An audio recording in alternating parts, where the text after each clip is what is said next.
drop over a distance. Yeah, I see what you mean. It's only trig. It's simple.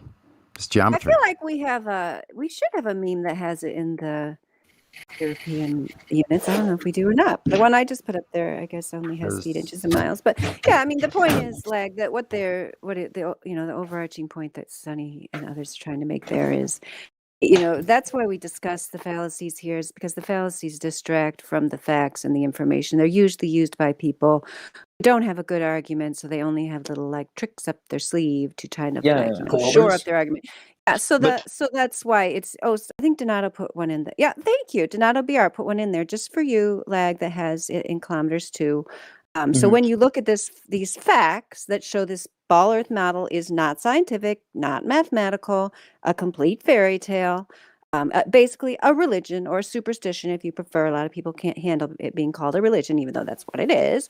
It's just a superstitious belief. And so, once you understand that, the logical, clear mind, it doesn't matter why they're doing it. Like they said, we can't know why. We're not the ones lying. So why ask us? Go ask them and let us know if you get an answer. Yeah, You won't get one, but go sure. ask them. That's why the question that's why the question was for why you guys think that they're lying, right? I'm not saying that this is whether or not they're lying is true or false or anything. Sonny already addressed this. Real quick, Yes, can I just say something real quick, guys? Real quick, Lag, are you there? Can you hear me? Lag, real quick, you ever gone to school? Yeah. Okay, if you have a history teacher, does the history teacher have to teach you psychology also, or just history? No, just history. Right. So sometimes when we approach a topic, we're concentrated. These guys are very focused on understanding and showing you that the Earth is proven to be a plane of existence. And if they do that by chance, you would have to admit that disproves everything they've been teaching us about this outer space religion, right? Automatically. Well, I could respond that I'm just too dumb to understand the measurements, right? No, but Lag, I know. I'm just trying to figure out if you have any sort of cognitive ability. Do you understand if these people here disprove the globe Earth, that also disproves everything else they've taught you? Outer space, magical balls, physics that doesn't make any sense. All these things, black holes, right? All of that goes out the window if these people here prove the Earth is not a ball. Do you understand? No, I don't understand that. Okay, that's the point. Is that that's the whole issue here? Is that you're so, I don't know what it is. It's like you're scared to make your own claim, but no matter what, nothing's going to satisfy you, because you just admitted, even if I prove the Earth isn't a ball, you'll still believe it's a ball. Thanks. Wait, I don't believe it's a ball. No, you do. So that was a fucking lie. It's okay, man. Don't worry about the sound effects, Lag. Just you learn to get a thick skin around here. We all have to do it. So hang in there. It sounds kind of snarky. We are a little bit, because we have reality on our side. Don't let that dissuade you from doing your own investigation, right? That's what this is about.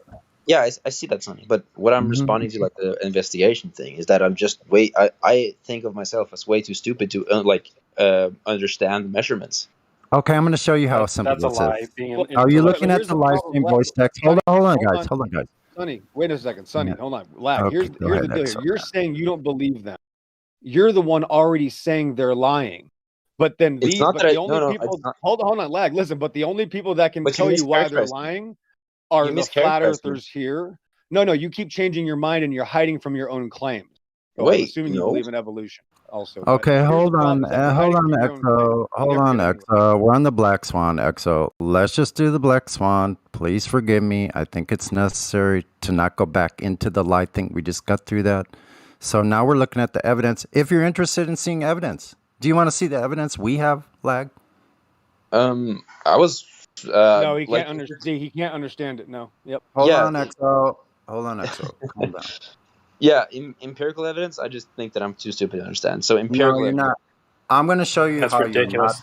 I'm going to show you how you're not too stupid. Hold on, Creation. I'm going to show you how you're not too stupid. Are you looking at the live stream voice text? Hold up. Hashtag live. It's directly above this. Yeah, I know where it is. I'm just in my DMs as well. Yep. If you could go there where Donato put at the top of the hour. Have you seen this before? Are you familiar with the Modus Tollens? No. Okay, so if you can click on that picture so it, enlarges it. From Dandelion? Either Dandelion or Donato, either one. Yeah. So just enlarge it so you can read that. Can you read that mouse tolerance to us? Just start where it says if P. Maybe. I'll put it up there again. I didn't actually put it up there. I put up a curve chart thing here. I'll just put it up there real quick, and then you'll have it. No, Donato put it. Donato put it at. I know he did, but he can't. He hasn't found it. I guess. I There you go.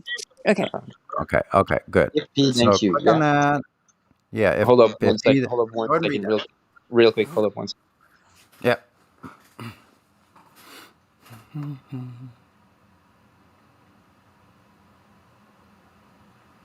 Tell us when you get there, and we're all on the edge of our seats.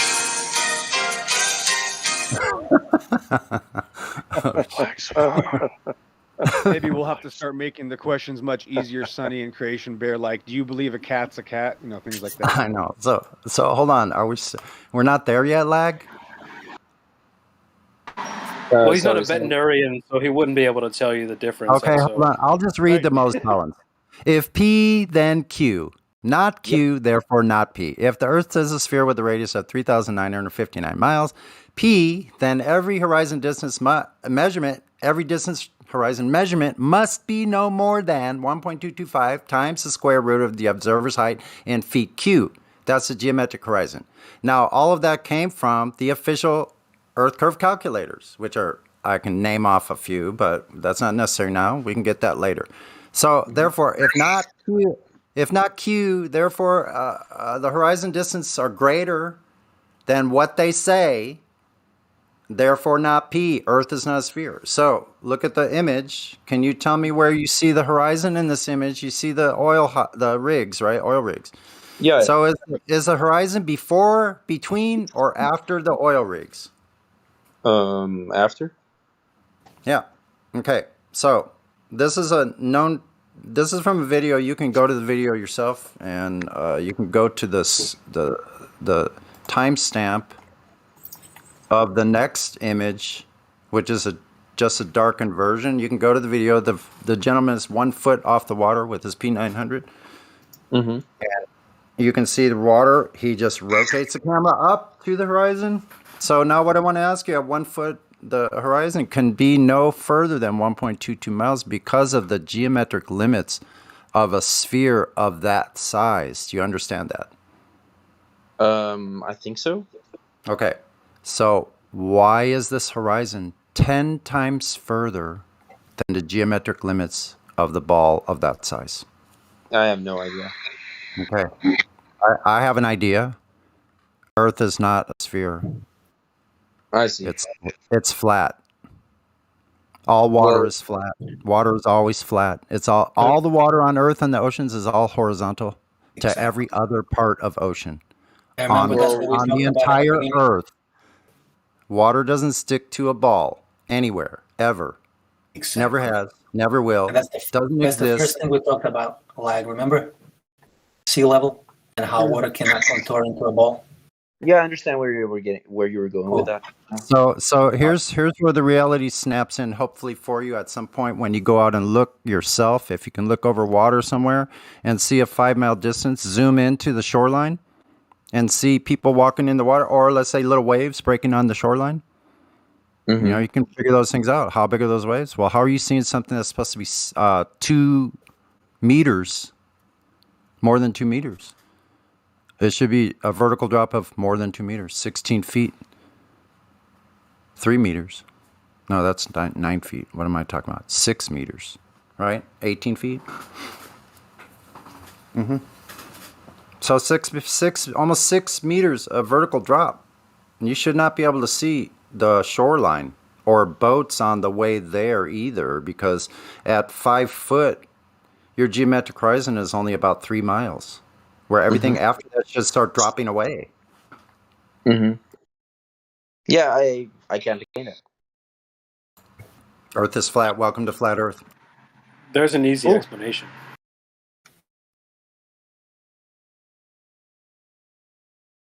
What was that, Creation Bear?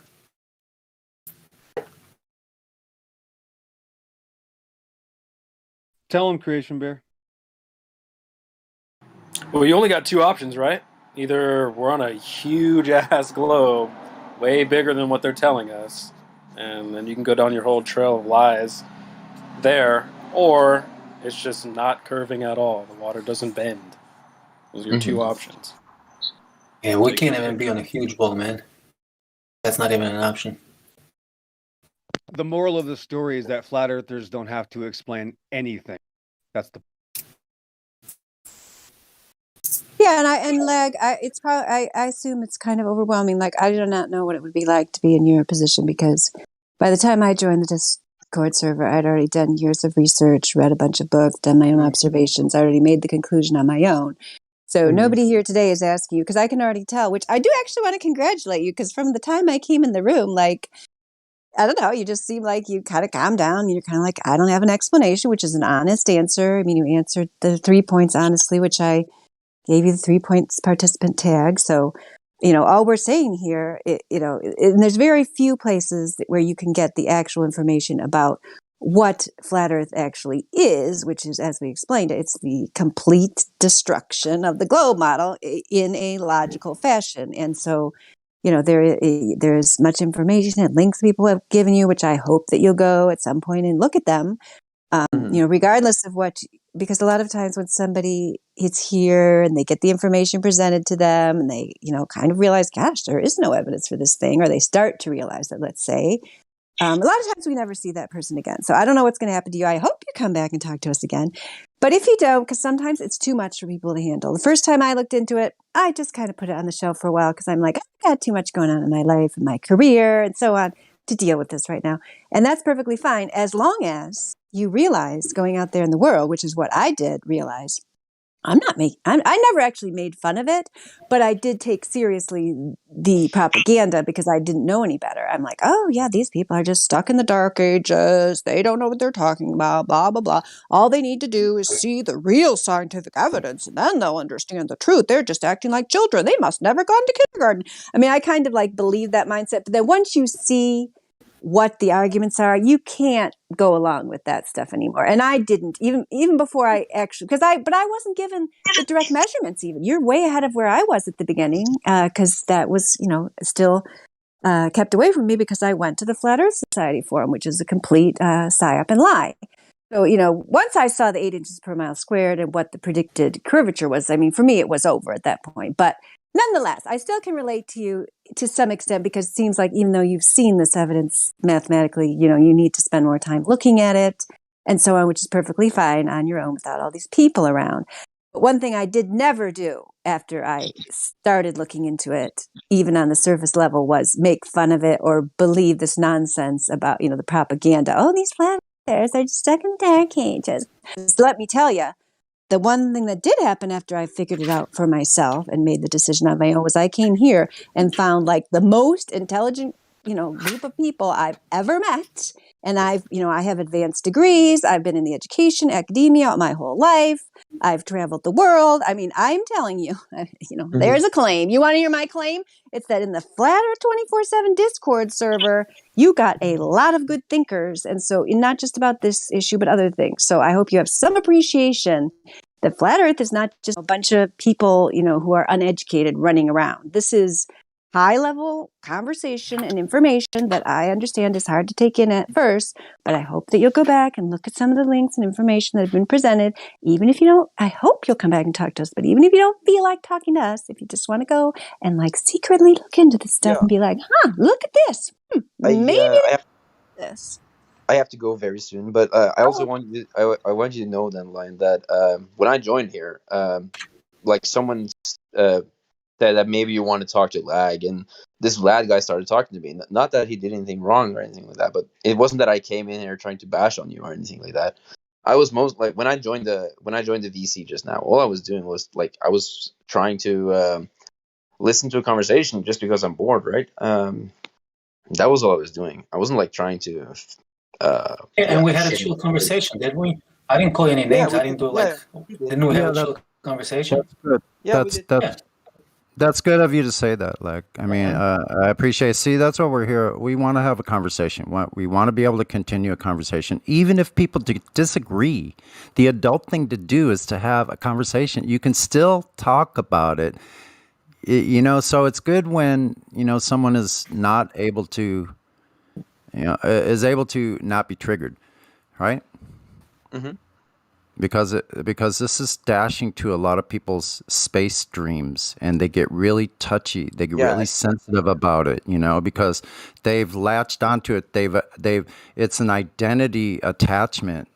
Mm-hmm. So they get violently emotional. Yeah. Another way to put it. Not to be rude, but as I said, I have to go very soon. Just so you know. Right. Yeah. Mm-hmm. Yeah. Well, good. Cool. Well, yeah, we won't take it personally. We hope we're going to see you again, Lag. I like your profile picture. Thanks. Looks pretty flat there. If you get a chance, when you come back. Regardless of what you think, we can agree on that is flat. That's a painting. Yeah, well, that's beautiful. Yep, seems to adhere to reality. Cool. All right. See ya. Nice chatting with you, buddy. Take care. Yep. See you next time. I hope you come back and look at the channels down below, the server and the information there. Have a good one. Cha cha cha. I was going to go to the second part of the Black Swan, so I'll just do it with you guys. 11 minutes after the hour. You might as well do it for anyone listening if you got a concluding statement. Yeah, the second part is going to be pretty quick, though. It's going to be quick, though. So you see the screenshot from BM LSV 69's channel, 9.41 mile Earth curvature platform habitat hill house. The screenshot I took. See the islands at 29 miles. Well, if go to the next image, well, at 10 miles in the Black Swan image, that would apparently make the Earth's radius 264,000 miles. Then you go to that screenshot with the islands at 29 miles, approximately. That would make Earth's radius more than 2 million miles conservatively. And in that screenshot, hill house and habitat are off to the left. Probably most of you know that already. And that's it. So why is the Earth breathing from at least 264,000 mile radius to more than 2 million mile radius? Globers? I'd like an answer. I'm going to put up this other Dr. John D video because I meant to share that with him. Oh, I'll tag him. Because when one of you guys said, I can't remember who said that just now, that you can't, you basically, it's the same thing Dr. John D says. You can't be on a globe of 3,959 miles, and then you can go from there. That's pretty much what Dr. G or Karen B, narrating this video says at the end. Like, if you see the buoy in front of the horizon, you are not on a globe of 3,959 miles. You may then decide what you're on, because we're not making any positive claims here, but you can't say you're on that anymore. That sounds very simple, doesn't it? I like the way they say it in this video, which is similar to what somebody just said. I don't remember who it was, but it's just a very simple thing. It's like, here's a mathematical model that is wrong, and you must now discard it. Like, that should be very simple. But as you mentioned, Sonny, which I appreciated you bringing that up, there's all the emotional baggage that goes along with the globe. So that's why it's not so simple. And the emotional baggage that goes along with taking a position that goes against, what most people are willing to state publicly. I'm not even going to say goes against what the majority of people think, because I can't read their minds anymore. I don't know how many people realize this lie and are afraid to speak it out. Like the 9/11 lie, for example. I found out, just randomly over the years, like, there's a lot of just random people running around who know that's a bunch of nonsense. And that's just in the United States. I know other countries, most of them, according to what, like for example, in the Middle East, obviously they all know that's a bunch of garbage, because they have a vested interest and a bias for knowing the official story is wrong. But they're also correct that the official story is a bunch of nonsense, and then even in Europe, that's what I've heard from other people, because here it's like more tied to the nationalistic, identity and all this, the shame that goes on. But there's secretly a lot of people that know that story is full of holes. They just don't want to go out and talk to the globe. I think it's the same thing that's happening with the globe. I think more and more, especially thinking, people are kind of like, yeah, that's really fishy story there. They might not have time to like look into all the details or be able to like explain it to their neighbor, or go out and debate it, or whatever. But I think the number is just got to be growing, that of people who realize the globe model's a lie. Because come on, it doesn't take that long to look at the logic if you're a person who's willing to do that. But it is difficult to go out there and deal with the psychological propaganda that's been building for hundreds of years, right? By now, the globe model propaganda, and is culminating in this extreme propaganda campaign against flat earthers. And many people are not confident enough to stand up to that kind of psychological thing, even if when they examine the facts in their mind, they know. So I'm saying I don't even know if it's a majority anymore. I'm not going to say that it is a majority. I haven't seen who's done a study to find out if it's a majority, to find out the secret flat earth hearts that are out there. Nobody. Who would ever let that information out of the bag? That's never going to happen. Exactly. It's probably astronomical, I think, Mary Mom. But, that's funny. Like, why would they lie? Why would astronauts have Hollywood stars? That's what I'm going to use next time they ask, why would they lie? And then I'm going to go to why would your mom... That is great. And why would your mom lie about Santa after that? Exactly. We'll go astronauts and mama. And Neil Armstrong's got one too. Gosh, I didn't even know that. Wow. And with a picture of the little bunny ears, rabbit ear antenna television on there too. TV. Why did they got a TV on there, folks? I know. Wait a minute. I have one from the entire Apollo 11. Hold on. Where's that one? I've never seen that before. Thank you for putting it up there. Yeah, I found those. Well, while you're waiting. Wait, does Neil deGrasse Tyson have one? No, he doesn't have one. He's an actor. Oh, he should definitely have one. And he's a full-on SAG member. Yeah, I'm surprised he's not good enough. I don't know. Yeah, he's not a good actor. He accidentally gives away too much. He's the hostile witness, like Drace has that theories about. Yeah, he doesn't get a star because he tells them too much. Yeah, accidentally. I've heard Glober's calling a flat earther. It's a secret flat earther. If enough people believe that him, and when he says it's pear-shaped or hamburger-shaped, if enough people repeated it, I'm sure he would get a star, but he hasn't succeeded in pulling off a big enough a hoax yet.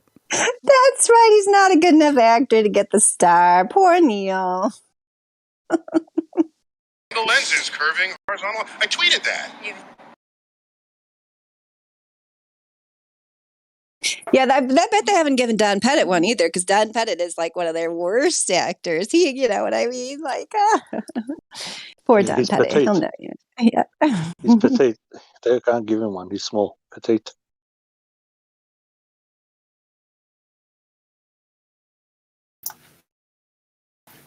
I love the way people ask, why did they lie? It's like, Sonny stole from me, but I'm going to ask Vlad, why did Sonny steal from me? Instead of asking Sonny why he stole from me. Exactly. It's fucking retarded. That's a good point. Yeah, you got somebody on the witness stand there who's saying that's the purse stealer. He took my purse, and then the lawyer asks, "Oh, why did he take your purse?" What? Ask him. Yeah. Yeah. I've been trying to figure this out in my mind. Why do people react a certain way? And I came to this conclusion because if we explain to them why or who, is it money, is it power, is it this, is it that, it's like me trying to put something in that other person's head. Instead of him coming to the reasonable or even logical conclusion to why am I asking an honorable person why an unhonorable person would fucking lie or steal or whatever. When a killer gets caught, they ask the killer why he killed. They don't ask the victim or the victim's parents why something happened, because they didn't do it. Is that called the appeal to motive fallacy? Is it called appeal to motive fallacy? Right. Okay, because I don't think I have that on our wiki. I got to add that one. Mm-hmm. Which that seems like one I should have added. I just Never got around to him. Yep, astronauts, the entire Apollo 11 crew, Hollywood star.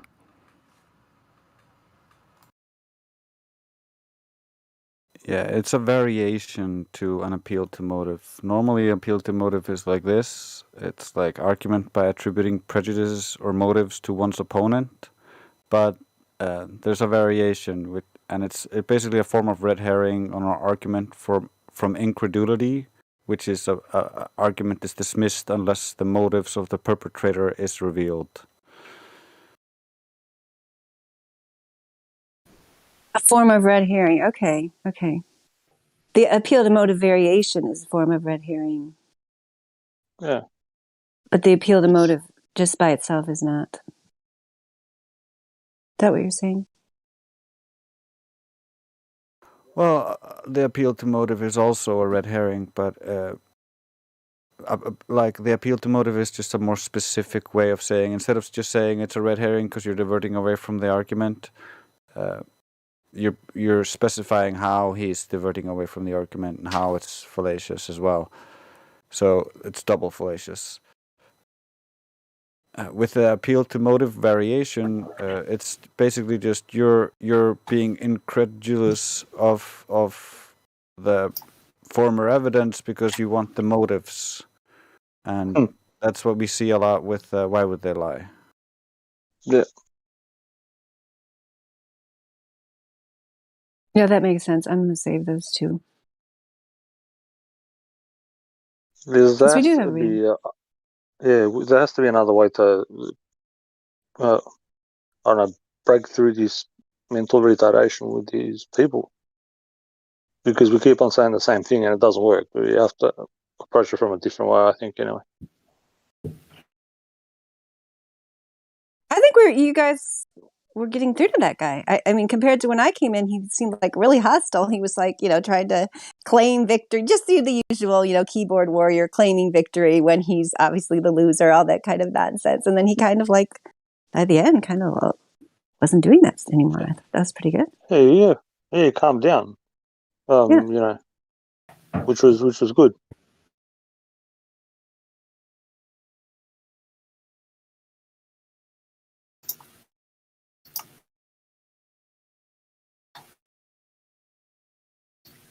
I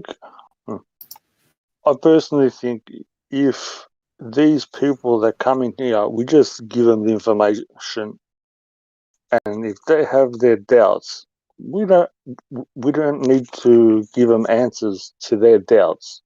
Let them figure it out for themselves, because it will eat them up inside.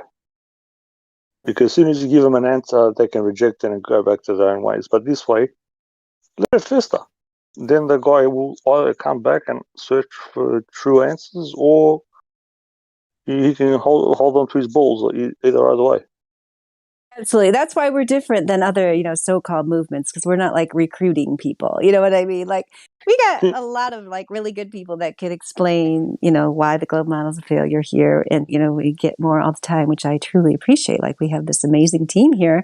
Like, we're not just trying to recruit like more numbers. We're not like those people who are like, oh, that video has 3 million likes on YouTube, must be true. No, we're not taking a poll here. If you want not accept reality and go along your deluded way, that's perfectly fine. Although that's more like my philosophy. I know some people here think like every person has some way you can get through to them. And that might be true. But at the same time, are you then going to leave these people, like out there in the world having to deal with this knowledge, when some people might not be ready for it, So I think that's why sometimes you just have to, like you said, you present it to them. That if they choose not to, investigate further, then that's on them. We definitely got the information here. People are looking for it. Well, yeah, they've been. We've got a lot of good and smart people here, educated people. So that's not a problem. It's up to them. I just think the more you give them answers to their question, just because you give it to them, even though you might have facts, I don't know, it's easier for them to reject if you just say, I don't know, if that doesn't add up, figure out why. If you want to go through that pain and whatever, and experience it, go for your life. But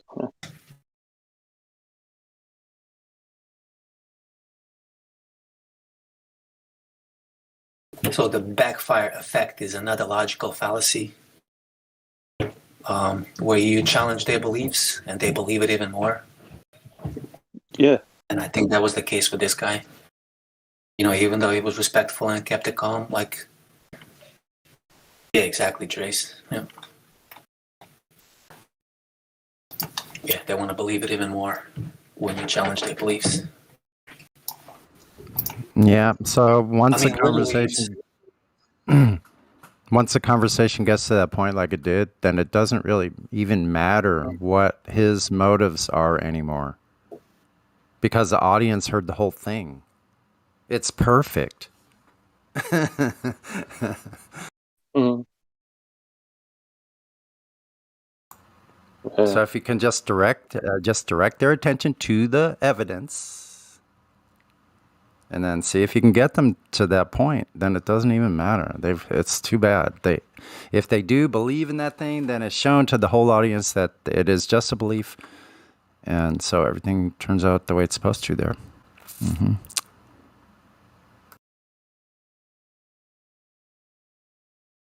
I love the way, I've got another one for him too. This way, I don't understand because I'm not a this and I'm not a that and I don't know this and I don't know that. I said to him, are you a biologist? They're going to say no. Can you recognize the difference between male and female? That makes you a fucking biologist and a scientist. Fucking hell. People make themselves like stupid and illiterate. Oh, I don't know this, I don't know. Do you know how to fucking read? Jeez.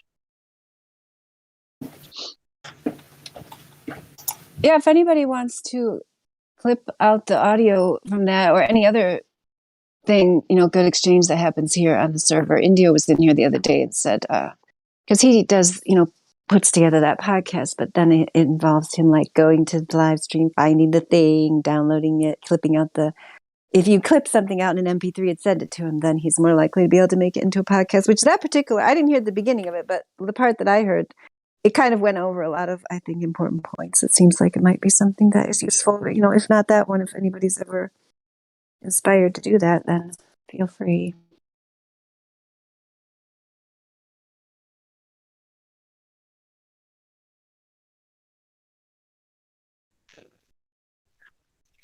I do a quick robot check with the new mic.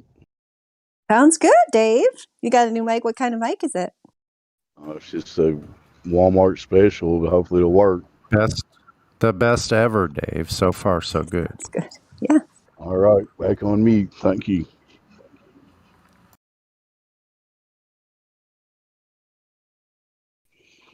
Everybody involved in that conversation with that live guy did a very good job. I like hearing combos like that. Good job. Yeah, that's why I suggested it, because a lot of different people contributed, and I thought people made some really good points. I don't know. It was good.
Oh, I never noticed that other little bright spot in this photo. Wow.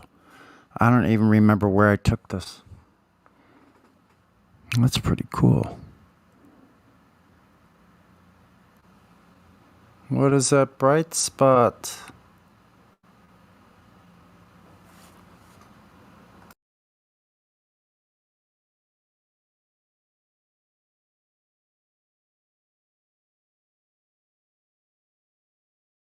You're talking about down the bottom on the right-hand side near the water, yeah? Yeah. Yeah.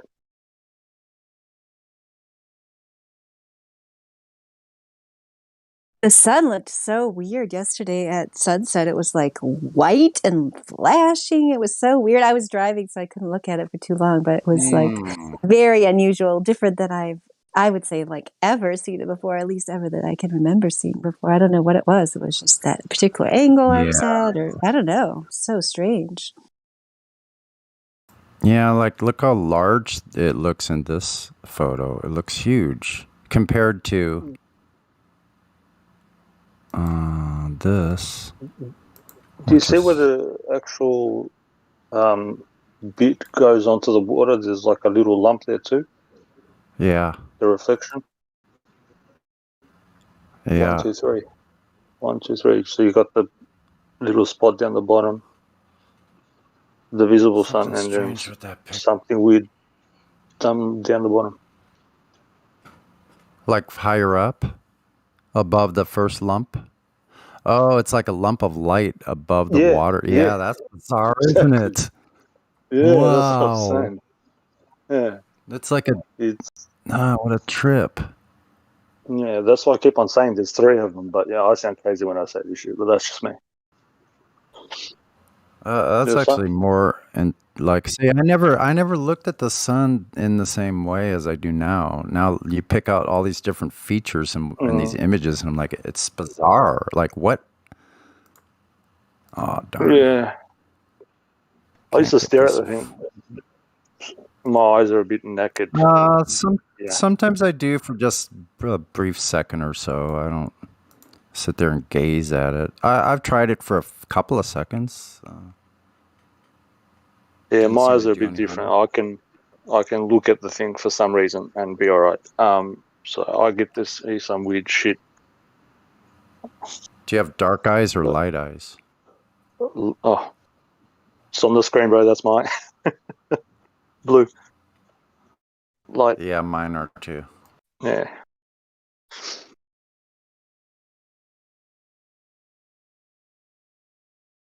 But yeah, no, that's a cool picture. There's a lot to it, bro.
Okay, everybody quit talking over each other. I can't hear what you're saying. I was going to say the same thing, Dave. Too many people talking at the same time. Dave, way to rumpus the room.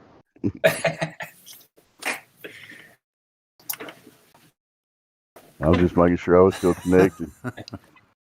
I could feel the contemplation from everybody. It was good contemplation. Good job. Tell you guys something funny, so my buddy named his ride, right? Bike ride.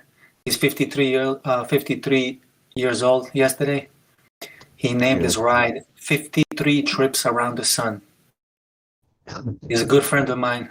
What? I sent him a comment. I almost pissed my pants reading this comment. Reading the title of your ride.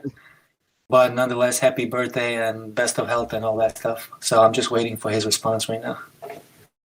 53 trips around the sun. 53 trips around the sun, dude.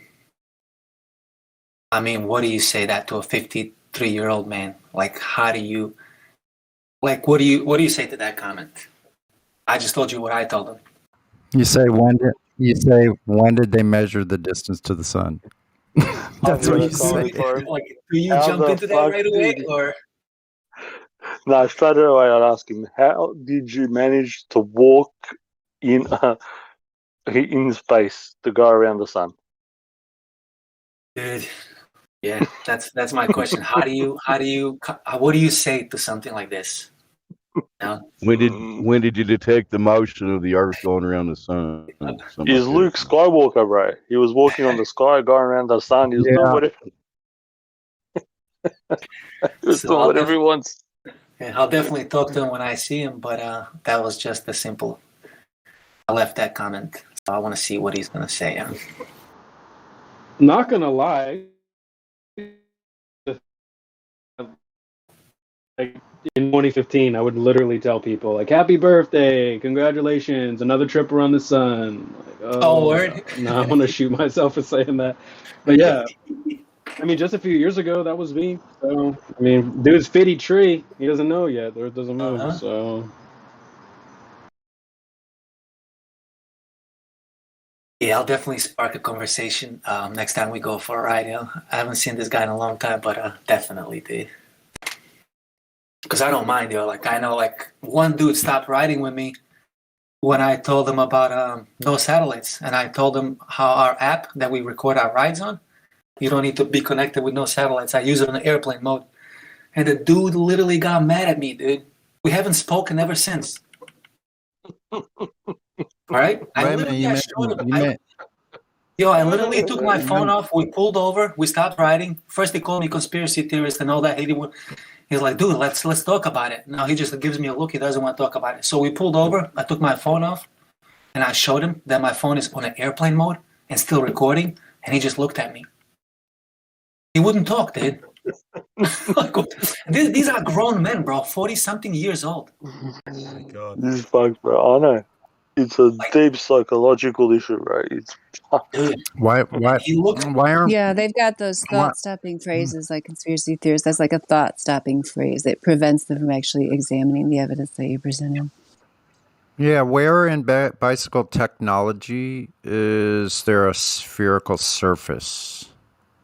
Dude, it's insane. And I told these people, I show them, like, dude, have you ever opened up an elevation profile, dude? Like, it's literally after each ride, you get an elevation profile, and it shows you every hill, shows you gradient of every hill that goes up and down, and it's all relevant over sea level line, which is on the bottom. So you can go any direction for thousands of miles. Every gradient is going to be shown up and down over sea level, flat bottom line. And these people fucking get mad at me for showing them this. I'm like, dude, this app shows it. Google Maps shows it. Every elevation, every app that measures your distance elevation shows this, dude. See the level line on the bottom? Yeah, that's a horizontal datum. Yeah, horizontal datum. That's what we all live on. Exactly. And they get mad at me, dude, for fucking showing them this. Like, what the fuck, wow, dude? don't tell me that I'm writing. Yeah, go ahead. Oh, I was just going to say that, like what I just put in the voice text there, Lifton's 8 Criteria for Thought Reform, that's from his book, Studying Brainwashing in China, regarding thought reform and how it's accomplished and so on. And they also studied the Korean War and how the American soldiers were brainwashed into making false confessions and that kind of thing. But anyway, yeah, you look at every single one of these, and that is basically the globe cult. It's and the one you just talked about, is loading the language, where like certain phrases they don't actually mean what they say, right? Because the conspiracy, like many people have mentioned here, that's just a term for a crime involving more than one person. Like, people are convicted of conspiracy to commit murder, conspiracy to commit different things all the time. There's nothing wrong. Conspiracy doesn't mean anything on its own. And of course, the government is the greatest. If you're going to talk about conspiracies, and theories, they put out conspiracy theories all the time, and theirs are not very believable at all. And so but just that word doesn't even mean anything. It just means, that's that person we're shunning from society because he's not part of our cult. That's what it means. And so it's just unfortunate that people have stopped actually thinking and responding to the person in front of them. They're just basically programmed robots. And when they're your friends or relatives, then it's even sadder. It really is. It really is. I mean, when you show someone the phone, and they just their eyes open like, whoa, what did I just see? And they have nothing to say. I don't know, man. I can't stop laughing every time you mention it, right? Because it is funny, dude. Because look, I can understand little teenagers. Like, if you told us, they get emotional. Get out of here. My teacher told me this. Yeah, You're talking 40, 50-year-old men, dude. Here's what this actually sounds like. How dare you try to tell me that I'm riding my bicycle on a flat horizontal datum? I'm not talking. I won't talk to you about it anymore. How dare you tell me I'm not flying around the sun?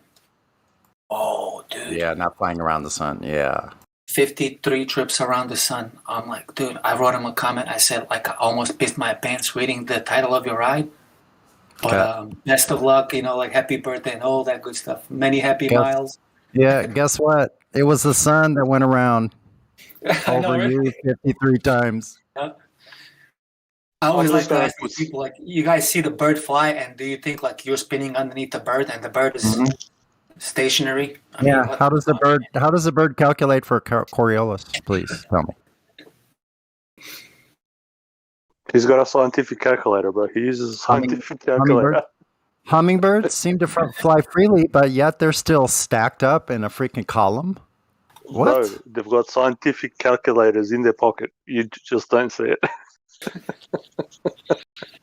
They have gyroscopes that adjust to curvature, right? Birds aren't even flying in the globe thing. They can't have them flying freely, or clouds either. They can't have those stationary. things going. The globe is spinning underneath, right?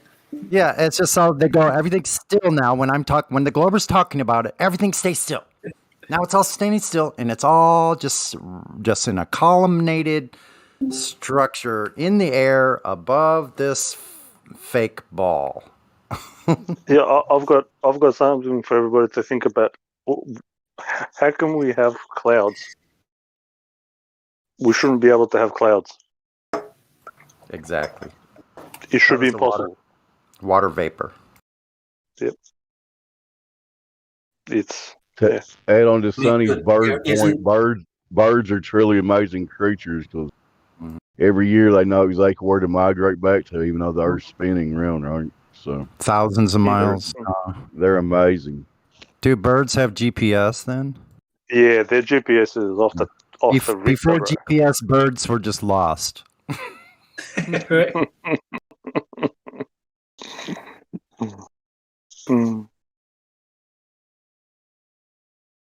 Ground positioning system.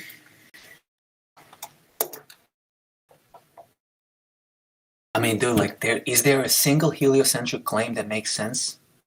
A single one, anything? Nah, never. It hasn't. It never so made sense to me, bro. It's so far from reality, dude. That it just. I think that's the biggest reason why people believe it so easily, because it's so far from reality. It's the bigger the lie, the more people, something like that. More people accept it. Yeah. The more bizarre, the more. Yeah. The further from reality, the easier. And then they tell them, because you heard Lag say that, I don't think I'm smart enough. You hear them say that all the time because they've been told you're not smart enough. Like they've been told you're not smart enough to look around the world you live in and determine for yourself what you see. Yeah, you can't trust your senses. That's what they tell kids. Yeah. Yeah, it was like he was literally saying, "I'm not smart enough to do geometry." You're like, come on, what are you talking about? But you get taught it in school, but you're not smart enough. Yeah, you know what a circle is, right? Okay, good start.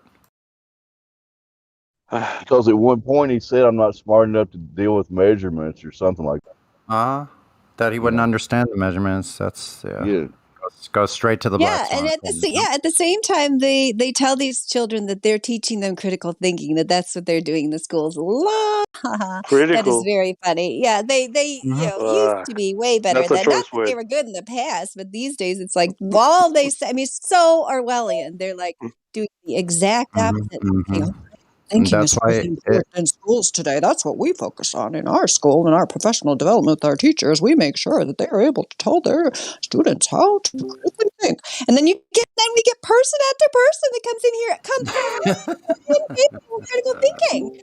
I mean, we occasionally get a young person that can, like maybe 1 out of 100, maybe, that actually can critically think about something like in the moment, like look at what they're being presented, and then actually think about it using their own mind. Not that he's sitting there like running through the script. Oh, am I allowed to say this word or that word? Is this on the forbidden list this week? I forgot to check Twitter to find out if I'm allowed to say that or not. Oh my gosh. It's like people can't think at all. Now, Yeah, and so when they come in here, you could just ask, like, you could kind of tell. So sometimes it's helpful to ask somebody, what have you figured out yourself in your life? Like that could be like building something or a project. You know what I mean? Like when have they thought? And sometimes they don't have anything. They can't think of anything. That seems like a good question. Put your hand in the fire and don't trust the senses. Right. I was just gonna say, like, that's a good question, Sonny, because most of them come in here and they're like, "Oh, I don't have the equipment. I'm not smart enough. I don't have the degrees." Right. So it's like, have you built a doghouse? Have you built a go-kart or made your own skateboard or freaking something? A tree house. I've got a question for them. Have they farted? If they farted, then I know that gravity doesn't exist because they've smelt their own fart. It's simple. Okay, now. It's not that difficult. Sorry to say that, but come on, man. They're like, oh, gravity. But you let one go and you get to smell it. Come on, man. Gravity. Yeah, how would it make it up to your nose? Like stuff. Yeah. It's going to drop right down. Yeah, you told that guy, Sonny, he only needed, what, didn't you say he only needed like middle school math or something? But he still didn't believe you. 3rd grade geometry. That's what you said, 3rd grade geometry, even lower. That's right. Yeah.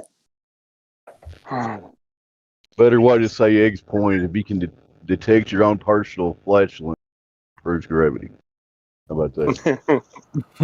Cheers, bro.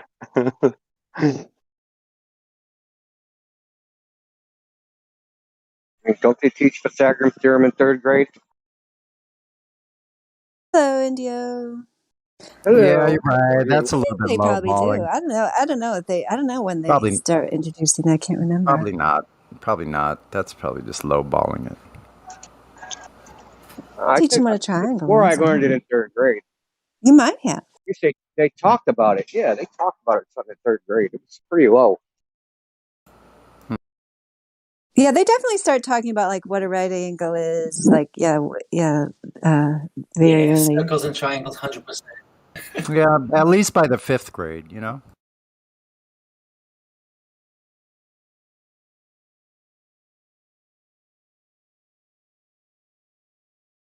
Oh, yes, Indio, you missed this guy we had in here. He had all the greatest hits. The why would they lie, the I'm not smart enough, the I'm not taking a position, I don't know either way. He did them all. Yeah, you ought to get a clip of that one. Did he cover the we can't know anything, we're brains in a jar? Did he do that one? Not quite that far. Maybe next time. Maybe he'll come back for that when he got called away suddenly.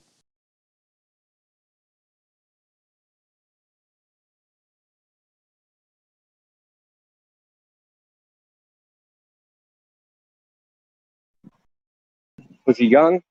Was he a grown adult? He's pretty young. Pretty young. Yeah, he didn't even drive yet. So. Yeah, that's really young. So to have a head full of the globe, but then to have a bunch of flat Earth information. Yeah, what a trip. He did give an analogy for why you don't feel the Earth spin. He said if you were born in a moving car, would you feel it then? Oh yeah, he did the moving car. I forgot. He did. I wanted to say to him, but everybody was talking. I wanted to say to him, bro, do you live in a car? Is that your life? I asked him that. That was literally the first question when he said that. But anyway. The other guy took it to the extreme and said, "Dan, you live you're born in a car, and then you live in an RV, then you're in an RV, then your car turns into an RV, and then your RV turns into a planet, and then you're living on it, And you wouldn't feel any of that. Yeah. Until you turn your head into the RV. Until you turn your head, you wouldn't feel any of it. So nobody turns their head on the globe Earth. What's that old rock song? There was an old rock song where a guy was born.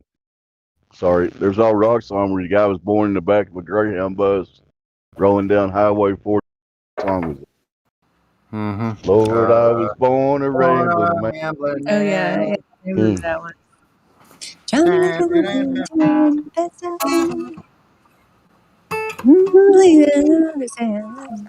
It's probably just called Ramblin' Man, right?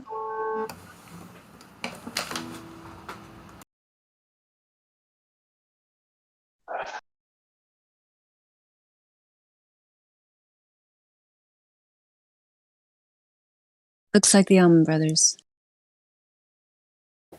Allman Brothers, that was it, yes.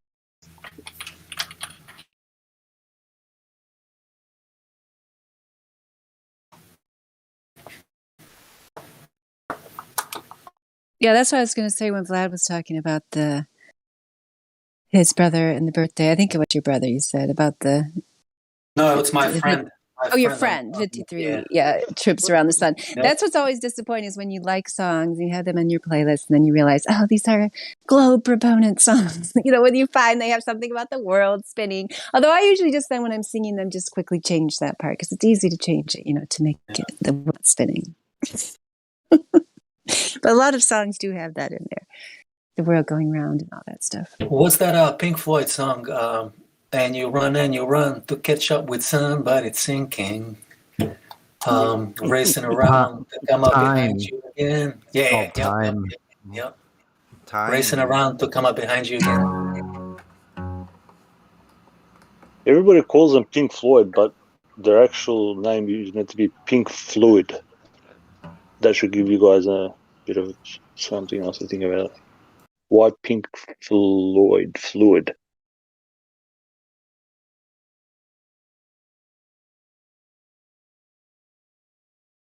Just to finish that lyric, the sun is the same in a relative way, but you're older, shorter of breath, one day closer to death. Yep.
Assuming there's no new people, I'm driving. I can't look at the list. Any new people on here? Oh gosh, let's look. I don't know. If anybody's got a question, speak up. I was gonna say, Denzel, I think I've got a new saying. You know how that saying goes, were you born in a boat if you leave the door open? For the Globers, are you born in a car? Were you born in a car? Yeah, that's right. Born in a barn. That's how we say it over here. Were you born in a barn? Do they say born in a boat to you, where you are? Yeah. They say were you born in a boat because it's got no doors. Oh, okay. Yeah, because we over here we say, "Were you born in a barn?" Yeah, pretty sure. I mean, that's what I've heard people say. But I like "Were you born in a boat" better. But yeah, "Were you born in a car" is for the Globers, absolutely. Yeah. Yeah, there's everything apparently. You just was that the car doing donuts? Is that what that was? Yeah, he crashes. Sometimes they use cars, sometimes they use trains. That's right. It depends how big they want their house to be. Like the globe. The train is a big globe. The car is a small globe. But they don't realize the globe is topless. Creation Bear, you got any more of these sound clips we can ask people questions about, like Don Pettit or anybody? The globe is a drop top. I mean, send requests, but I got a lot of funny ones, mostly. A lot of funny ones. Come on, bro, hook us up. Let's go. Let's hear 'em. Did you get your thing fixed? Your screen? No, I sort of rearranged it to my iPhone, so I had to kind of make some changes, but like a lot of them are reactionary. Like I like this one from Cat Williams. You should have been talking shit. So I don't know if you heard that one, but there's lots of ones like that. They're a little short and sweet, but if you have any requests for longer clips, I'd be happy to add them. Let's do the old classic. Hey, Don Pettit, how come we haven't been back to the moon?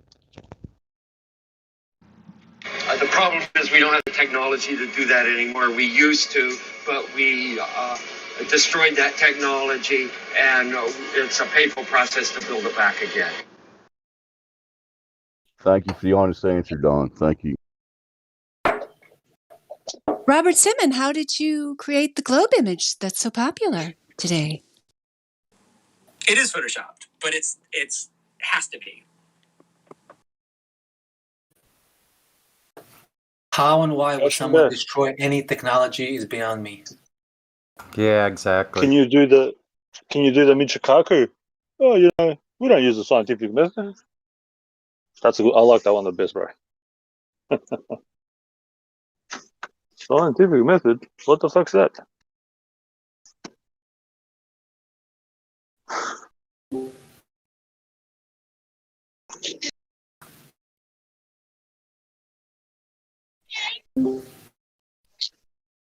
Yeah, the only thing I didn't believe that guy is when he said he didn't know what sea level is, when he acted confused on that one. He was like, "Oh, what do you mean? What's sea level?" Man, I don't care what grade you're in. You better know what sea level is.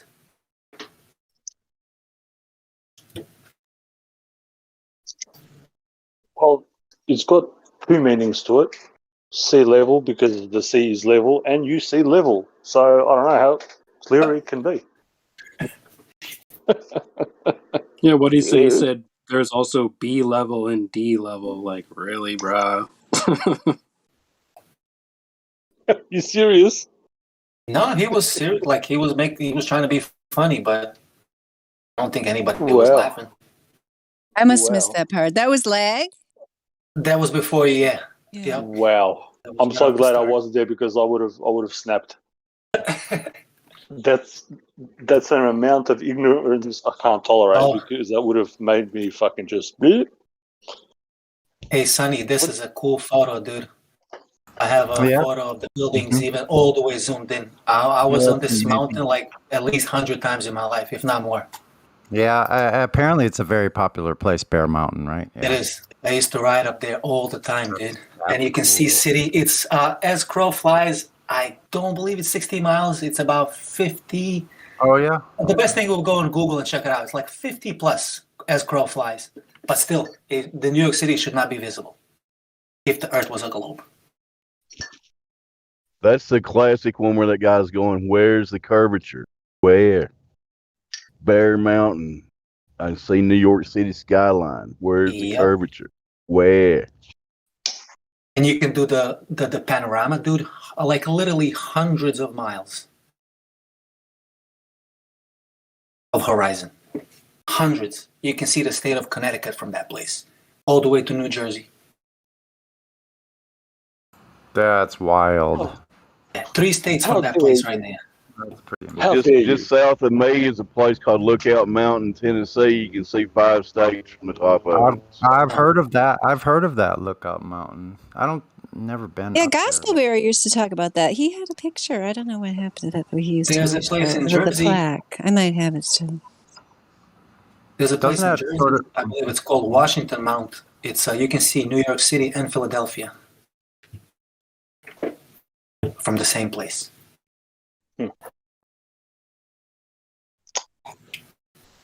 Yeah, Gospelberry went there. I remember that. And he was talking about after he went there.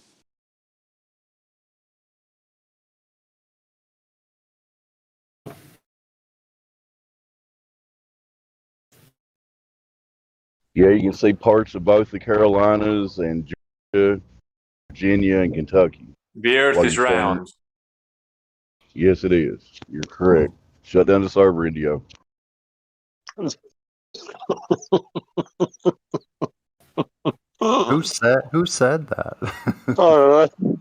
I'm not sure. I don't know if they stuck around, if that was just a drive-by. I don't know. Just a drive-by. Oh, hold on. I need evidence for that. Evidence, India. I like that one. I like that one, drive-by. That's slow.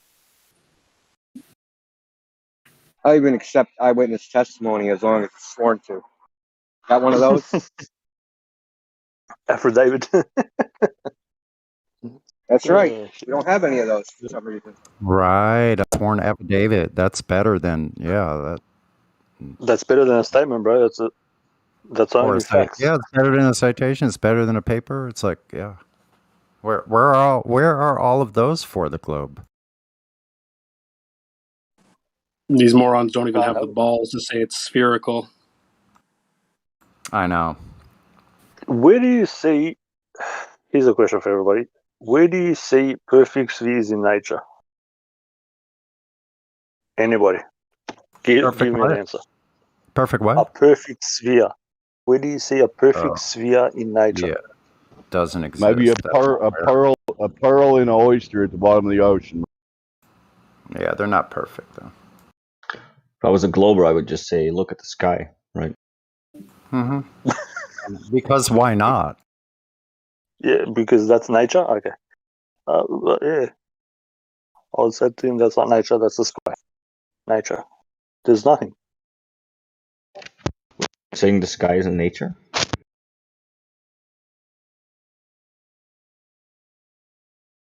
Nature implies nature. Sky is the sky. What you live on. So that's definitely going to confuse them. I don't know. I don't know how to do it then. Because, if this is going to be like that, we should see it everywhere, you know what I mean? If perfect spheres are so prevalent, perfect balls are everywhere, then we should see them.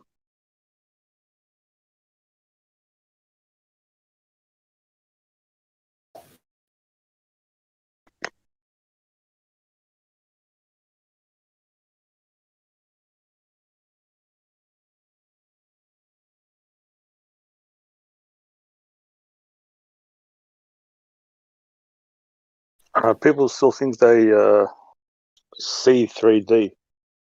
They don't. They see height, width, and depth. They don't see thickness. So I don't know. I don't know how these people's brains operate. So maybe there's misfiring of brain signals there. Something.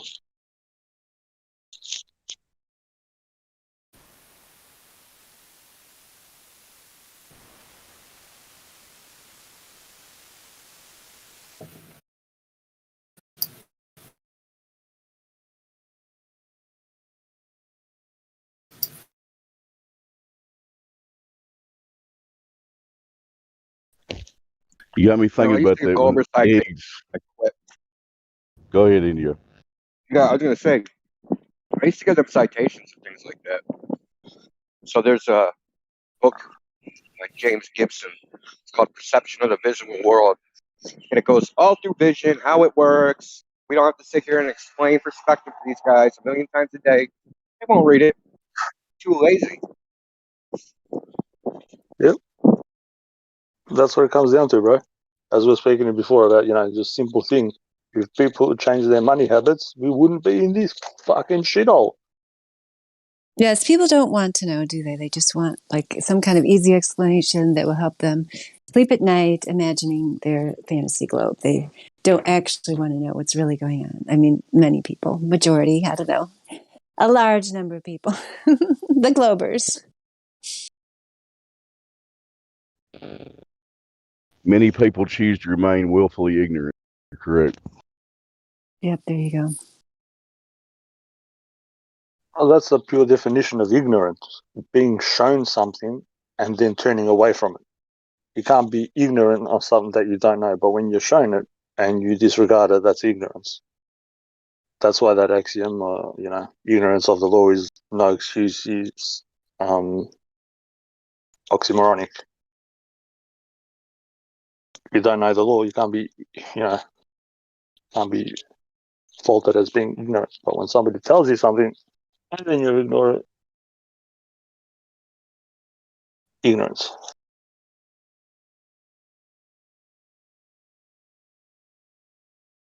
Seems like there's way too many laws to know all of them.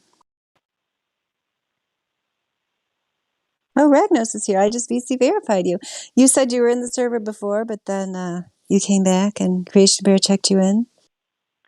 Yeah, I was just clearing out some old servers and I accidentally deleted it, but I appreciate that. Yeah.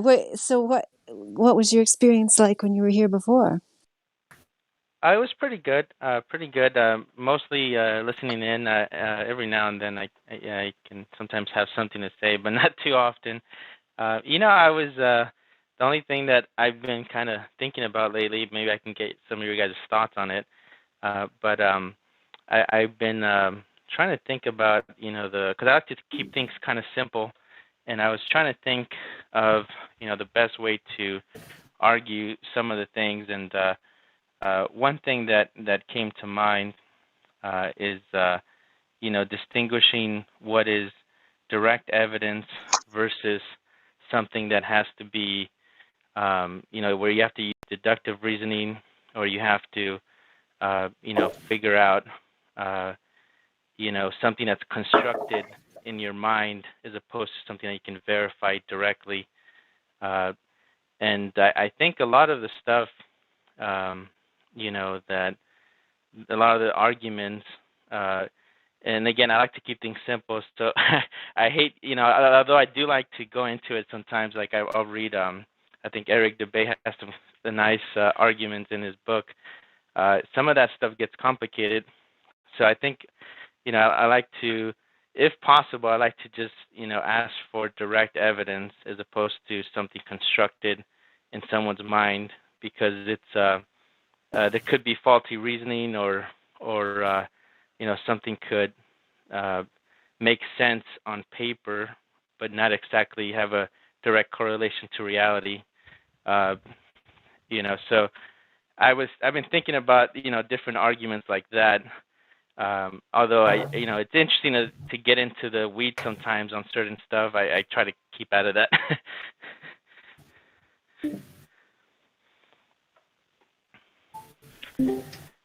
I think you're on the right track real quick because if somebody's making a claim about objective reality, they should be able to demonstrate it and directly show it to you.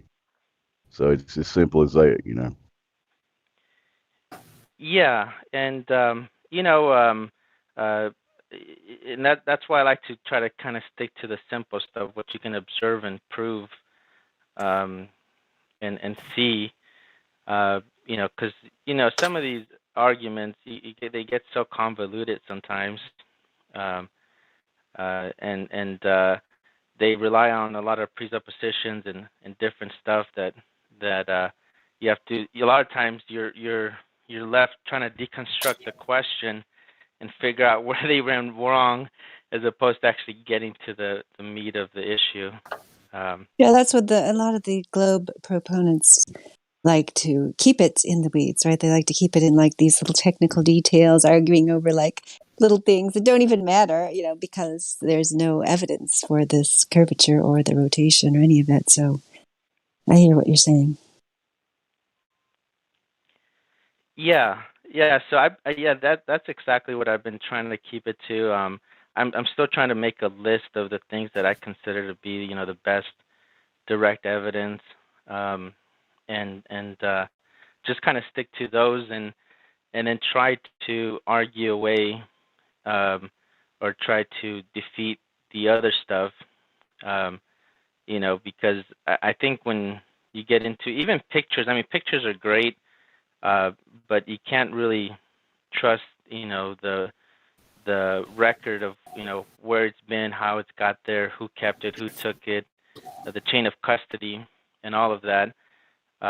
So, in a way, a picture, in these days, since you can construct a picture with programs, it's really secondary evidence. It's not firsthand or direct evidence.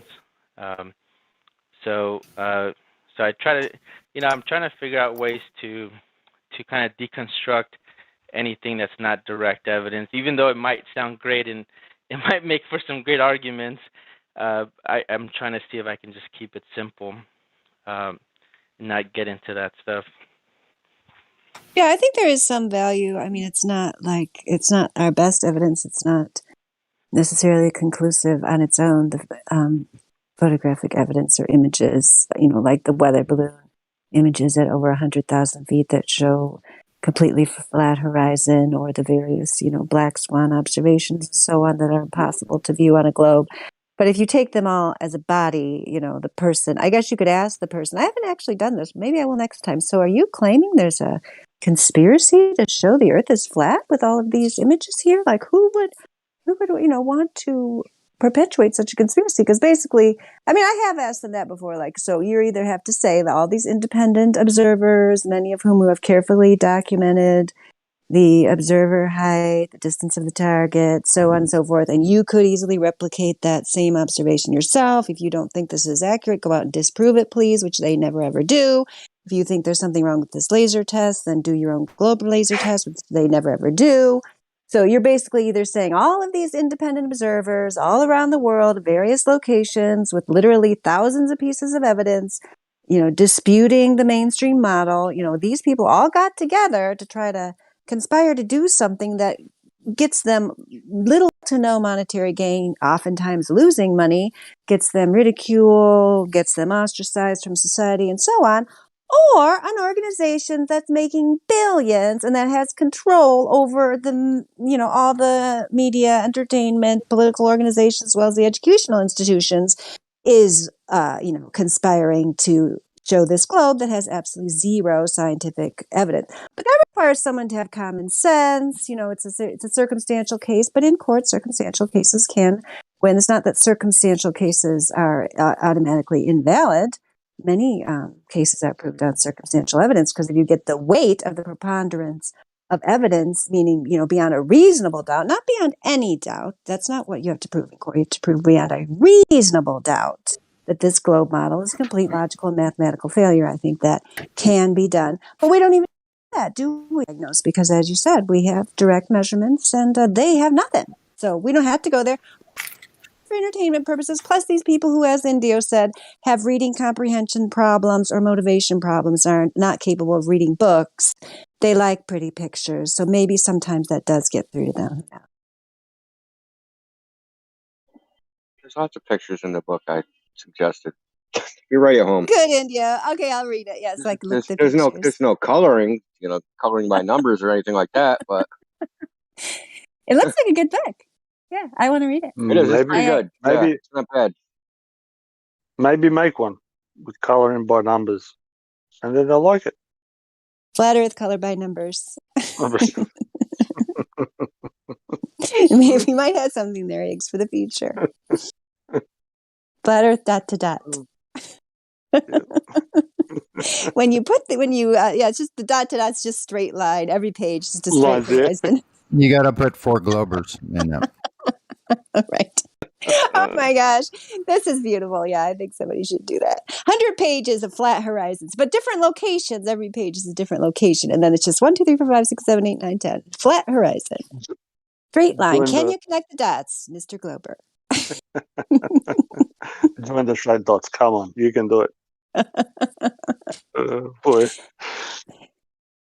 that's good. Thank you for the laugh. I enjoyed that.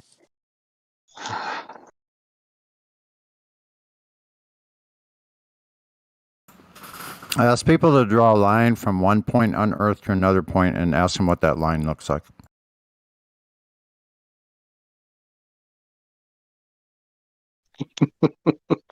No, you got to try to get them to draw the Salanillian eclipse. That's the most amusing. Diagram that out for us. It's possible on a globe. Okay, diagram it out. Do it any way you want to do it. That usually shuts them up, doesn't it, Indio? Ask them to do any kind of assignment. I've given Globers many assignments. None have ever come back completing the assignment. Not even one. Yeah, definitely if you give them work to do, they will not report back, and then they might even disappear. I'm pretty sure that Matthew guy actually made like a diagram of the selenium, but it's so horrible. Usually they make the guy that's observing it like 1,000 feet high, 1,000 miles high or something. He's like a quarter of the radius of the Earth. That's the only way they can get it to work. He has to be so tall that you can see like around the Earth.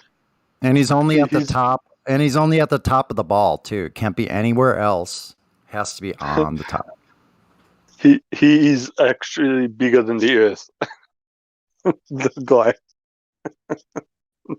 The stick figure. There you go. Yep.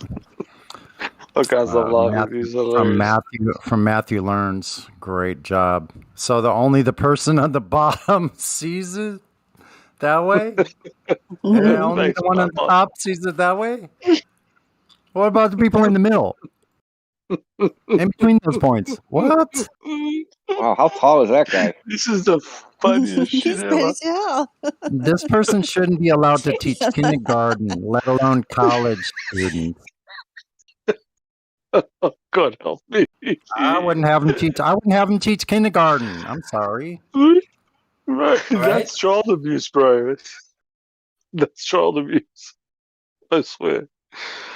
Oh, God. Yo, the other day, the guy, he posted a picture of some satellite dishes from like 1980s in some third world country, right? Like 4 satellite dishes facing up, and that's his proof that satellites exist. That's Matthew Learns, bro.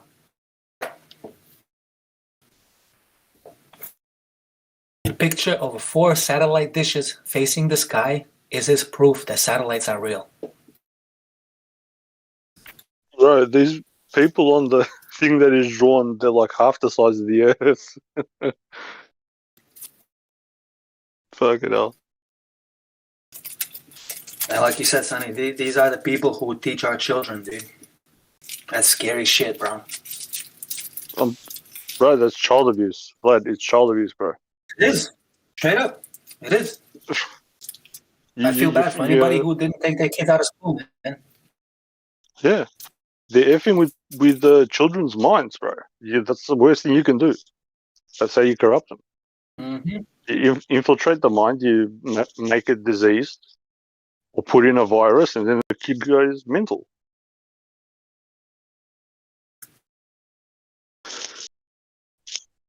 %100% abuse, bro.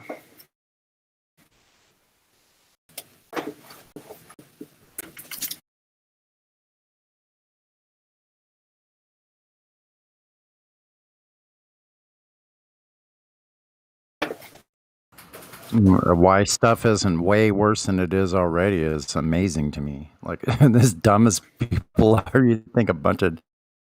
There's obviously somebody watching over them.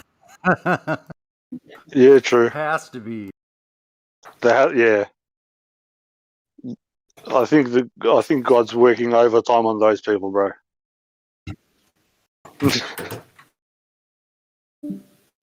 That's overtime right there. Just to protect them from hurting themselves, man. Yeah, right. It's. They see someone in front of them walking across the street. They don't even look away from their phone, and they walk, and it's a green light going the wrong direction. They almost got hit by a car because they're following the person in front of them. But duh. Don't look left or right. It's okay. Just look up. Look at the sky.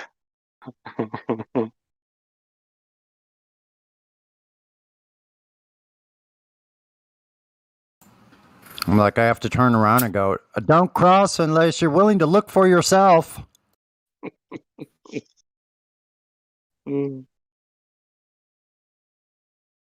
But my teacher told me I can't trust my senses.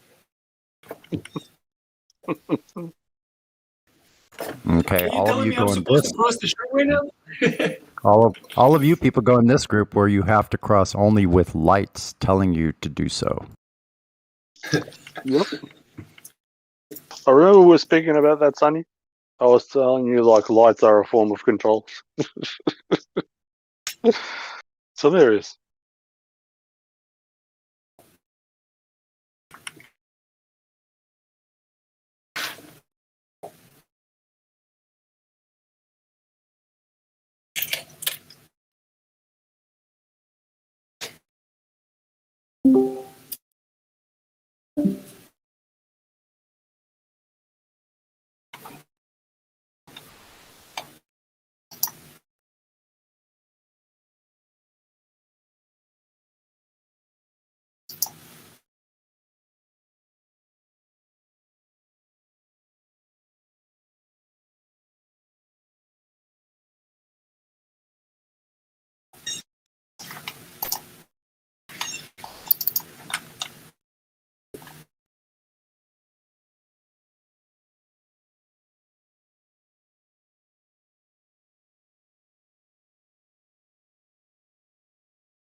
Fully automatic, welcome.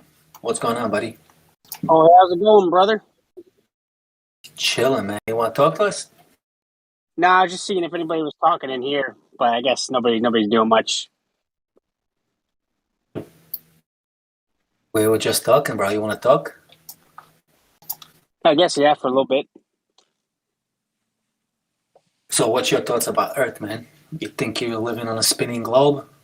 Or do you trust your senses? Well, I was just reading about how, like perception, can change the results of what you observe. I was reading this thing about how, like, allegedly the fastest speed anything can go is like the speed of light in a vacuum. This is what people claim to be true. But I was reading about how, what? Sorry, I laughed, bro. It's just what you said. The speed of light in a vacuum. Because nothing can travel in a vacuum, but continue, yeah. Sorry.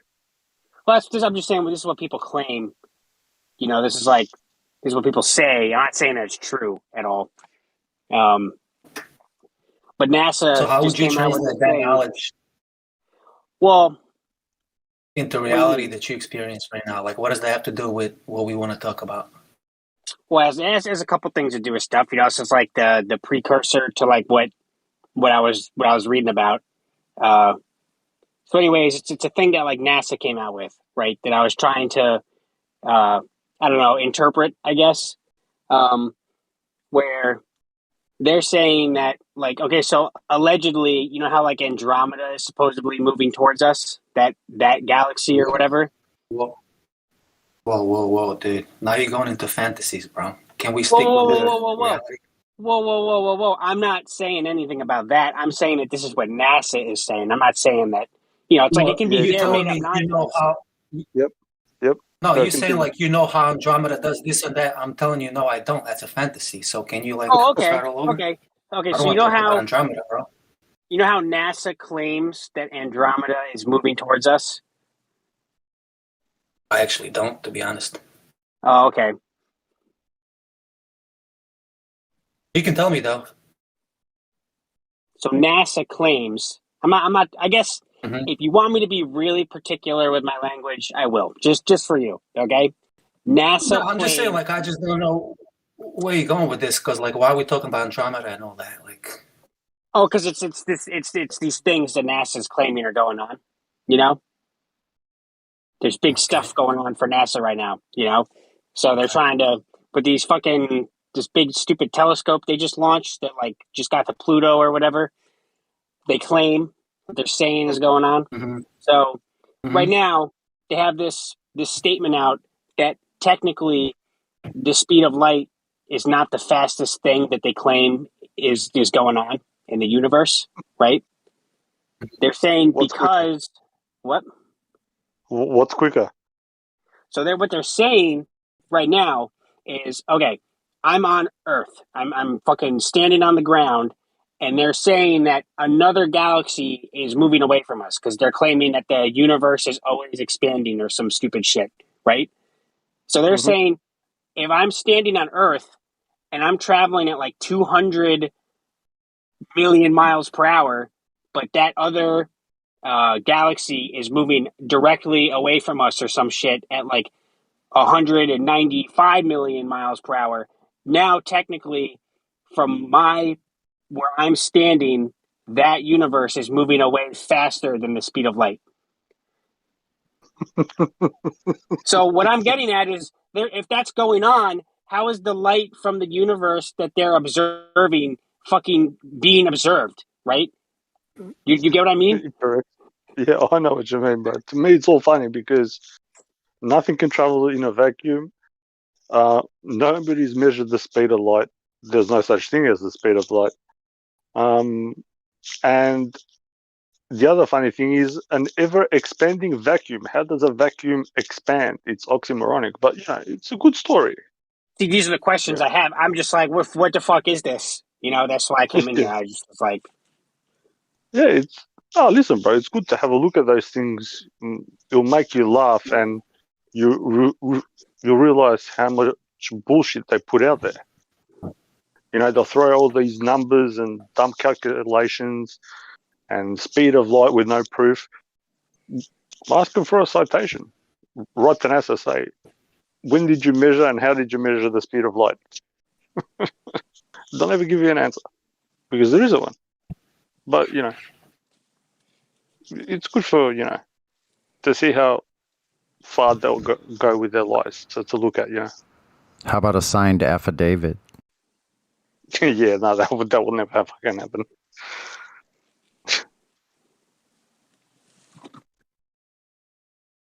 That's a felony charge right there. So, like, what was the point of the story and stuff? That like basically what they said made no sense. It was like an official statement that I didn't understand how it's possible that you're saying that light is one speed, but now something else is moving directly away from me at another speed that's greater than the speed that the light can move towards me. So, like, how am I seeing the light then? I don't understand. Like, I don't know. It's a good one. Good pickup. It's retarded. It's bad.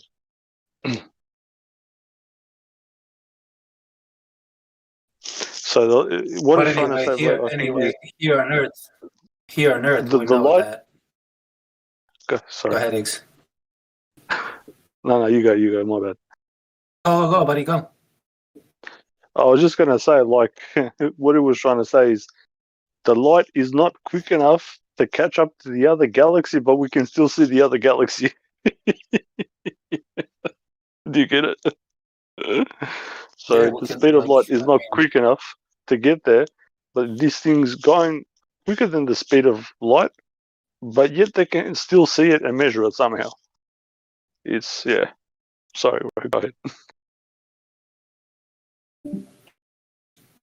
So we know NASA fantasies are just fantasies and it's all out there, but like here on Earth, we know that we don't feel the Earth move and there's no curvature. So do you agree that the Earth is flat and stationary, fully automatic? Oh, yeah. See, I've never done any experiments myself, so I'm not just going to take what somebody else says as true. Like, that's just like, gotcha. You could tell me something, but what am I just going to take your word for it? Like, you're gonna piss in my face and tell me it's raining? That's like the oldest adage there is. It's basically like that. Like, I don't. Yep. But you do experience Earth as flat and stationary, and that's what it is, correct? Oh, yeah. Until proven otherwise, which never was and never will be. All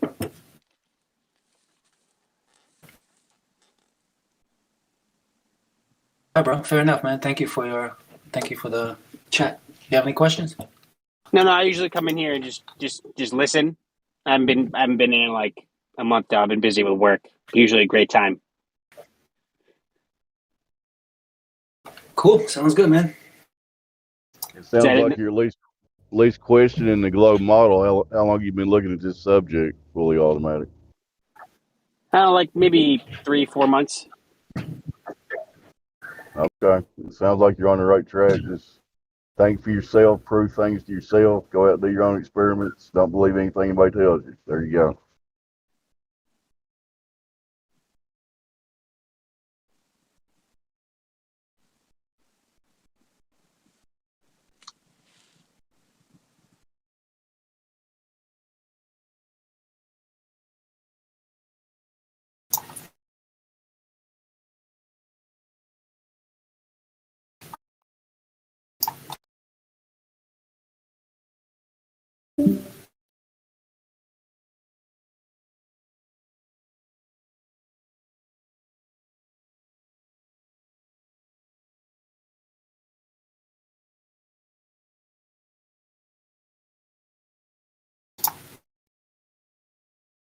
I'm trying to picture how a musket would be fully automatic. I know it's just a joke, but I can't conceive that.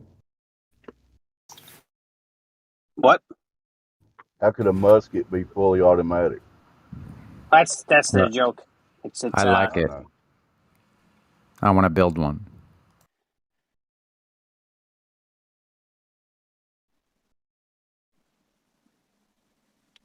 I mean, it could be. If I took a video of myself and I just fast forwarded really quick, it might look like that, even though that's not really what's happening. Somebody would be dumb enough to believe it. Make a revolving ball cartridge for the musket. He's going to start using NASA tricks. Fast forwarding footage, slowing down footage, moonwalk. No CGI necessary. This musket ball is real.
That's a good book, Indio. I started reading it already.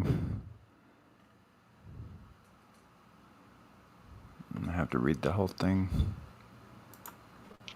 What book? Share with people driving like me. Yeah, let's see. I'll go post it. I'll go find it here. Indio just posted it some while back. here. Scrolling. I guess there's some more numpty clips. And those Globers say the darndest thing. I'll DM it to you, Dave. Alrighty.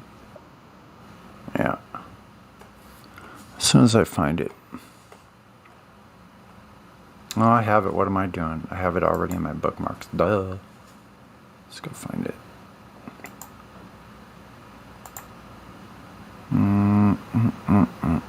Where'd it go?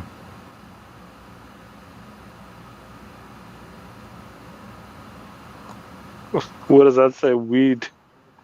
Liberal, violent criminal. Mm-hmm.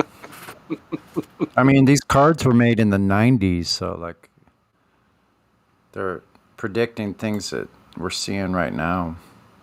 Yeah. I thought that they were made before that.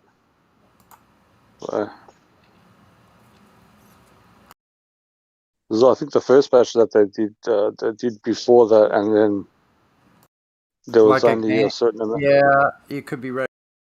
Could even be the 80s.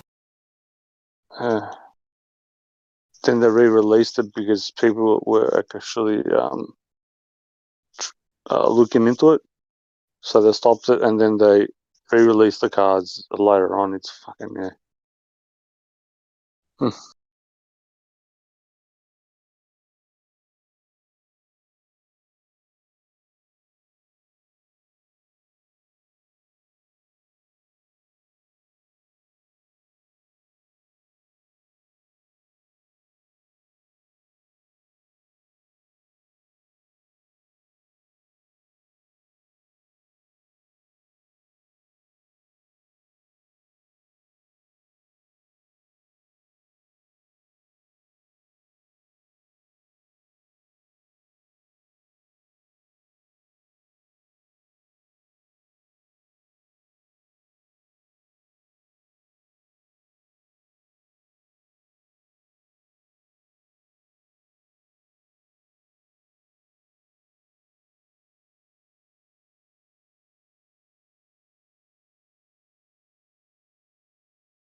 I don't know. It must feel pretty sad that the globe only has excuses.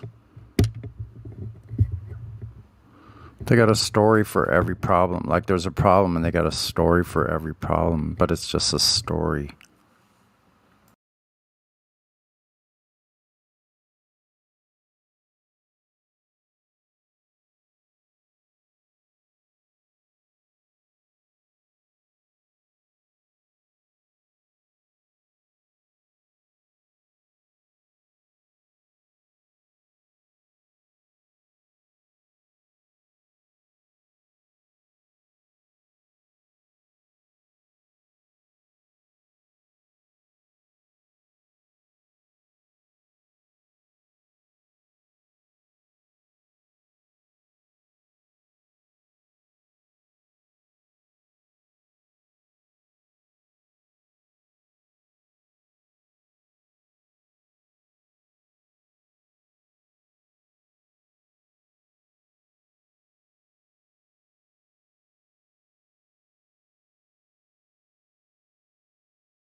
Hey, Bailey, welcome.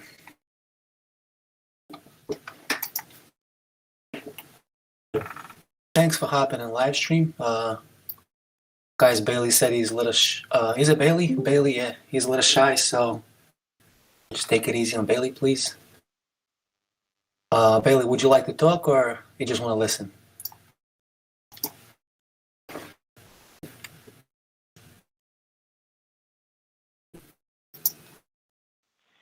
My apologies for dying out back there. I hate to leave people hanging. My mic has a short lifespan, so I have to recharge it every once in a while. Hello. It's all good, man. Thanks for coming to live stream. Yeah. Hey, Ragnos, you're back too.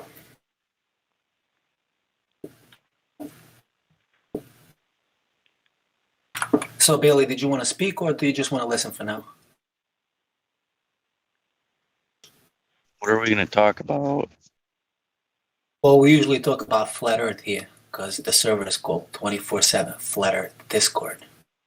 So, while we're talking about it right now. Cool, man. So, do you believe you're spinning on a globe that flies through the vacuum, or do you know that the Earth is flat and stationary? I know that the Earth is flat. God bless you, bro. Hey, Ragnos, I see you just came back. Did you leave the conversation somewhere? Did you want to continue, or? Yeah, yeah, definitely would like to continue. I was just trying to build up on some of these arguments, and definitely wanted some feedback. I think going along the lines of what I would call direct evidence versus something that is either has to be, you have to use, I guess you could call it circumstantial evidence. You could also, even evidence that's not circumstantial, but you can call it evidence you have to use deductive reasoning for, and you have to string things together. That's not, direct evidence. I was trying to figure out, arguments, because I think there's so many of them that fit into the aisle of not being direct evidence, and I think a lot of things can be, picked apart in a simple way like that. Even I think some of the arguments that, for flat Earth, I think some of them are more against the globe Earth as opposed to proving the flat Earth. For example, I think when you get into measurements and you start talking about, where's the curve? I guess you could look at it two ways. You could say, where's the curve? Or you could say, is it only flat? If you measure one area and you don't find curve, I guess that would be an argument against the globe. But then, if you say that that's an argument for flat Earth, that there's, it's only flat in this area, then, you could get into trouble by because But what if the Earth isn't curving anywhere? What if it isn't curving anywhere at the rate predicted? And if it's horizontally extended for thousands of miles, pick any direction, right, including the hills, valleys, and mountains, right? Horizontally extended. Exactly. So what's hard to understand then? It's like logic follows that. Go ahead. Yeah, sorry. I was going to say, I think that's a great argument against, against the globe. I suppose, the question that the reason why I kind of, I think that's a great argument against the globe. I think that one of the questions you can run into for using that as a proof for flat Earth is, you could say, it would be an assumption to say that just because it's flat there, it's flat everywhere else. you would have to basically assume that and say you've been everywhere and you've measured everything. How about overall water? How about it's flat over all water? So that. But we literally don't even need any assumptions or claims. All we need to know is that the Earth is not a globe and it isn't spinning or flying through vacuum. We don't have to say Earth is flat and stationary. It isn't a globe and it isn't spinning. The Earth isn't moving and it's not a globe. You can call it anyhow you want, bro. These are the facts of reality. This cannot be denied. There's no arguments about this. Because if there is, you have to present an argument.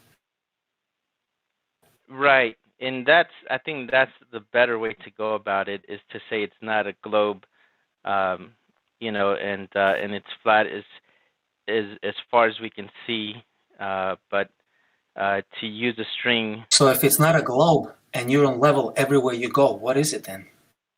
If it isn't curving, what is it then? If it isn't moving, what is it then?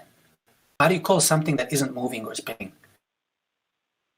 Right. No, I mean, it's stationary and it's flat as far as what you experience. Right. And I think that's fine. I think,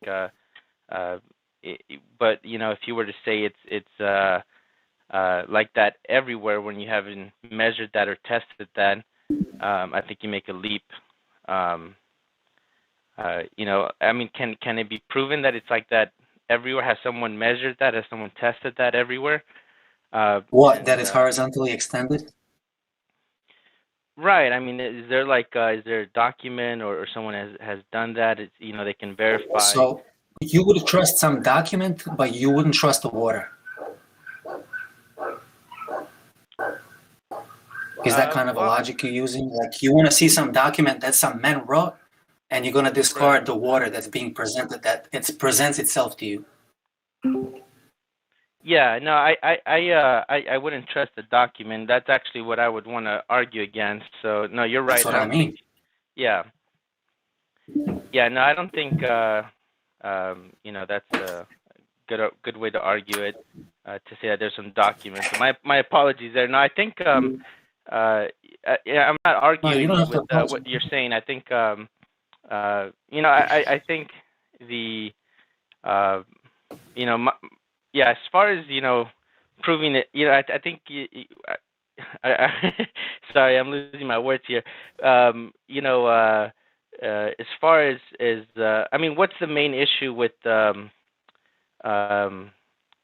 guess what part of saying that everything is flat? I mean, what's the issue with not going beyond what we can show? I mean, I guess what I'm saying is I can prove what I see and what I feel is flat. Why do I have to go beyond that? If I haven't seen that or experienced that. I mean, has anyone been to the You don't. That's what I'm saying. Like flat and stationary is by default, and if you want to claim otherwise, you would have to present evidence. So that's the basic logic. That's all there is to it. Right. Extraordinary claims require extraordinary, right? So what's the question again, Ragnos? I didn't really have There's a no question. I think he's just talking about like terminology issues, right? Yeah. It sounded like he was trying to get to a question. Anyway, go ahead.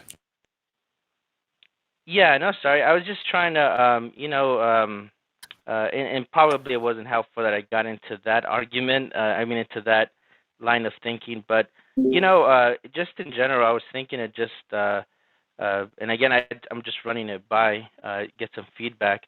But I was thinking of just keeping it simple and keeping it under the two umbrellas. One, what's direct evidence, and the second one is obviously everything that's secondhand, whether it's circumstantial or you have to deduct it based on a string of ideas, or whether it's formulated in your mind, and it may sound great, and it may have some kind of rationale, but it may have no bearing on reality.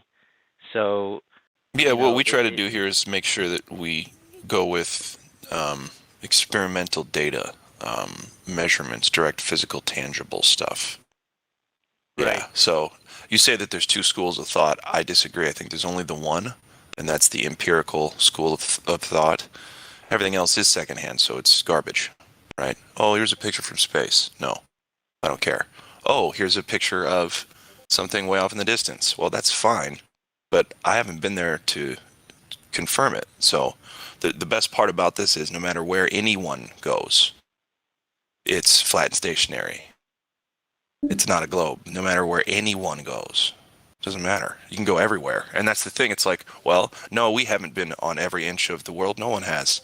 And again, personally, I'm not making a claim that Earth is the whole damn thing is a flat plane. I haven't seen the whole thing, so I can't make that assertion. And that's what's sloppy. If you haven't seen the whole thing, why are you going to say the whole thing's a certain way?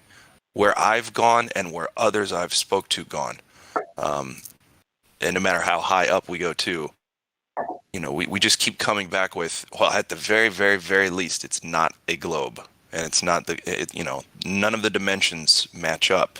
Everything we were taught in school doesn't match up. Everything they keep pushing doesn't match up. There's an issue there. Yeah, no, I'm with you. I don't think there is two. I guess you could say there is, but only one is valid. And I'm with you on that. I don't think that the second one would be valid. Just like you said, I think you have to go based on what you can either see or physically measure, as opposed to all these nice sounding arguments that you could construct or get into.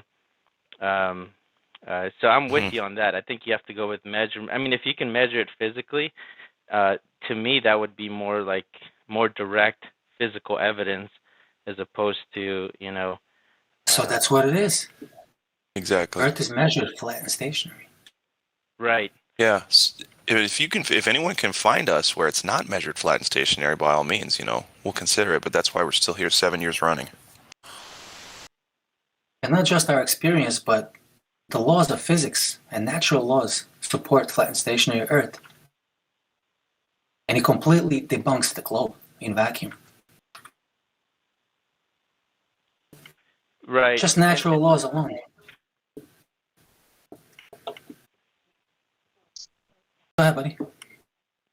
Yeah, no, I agree. I think I've been trying to kind of stick to some kind of a framework that's very simple like that, and just try to think of the simplest direct evidence. And again, I was just trying to see if level and entropy. Right. Pretty much explain the Earth to be flat and stationary. Just those two natural laws. And it debunks space at the same time too. Level and entropy. You can't get any more direct and more simple than that.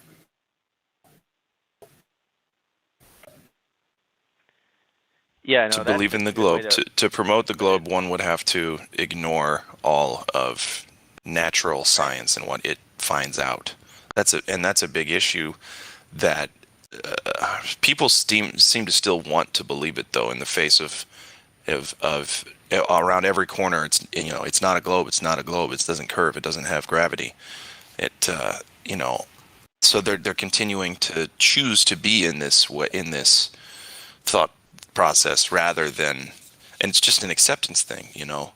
People still on the fence or still on the side of the globe, it doesn't take a lot of smarts to understand where you're at. Okay, this place wasn't made where you're supposed to just look around and go, I don't know, just fuck all about any of this, and that's cool with me. But what they do is they capitalize on that, and then they say, oh, well, we'll just tell them we did all the work and we got all the measurements and it's a globe. Done deal. They'll trust us, right? And unfortunately, that's the disease inside of the general population.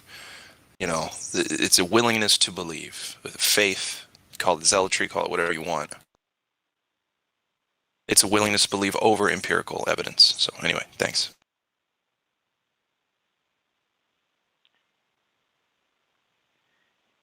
Yeah, no, I agree with that. Yeah, I think if you could stick to the simple empirical evidence, that's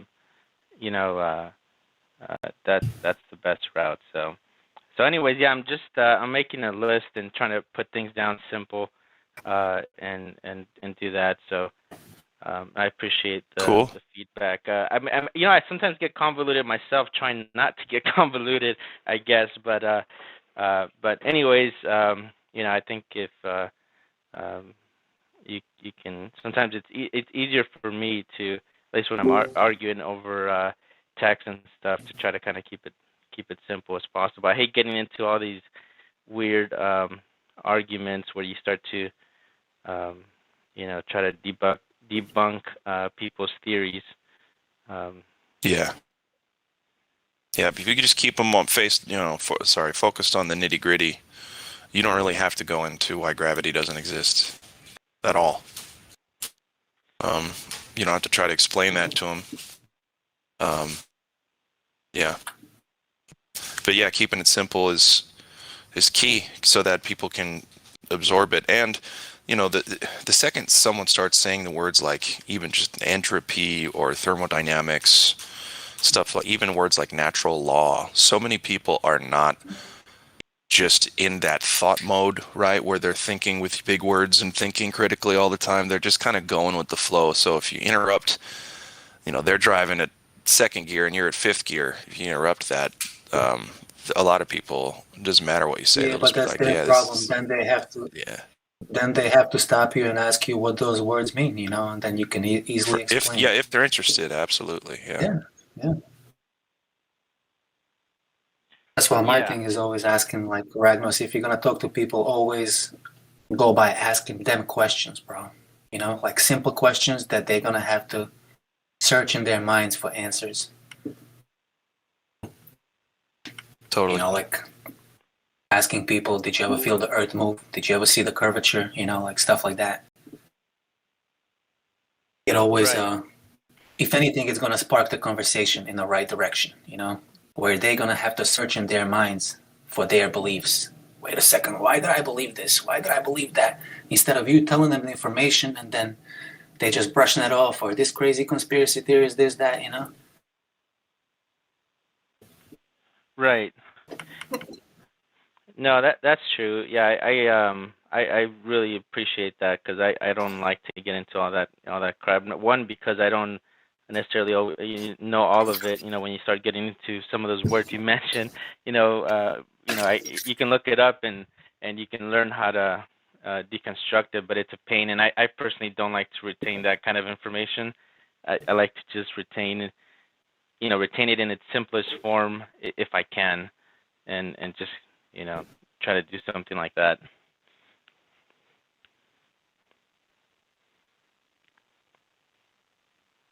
Yeah, man. But it's definitely important to understand the pressure argument, and the level water arguments. You have to, like, these are the basic things you're gonna have to be able to explain this to Globers,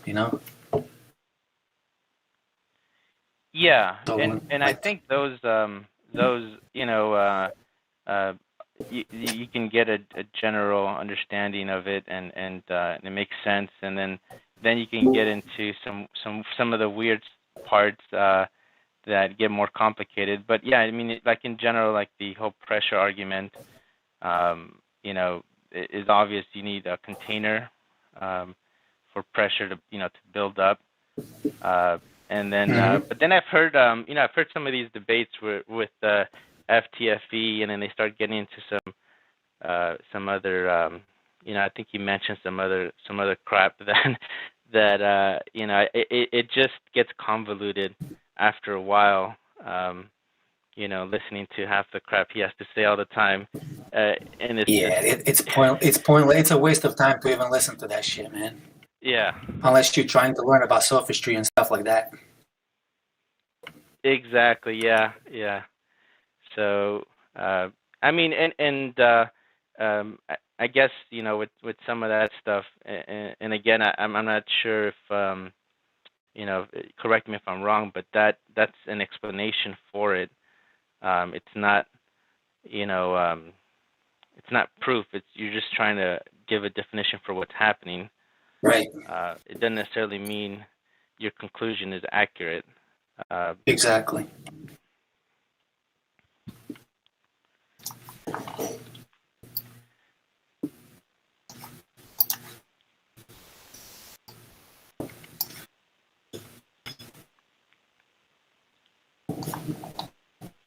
So, do you have any more questions, bro, that are like bugging your mind that you don't understand something personally and like?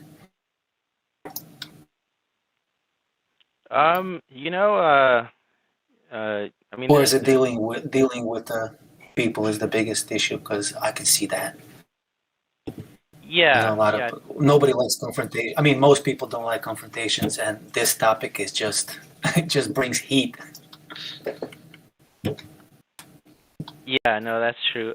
You know, it's mostly just, and I guess it's part of why I was trying to keep things simple all the time is I hate getting into, you know, because one, you know, I've only studied so much of it, and the stuff that I study, it's information. I mean, you know, the flat Earth is so interesting to me, and I love to study it, but to retain all these definitions of all this crap all the time is just a pain. You know, try to remember how some of these stuff works and to retain that. You don't want to remember it. You want to try to understand and learn it rather than remember it. You know, because remembering shit, like you forget it, like real quick, dude. But when you learn something, when you understand it, right, as you're going along, that will stick in your mind much longer, I think. Like honestly, yeah. I didn't know. Like I learned so much of this shit, dude. Since 2017, like most of it. Most of this, I haven't learned so much science in my entire life as I learned since 2017 or 18. Like literally, dude. I'm the only person in my extended family that never went to college. Yeah. No, I think that's true. I mean, if you understand it, there's no reason to regurgitate, you know, some kind of formula. Yeah, whatever. Just don't let it scare you. Do you find this topic interesting, dude? Like, I find it extremely interesting, and I want to know everything I can about it. So I'm like, I started learning everything I can about it. You know? Yeah, I find it interesting. I don't find it interesting when you get into some of these, you know, some areas of it I don't find interesting. You know, like when we have to, you know, obviously like I'll tell you, like for example, I was reading, you know, how, because you know, whenever I'm commenting on YouTube or whatever, trying to just bring up a conversation on some of these channels like FTFE. And you bring up, you know, gravity not being valid. They bring up the Cavendish experiment, and you know, I didn't really, you know, when I first started looking into it, I didn't have all these answers. So I started reading, and I appreciated Eric Dubay's book, Flatlantis, where he kind of goes into why that experiment doesn't work. You know, you're putting force into the object. There's no way to set up the experiment without it, you know, having some kind of push or pull to the balls, so they're gonna move in one way or another. So it's impossible. Yep. So on the Cavendish, but so you know, stuff like that, the simple stuff, like you know, you could prove that it's visibly flat. That kind of stuff is interesting. I freaking hate getting into the nitty gritty of gravity and all this crap. I mean, some of it is interesting and it's, you know, nice to talk about and go over the basics, but yeah, some of it just gets convoluted and is more of a pain, I guess, in some aspects of it.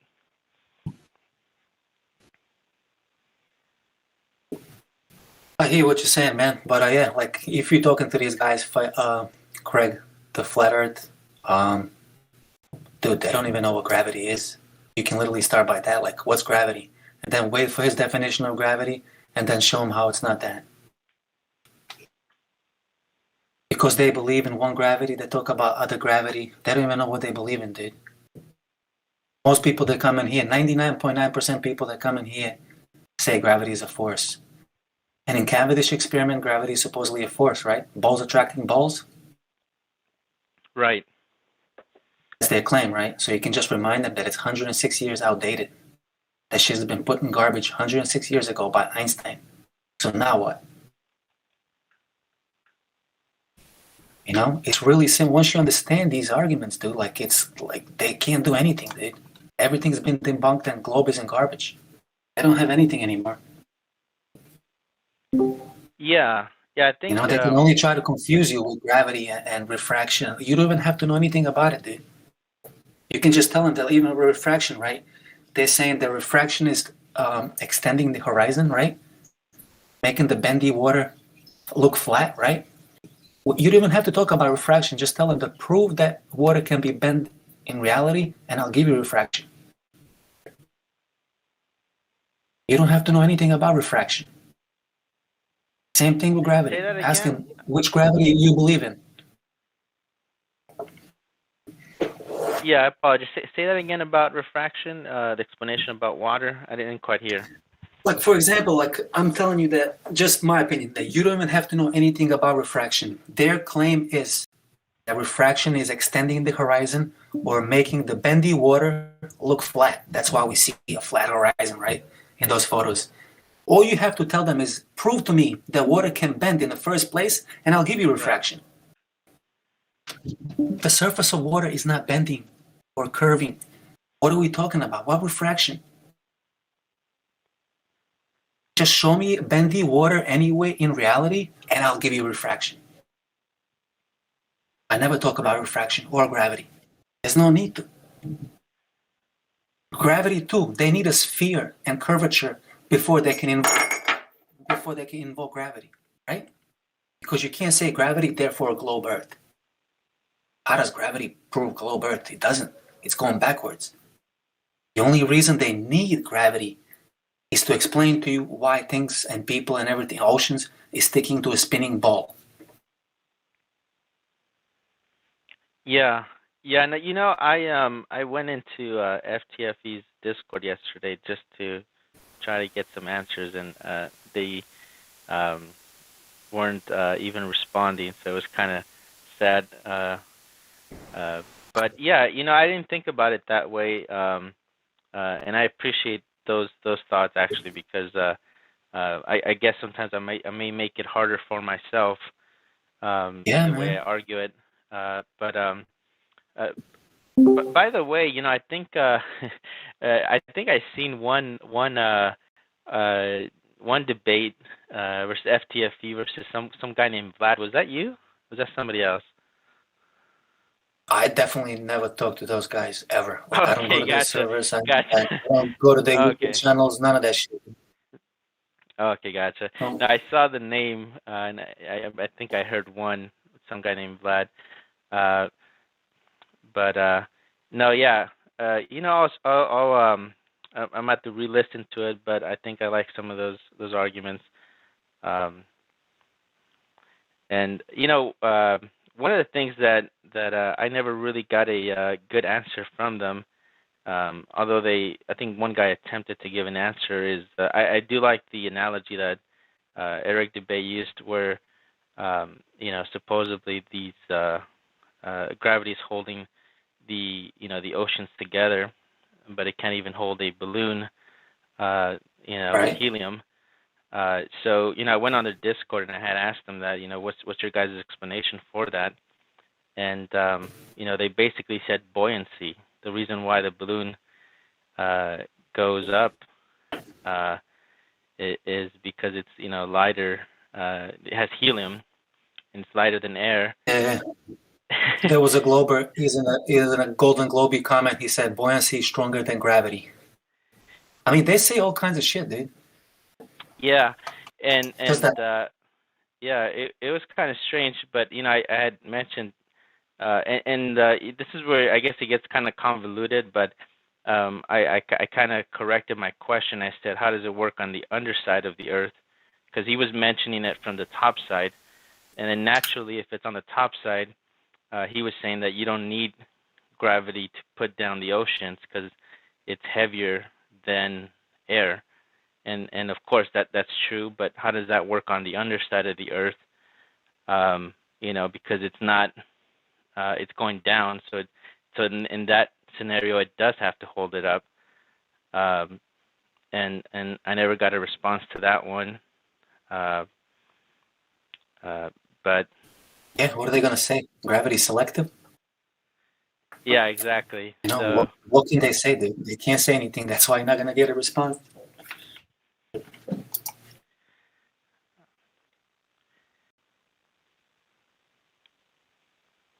Yeah, but that's it's interesting. I like to kind of get a few things in here and there, but I'm just trying to refine some of the arguments. So I appreciate some of that stuff you brought up. Of course, bro. It's a pleasure talking to you, man. Yeah. I do have to jump off right now. I'll be back later. Nice chatting with you guys. Alrighty. Take care, man. Thanks, Vlad. Take her easy, bud. Okay, buddy. See you guys soon. Huh?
Seems to be a very simple issue people are still having. People on the globe side are still having. There's this, I don't know, I guess you could call it the mental deficiency going around about how somehow stuff in the sky demonstrates what we're standing on beneath our feet.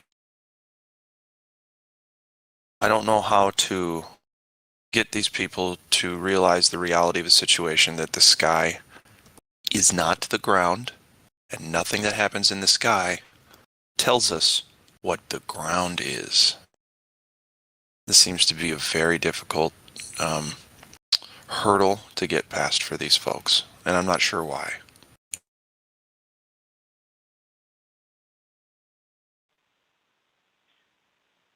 Yeah, it's like a simple non sequitur, right? Like It's non sequitur.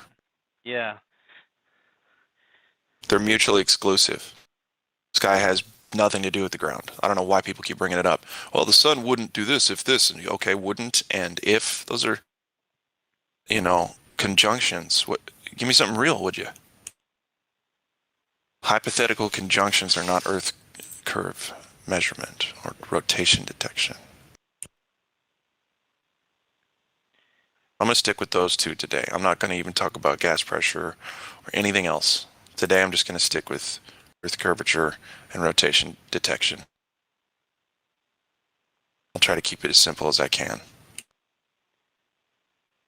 Yeah. One thing that I heard the other day, it wasn't the other day, it was a long time ago, but I think it was back when Professor Dave was trying to do some of these videos, trying to debunk Eric DeBay. They started getting into this, this idea that there is no up or down. It's just so convoluted. Like, what do you mean there's no up or down? Like, they need to bend reality so bad, just like ad hoc arguments to try to make their theories work. Because naturally, we're saying that in Australia or on the underside of the Earth, people are upside down, and he's saying no, there's no down, there's no up. they're just saying, there's I forgot how he worded it, but it's just it's crazy. It gets so convoluted, when you try to fix your theories and your models, and you keep adding ad hoc crap just to make it work. It's just it's a mess.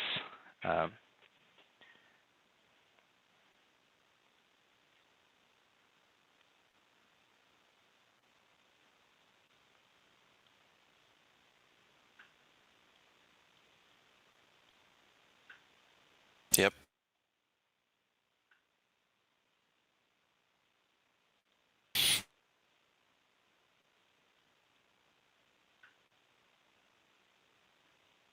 Imagine never having performed a single measurement for curvature, but arguing for it anyway.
Yeah, the curvature measurements are nice when you can go out and test it yourself.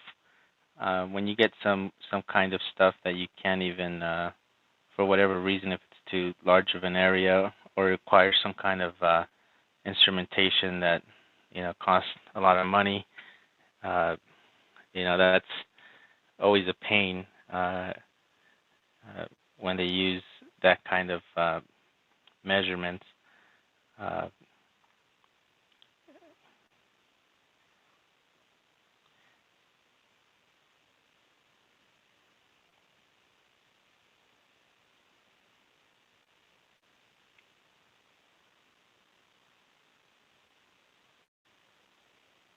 Because you have the issues, like you can't. It's not like everyone can just, I mean, it couldn't happen anyways, but it's not like anyone can just build up their own rockets and go up to space. And so, some of these experiments, it requires, some kind of instruments that cost thousands of dollars and whatnot. It's just. I think it's unhelpful to use those kind of stuff. But I mean, I guess some of them are valid. I guess you can, like the P900 or whatever, if you can get those kind of things and measure it, or not measure it, but observe what the flatness.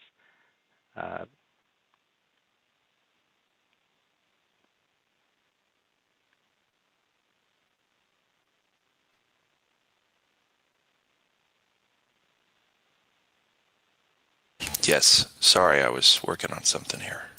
I'm always back and forth between doing homework and chatting. I should do one thing at a time. Fine. It's all good. I'm working too.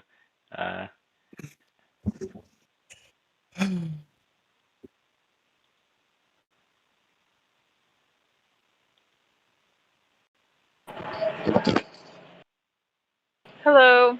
How is everybody? Pretty okay, I guess.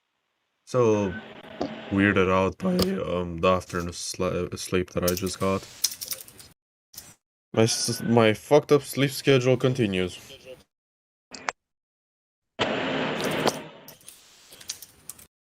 All right. I'm trying to work this new microphone thing I got. but I don't know how to do it. What kind of mic? Is it like the one that you use for broadcasts or for gaming? No, it's a cheap thing. No. I'm supposed. No. No. No. What? Oh, sorry. I was talking to my cat. Oh. Okay. Yeah, I'm supposed to be able to push this button, push this button and not be heard anymore, but I don't think this button works. Nope, I don't think it works. It's like a button on a microphone. Yeah, it's not a big deal. Yeah, my headset has it, but I use an actual thrust mic that has like, well, a gaming microphone. Gotcha. That costs quite a lot, honestly. You sound good.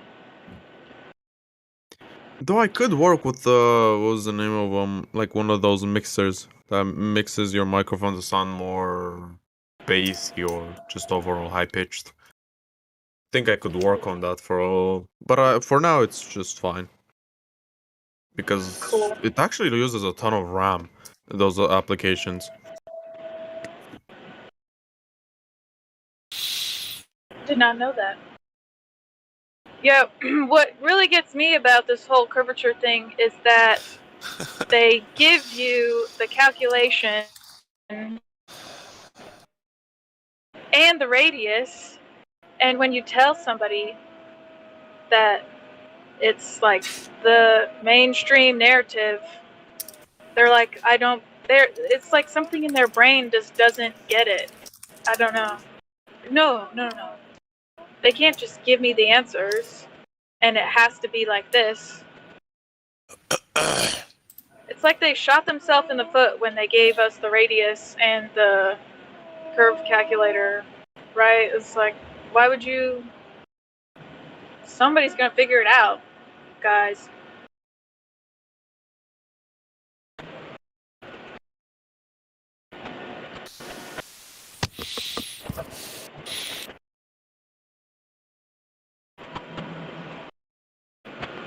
But anyway, does the mic sound okay, or should I return it? Let me see. No, it's actually fine. It's all right. It's pretty clear, but it does sound like you're kind of far away still. What about right here? Holy shit, that's louder. That's better. That's a whole lot louder, huh? Sorry, I put it right up to my mouth. Sorry. You're good. Yeah, it's clear. It's nice and clear. Okay. If I put it sideways, it you. actually sounds louder. Thank you.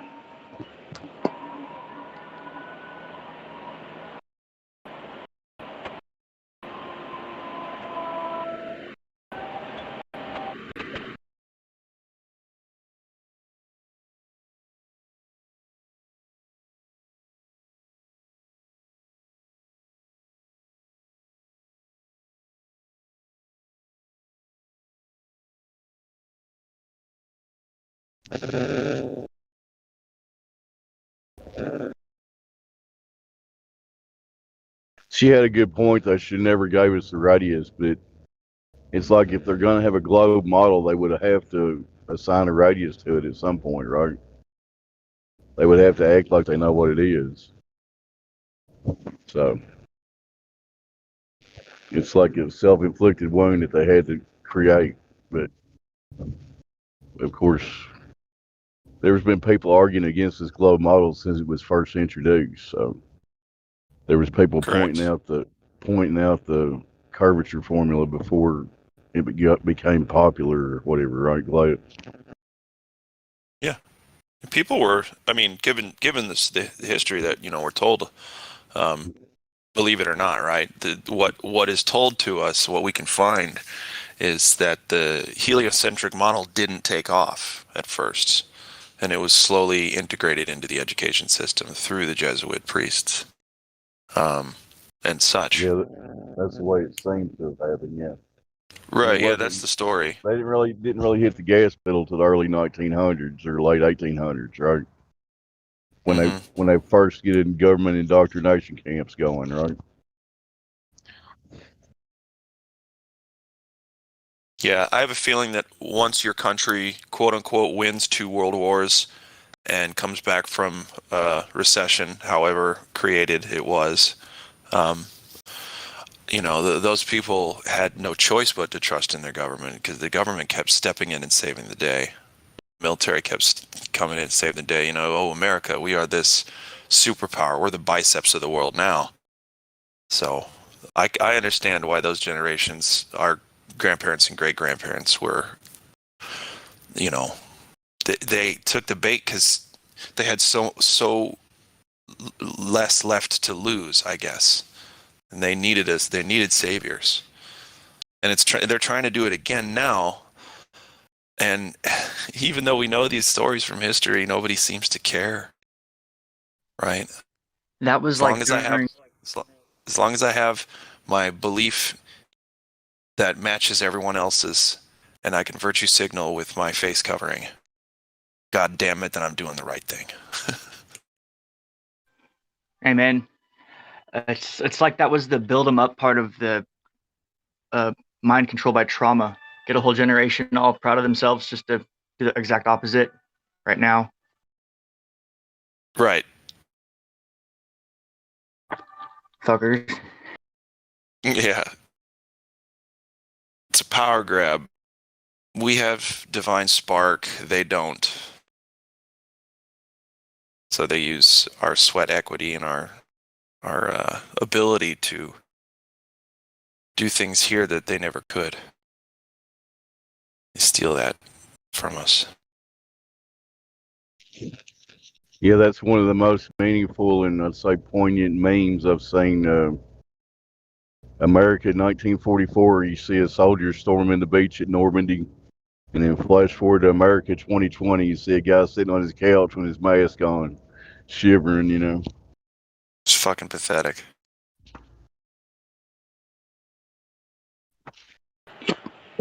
But soldiers don't even have to really go to war anymore. Right? Yeah. I mean, there's drones now and everything. The drones will fight for us. Well, here's the problem. You can get someone sitting in their fucking apartment to do the dirty military deeds with drones. Not kidding. You could wake up, be buck naked, get some coffee, and kill people at your desk if you wanted to. That's where we're going. That's where it probably is right now anyway. We just don't know about it. So, yeah. And again, these are my opinions based off of things that I've seen, my experience. I guess you could call it a technological warfare. It's spiritual, but that means that they're like, so our godlike powers, quote unquote, are like a divine spark in us. We have a certain kind of agency that demons, lesser than things, can't use. They don't have it in them. Shit, I was going somewhere with that. Maybe I'll think of it again. I've got so many things open on my screen right now. I shouldn't be doing this.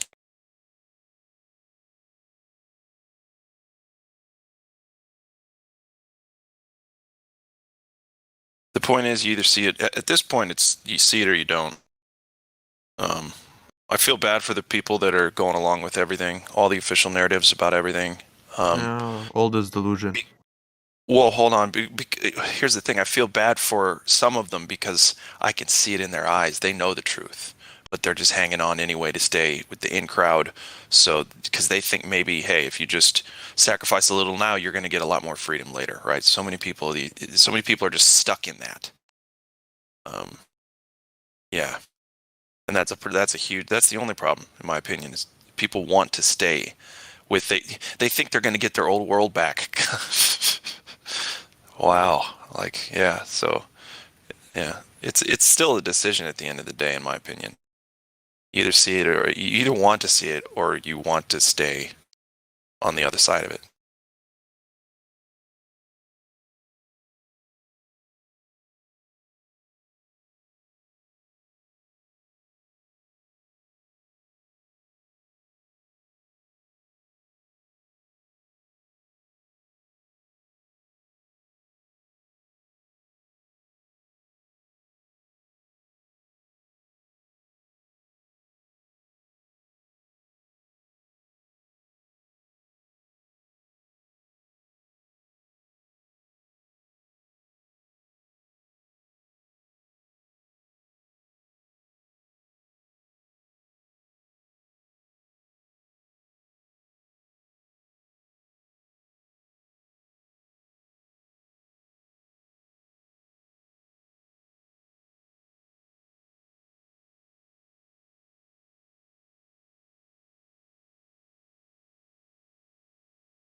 Yeah, I think at the end of the day, some of the some of these people go along with it for money or for power or pride. Or pride, yeah. All of those are a sin as well. Right. Yeah, and like yesterday, I saw these report about China shooting a missile, into orbit, and as soon as flat Earth, all this stuff is just propaganda for war and to, basically line the pockets of everyone who makes money off of war. So you got all these contractors that need to keep the bills flowing, and you always have to be in a war. So it's easier to spot it, though, once you know flat Earth, because when they start talking about these ballistic missiles that go into space, making a circle around the Earth, you're like, there's no way. So it's propaganda. But yeah, it's just sad. They're just raping the people for it's conjecture what the end game goal is, but individually, half of these people are doing it, for the money. It's the reason why, probably the people in NASA and all these organizations, they don't just. I'm assuming they don't just do it, for. Although they can, I know that some of them are Masons and stuff, but I'm sure they also get paid off. They get paid off money. So I think money has a big role to do with it, unfortunately. But yeah, it was funny listening to that report yesterday about the supposed rocket that went across Earth's orbit. The general or whatever the guy was that was making the report he looked so bored just giving the report. Almost sounded like he didn't even want to say it or didn't believe it. It just sounded like his face looked like he knew he was talking, bull crap. But yeah.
See verified in here named Bofa D's.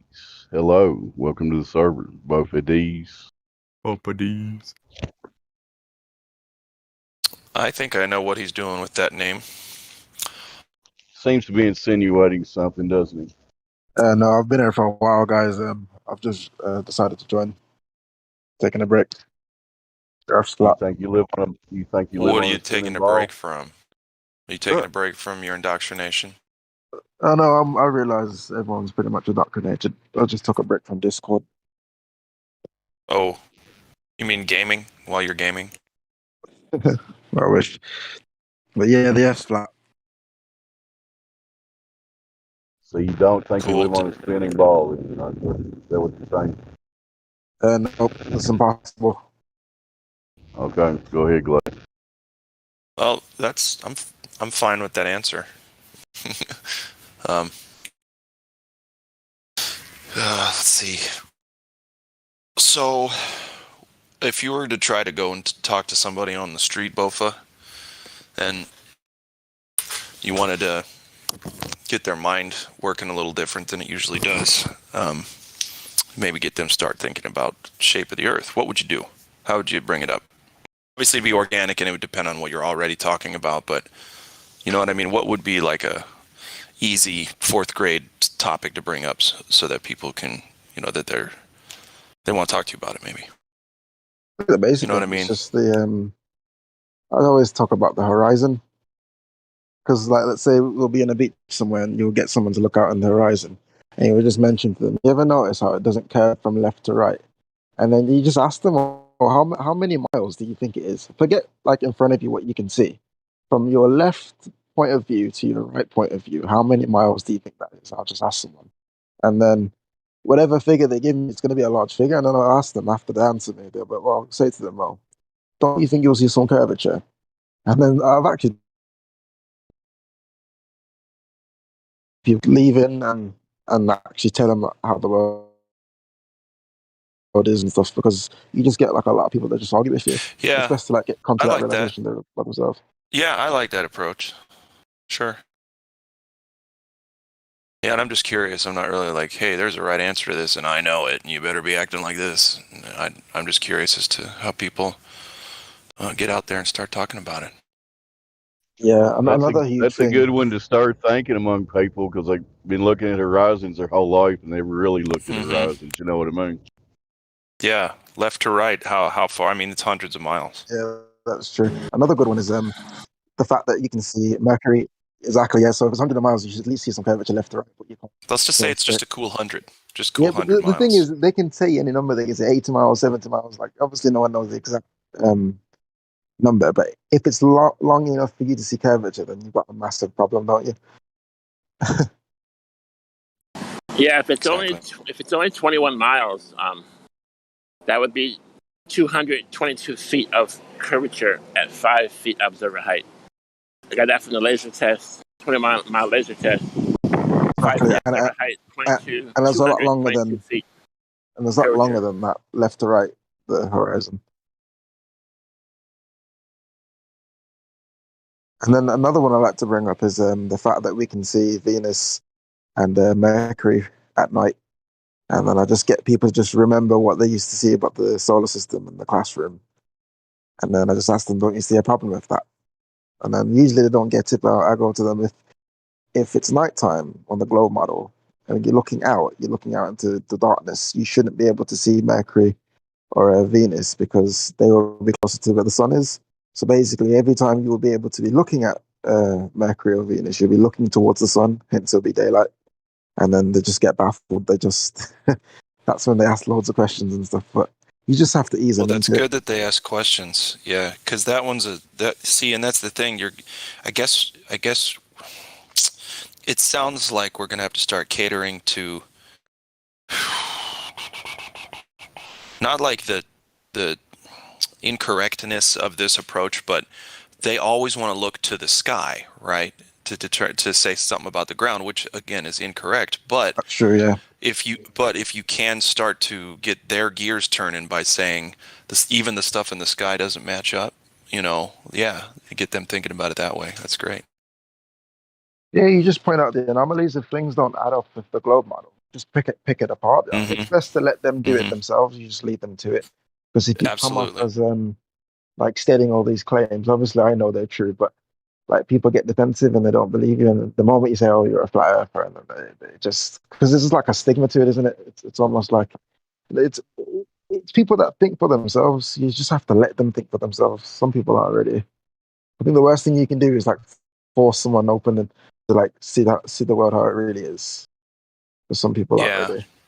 Well, the good news is most people aren't susceptible to that, right? They're so bogged down in their belief system that you can't force it on them, which again I think is good. Just because then they weren't able to hold a grudge against you, and it's actually genuine winning if they do wake up. You didn't inflict anything on them. They came to those realizations yourself for themselves. Sure. It's not like you're coming to them with this is how it is, and you have to find for yourself. It's like, how about this? You ask them questions. I'll find out a bit better. And then they'll ask you questions like, you seem to know so much about it. And then I always just say, what about this? What about that? Don't you think this is possible? And then just come back and see how they get on with it. Totally. Sorry. Hey, I'll be right back.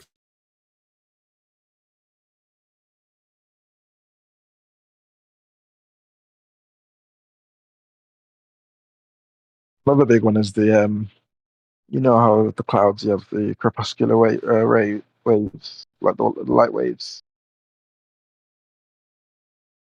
That's obviously proves that the sun's a lot closer than what they say it is. Because in the globe model, it's so confusing. Like, do the waves run parallel? Or do they run? You get what I'm trying to say? Like, you'll see so many models that contradict themselves. It's hard to keep track.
Full moon tonight, y'all.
Mic check.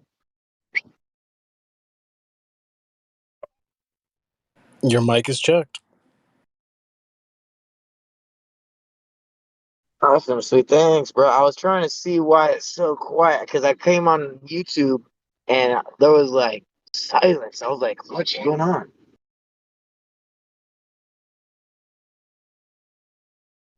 Apparently, there's a little action going on in another server. Some of our guys are there. A little debate going on in the House of Wisdom Discord. Posted at 48 minutes past the hour in the chat.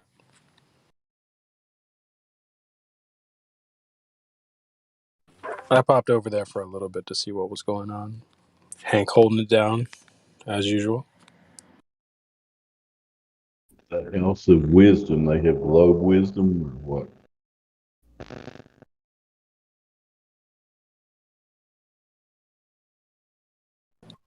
Unlikely.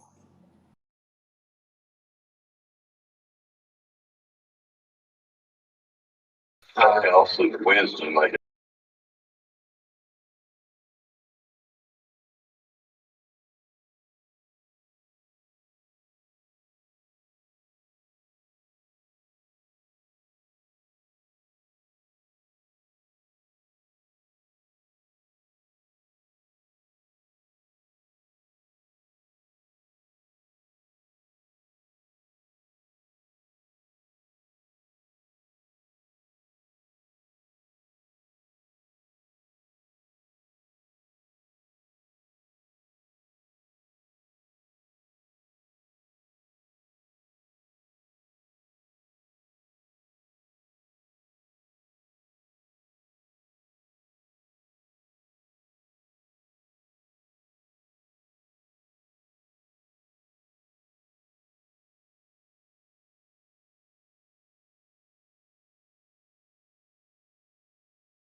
Zig, welcome to the server. BC verified. Just join the chat. How are you?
Hello?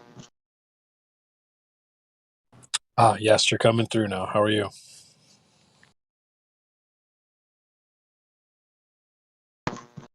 I'm fine.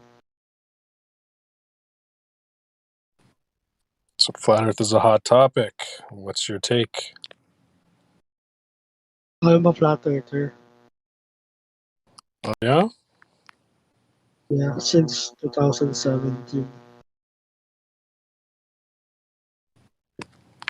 Yeah. You sound too sad about it, though. Go ahead, Crush. Well,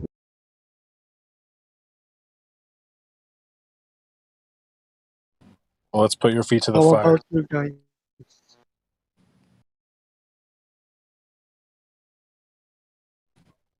Why don't you demonstrate to us your flatness? How can you prove the Earth is flat, Zig?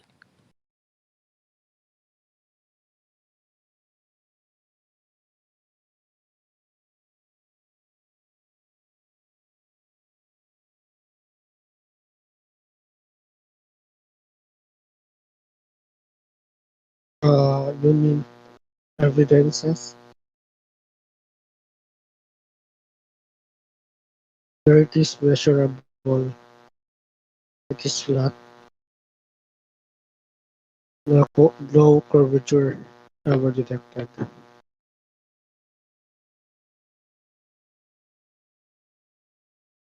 There's no scientific experiment measured Earth's motion.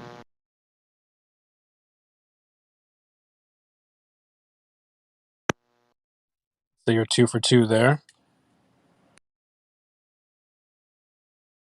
Hello?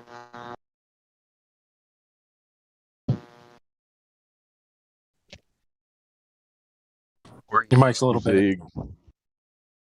Where's he from, generally speaking, Zigzag? I'm barely hearing. Philippines. Philippines, the PI. Is that what he said? Yeah, I heard Philippines. Okay. Cool. Go ahead, Crush.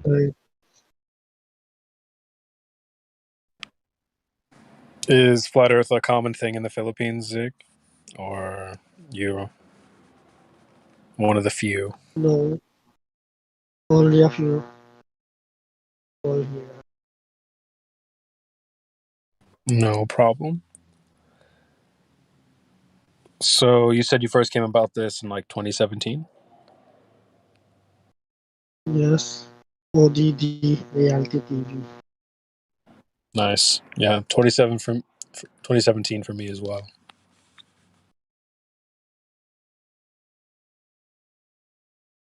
Before there was no censorship on YouTube.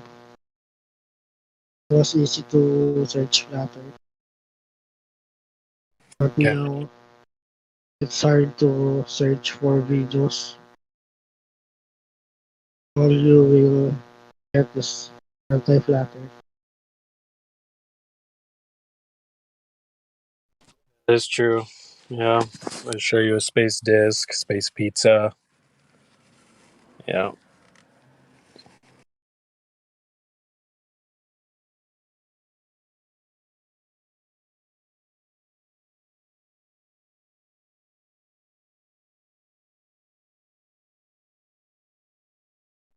Do you talk to anyone about this in real life? Do you have any friends that are flat earthers?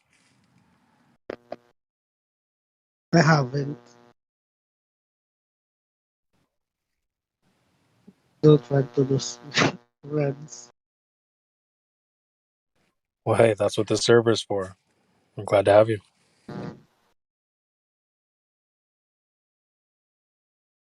It's like I'm gay and not open about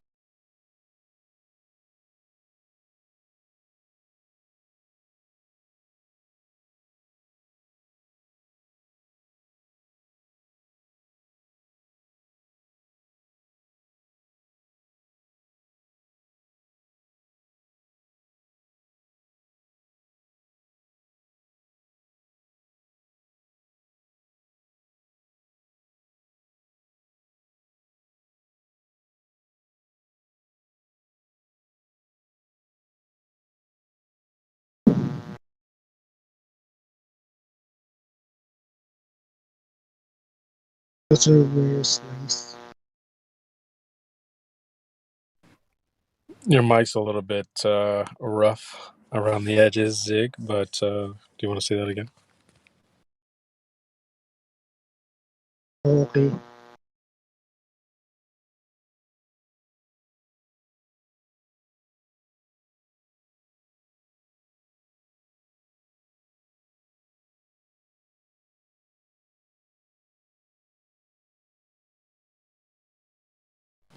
Ragnos is back. Welcome back, buddy.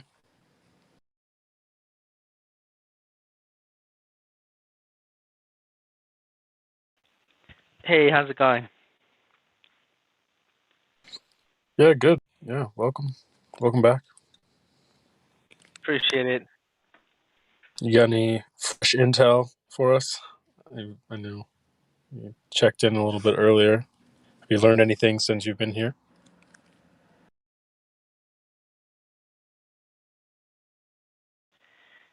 Yeah, I was talking to Vlad a little bit earlier ago, and I got some good stuff from him. As I was talking with him for a while, on how I try to keep things simple and try to find some simple arguments. So he gave me some good tips on a few stuff.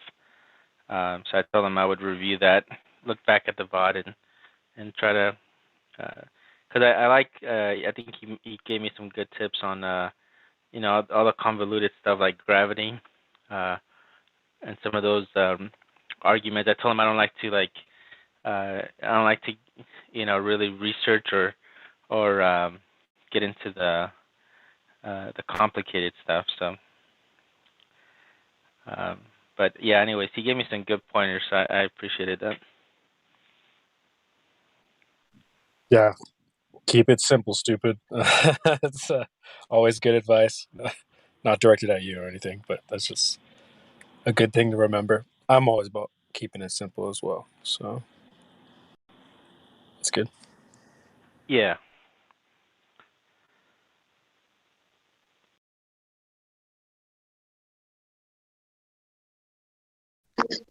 Can somebody help, go to VC check-in? I'm gonna have a nutrition alchemist go in there.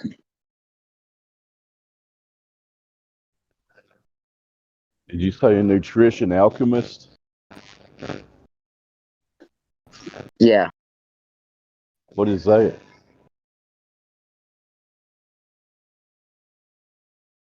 Is that somebody's name? What? Nutrition alchemist?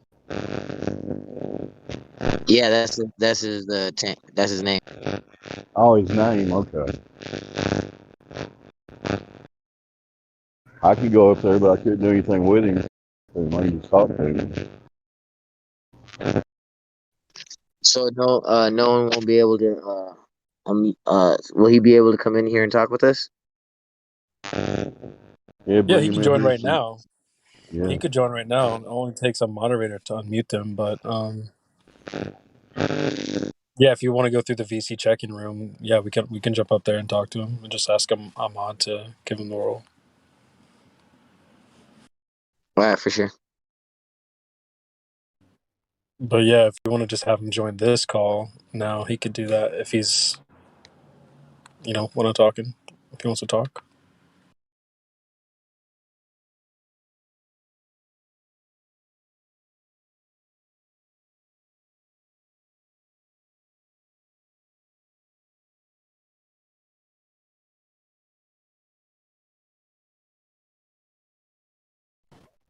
Yeah, so that's him. So a moderator will have to unmute them. Brad, maybe.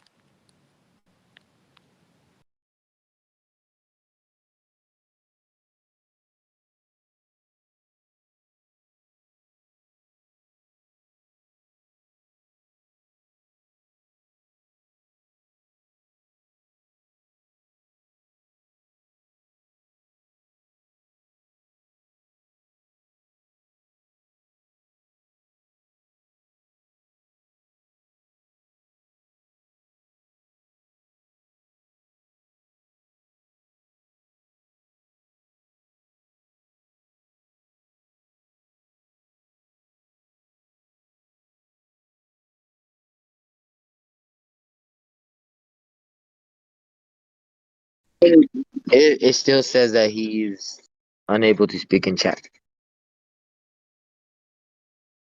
Yeah, we need to get a moderator to pop him off mute. Maybe Brad. We gotta get right.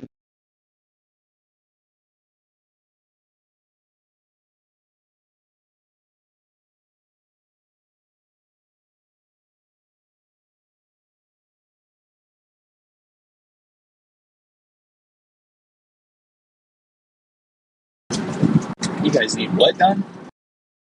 Need to unmute the go alchemist. Please.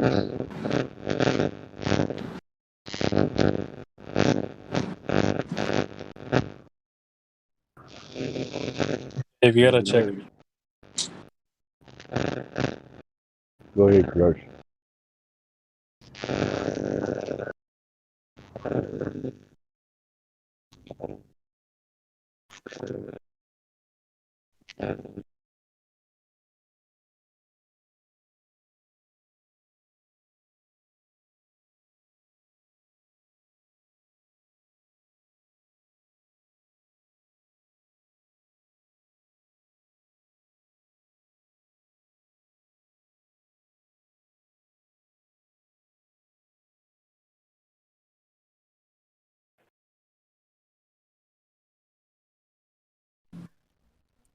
Nutritional Alchemist, you should be able to talk now.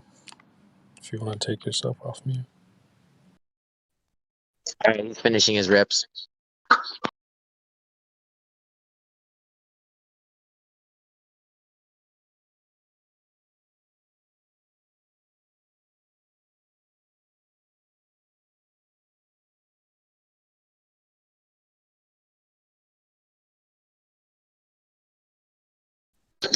Yeah, he's pressing the button and it's not unmuting him. Voice settings. We're gonna check on the phone. Hold on. What's this? Voice settings mute. Should I turn that on? Yeah. There you go. We can hear you now. Hey everybody, this is Nutritional Alchemist. I was invited by Master Chief to this panel, and I'm excited to be here. Appreciate it. Welcome to the panel. Glad to have you. Welcome, Nutritional Alchemist. You have any questions for us? Coming soon.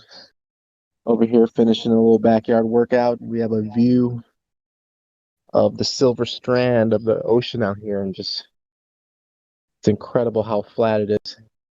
I mean, the horizon. It's a beautiful sight.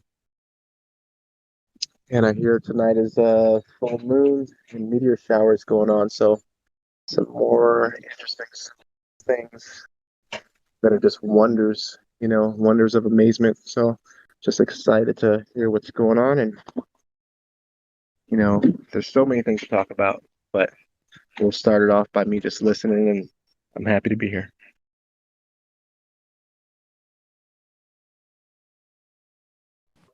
Oh, shout out to Nutritional Alchemist. That was a nice intro. Yeah, the full moon tonight. Very interesting. I'll definitely be watching. Skies look pretty clear here, so I will keep my eyes on the skies. I didn't know about the meteor showers, though. That's cool. Check that out.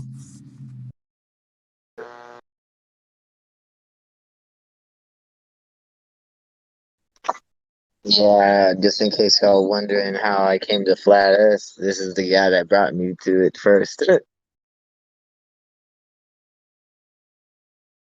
he Really, tell just us that story then. more Go light ahead. to just brought it into more light to me. That's all.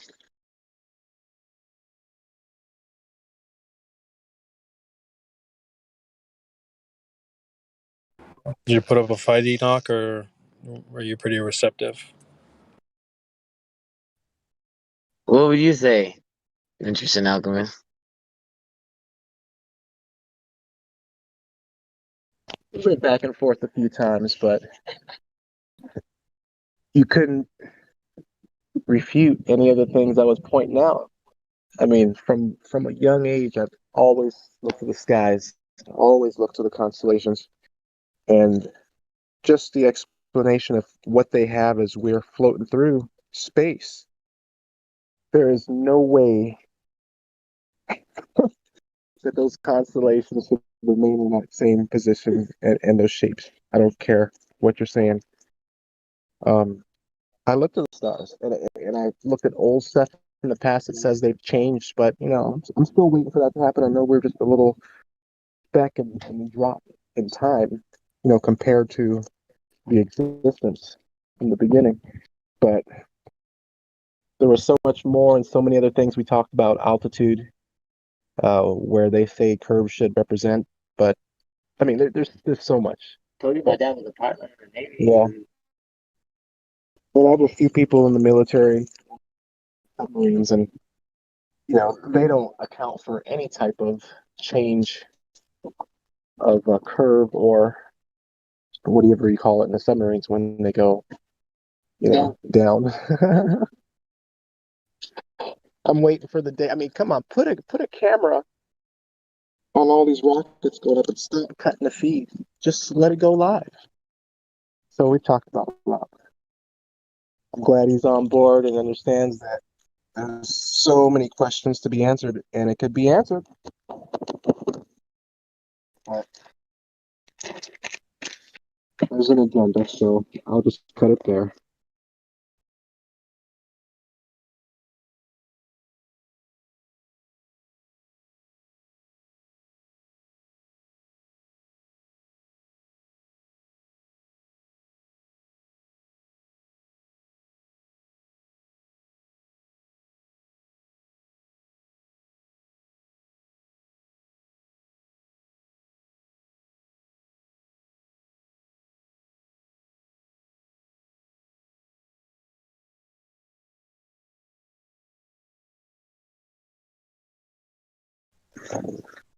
I remember when we first started. I think one of the first videos I sent to you was from JT Nolan.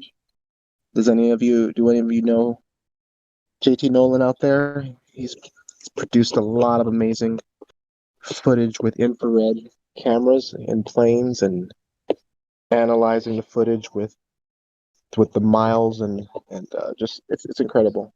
JT Nolan, look it up on YouTube if you haven't. I'm sure you guys already know.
Man, where's Dead Air Dave at?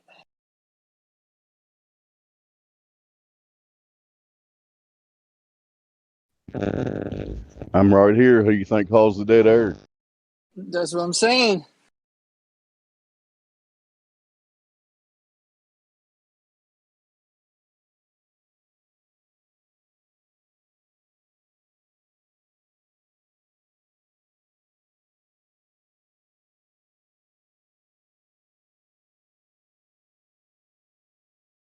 Is Nutritional Alchemist still there?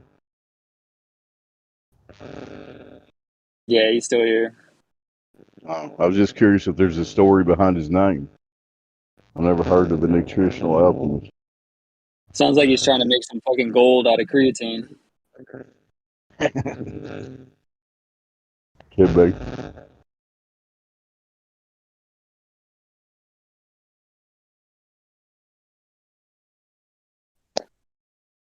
That's pretty funny.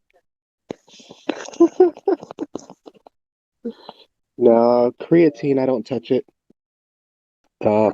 Basically, I've been vegan for about 7 years, 8 years. He's wine vegan.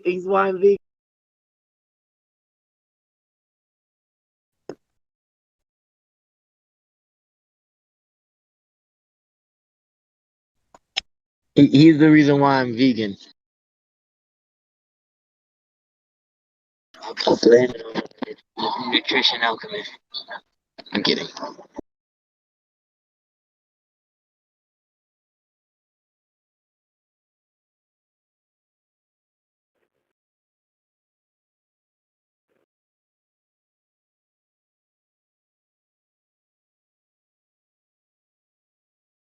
Never really understood the whole vegan hype.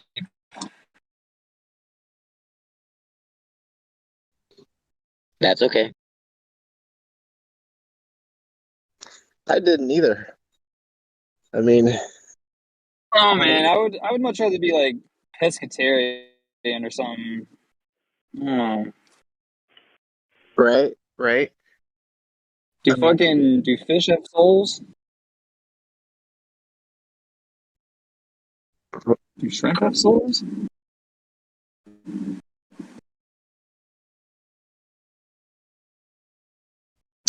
What was that you said?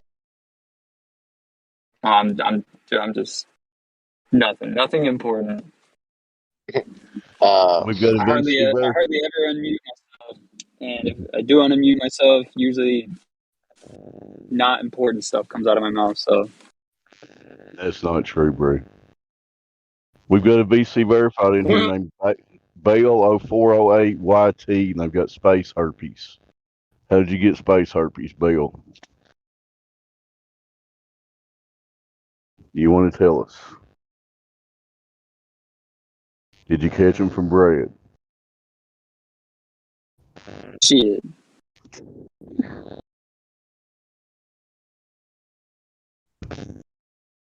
Guess they don't want to talk about their space herpes. Who are we talking to? This Bill person? Bale0408 VC verified and space herpes. That's an interesting combination.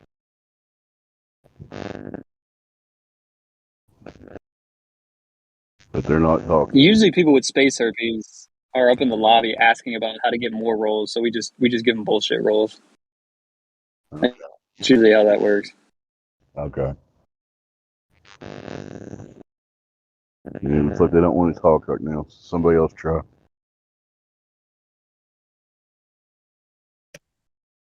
I think it's Bailey, and we also have Sam D, VC verified. What's up, Sam D? You want to unmute and talk? I'll talk with you guys. What's up? Is it Bailey? Yes. How's it going? Good. How'd you get space herpes?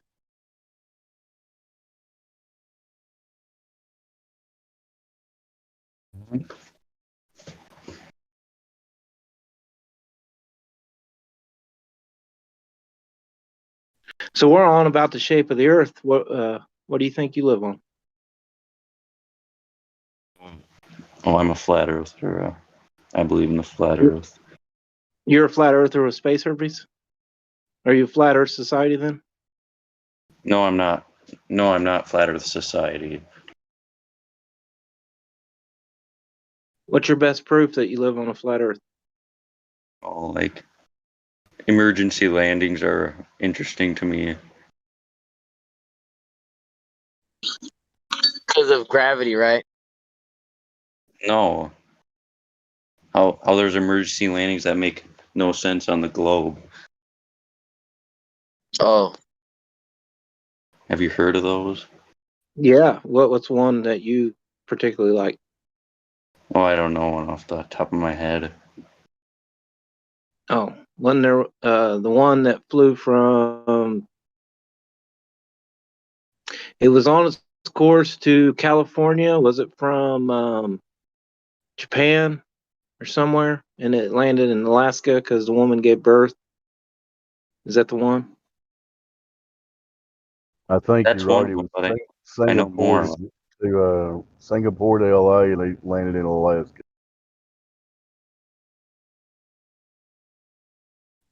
Interesting that that's your best proof, but you don't have any idea of any particular one. Maybe that's why you ended up with space herpes. No, I'm not space herpes. Okay, I have more proofs. Okay. Go ahead, give us the next one.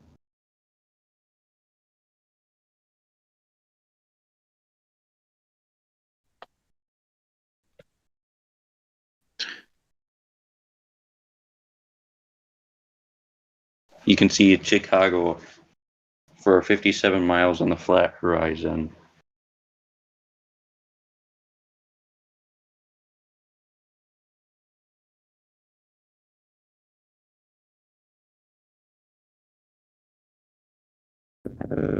How much curvature?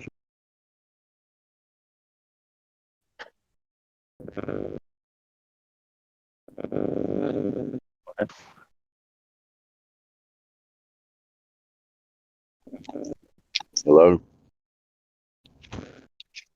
Yes. Yes, like how much approximately curvature? I've seen a lot of. I've seen.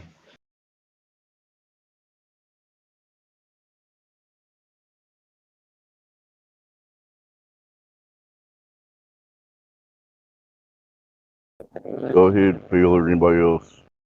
I can't get anything out of it.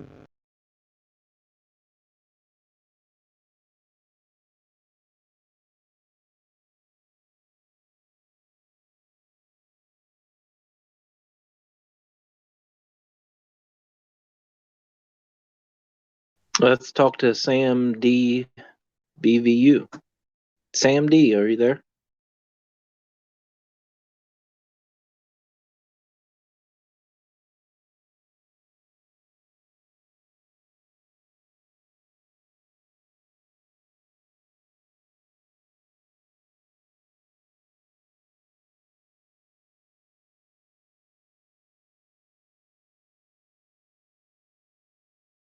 No. Hey, to piggyback off of the emergency landings, one thing that I always wonder about flying from west to east and then from east to west, shouldn't it take a lot less time going the other way, the other direction from east to west, since they claim the Earth is rotating 1,000 miles an hour? But at what point also does the atmosphere detach from the claim of the spinning globe? There's so many answers that need to be answered. Can anyone here? Yeah, well, according to them, I guess the atmosphere speeds up the higher you go up. Somehow. Okay. But yeah, that makes sense logically. And I go back to that Red Bull jump. At what point of the atmosphere was he at? Shouldn't there have been some motion? But they really didn't have to go far to pick him up. So how much speed are we talking? Or is it just you can go as high as you want and come right back down where you left? Yeah, I'm pretty convinced that Nutritional Alchemist is a true flat earther, and I recommend him getting that role. I would not say the same about Bailey. He's already left. I agree with that. Nutritional is legit. He sounds legit.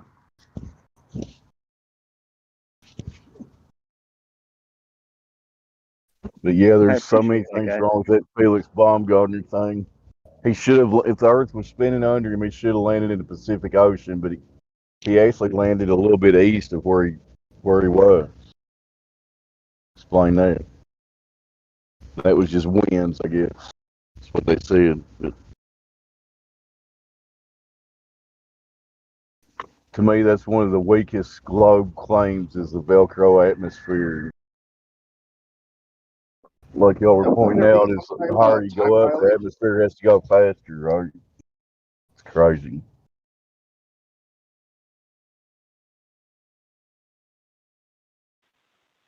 Yeah, don't they say that supposedly the atmosphere moves along, but yeah, that I always had a question about that because I think it was one of the questions I asked them on their Discord because supposedly the Earth is spinning eastbound, right? So you would think that if you're going against the rotation of the Earth, you'd get somewhere faster, even if you would take the argument that supposedly the atmosphere is moving with the rotation. Still doesn't make sense. Yeah, there's nothing about that atmosphere glued to the Earth that makes any sense. And then they'll try to claim Coriolis was the exact opposite of the atmosphere glued to the Earth. So poor Globers. They've got so many mental gymnastics to deal with. It's much easier just being on a flat, motionless plane.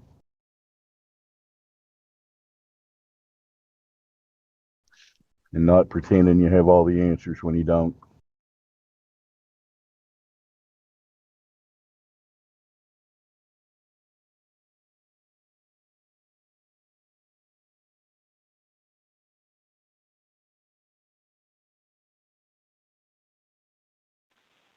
Yeah, that's one thing that I think when I watch those debates, I think that's one of the things that FTFE struggled with sometimes is on the planes. He always says some bull crap and then tries to move the conversation along or sidetracked. But I think that was one of the good arguments that he could never produce some kind of explanation for. So I've always liked that one, and I hated the explanation of supposedly the atmosphere moves along with it, because even then it still doesn't make sense.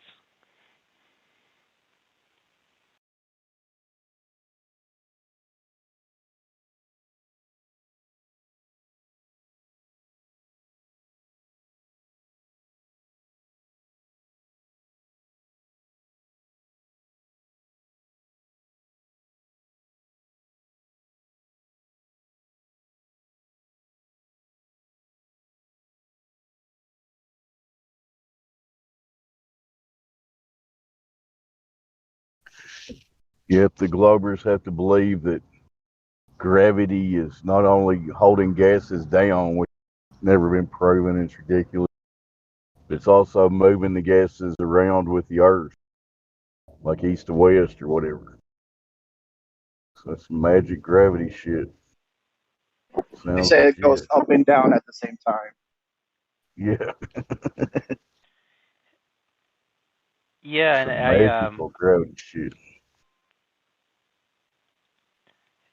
Yeah, I also saw the I think I'm not sure how long he's been using this argument, but I also saw in one of the recent debates they've been using I think it's called sulfur hexafluoride, some kind of gas that doesn't disperse, but it when they were showing the experiment, it was in a container. So it's like, the experiment itself is in a container.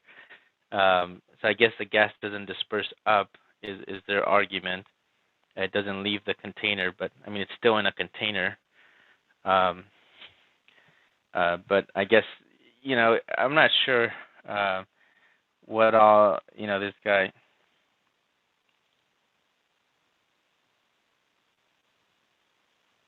I'm pretty sure that's just like a red herring because that's not a naturally occurring gas in the atmosphere. Some kind of concoction, right? You have to make that stuff. Yeah, that's what I was gonna say. I thought my mic died. Sorry. Yeah. From what I understand, this guy freaking changed the wiki, and he said it during the debate. He actually went in and changed the wiki to say that it's a naturally occurring gas in some areas of just like, come on, man, are you really gonna? Who do they let change the descriptions on there? But I mean, I don't know if that's true or not. It obviously has more. You can prove it's got denser properties to it, right? So, and nobody's claiming that stuff large percentage of the atmosphere. It's a total red herring argument. They'll use it anyway. Right. My mic's about to die, and I'm gonna head out here for a sec. All right. We'll hold the fort. Sounds good.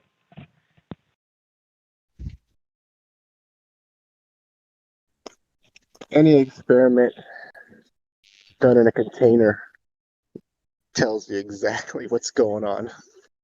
Yeah. Yeah.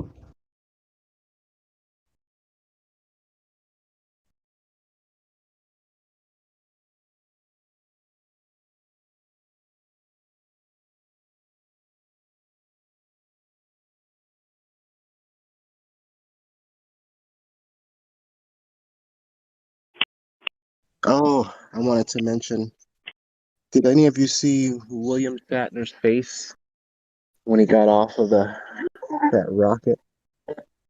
I mean, honestly, it looked like he was disappointed. And it just proved that the earth is flat. But he couldn't say it. Yeah, he probably knows. I don't know. He knows publicity's in too deep, what. Plus, this is all about just making money. If they got all those tickets sold for seats at that price, making that money to go to low Earth orbit, well, it's somebody's making out, and it's a big mess. Lie.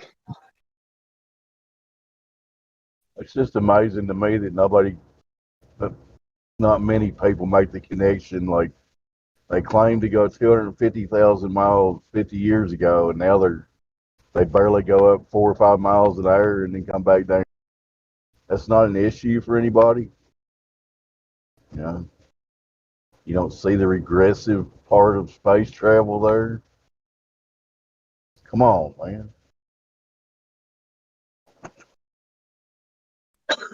I keep trying to sign up for the Space Force. Space Force. Space Force. They're not letting me in.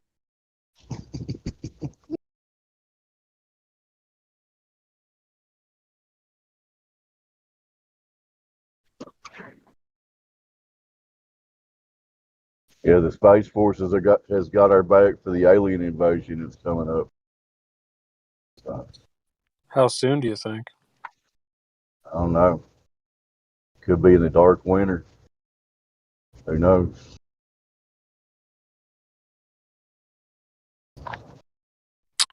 Pretty sure Shatner did say there was a coming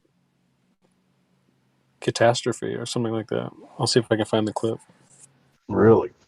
You said that recently? Yeah, in his interview with some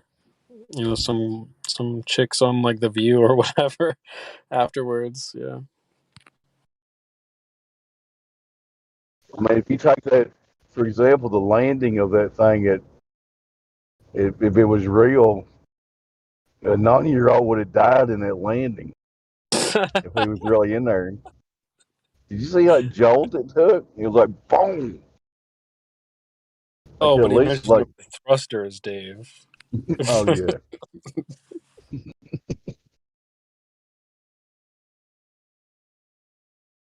It's like you forgot to say shields up, Scotty.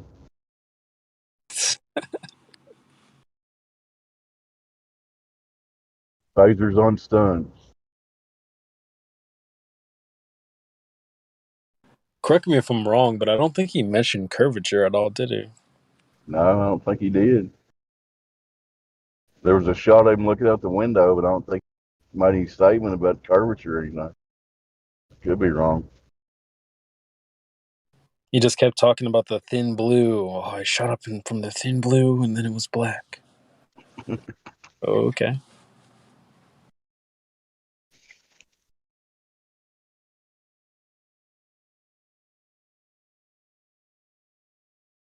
I've said this before, but you never wanted to be on the original Star Trek series.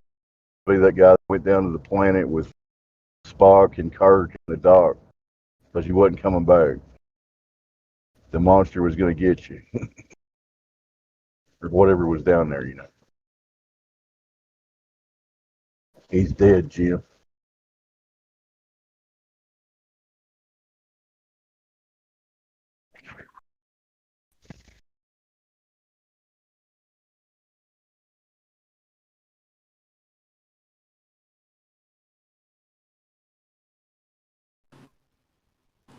Russian vids brought out a clip of Shatner saying, likely while acting, but saying the Earth was flat.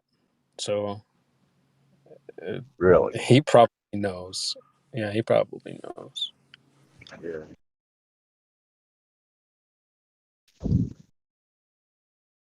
He's probably known at least when he signed on to do Star Trek.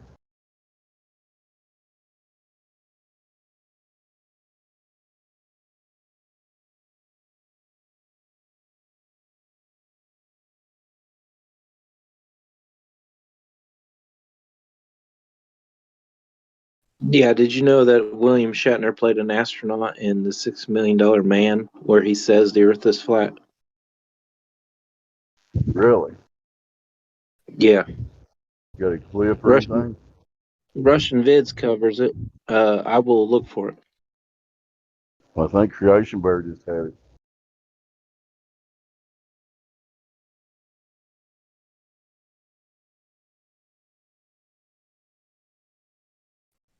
You talking about the one where he's like, "The Earth is flat, gentlemen." That's it. Yep, I just posted in the chat. Yeah, $6 Million Man. Yeah, there it is.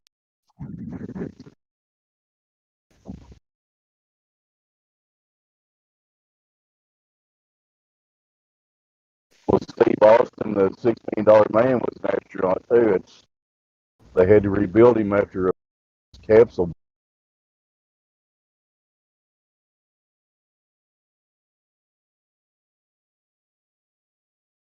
We can make him better than he was. Better, stronger, faster.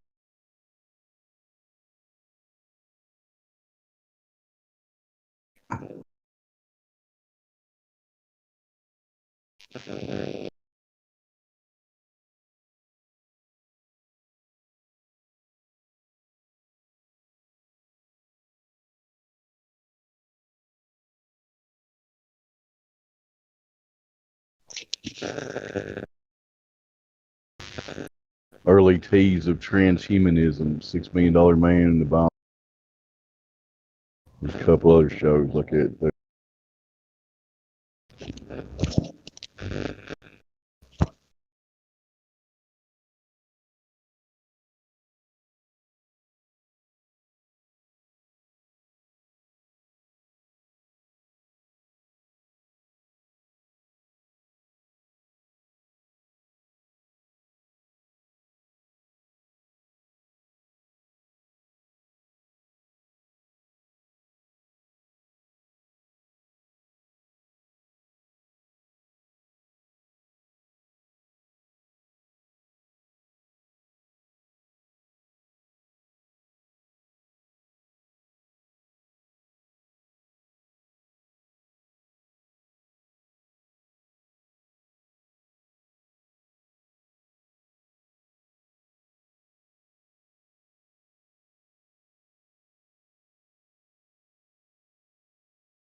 Really? 10 minutes. It had everything.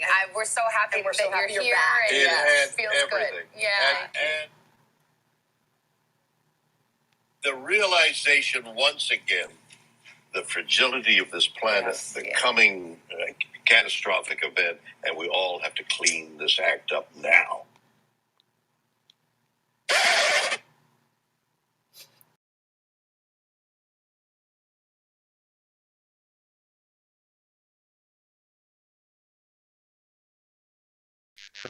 What year was that he said that? What was that, Dave? What year was that quote? Well, that was like days ago. That was from this recent thing. Oh, really? Yeah. The coming catastrophic event. Thanks, Bill. Yeah, you got to clean up now, Dave.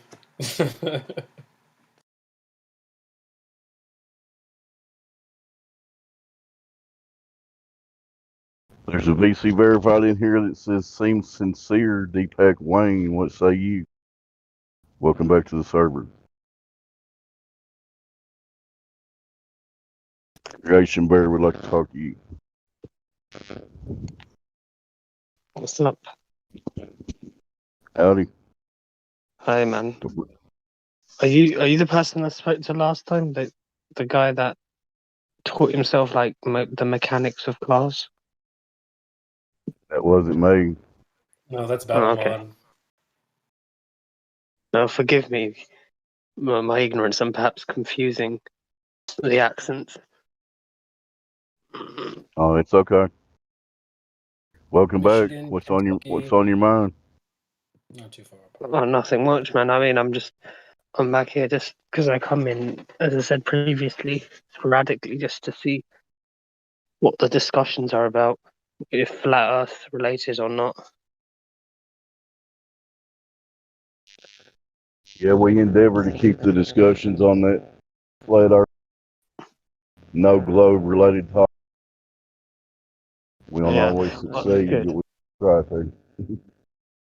Well, it's a good thing is it's 24/7, and although I'm in probably different time zones to multiple people in this server, as are you, given the mass of your country, the surface area of your country, I can drop in any time and it could be on chance and every topic that perhaps have a background in.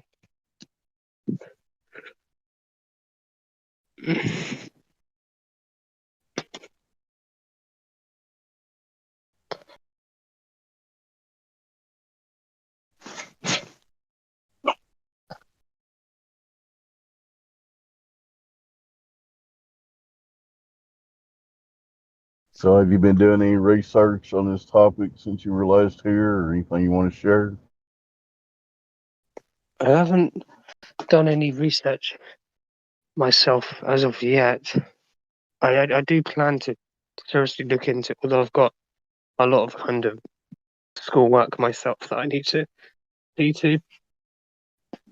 Yeah, That's why I've been wrapped up. We all understand life gets in the way, man. It's not like you can devote yourself to this. Yeah, it's kind of more. Yeah, I mean, as I said before, I came here through Witsit content, namely the debate he had with Vegan Gains, and others in this VC at this current moment of time may have heard me say that before. But yeah, that's how I got into this community, and this server by extension. Cool. Did you happen to see Witsit flat smacking the cops in Houston the other night? Funny. Is that the one where that guy tried to challenge him to the fight? Well, that was the day before. That was in Dallas, I think. But in Houston, he actually had like 3 or 4 cops standing around listening to his whole spiel. And they were a few of them, at least a couple of them, were actually listening and interested. Were engaged, listening. May have missed that one. Yeah, just look up the one where he was in Houston. It's like halfway through the video, you'll see. It's pretty interesting. The cops, they came over there to telling him to move along, and he's like, show me the city ordinance that I can't be here, and they couldn't show him one, so they just kind of sit there and chill with him for a little while. It's pretty cool. Yeah, because that's what happened in South Dakota, right? When he was at Mount Rushmore, they actually apprehended. Well, yeah, they did arrest him. Yeah, that's kind of ironic that the one place where the enforcement was the most was the federal property, the national park, right? And supposedly there were free speech zones, but they wouldn't tell him where the free speech zone was. Anyway. Yeah, it was kind of a back and forth, really, because they were kind of. I remember it was him, the police officers, whatever, the park rangers, whatever, they were like saying, yeah, the reason why we're arresting you is because you're engaging in an activity requiring a permit, and then they just kept deliberately, it seems, not giving any specificity or preciseness in terms of what exactly was breaching that particular ordinance. Up until literally he after a 20-minute exchange after him being handcuffed, essentially, that they finally gave the details. And that's the thing. Well, you can just slap handcuffs over, and then what are you going to do? You're going to fight back? No. That's in fact, that's probably what they want you to do, just for you to fight back. And I mean, in the States, of course, you guys, the police officers, they're armed. At least in the UK, you'd probably get maybe some spray or the hit with the telescopic pattern. But for you, the police officer, if they feel that their life is in danger, they can shoot, and they'll be back to it. So that's what's scary about kind of reasoning with the police in the US, because that process just doesn't exist. Because in fact, that's what they want you to go down the route of getting riled up, getting angered, and losing your shit, reacting violently, and then pulling the trigger.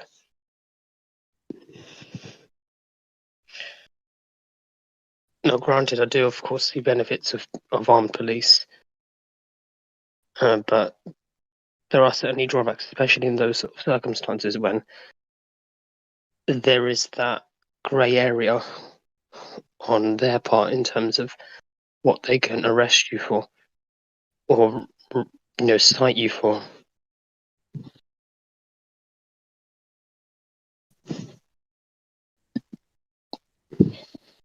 Can you name a benefit of unarmed police? I mean, the bad guys have guns, so why shouldn't?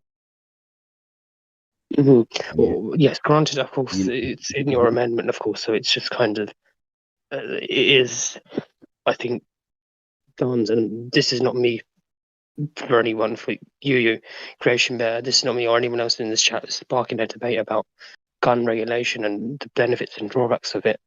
It's like, because it's so engraved in the culture, okay, yeah, you need to be armed. I think any citizen in the US, if I went to the US and got a citizenship there, I would own a gun.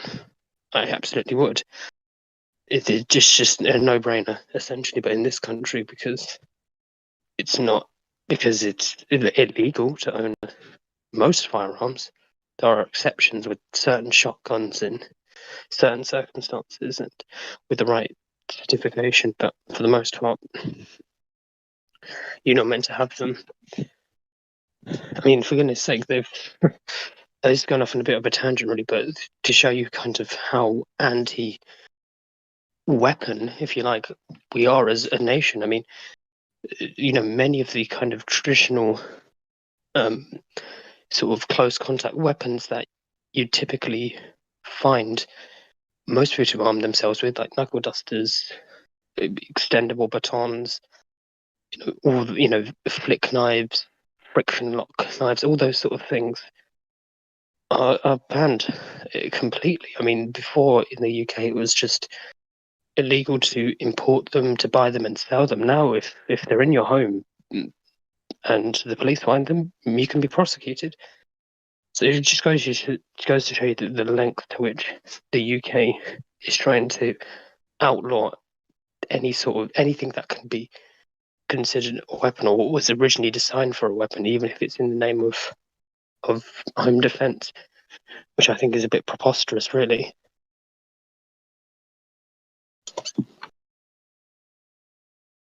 I mean, is it fair that if I were to have these and I were to use them and I was to gravely injure somebody, that I'd be prosecuted just for only that? Because that's what they'll do.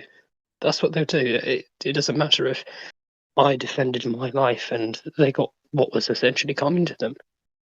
The fact that I have the weapon. I mean, for goodness sake, there was a case in a few years back where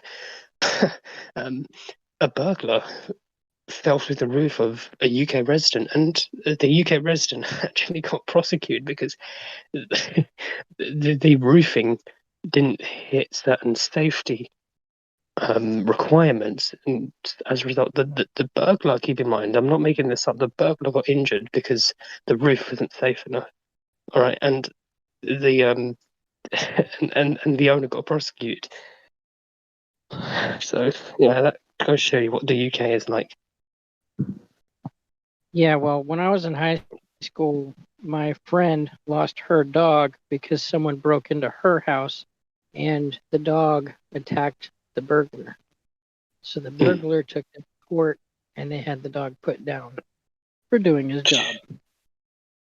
See, yeah, I mean, I wouldn't expect that from somewhere like the US, but it just goes to show you that, I mean, it just illustrates how the law, under certain circumstances, because you can rule bend, you can be equipped with a very clever lawyer that is correct technically, and they can win it because they surpass certain loopholes, or exceeded certain loopholes, I should say.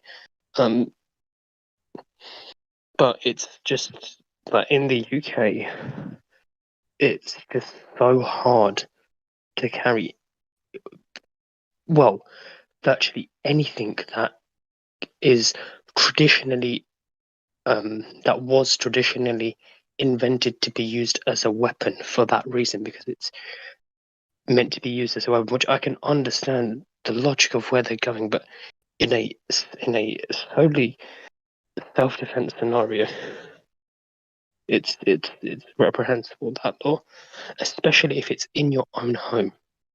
Like this, I don't understand. The buying, the selling, importing. Okay. Yeah, I can see where you're going with that. But to own it, to just have it in your home, you know, to for whatever reason, for for it to be. I mean, if I were to have it, it would be literally for ornamental purposes. That would be it.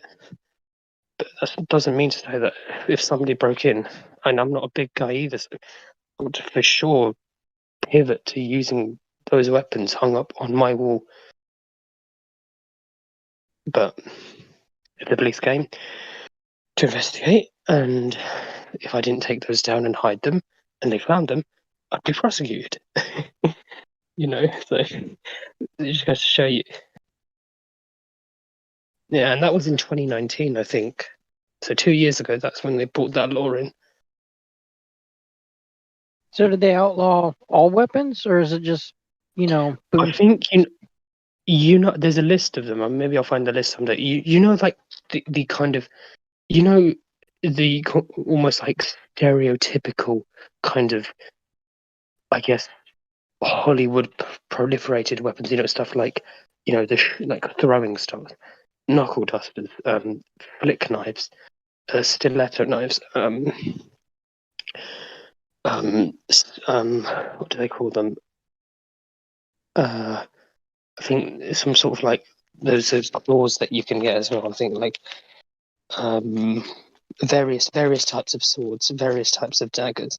You know, the things that were kind of designed as weapons. You know those. You know that you get those extendable batons that police have, stuff like that. Friction lock batons, I think they're called. Pepper spray has been outlawed for years.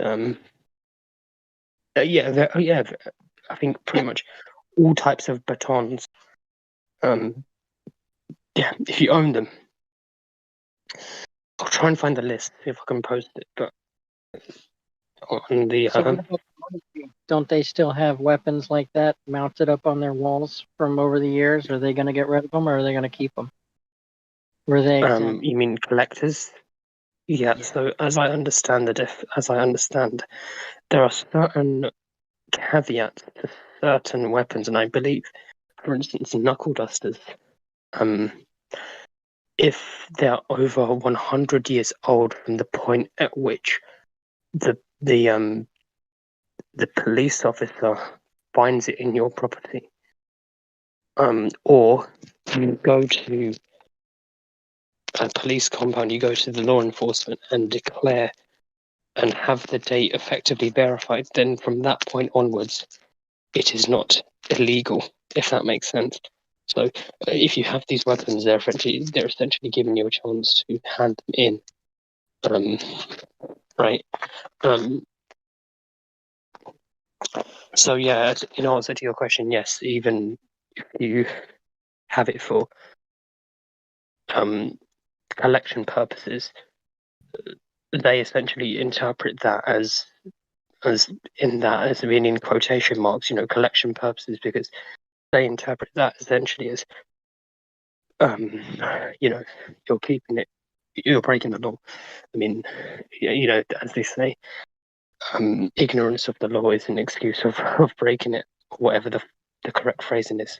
So yeah, they'll take it seriously still.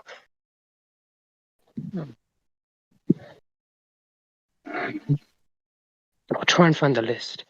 It was on the gov.uk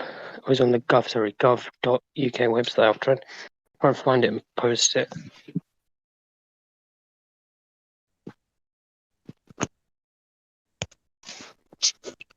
Texas already got it, I think. Guns, knives, swords, other offensive weapons. UK border control.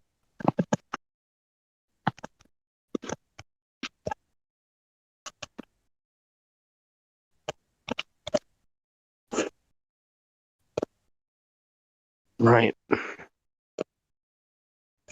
Okay. So I found it. Let me share it.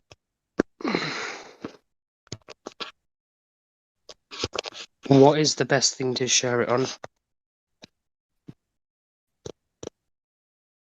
Should I put it in the debate text? Live stream voice text right above the room where we're talking. Yeah, I tagged you. Okay.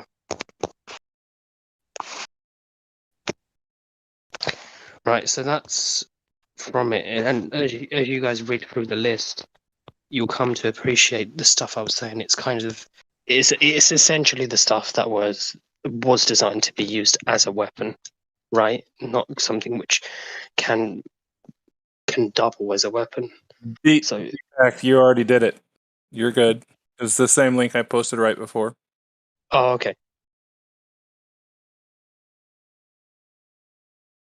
Right. So, yeah, as you can appreciate, if you read that list, it is essentially the stuff that's. Although I do find that it said if your samurai sword is shorter than 50 centimeters, it technically doesn't breach it, which I find quite strange because, I mean, even with a 50 centimeter samurai sword, that you can do, well, frankly, a frightening amount of damage with that if used with ill intent. I mean, it's a samurai sword, for goodness sake. And 50 centimeters is, well, it's just 10 centimeters shy of being 2 feet. So that's still quite a. Well, that is still a weapon, is it not?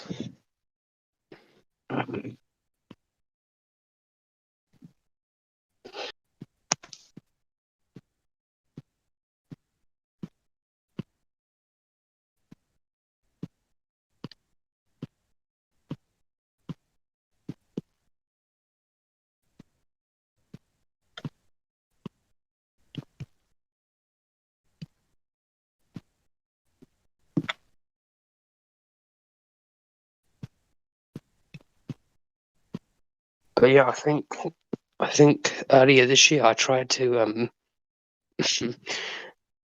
quite quite stupidly, if you like, in retrospect, tried to get some knuckle dusters into the country from Wish. I was just curious to see of the process, and it turns out it got held up in Chinese customs, so it didn't even leave their borders. Wow. I just got a message coming up because you can track the delivery, and I was just thinking, oh my gosh, I'm gonna get like a £1,000 fine from customs and get a letter through the post. I'm fucked basically. It got held up in customs, and it was just like something along the lines of contraband material found inside package returned to sender. And I was just like, it's. I'm disappointed I didn't get it, but I'm kind of glad it was held up there and not the UK customs, because they will absolutely, without a doubt, prosecute me. They're motherfuckers like that. And then they'll probably keep the knuckle dusters for themselves. Fucking motherfuckers. I mean, working in customs, I guarantee you that's probably how most weapons come through. Like, they know somebody that works in customs, and that's how they get their weapons through. Right? I mean, I can't think of any other way, especially now, because, especially back then, this was back in January when cases were so high in the UK, and they were just like laser examining probably every single parcel that came through customs. Yeah. So yeah. You sound like your adrenaline is pumping, man. Sorry? I said you sound like your adrenaline is pumping. Oh, does it? Really? Yeah, you sound Okay, I thought I breaking sound voice. Like you could. Like it sounds like you should just take a deep breath and just like. You know what I mean? really? Because I thought I sounded tired, because I am tired. I mean, it's like No, okay, but like unless you were being sarcastic, I didn't know.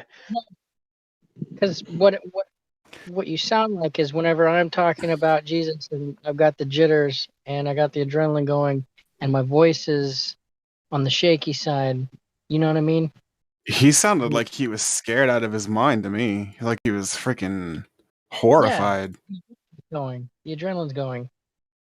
Okay, okay, I'm trying to be as quiet as possible because it's like 20 to 12 in my house, and I don't want to wake anyone, so Yeah, that makes sense. Yeah. So I'm trying to be quiet as possible. Plus I'm tired because it's 20 to 12. I don't know what time it is for you guys. It's probably a normal time. Whenever I speak to people from the States, it's always kind of a normal-ish time for them. Yeah. It's 18:37 right now. There you go.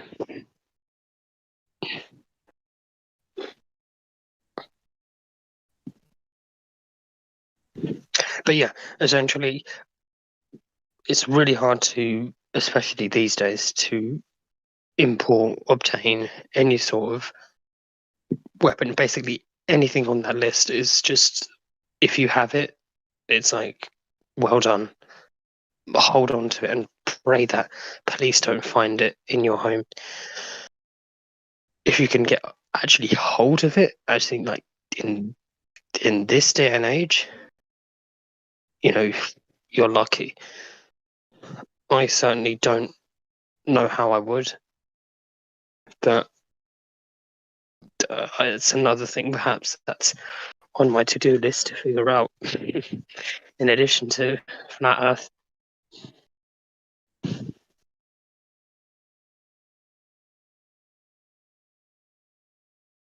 But what about the laws in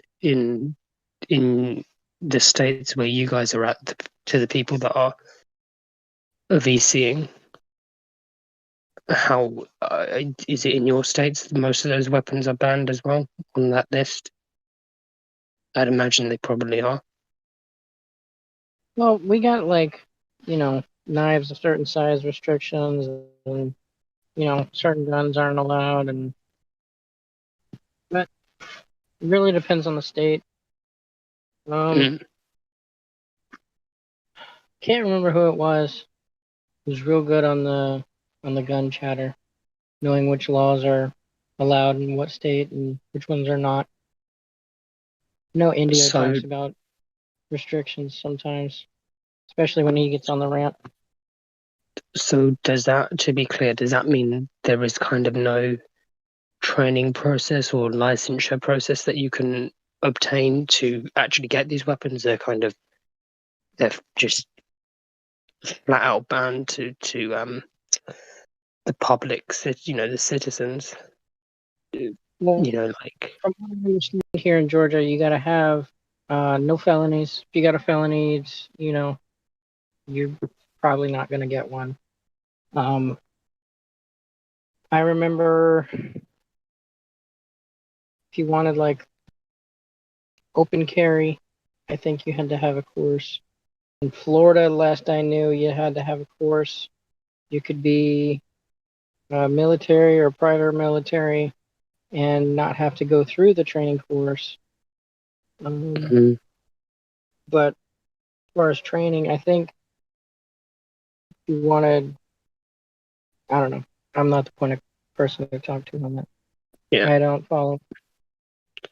I mean, stuff like, I'm guessing there's a cap on kind of the number of rounds a semi-automatic weapon can discharge, like at any level. So, sort of, if it's above this threshold, a citizen, irrespective of if they have a clean background or not, or they never committed a crime, they've got the training, like you just cannot have it, because that would make sense to me, at least, just because, well, anybody can. If it weren't that, then the potential for mass shooting in terms of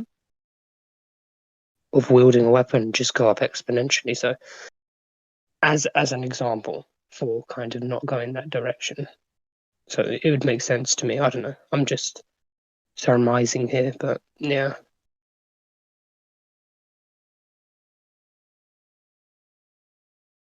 I think the times that things go on mass shootings is like, Well, I just quoted that as an example.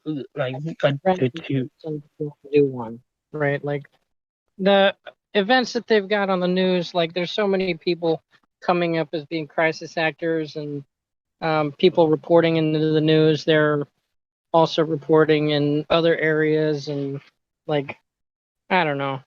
I think it's real fishy if you start talking about that. Like, Well, I mean, I just quoted that as an example just to illustrate the greater point, which is that essentially a person has that capacity to kind of enact that sort of damage, terror, whatever you want to call it.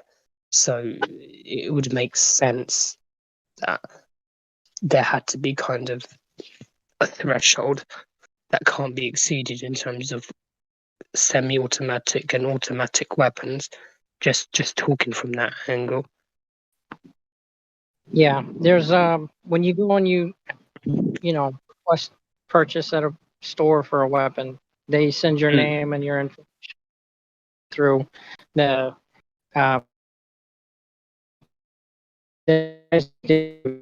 like they sent our information through the FBI database, and it took a couple days, but eventually the store came back and said, "Hey, y'all are good for y'all can come pick this up and we can pay for it." And we went and bought the ammunition at the same time. Which is good. I mean, that's the thing. Like, at least you guys have quite ostensibly quite a robust, efficient, and thorough check-in process, at least in terms of as far as background search is concerned, before a weapon, any weapon, irrespective of firing capacity, loading capacity, is given over. So, I mean, that's the thing. I just wish. I mean, well, the UK is slightly different issue, more likely to get either acid faced or knifed here. But I mean, if that's the case with knives and acid, I think UK would be anarchy with guns. Come to think of it, truly anarchy. Yeah.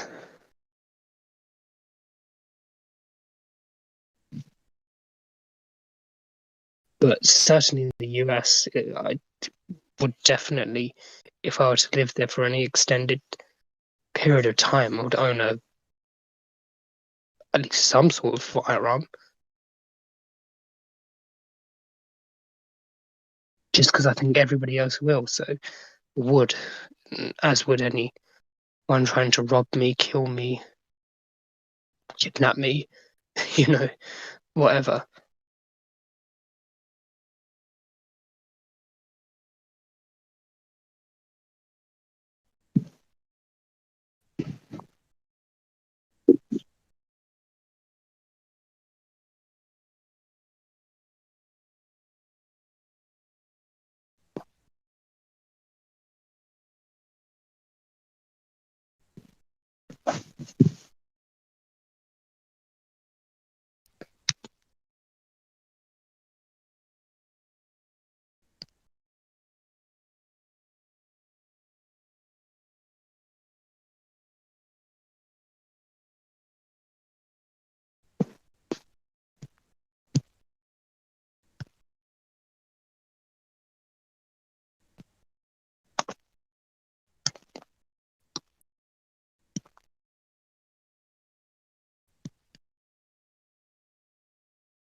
Yeah.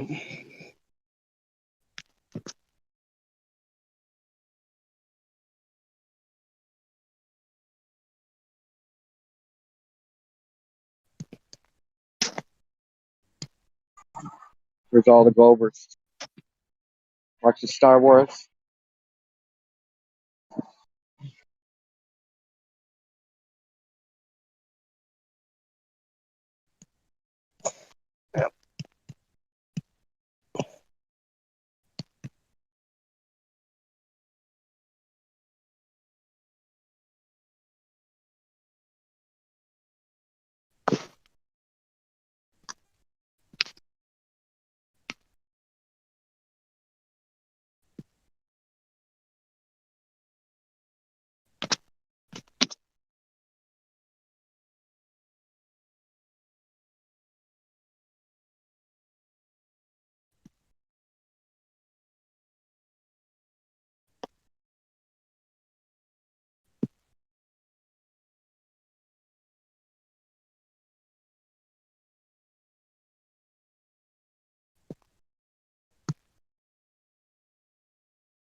Has anyone seen that video by the YouTube channel Jubilee? The middle ground one where it's flat earthers versus globe earthers.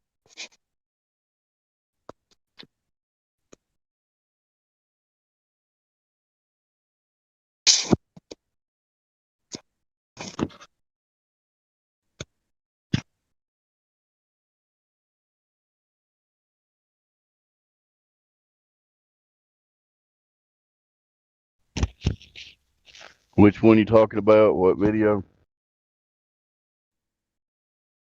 I'll post it in the chat. You guys may or may not be aware of it.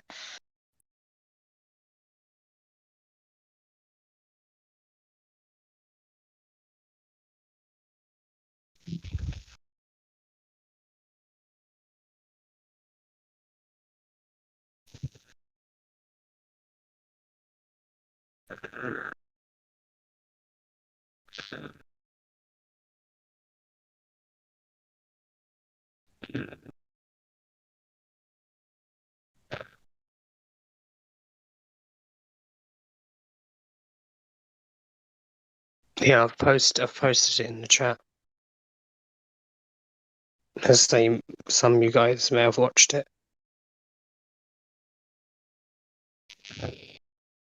I can't look at the text check if I'm driving, so just tell me what it is. Well, it's just this video. I've watched some of it. I've not watched all of it. Essentially, where I think from memory, about 4 people that support that Earth argument debate, 4 people that support the the global Earth argument. It just makes me laugh that the global Earthers are labelled as scientists, and then the people that support the flat Earth are labelled as flat Earthers, which just again exemplifies the point I made a few hours earlier when I was in here saying that calling myself a flat earther, irrespective of how,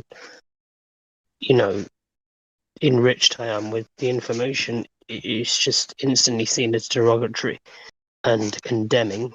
So that's why I don't, even when I learn more about the tenets of the flat earth argument, I don't want to label myself as a flat earther.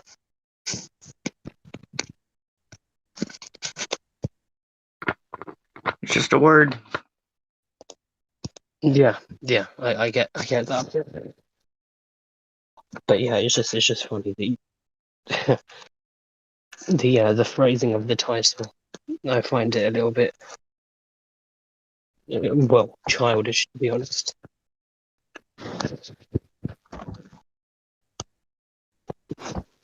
I mean, I understand the weight that it carries, but at the end of the day, it's just a word. Yeah. No, I get that part. I'm just saying to kind of like I wouldn't in normie circles, in kind of outside these circles, I would be forthcoming of my beliefs, but I wouldn't identify, as in terms of as in association with that particular term, I hear you. I don't either. Just like right off the bat, like that. No. I'd be forthcoming. That's not to say I wouldn't be forthcoming of my views, especially when I'm, enriched sufficiently, because I could hold a reasonable discussion or even a debate. But it's just one of those things where I could not really even admit, being a flat earther in and of itself. Because again, I feel as if there are kind of different groups of people that are grouped into one as flat earther, and I think someone else in this server once made the distinction between who the flat earth society are and who are the people in this server, and other people who subscribe to the views in this server who are not part of this server. Yeah, that's a bit of a problem. I will say that the social side of flat Earth, when you mention flat Earth to your friends, everyone looks at you as if you're wearing a tinfoil hat and you just got out of the local asylum. And for that regard, I can feel for you, my friend. It's hard to say, yeah, I'm a flat earther when you know your friends look at you like you're loopy doo. But it's also a personal perception of their view of it, in a sense. The thing with being a flat earther is you have to defend it constantly because people say things like, oh, you're flat earth society, you believe in an edge, you're a government conspiracist, you're all these things. And you actually have to say, no, that's not the truth. We've measured the surface and it doesn't curve. The rest of it, well, we can't get to a lot of it and we can't actually test a lot of it. So we don't back it. We only stand on what we stand. But the biggest thing about being a flat earther is you have to keep redefining people's interpretations of what you say you are. And for that reason, I understand where you are at the moment. Yeah. Yeah, essentially. Oh, by the way, hello, fellow UK national. It's late for us, isn't it? Getting late for us. Yes, it is, my friend. Yeah. Yeah, but yeah, further to the point, it's kind of I need to at least get to that competency where I can articulate clearly what the tenets are of primarily this server's views. I don't know the term to give that, but whatever it is, there's some consensual agreement of what that is in this server. And it mirrors quite closely what Witsit puts forward in his content. But until I get to that level, until I can articulate the main points and understand really what each point of evidence is meant to rebuttal in terms of the features of the globe Earth model, I don't want to identify it as anything. So even now, if someone says to me, "Are you a globe? Do you believe in the globe Earth or flat Earth?" I'm going to say to them front, I simply, because the discussion has started in my mind, I don't know is the answer I would give them, and I don't mind being called an idiot or stupid or mad or whatever.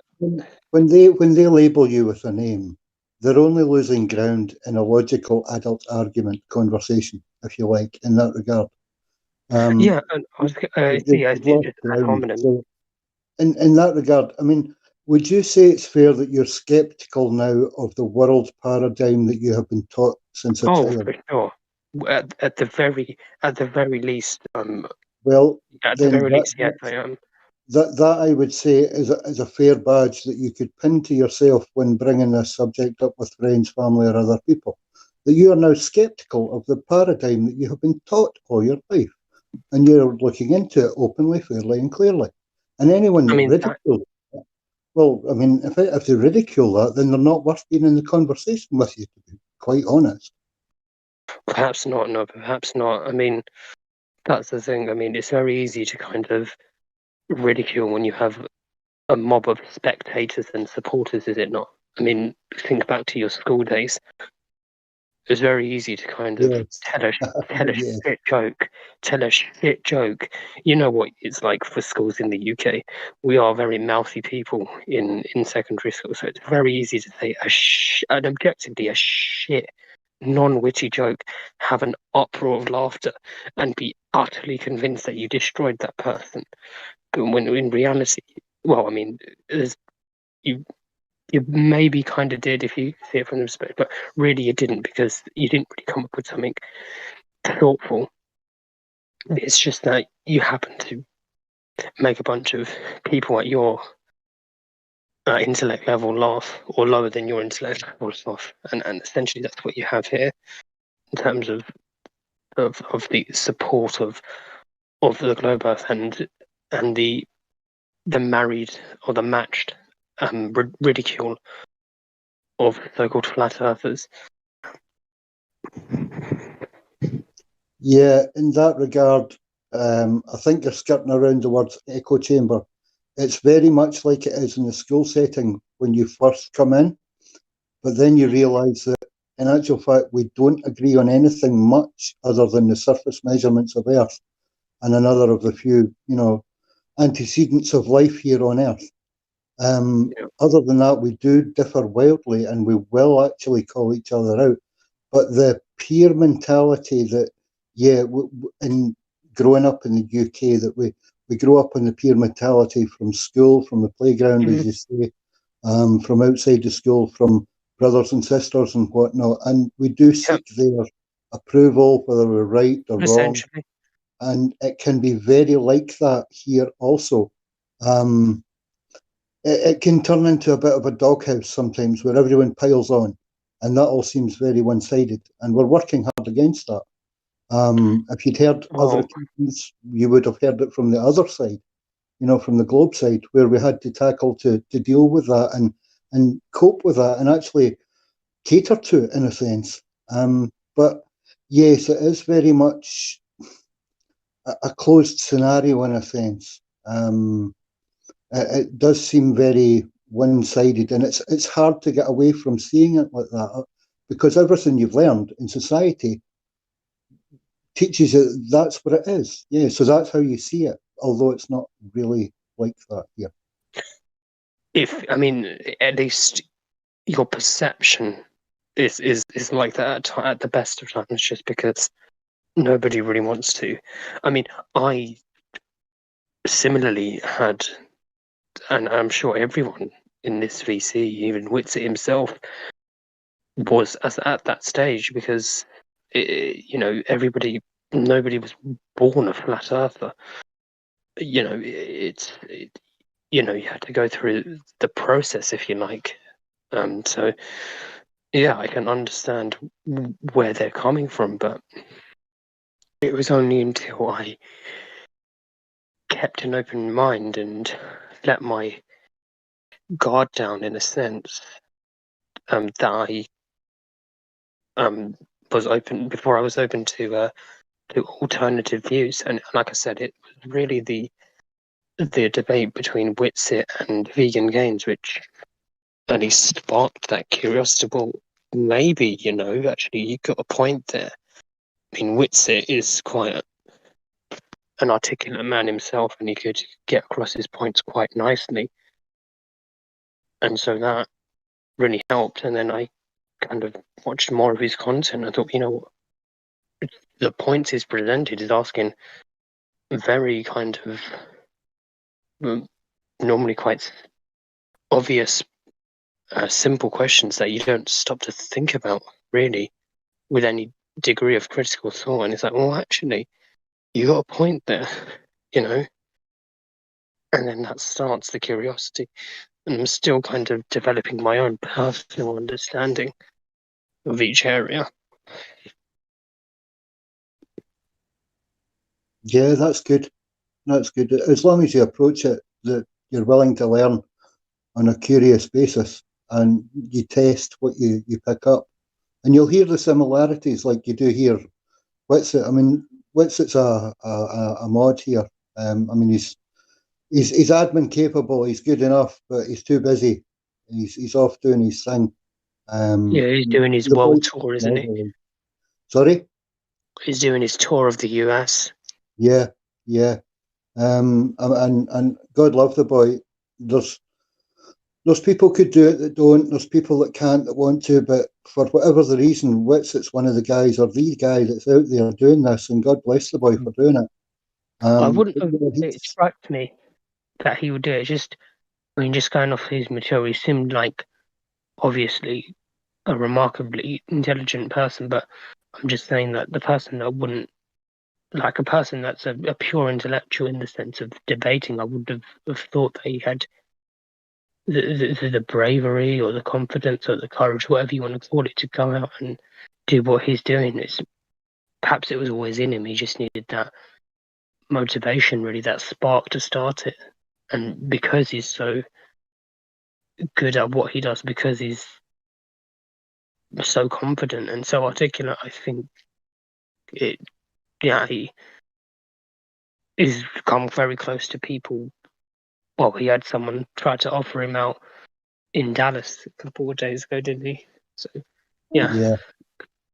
So, yeah, it's good what he's doing, and it's just remarkable that I don't think a single person has won that $100 that he's been offering for the past 9 or 10 months that he's been doing it. Yeah. And Verified by- his approach is phenomenal because he shows people, the ones he offers the money to, and anyone that's willing to stand and look, he shows them the simplicity of what we're actually not taught in school. You know, we're taught it's the globe, we're taught it's in space, we're taught that, you know, there's gravity. And when you actually start to take it all apart, we're not taught anything at all. We're told key points in a story. And I love him for that. He brings the simplicity. But he's honed his game here for the past 3, 4, 5, well, probably as long as we all have, really. You know, the last 10 years he's been on this. And the boy is absolutely driven. He's compelled to do this because he's sick of the lack of knowledge, lack of understanding, and downright blatant lies that we're told as children and adults all our whole life. So he's out there telling the truth to people, and yeah, idiots like that dwarf person that came up and tried to get him to, well, tried to instigate Austin, what's it, to hit him. I mean, is that adult? What's going on there? But that's and yeah, it was a lot of yeah. That guy was clearly insecure. I mean, it was just he bought again. It was one of the things where I could see that he knew himself that he couldn't actually commence arguments. It was just like a case of, oh, yeah, I don't, you know, you're just wasting your time here. A lot of ad hom, really, and and then he was like, oh, are you gonna say that you support Einsteinian's theory of relativity? You know, whatever it is, you know, Einstein's theory of relativity. And then I thought, okay, maybe you know about it. And then he just didn't go into that. So it's clearly he's just got kind of snippets of what Whitsitt has kind of disseminated in his content, and clearly is a follower, but also paradoxically a hater as well of Whitsitt. So yeah, he would present no argument. Yeah. Sadly, I mean, you saw him standing leaning against the building while Whitsitt was calling him out. He was literally waiting his chance. Now, that boy's been doing this since day one. He's been hanging around flat earth communities and trying to belittle us and trying to attack us personally on different things. And Has he been in this server? Did he pop into this yes, server? yeah.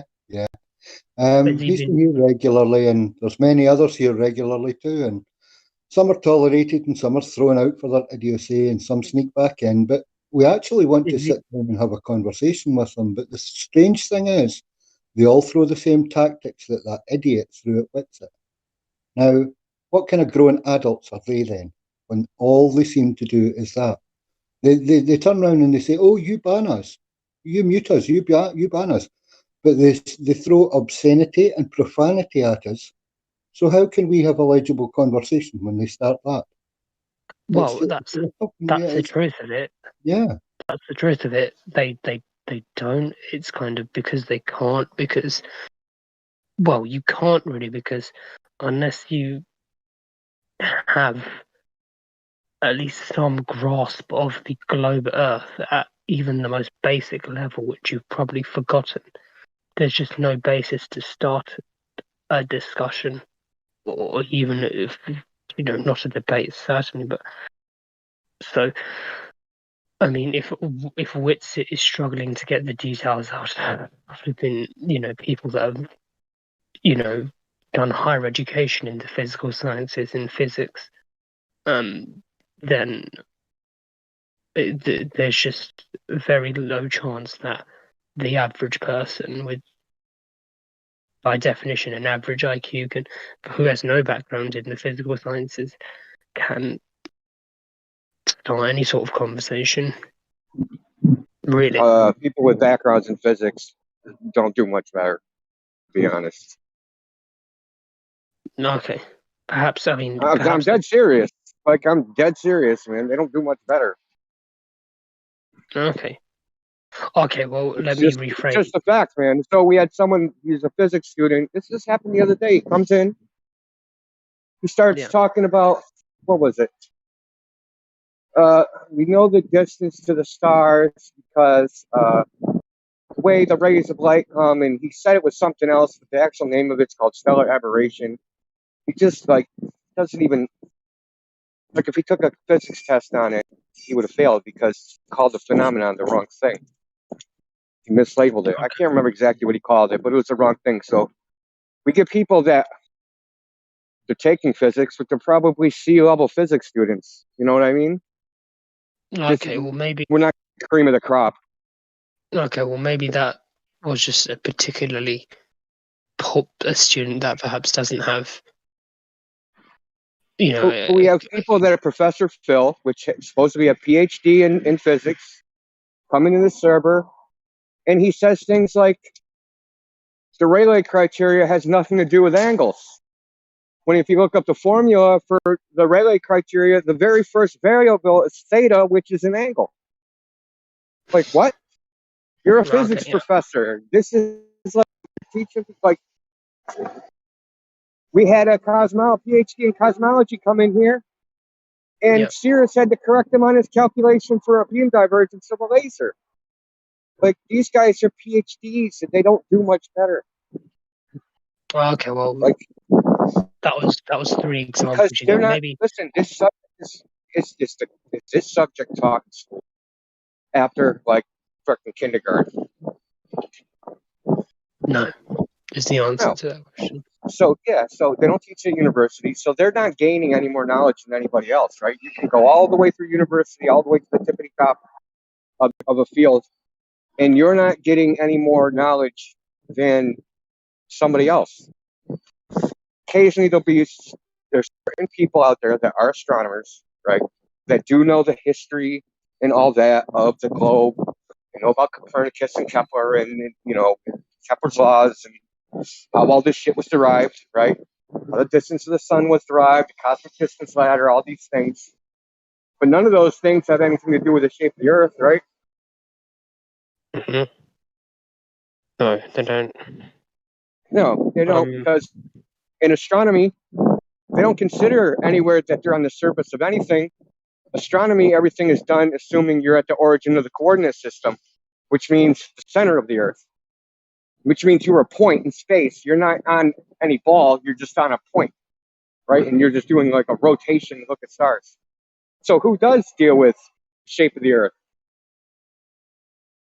So what science deals with the shape of the Earth? Well, I don't think there is a distinct field that does it really? Geodesy, geodetic surveying, geospatial sciences. That's what they call them. Oh, okay. Okay, if you look into heard that, any of those that come in this server? we've had surveyors, but people doing surveying is not the same as someone that's in the geospatial sciences. You know what I mean?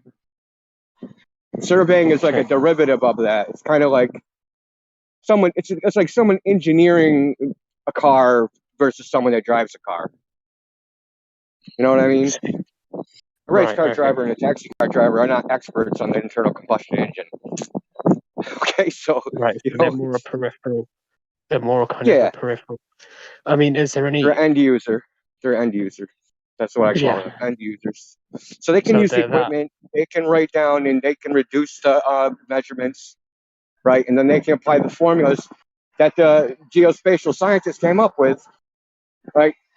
They can apply those formulas, but they don't know any details of the so-called geospatial sciences when pressed. Do you have any social spatial scientists in this server or that Geospatial just brush scientists that that have listen. We brushed can through here? no. With Right. geologist is the closest we've ever gone. We've got a guy that had a PhD in geology.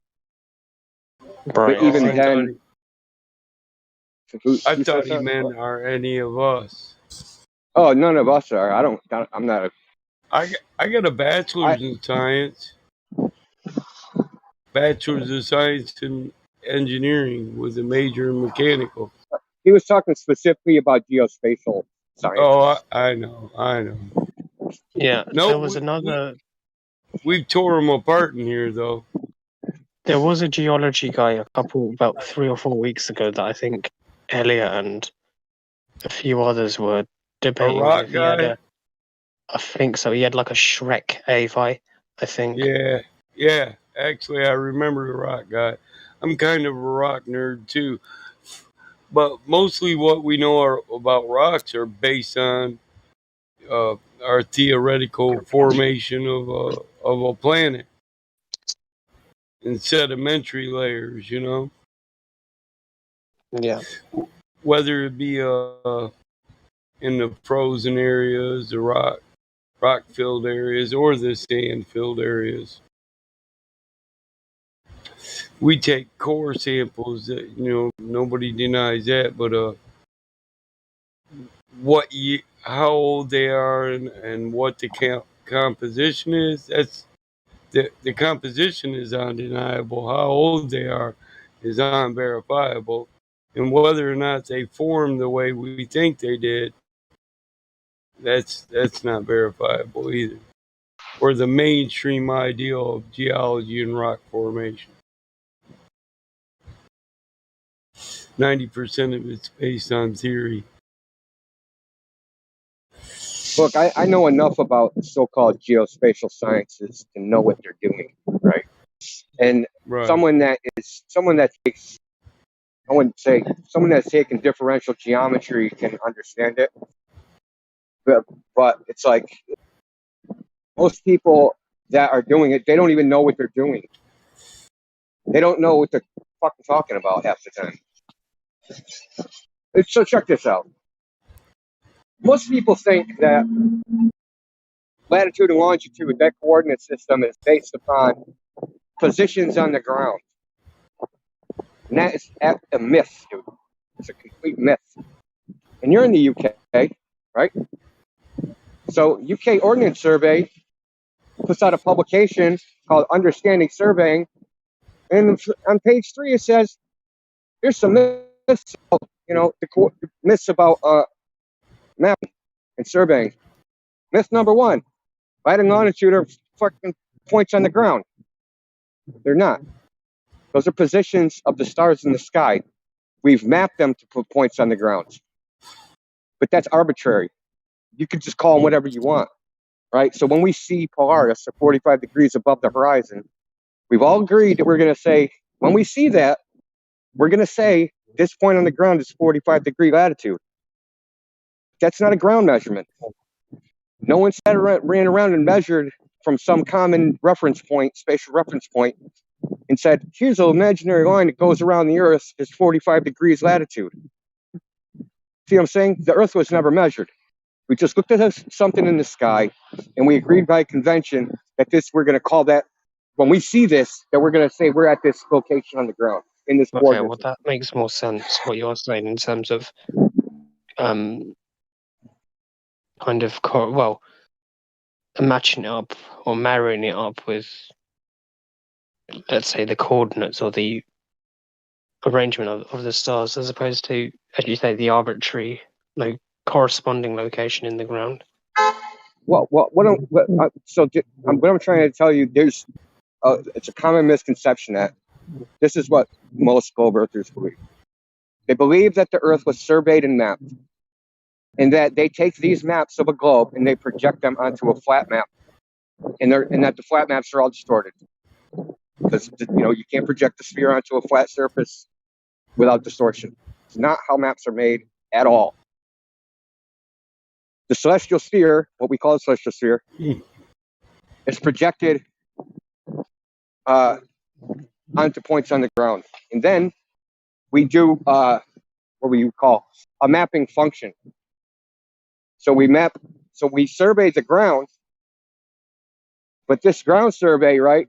They use something called, I'm sure you have the WGS 84 reference ellipsoid. Have you ever heard of this thing? I haven't, no. Okay, so the WGS 84 reference ellipsoid. It's an imaginary mathematical ellipsoid, right? When they take a survey between 2 points, they project them, right? Those points. Mathematically, they do a projection. They project those points onto this imaginary mathematical sphere. Okay, this is what they do. Yeah. Okay, and then they don't exactly align to the stars. So that coordinate system of the sky, the astrogeodetic survey versus the terrestrial survey, they don't exactly match up. So they came up with something called the geode. They say that plumb is not really plumb, and plumb curves. So like when you hang something, it's actually making a curved line. And you might not understand what I'm saying, right? But what they're saying is that when you take a surveying instrument and you level it, that leveling an instrument is the same as taking, you know what a plumb line is? So they take a string with a weight on the end, and this is what they use to make buildings vertical. They'd build a wall parallel to this plumb line, and it would be vertical. Still there? I haven't heard. Yeah, sorry, I'm still here. I'm listening. I haven't heard of it, but I can appreciate what you're saying. I can understand what you're saying. So leveling something with a bubble level, it's the same thing as doing that. It's the same thing as a plumb line, right? A bubble level pulls the fluid down, and the bubble goes in the opposite direction. Yes. Right? Because the fluid is being pulled down. What they say in geodetic surveying is that down is not down. That down is actually sometimes it's not perpendicular to the ground. It's at some angle. Yeah. And because of this, they say that plumb lines are actually curved. So that means if you took a plumb line and you dug a hole, like say 100 feet, and you hung a string with a weight on it, that string would actually take a curved path. Do you believe that? Do you believe that's ever been observed? No. Of course not. It's never been observed. Never will be observed. And I just want to let me finish because I'm going to tell you why they do this. This is the only way that they can project our flat worlds onto their reference ellipsoid without having all the distances distorted. Right? So what they're doing is it's called interpolation between survey points, right? Yep. They're smoothing the error by doing this fudging of the angle over vast distances, right? So if you do say I do a fucking 100-kilometer survey and I have freaking 1,000 measurements in there, I just introduce a bunch of little teeny errors, right?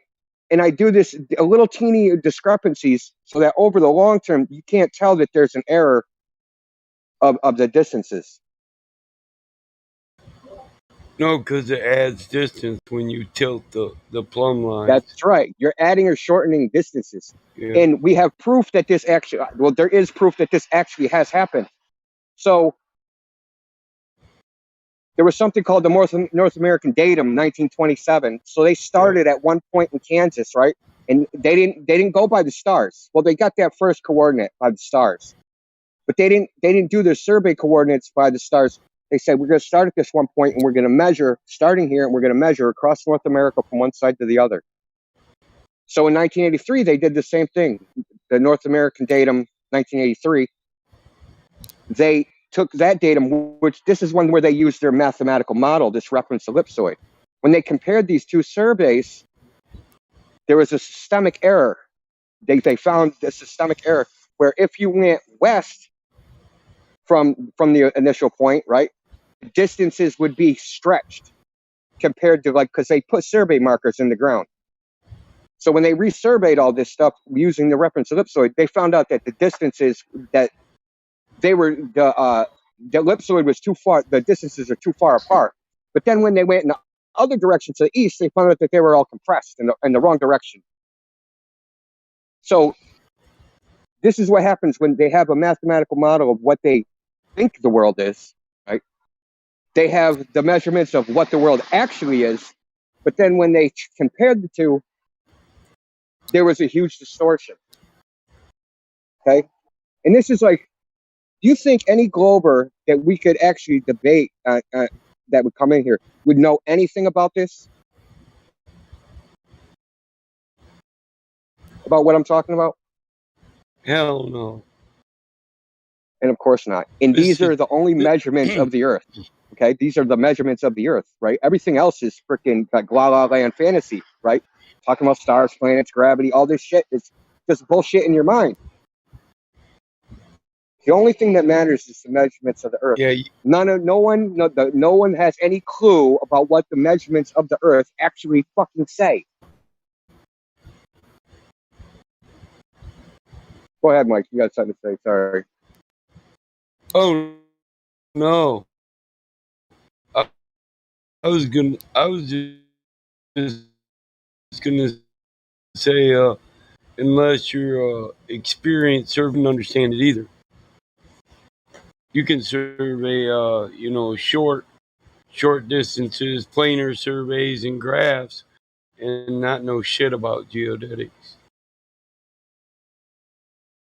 That's right. That's why, like, you always make a new datum. Why do you think property has to be resurveyed every fucking time it's sold? What do you think, the world changed or something? Dude, they all know, dude. They all know what's going on. I swear to God, they know. I lost 3 acres in 89 and got four back in 2004. I hear you.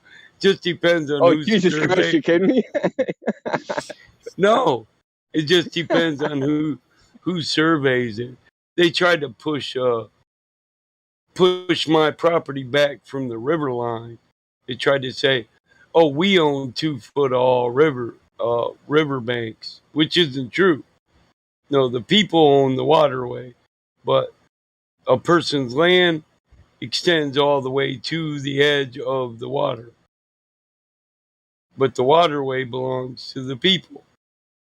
It's public waterway, right? I can't own the waterway, but my deeded land will extend to the river. If the river ever swelled up or dried up, myself and my neighbor would split that.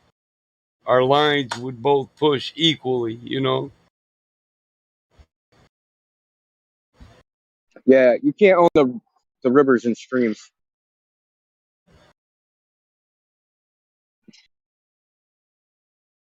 Y'all see in California, they're having to drill like 300 feet more down to even hit water now. It's gotten so bad there.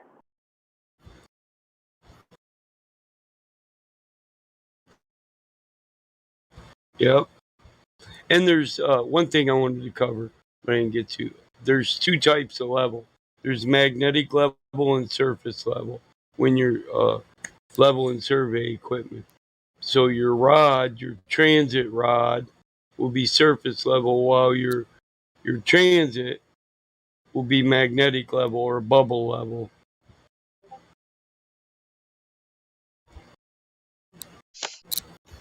And there'll always be a variance between the two. Yeah, That gets them. it isn't as simple as people think, dude. Like, people, I took a did you measure that with a theodolite? No, it was 25 miles. Why the hell would I measure it with a theodolite? So I can get the wrong number? We don't consider them measurements. We consider them approximations. No value from a theodolite. When you have to calculate your view and the angle of your view, none of that is considered absolute. It's all approximation. Of course not. Because what people don't realize, like, they don't understand how vision works. Unless it's dead center, you're not getting an accurate reading. unless like your theodolite is 6 feet and you're looking at a 6-foot rod and you're looking right at the 6 feet marker, it's there's a distortion. You're looking down because the angle changes. This can easily be proven, right? Like it's super simple. So there's they make billboards, right? And they make billboards and they put them above the road at a certain height so you can see them at the right angles. Because if it's too high, the angle will be too oblique and you won't be able to read the billboard.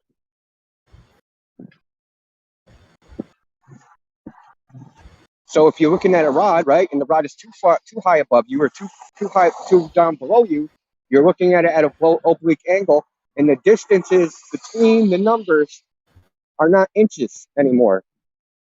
Those absolute values of inches no longer apply because what you're actually measuring is angles.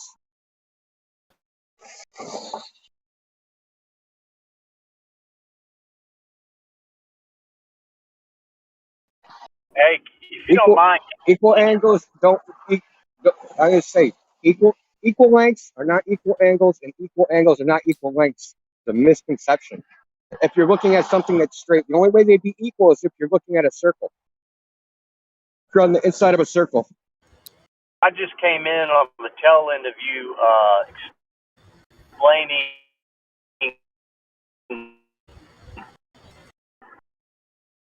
You're roboting for me.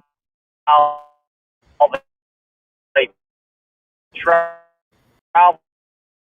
Is he roboting for me, for you, or everybody? No, yeah. He's And you're then, roboting your ass off. to the west, was it? And then to the east. What's you saying? You were saying that. Probably said that 20 minutes ago and it just came through. Hey, when you get a better signal, say that all again. How do I sound now? Good. Perfect. Say it again. Okay, real quick. You were mentioning something about how they measured the land. It was compressing going east. It was all distorted. Can you explain that again? Because I got the tail end of it. Okay.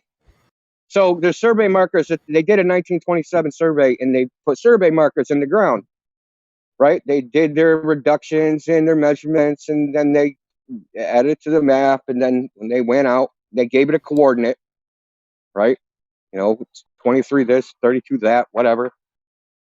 And when they went back and when they used the new method of projecting it onto the reference ellipsoid, they're like, okay, we're not at that coordinate when we're at this marker. We have a different coordinate.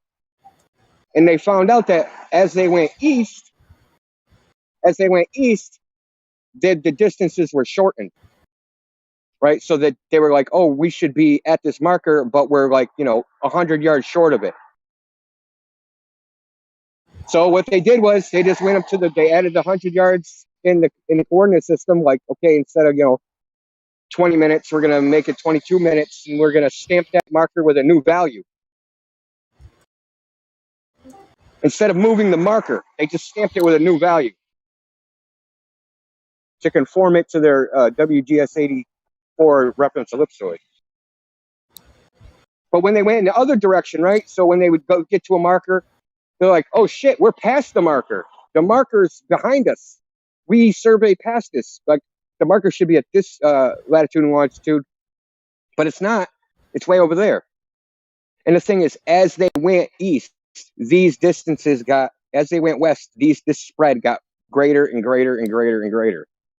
So like in the beginning, they'd be 10 feet off, and then 20 feet off. And as they kept traveling west, 40, 50, 100, this is an obvious systemic error. I'm going to post an image of it. I'll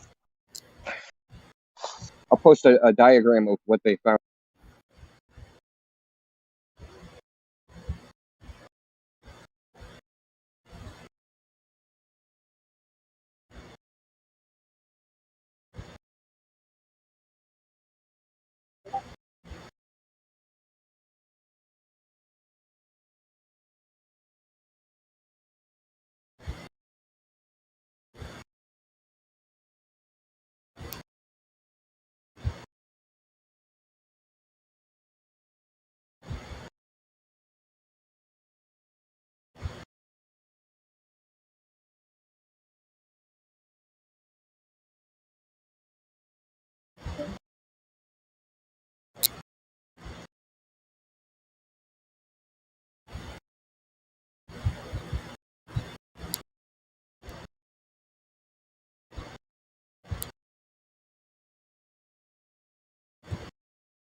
So that's a diagram of what they found. So if you look at it, these are not latitude and longitude lines. These are errors. So as they went east, they were short, and as they went west, they were elongated. It says longitude datum shift in meters. NAD 83 minus the NAD 27. So what they did was, they just restamped the marker. Instead of saying, oh, this survey is more accurate, we're going to move the survey marker to this new location. They were like, nah, we'll just do the calculation for where that marker is, and then we'll restamp it with a different coordinate.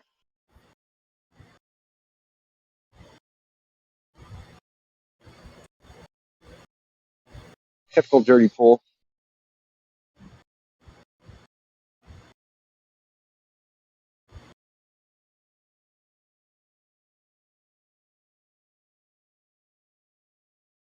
That's crazy.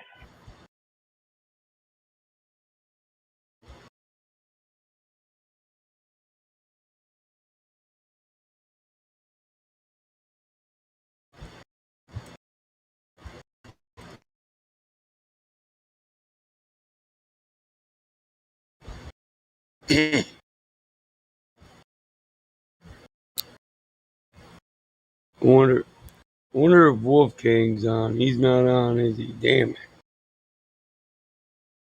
Man, this kid was just trying to make a distinction between a curve calculator and a line of sight calculator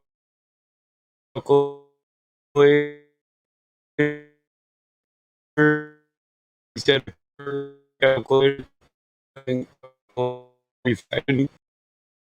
God, just for 182 days.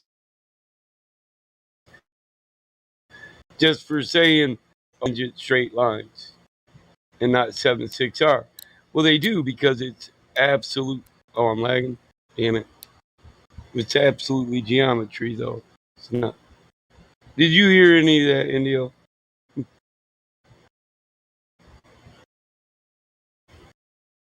Nope. He probably fell out. Damn it. His internet shit. All right. I was trying to talk to Indio anyway, so I guess whatever. You know. Well, most of what you said, I heard was robot. There was like segments where you weren't robot, but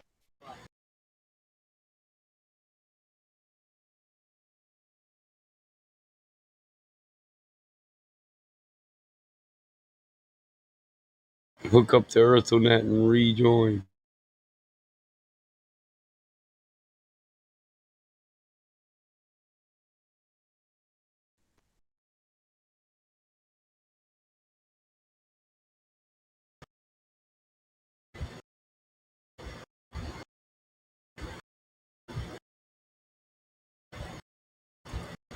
Bam. How's that? Is that better? yes. Sounds good. Did y'all hear about the new chips that they're going to be using in computers now? That's like little light pipes, like little fibers of light transfers instead of capacitors, and No. it's going to be like I guess they're already working on it, and they have a certain date. I can't remember. I'll try to find it, but it's supposed to be like super, super, super fast because it's not going to use the same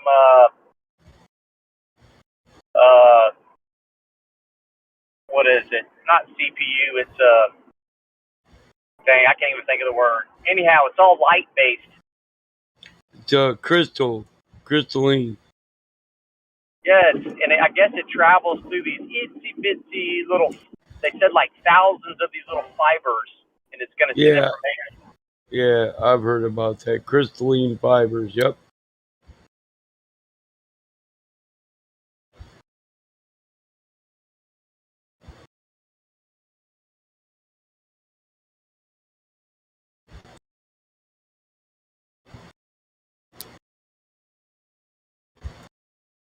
know, the point of all the point of all that diatribe was we can map the Earth accurately at small scales.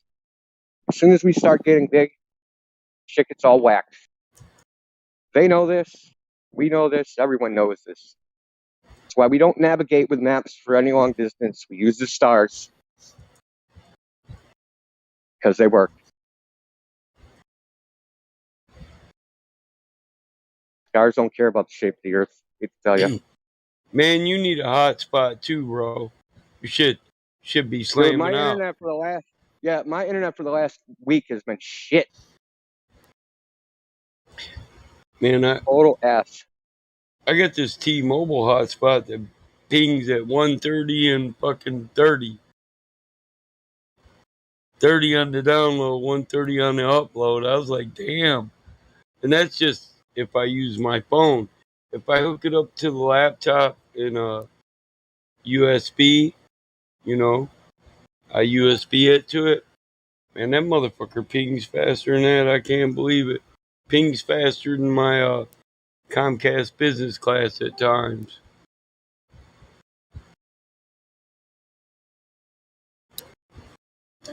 My Comcast business class, so that works pretty good. If I'm getting shitty Wi-Fi, I just plug in the Earth on that.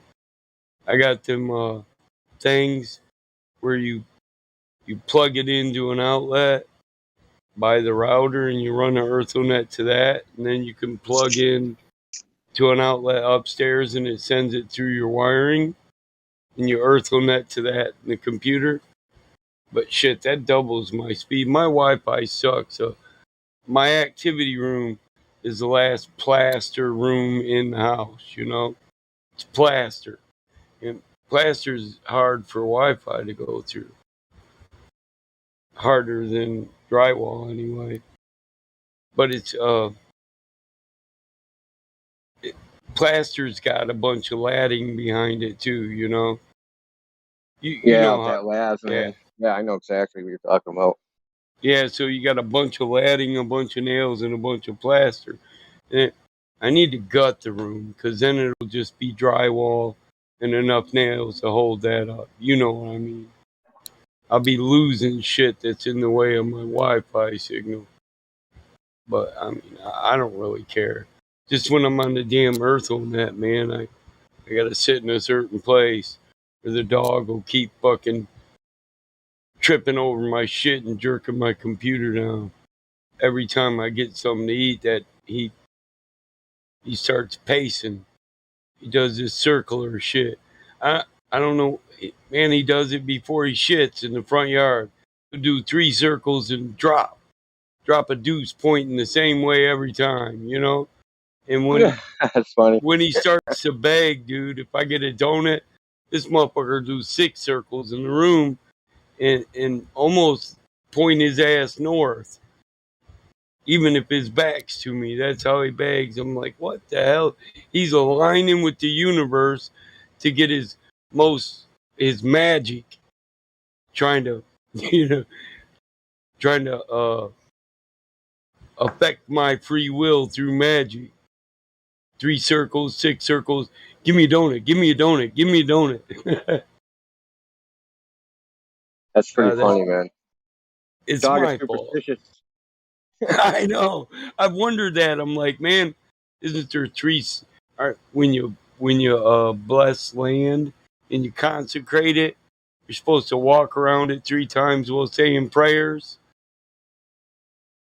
It's like ritualistic, you know what I mean? 6 breaks down to 2 3s. 33 Illuminati confirmed. My dog's fucking Illuminati, damn it. That's funny. He's a donut eating motherfucker though. Dude, I can throw a frisbee in this motherfucker. He's lazy. He won't chase it down to catch it. But I can cock back and throw a donut like a football, and that motherfucker will never hit the ground, bro. He'll catch that bitch.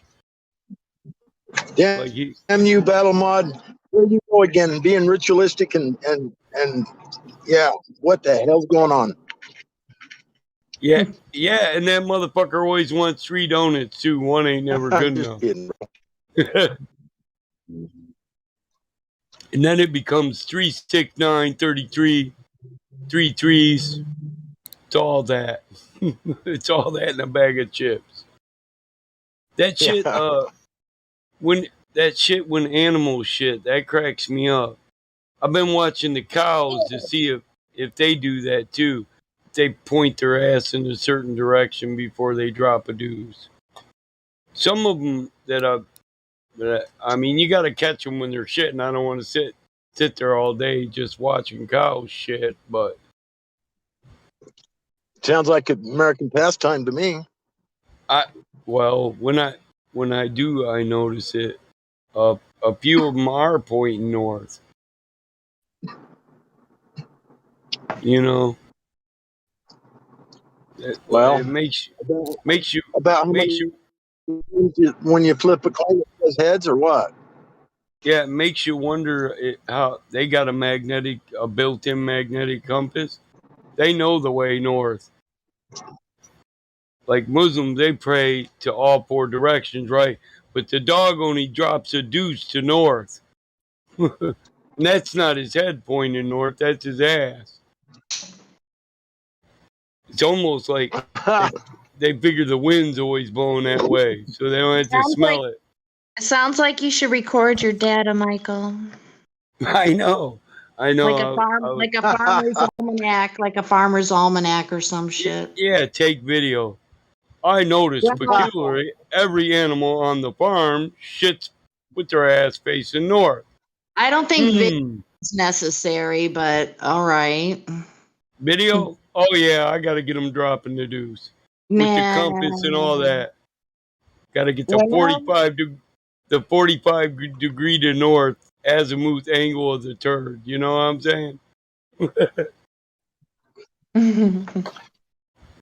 Yeah, without the compass and the everything to validate, yeah, it's just like you'd be just like a glober trying to validate the globe.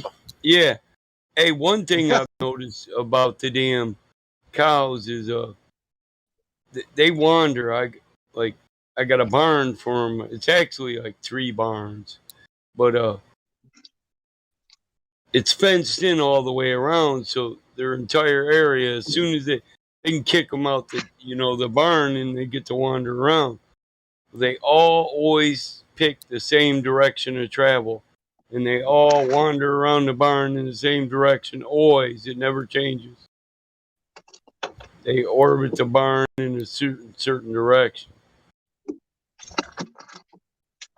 Some people would say I pay too much attention, but those people probably don't know that as a farmer, sometimes I sometimes I have to take feces samples from my animals just to know how healthy they are. So a farmer pays a lot of attention. That's what we do. Hey, Michael, are you conducting a class right now? No, no. About poop. I don't want to hear about poop, dude. I just don't.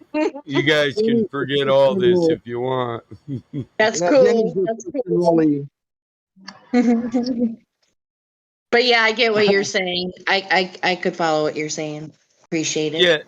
Yeah. Well, on the rotation thing, they always seem to wander, and it's funny because it's almost like I haven't paid attention to what direction, east to west, west to east, but I think it's kind of interesting. I mean, sure. yeah, so I can come out of the barn, get on the quad, ride out to where the bull is, and I can see that the cows are wandering around the barn in a certain direction. And when you get to the back 40, you see the bull is also going around the edge of the fence, the perimeter, in the same direction. Michael, don't you have a drone? No, I ain't bought one yet. I need to buy one like Lou's. Yeah, you could totally just do it with the drone. Hey, everyone needs a message lunatic and tell him bring his punk ass back. Quit letting people piss him off. If you need a break, you need a break. But Ain't no reason to leave He'll the be server back. ain't no reason to leave the server to get a break. Just don't sign in. He'll be back, Michael, when he's ready. I mean, there's certain people I need breaks from here too, and I'm not active when they're active. You know, I would be that 7 days a week guy, but there's a couple of days of the week I'm like, yeah, I'll go hang out with the kid and watch whatever movie she's watching with her, play her fucking Roblox game. She's been getting into Dungeons and Dragons with her friends. So I'm helping her build characters and mazes and stuff. I kind of That like sounds that. super fun, Michael. That's super, super fun. Yeah, Dungeons and Dragons. They build the maps and I'll model the worlds here on the farm. I'll give them my area for it where they can go in there and there's a big old model of their thing and they can move Oh figurines yeah, it's through. called a campaign, right? Yeah, through each Mm-hmm. campaign. Yeah. So you Mm-hmm. model the campaign. Yeah. You know. That's sweet. Yeah, cool, dude. So like Dungeons and Dragons would be kind of like the Fellowship of the Ring, wherein we all get together in a town or something, gather in one place to start a journey. Then the dungeon master sends us out into the woods, out of the Oh, do they city. know it's a full moon tonight? Are they playing tonight? Because tonight would be the night to play that, right? Yeah, but no, I don't Nervous know. moon. I don't know right now if she's playing them. I let her go do some stuff with her mom. Well, we So had the light blue sky bullshit earlier. Ooh, okay, wait. So I see regular clouds. That's a good sign that I'll be able to see the damn moon. yeah. Hey, somebody whose fucking picture was that? I think Josh took a picture of the moon at night, and his flash through his telescope made a nighttime moon look exactly like a daytime moon. It even lit the sky up blue, and you could fucking see the clouds. Yeah, it was Damn. the most amazing thing. I said, Oh, "Damn, see Josh, you." it. Oh Yeah, man, that sounds that's weird. incredible, Yeah, that's weird. I want to play with it now, but I said, "Well, how the dude. hell did you get this bright ass image of the glowing moon in the daytime?" He said, Oh "Mike, shit. he said, Mike, that's a nighttime photo. My flash went off." I said, "Dude, the I sky's love. blue. You can see Hey, the clouds." It's like, how the fuck did that you ever don't have the happen? image? You don't have the image? I think it was Joshua. When you find it, can you DM it to me? I needs it. Giving full credit, of course, if you could rename the file or something. Or I'll do it. I think it was Joshua Matthew. So let me look through his post. Oh, yep, it was him. All right, so Cool.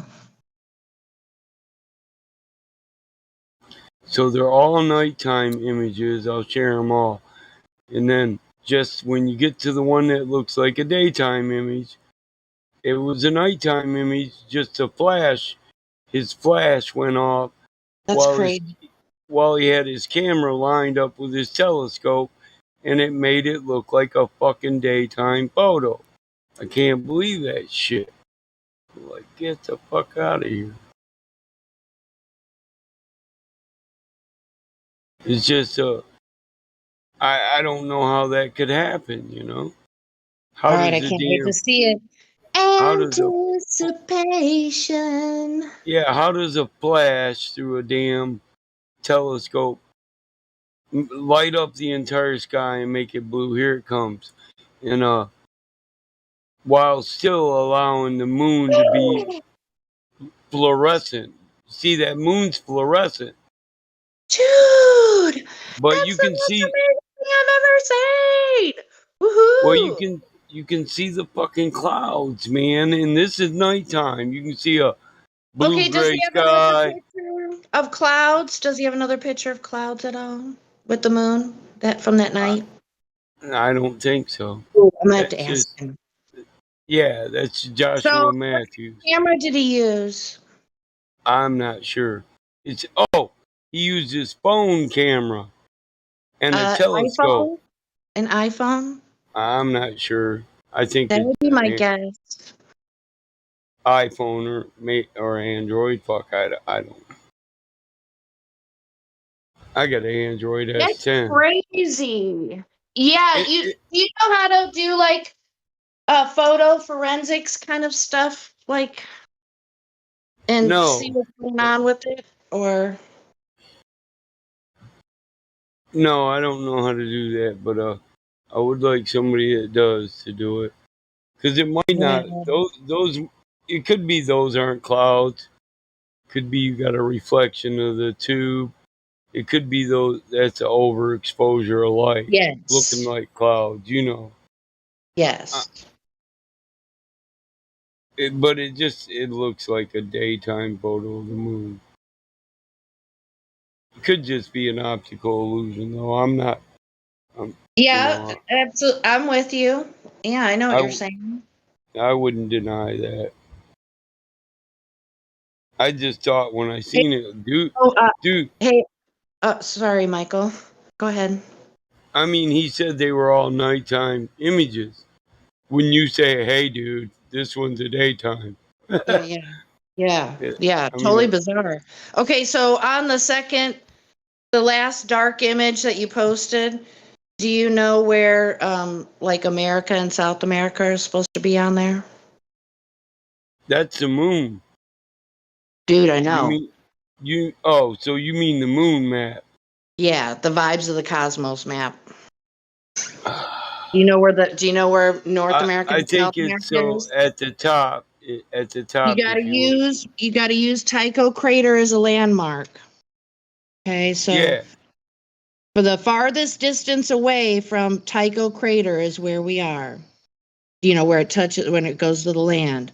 So yeah, it's like I'm with a you. little, yeah. It So it's it's like by just to the left. it it's by that split. Yeah, where the line it almost looks banded and it goes down to that dot that looks like somebody I don't know. plucked Can a you see the fucking. dodo bird? Can you see the dodo? I don't think you can because I think there's another landmass. According to the vibes of the cosmos, that's not on our map. I see part of And it. it's I see Lemuria. Lemuria. Yeah, Yeah, it's in Lemuria. between. It's would be in between Australia and Africa, something like that. Ah, It's been a while since I've. Yeah, it's crazy. Forgive me for not being more precise, but I gotta go potty. I'll be right back. TMI. Well, I'm doing the anxious dance here. I gotta go. I'll be back. Jen. All righty then. All righty. Yeah, if anybody's interested in the vibes of the cosmos idea of the moon, highly recommend the EWAR documentary, What on Earth Happened, and it's episode 7. Talks all about different stuff about the moon. And I think it's like an hour long. I think I have it handy somewhere. Ooh, BC check-in people needed.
All right, we got crickets, people. Who's in here? We might have a new person coming into the live stream. Maybe not.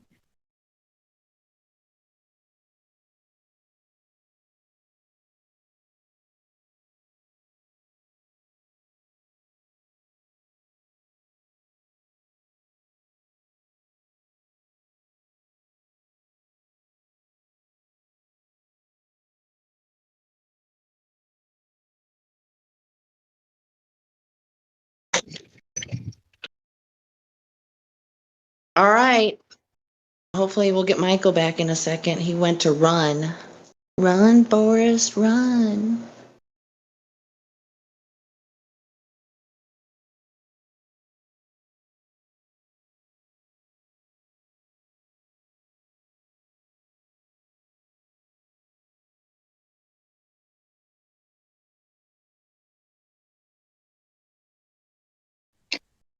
Any Globers in here? Or anyone who has a question about the shape of the Earth?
Mic check.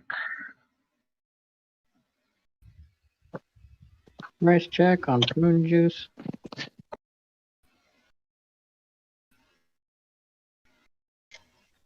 You're good. I just spoke to an undergraduate physicist. I just spent like 3 hours talking to this dude. How did it go? And it wasn't a debate. Did you get flat smack in the Well, wall? we didn't disagree on much. No, that was it. Really wasn't my point.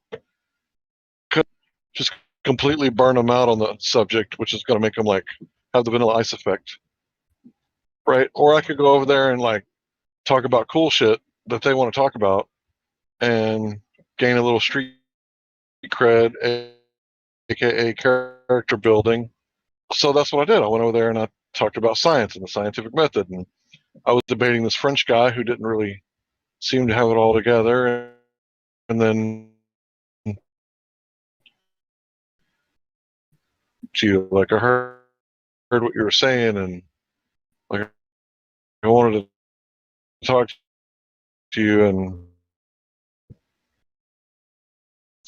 and he's got like a um,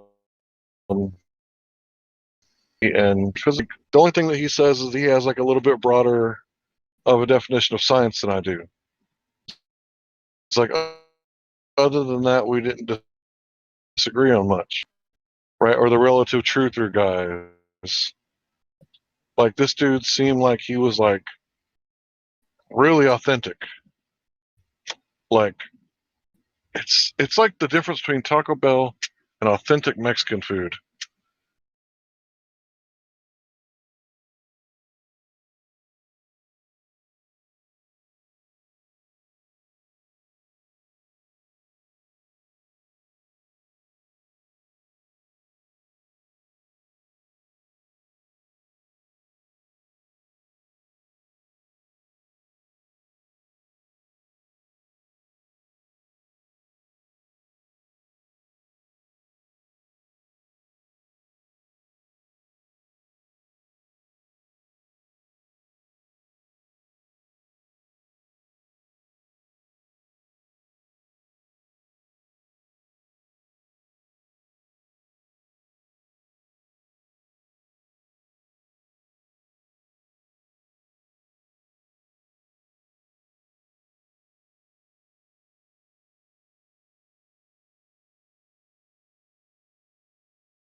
Okay, is it working this time? I Yep. hear you. Okay, so I'll try again. So I spent like 2 or 3 hours like talking with this physicist, and like we didn't disagree on much. Like we agreed on a lot of stuff, but I wasn't really talking about the shape of the Earth, to be honest.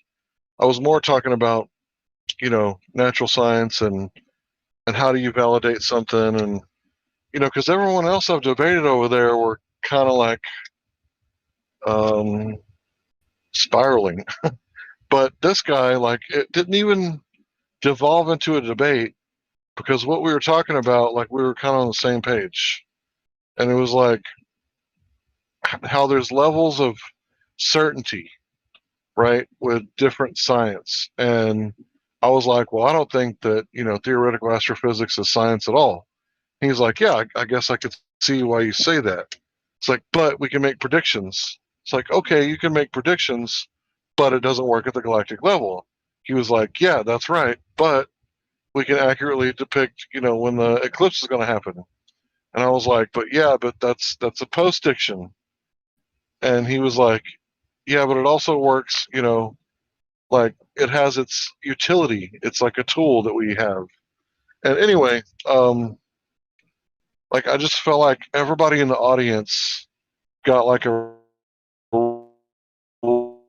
discussion,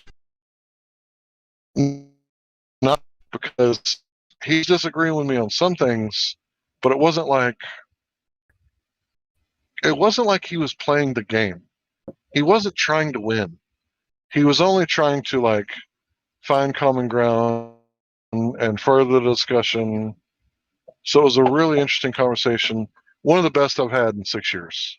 Like, Yay for easy Hank. top 5. High five, bro.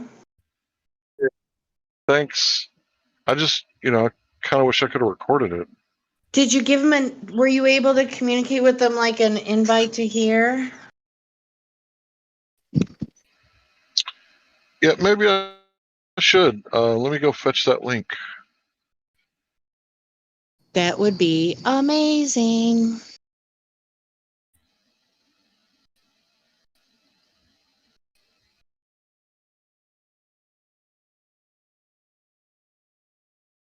So this was another Discord server?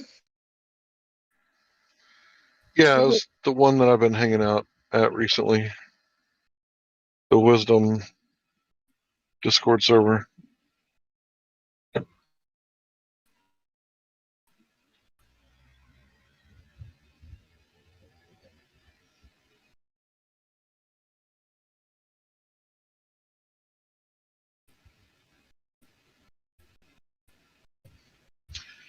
And I really do feel QE. Like in the beginning, sir, where's your independent variable?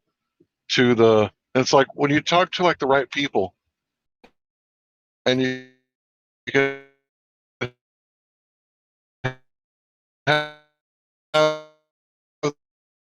the right conversation because they know what they're talking about. And these anti-flurfers, they don't want to benefit the audience. I promise you. Right? That's why I don't measure the Earth directly. They never say to measure the Earth directly. And it's like that would be like the first thing that you would do if you were a confident globe earther. You would say, "Oh yeah, you can measure the curvature yourself. Get you a telescope. Go out there and do it, bro." Yeah, that should not be a difficult question. Or a difficult task, I should say. Yeah, I didn't hit him with the flat Earth stuff, but because he was a physicist, I definitely hit him with the gravity. Because I like to talk about dark matter and gravity and how it doesn't work, and the cosmological constant crisis. And Hey, so yeah, I got a question for you, Hank. So I don't know, have you ever seen my little webpage called the FE Starter Pack? I didn't do it by hand, it was with an app. I think I heard of that, or I've seen it before. I'm not really sure what it is, but It's nothing I just collaborated a bunch of stuff together in one page. That's all.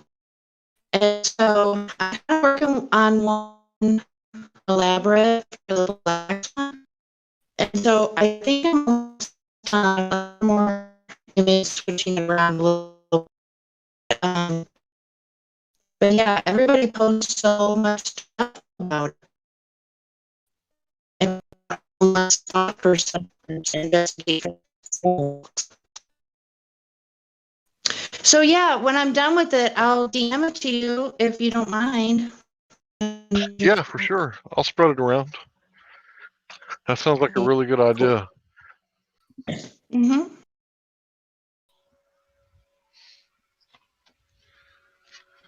Yeah, the first guy I talked to, like, he didn't really know what science was, and the second guy did.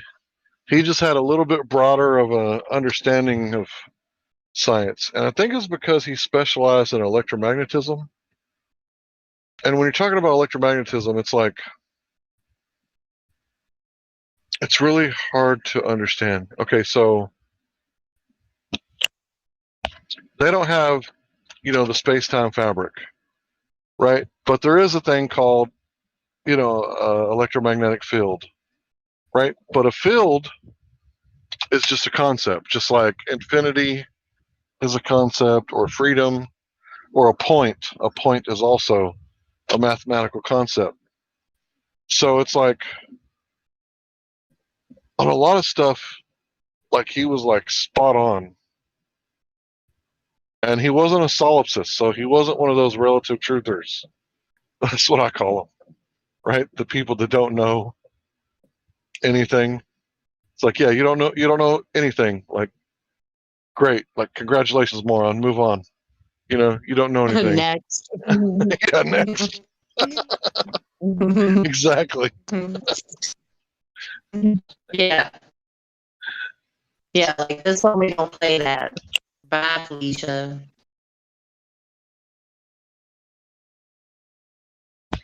Yeah, it was just a very stimulating conversation, because I felt like that he wasn't like outclassing me.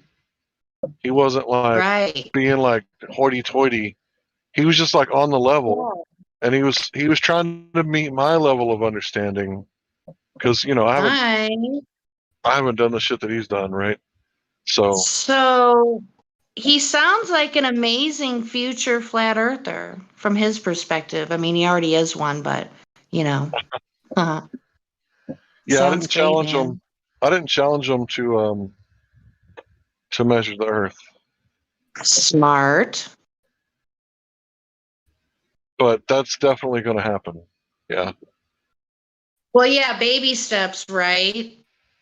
right. Because the way that flat earthers are perceived, it's got a certain slant to it, and then you got people saying, "Don't be biased, don't be biased," except for the flat earthers. You can be biased on them. So I try to build a little rapport. So the reason that I do that is it's like character building, right? If you walk in on the second half of the movie, you're kind of like, I don't know what's going on. I don't care, right? And then that person dies, and you're like, who is that guy? Oh, it doesn't matter, But it's like if you walk in on the first part of the movie, it's really boring, right? It's like, oh my god, all this character building, right? And then at the end, when people die, it's like, oh, that's sad. He died. He had a mom, you know. Like I saw the first half of the movie. He had a mom and stuff. How sad, you know. Anyway, it's just the way that I think. Well, yeah, I think there's a lot of value to building a rapport with someone, kind of like, like there's a term for it, and I just haven't thought about this in a while. Like it's like a brief acquaintance you're making with someone. So there's impressions that are being made and judgments that are, you know what I'm saying, that each side is doing, sizing each other up, I guess. You know what I mean? I hope that makes sense. Right. Because you don't really know if you're talking to a pretender clown or not. Right. because a lot of people they pretend to know what they're talking about, or they pretend to have the high quality clothing or whatever. They pretend to be this and pretend to be that. So when QE says pretender clown, man, that is the perfect definition of what some of these people are.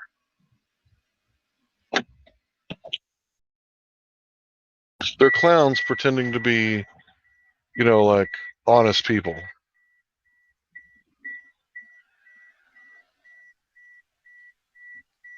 Yeah, I think it's really amazing how we can kind of, with a pretty good percentage of accuracy, like over the internet, over just voice, like be able to tell if someone's being genuine, like you can sense it. And that's sounding, really wishy-washy, but there's just a certain way people act with certain intentions. It's hard to be original, nothing new under the sun.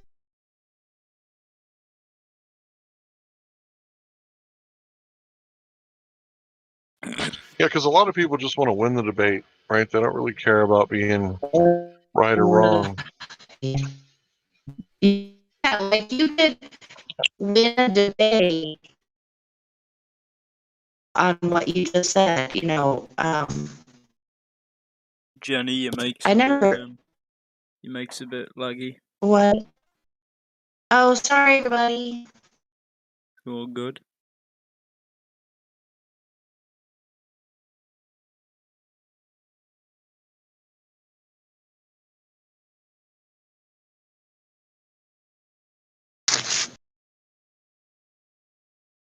Okay, hopefully I'm better now. Yeah.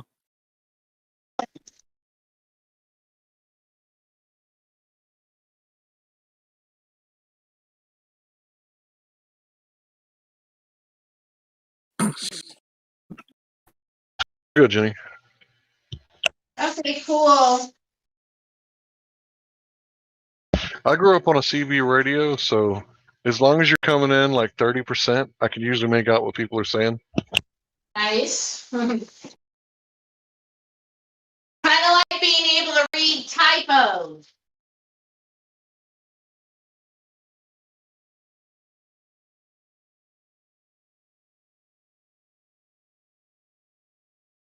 Did you hear me, Hank?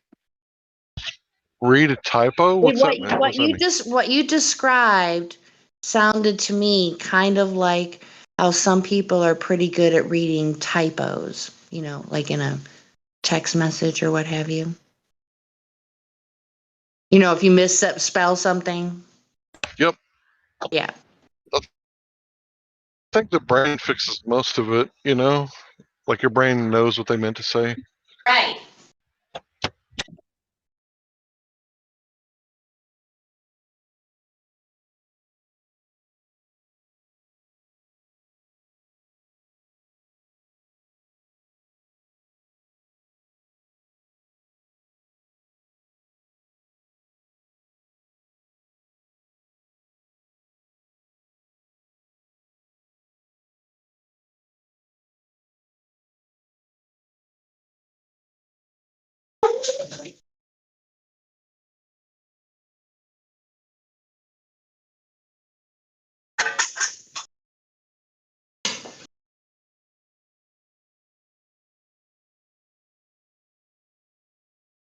So when I left, those guys were over there talking about making memory by hand.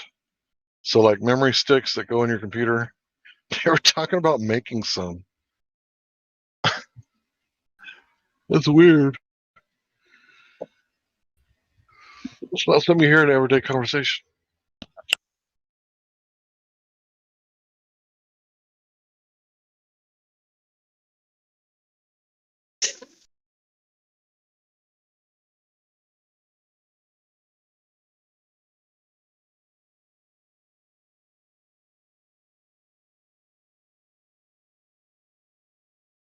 They were making memory sticks by hand.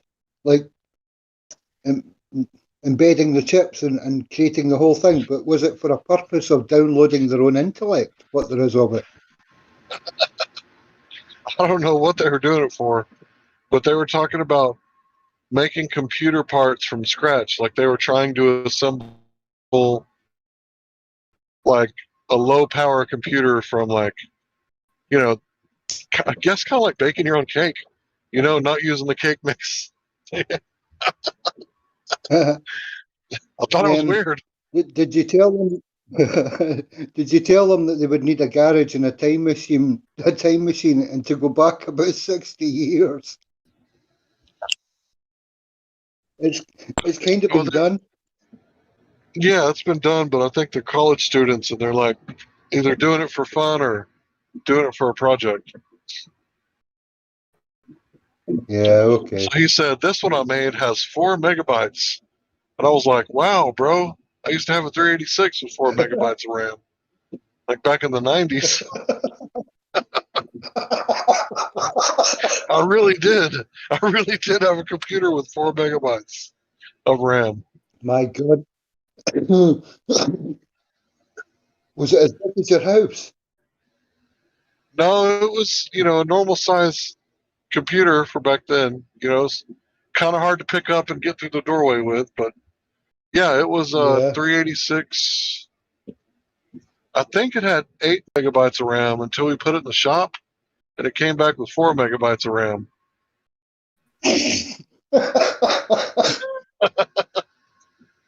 I think it did.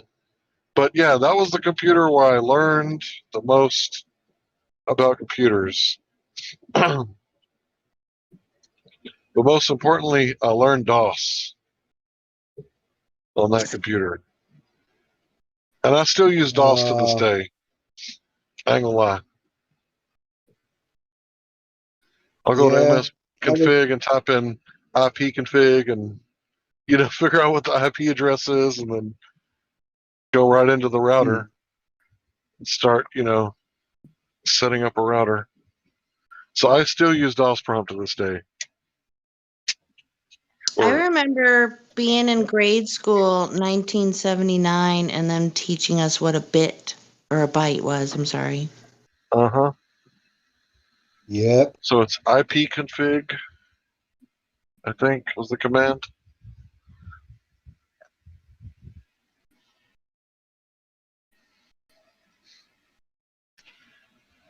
And then there's dir /w/p.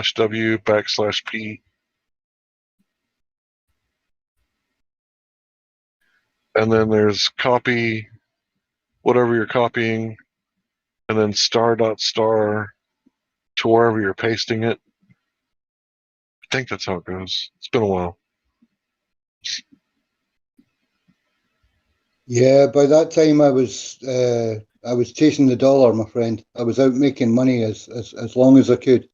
And to me, computer language at that time was 10 go to 20, 20 run, and or something like that. It was literally basic commands, one at a time, that you programmed in that took you forever. But Oh, yeah, man. I was too busy making money while you were learning that stuff. So I think I started around Windows. What was before 3.1? Was it 2.1? I can't remember. But I started around. Which one was before 3.1?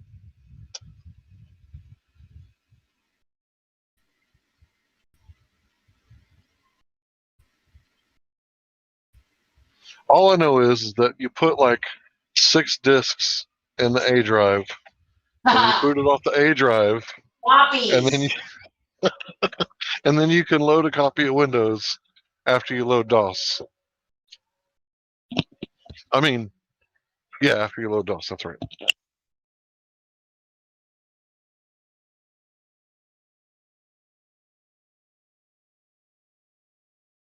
And then the games that you played were actually loaded from DOS and not from Windows, unless you were playing like Minesweep or something.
So both computer games that I had, one was called Tyran, Tyran, I think, and it was a space shooter, like sideways scrolling, build up your ship and get new cannons and get new phaser beams and, like kind of like Galaga, but sideways and fast paced. Instead of scrolling up, it scrolls left to right. And then the other one was Doom. And I played the crap out of Doom. I played it a lot. And I think the next game I installed was like Indianapolis 500. Oh, I remember that, yes. I was going to say, is Doom actually that old? I didn't realise that. Oh yeah, the first three Dooms, yeah, they're pretty old. All the way back to the 90s. Wow.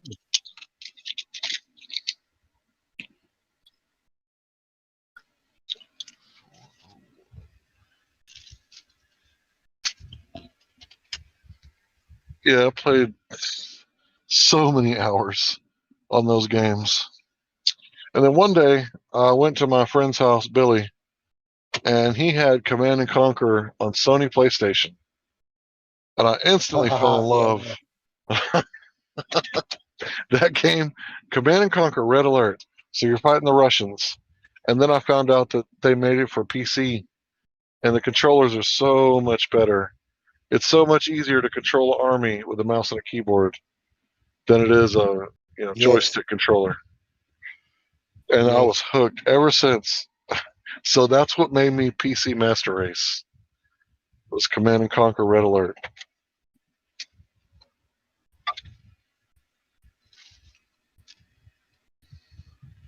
Don't get me wrong, I love Nintendo. I got a soft spot for Nintendo, but it's going to be like different from here on out.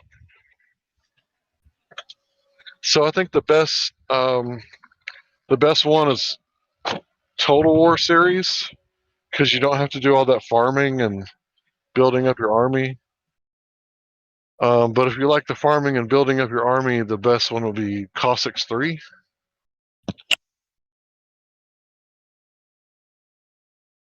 Okay, I think I've seen trailers for it, yeah.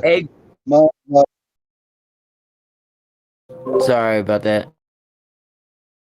No, carry on, buddy. You're okay. What were you going to say? I was gonna say if you like Command and Conquer, Age of Empires is also a good one. Yeah. Yeah, I love that That's one. what I was going to say. That was my only foray into it on the computer was Age of Empires, right at the very start.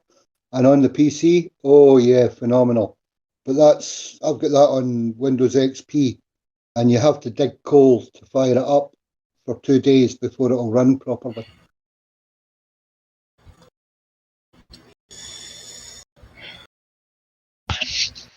Yeah, so I played Age of Empires 1, 2, and 3. Had all the expansion packs. But when I played the Cossacks, there's no limit on how many units you can build. So as many houses as you can fit on your map, as many characters as you can, as many army units as you can fit on your map, or how much random access memory you got. That's how many characters you can have on your screen. So you can literally crash the game if you play defense, and then like a really big army comes, and then like your computer will freeze. So if you don't want your computer to freeze, you got to actually go play offense and actually play the game. But yeah, I froze my computer a few times, and my computer has 32 gigs of RAM. I think it's 32 hertz. Is it 32 hertz? 3200 gigahertz? Oh wait, 33.2 gigahertz. I don't remember. Fuck, it's been too long. I built my PC like 3 years ago. No worries. No, you're probably right at 3.2 gigahertz. 32 gig RAM and 3200 megahertz. Yeah, that's right. Yeah, Yeah, because I didn't want to. Megahertz and gigahertz was where you're getting confused, but a lot of people do. So that shit you're only paying attention to when you build that shit, right? Yeah, that's right. Yeah, after you build it, it's just time to play.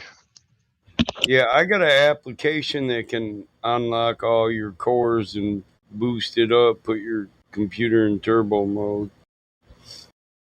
It's called let me see. Quick CPU.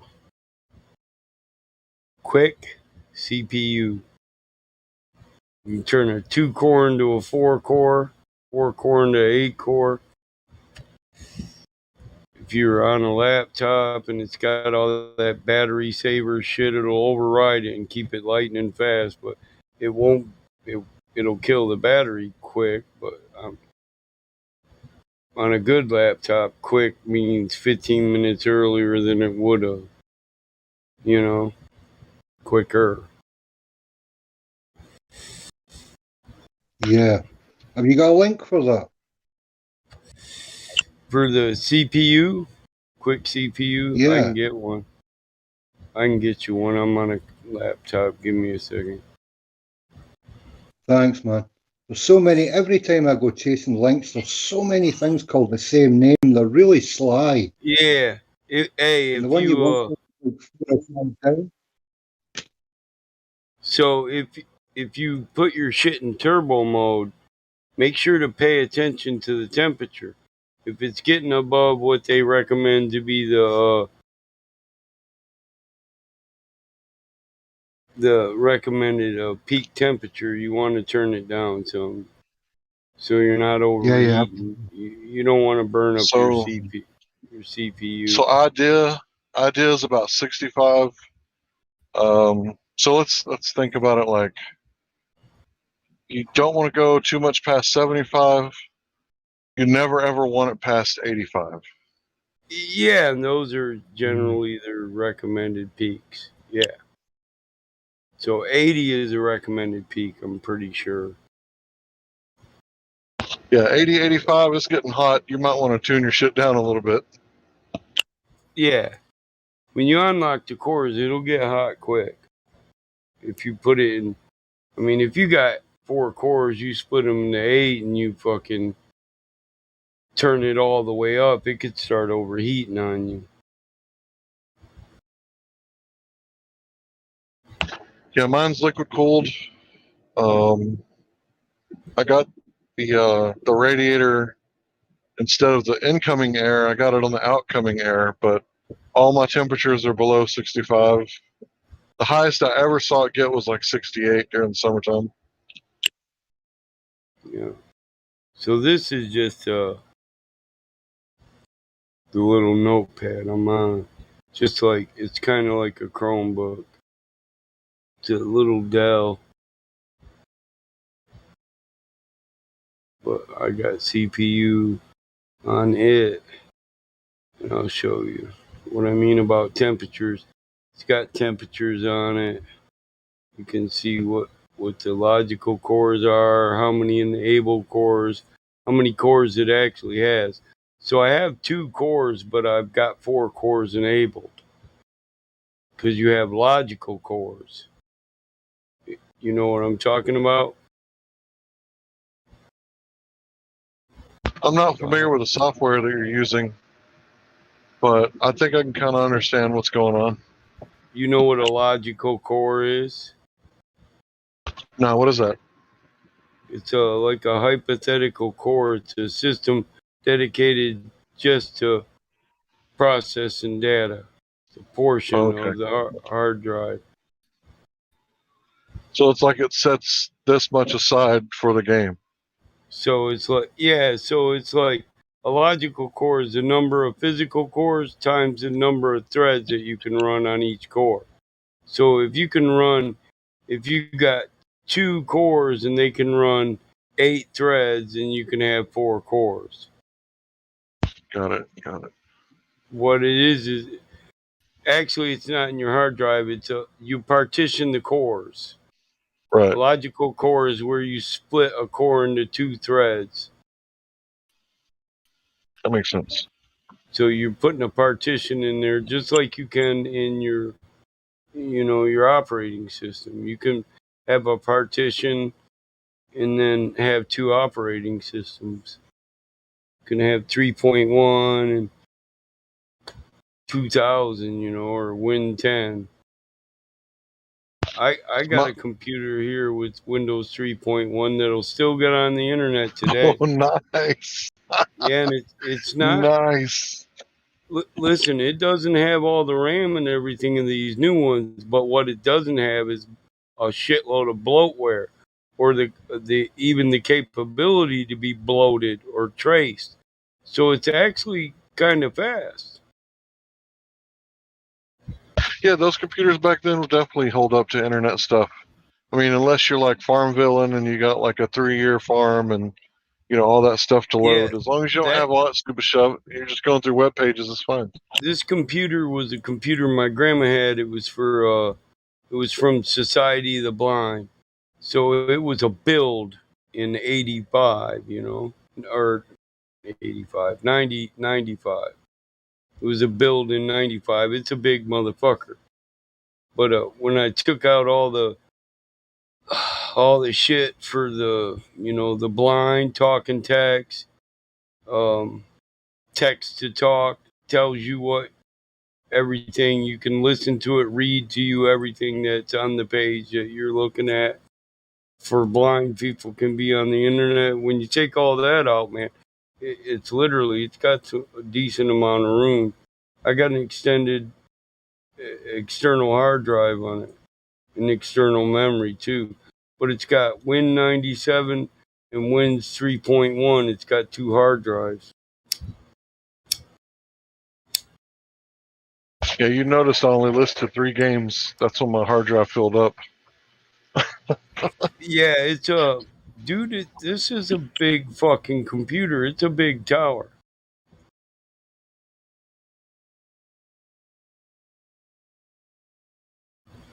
I kept it. I mean, it was my grandma's, so it went to the barn. I my barn systems are heated by a wood burning resonant heat. Radiator heat systems. The older barns already had concrete floors, so I put radiators in them, and I put it in the walls too. But you can't put it in the concrete if the concrete's already poured. You know what I mean? Right. You know what a wood burning radiant heat is? It's a boiler system, and then you get your water from the boiler too, or hot water. Like I never run out of hot water, and it's hot than a motherfucker too. But I burn wood all year round for hot water. You're making me miss my PC. I ain't played in a while. I've been playing Metroid. Oh I've been yeah, playing Nintendo. I play old school games on this too. Old chess, old blackjack games, old cards against a computer game, hearts. I can kick a computer's ass at hearts and spades. The computer's easy. You try to shoot the moon the first hand on hearts, and the computer is going to expect you to shoot the moon for the next 10 hands. So you just play critical for 10 hands and you're already kicking the computer's ass. You just fake the computer out. It goes into a certain mode when you shoot the moon, and it's defend against shooting the moon on every one, so that you do that so it's trying not to let you get all the books. So if you're not getting all the books, they're waiting till the end to give you books. You can scoot out of it and never get points. You know what I mean? You know how to play hearts? Nope, no idea. Never did play Hearts.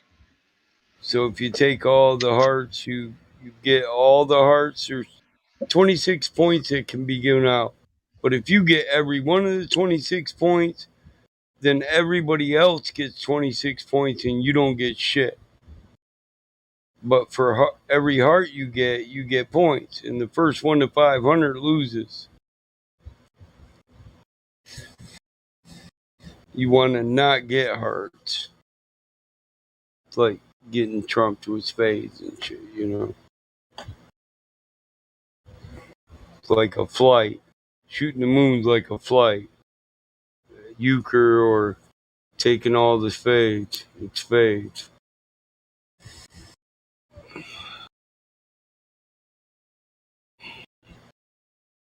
You take all the hearts.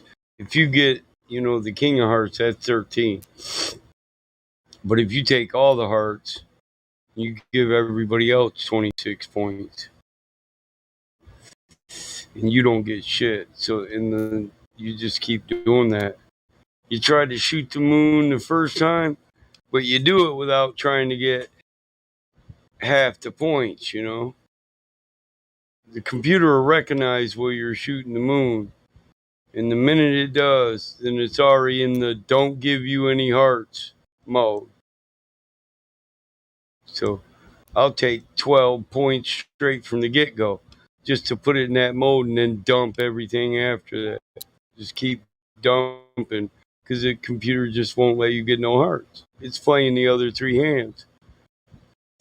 They'll make sure to give the queen to somebody else. The queen of spades, the bitch. It's called the bitch in hearts. So you don't know how to play pinochle? No, I never did a whole lot of gambling, Mike. Didn't play cards very much. I could play Uno. I could play poker. Man, I go down here and hang out 21? with these old dudes from this. There's this place called the John George Home. It's like a retirement home for old guys, And they have pinochle games, and they said 5 cents a point, and I thought, yeah, okay, that's not that much. But man, once I realized that, a couple thousand points, you're starting to get paid. They made $50 off you. These old men were kicking my ass. I was like, man, I thought I was good at pinochle. Like this old man won $500 off me, and he was all bragging about it. But that was kind of the point anyway, to go let some of these old men win some extra money. I used to donate time to this place when I was a Cub Scout when I was young. I can remember playing poker with my uncle and his friends, and they were drinking, and I wasn't. I was probably like 11, 12 years old. And I remember cleaning the house. I started like money, like $2 or $3.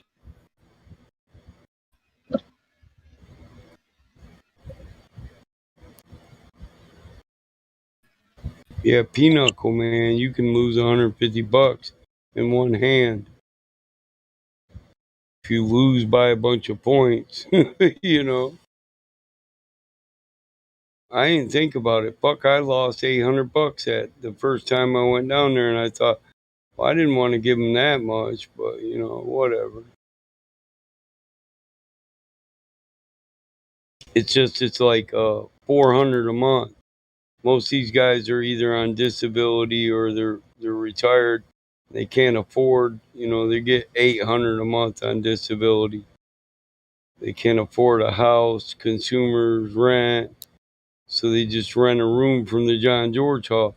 If they get one by themselves, it's $400 a month.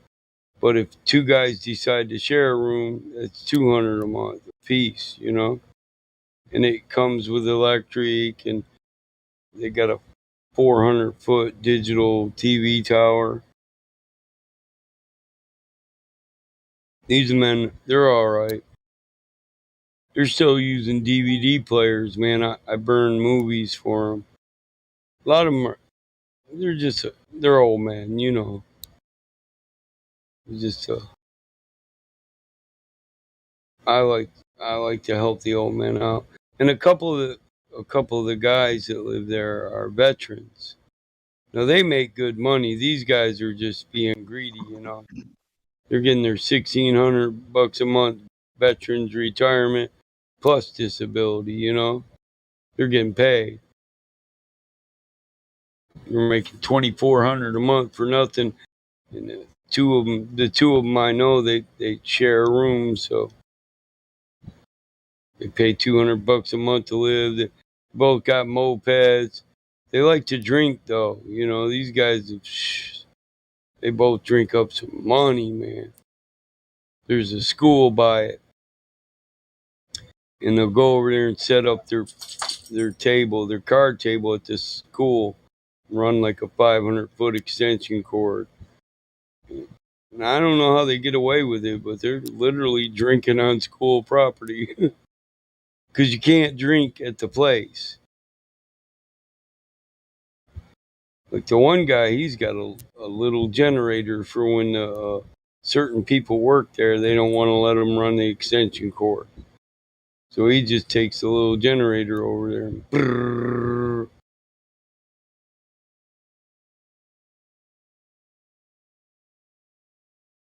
Thought about buying this old school, condemned school, and making my own old people home.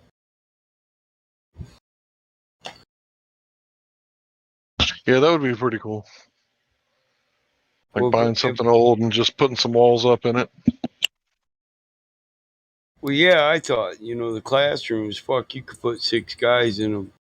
And there's enough of them that you could just charge the guys $200 a month,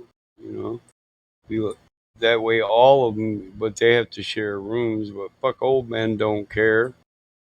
They'll tell the other man, shut up, old man. Shut the fuck up. We're going to bed. Old men don't care about arguing. It gives them something to do.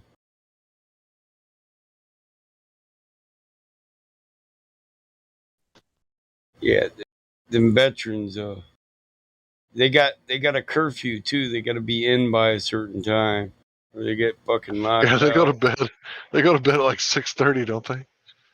Shit. Wake up at like 3 in the morning. Some of them dudes, man. That's I usually, the one guy, Charlie, I'll usually take him home around 7 o'clock. So probably 6:30 to 8 o'clock, they're all in bed, probably. But I've seen him down at the VFW drinking at midnight, and I'm like, well, how the hell are you going home, Charlie? And he'll say it. I'm just going to go out back and pass out on the patio. I come here for breakfast any damn way. And I'd take his old ass home. Be like, here, go sleep in my brother's room. Oh, man, there's cable in there. Yeah, I generally like old people.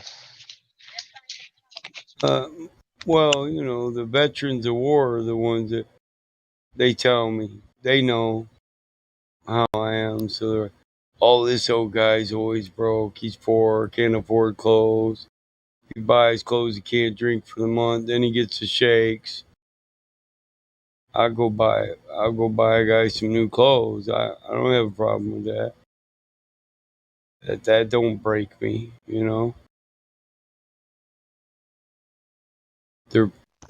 a veteran. He should be able to afford a little bit of beer, $200 a month, and some clothes. But some veterans get screwed if they're not vested. What does that mean, vested? They don't got a full retirement. Maybe only did 12 or 14 or 16. You got 20 years to get that full payment. Fuck, I think it might be 25 by now. I'm not sure. It was 20 when I was in there. You get a full retirement after 20 years. After I think that's 10 what my years, schoolmate was going for. Career military. Yeah, he was literally a guitar prodigy. Like, literally a prodigy. Like, bad fucking ass by the time he was like 14 years old. And he joins the military. Yeah, why the hell would he want to do that? What the fuck? I don't know. I mean, you can. Hey, we got a new guy, Baffle. Hey, Hey, what's up, Baffle? Yo, what it do? Hmm? What's up? You want to talk to Hank? I don't know who Hank is, bro. Hank's the I'm your man. new best friend, bro. Hank the We want to man. talk. We want to talk about science, bro. You like science? Bro, I fucking hate science. It's lame. Whoa, you hate knowledge, huh? No, it's just science. It's lame, dude. Oh man, you don't know what you're talking about. Science is knowledge, bro. You hate knowledge? Knowledge gives you power.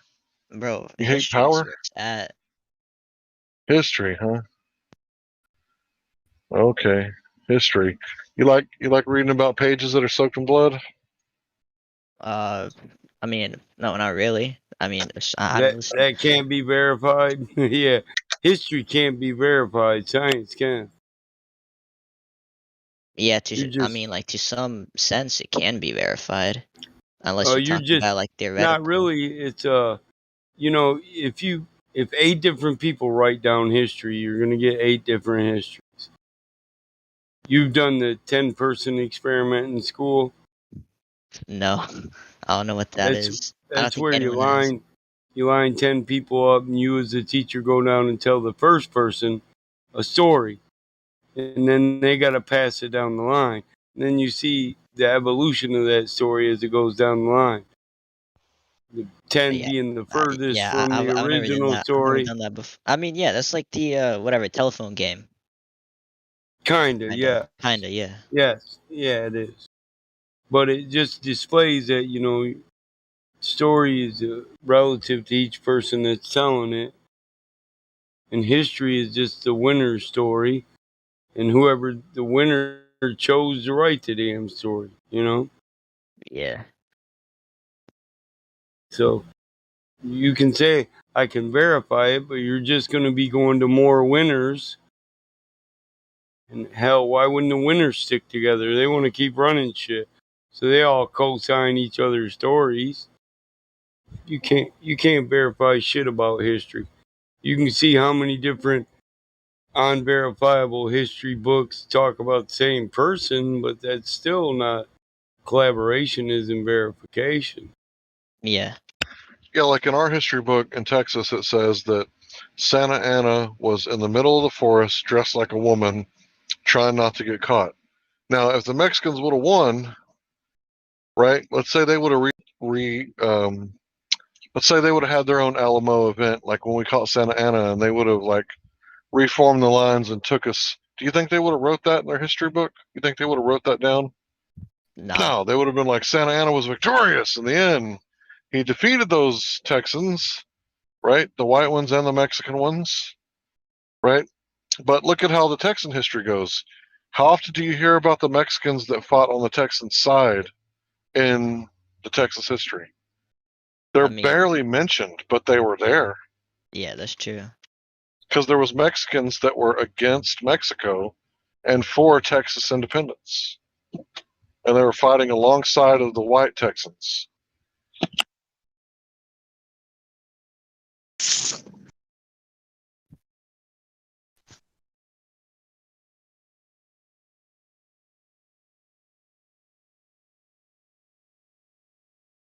So I can tell you about Stephen F. Austin. I could tell you about Bowie. Um, but how come I don't remember the part about the Mexican guy? How come I don't remember that part? Oh yeah, because the Americans won. Well, there was Mexicans fighting on the Texas side, so I should be able to remember his name, but I can't. And the reason I can't is because I only seen it once. Yeah. Everything else was about, how brave we were, and 300, story is just like the Alamo story, and how we got defeated at the Alamo, but then we rallied against them and kicked their ass. And Sam Houston, right? But I don't remember the Mexican guy who was fighting alongside of us. Can't remember that part because the winners write the history.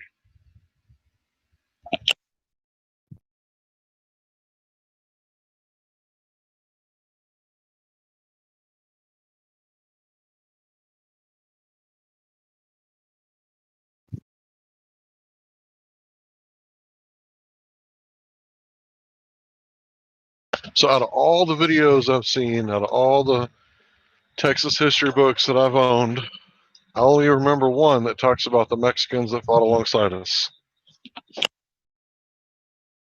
Wait, are you a history teacher?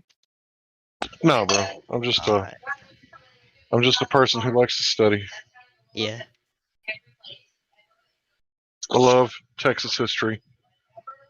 It's interesting. Wait, you from Texas? Yeah, bro. Born, Alright. raised, East Texas.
Yeah, so shout out to all those freedom loving Texans who gave their lives.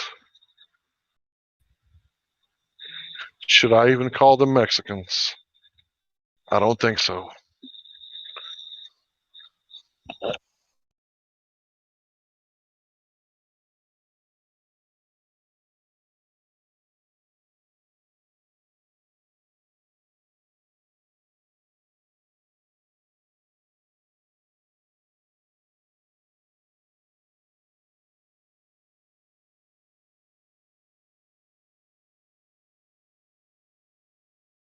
I kind of wonder, how much longer is Texas going to be able to keep it up? Like, how long are we going to be able to, like, give the finger to the federal government and Creepy Joe and be like, nah, we ain't doing that. No, we ain't doing that either. No, we ain't doing that either. Like, how long are we going to be able to keep that up before Creepy Joe starts saying, Texas is starting to look like the Middle East, right? They're on the 33rd parallel. Let's go kick some ass.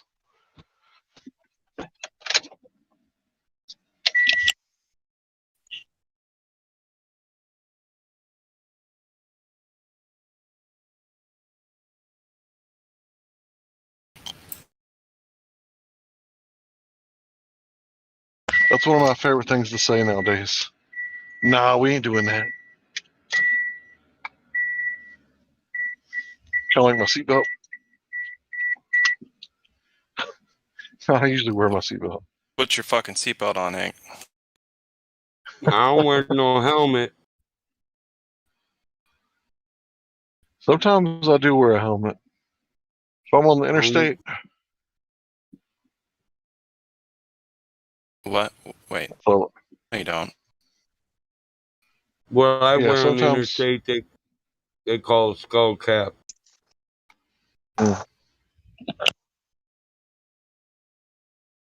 Yeah, I got a full face helmet that I'll wear. Like if I'm going to Dallas, I'll wear it. But if I'm just going around the farm market roads going like 50 miles an hour, I don't wear it. Yeah, I'll wear it if I'm going state to state.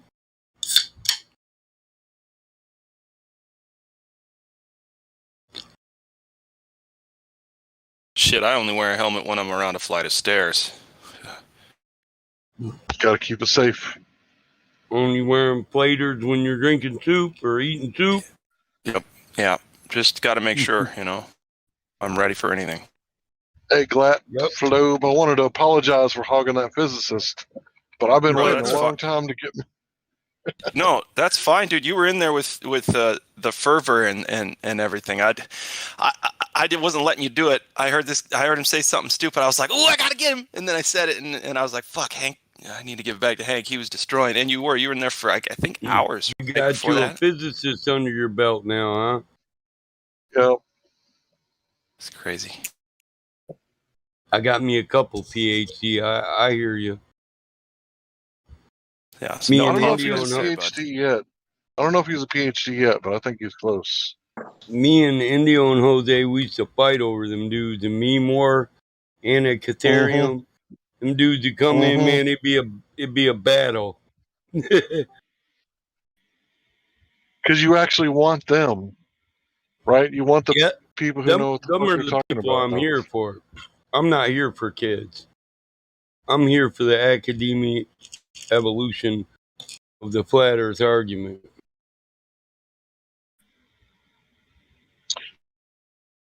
Well, I didn't go into the flat Earth, I will one day go into the flat Earth with that guy. But first of all, I had to I was trying to establish in the server what the fuck science is. Because I feel like the whole server over there, maybe not the whole server. Okay, let me rephrase. I feel like a majority of people. House of Wisdom?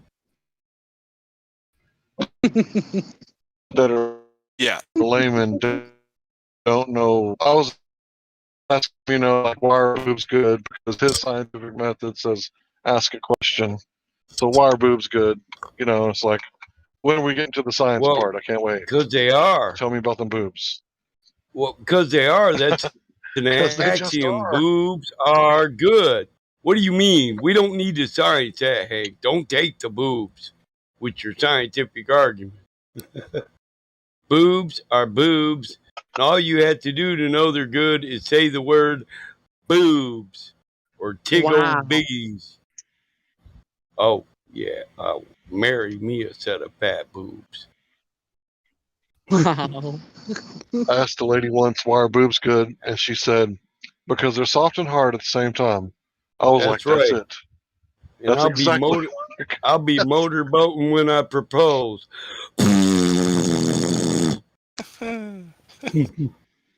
Wasn't that special? You're gonna find the right Yeah. girl, that's for sure. That's one way to Will separate you them. marry me?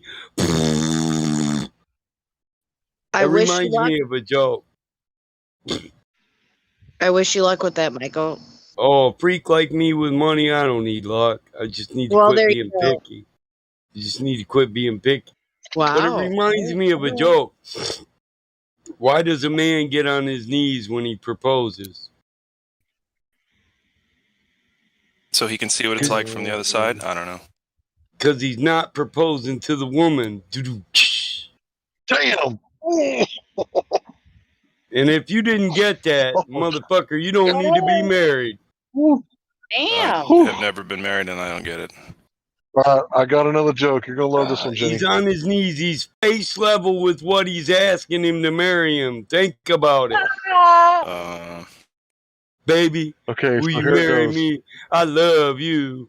Gotta look up at the face when he's done talking. I worked with this old guy. He said, you would imagine God in all his infinite wisdom, he could have came up with a better life support system for the vagina. I was like, ooh, Damn, bro. oof, oof. It's fucked up. That's messed Oh, up. It's just a joke. It's just something a funny old It's man not told me. it's not a joke for ladies, dude. Go ahead. I'm not putting out any commentary. I'm just like, wow, okay. I wouldn't crack that joke. I wouldn't want to hear all the ED jokes that are coming afterwards. Oh yeah, life support, you limp noodle motherfucker. Michael, did I tell you what my mother said that ladies her age talk about? I guess ladies in their 60s date, right? Or 70s. I don't know. But anyway, she said her age group, I thought, and she said that once you get past a certain age, that men are looking for either a nurse or a purse. And I'm like, what? A nurse What? or a purse. Right? It's like, All I want to know is, does the purse have lubricants in it, or why are we looking for the purse? It has vaginal aids with it, or fine tuning tools and equipment. Is that where we keep the toys? I got my own I don't money. know, but I'm okay. I've been okay this long being single. You know, Yeah, I might be okay for a while longer. Listen, this is a standing thing I got. Now, if a woman just reaches in her church purse and breaks out joy jelly, you know what that is? You blow on it and it gets hot and shit.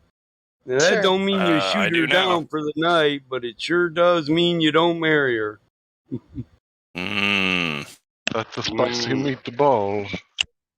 That's right. You got to get that sauce. Got to have that sauce. You just don't have to own the sauce. Well, I It's like take care of my own sauce. Thank you very much. Well, it's like a hot rod. You know, most hot rods go through 30 owners before they die in the junkyard. Dilapidated and beat down, rode hard and put away wet. Yeah, I'm saying. Yo. Yep.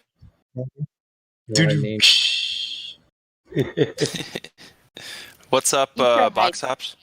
I could imagine you telling that joke to a girl, Hank, and she said, "What? Oh, there ain't no vaginal Viagra. I don't know what the fuck you're talking about. Life support my ass." All you got to do though is say, "Man, oh, pause." Pause for men. There ain't no penal pause. Well, there is. It's called ED. But I mean, if you don't have ED, you ain't pausing shit. Well, If you're at an least actual from my male point- human. I'm just kidding. My point of view, right? Pardon the pun, but isn't there a larger component of ED that's psychological, like psychosomatic? It's almost all psychological. I Almost don't all. know how that shit works because my boy wakes me up every morning. Hey, get up! You Yeah, picky I bastard. I still have to put my hips way back so I can pee. It sucks. That's the morning piss, right? Yep. You're Oh like, yeah. oh motherfucker, damn it! This is why I had to have a man's bathroom. I Yeah, had dude, to have my own damn bathroom. It's like the most My productive and usable hard on you've ever had, and it's in the morning when no one's around. You're like, what the fuck? Rein it in a tiny bit. Not What that about I that don't. one where after Michael's raining and I'm about to go over the line? How about that after sex urination where you're spraying out of 3 different holes, but not the urethra? Yeah. Then it just comes out unclogged. You're trying to direct it, and then all of a Thank you sudden for it that comes tidbit, unclogged. Yeah. And Michael. It's like shit the- just goes Thank you, everywhere. It's Thank like you, the Michael. end of a Thank hose you, is all Michael. splayed Thank out. you, Michael.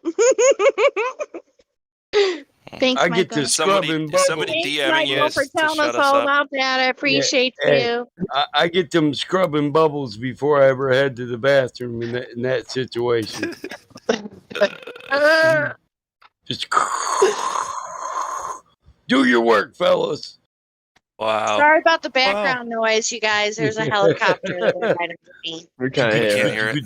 Uh-huh. Oh, Jen's that's hilarious. Thanks for That was putting it hilarious. with me. Look, we're Hey, making guys. Jen want to go take a cold shower. We got to quit. Yeah, guys, listen. Shut your stupid mouth. Oh my god. Quality. Are you stupid or something? Guys, listen. Quit flirting. What? Listen. The fuck, Listen, see, Forrest? that's why you don't crack jokes at Jen A. What the? Jen, I didn't do nothing to nobody. Jen A. I'm not the smartest man, Jen A. But I know what love is, Jen A. Forrest, will you marry me? Why don't you love me, Jen A? I got that one down. I don't know. You could get it down even more. I could guarantee it. Oh yeah. Yeah, I'm not Why great. don't you love me? Yeah, I gotta Jenny, practice. why don't you love me? That was good. Jenny. That's They used to call me Boy, Forrest Jenny, why don't you love me? back in middle school. I do in Bricktop. Why don't you Isn't love that me, me, Jenny? myself, and Irene? Jenny, why don't you love me? Me, myself, and Irene. We all seen that one, right? Yeah. Oh shit! yeah. They are the Oh my god. Oh no. Yeah, wow, that's They make yeah. him He's so take out of control. Oh my god, he can do whatever he wants, pretty much. I know that one was fucking funny though. Me, myself, and Irene was like probably one of my favorite films when I was a The kid. black midget took his wife, and then he raises all 3 of his kids. All right, I got a story, a Jim Carrey story to tell you guys. Okay, so this is when my daughter was small, when she was like 3.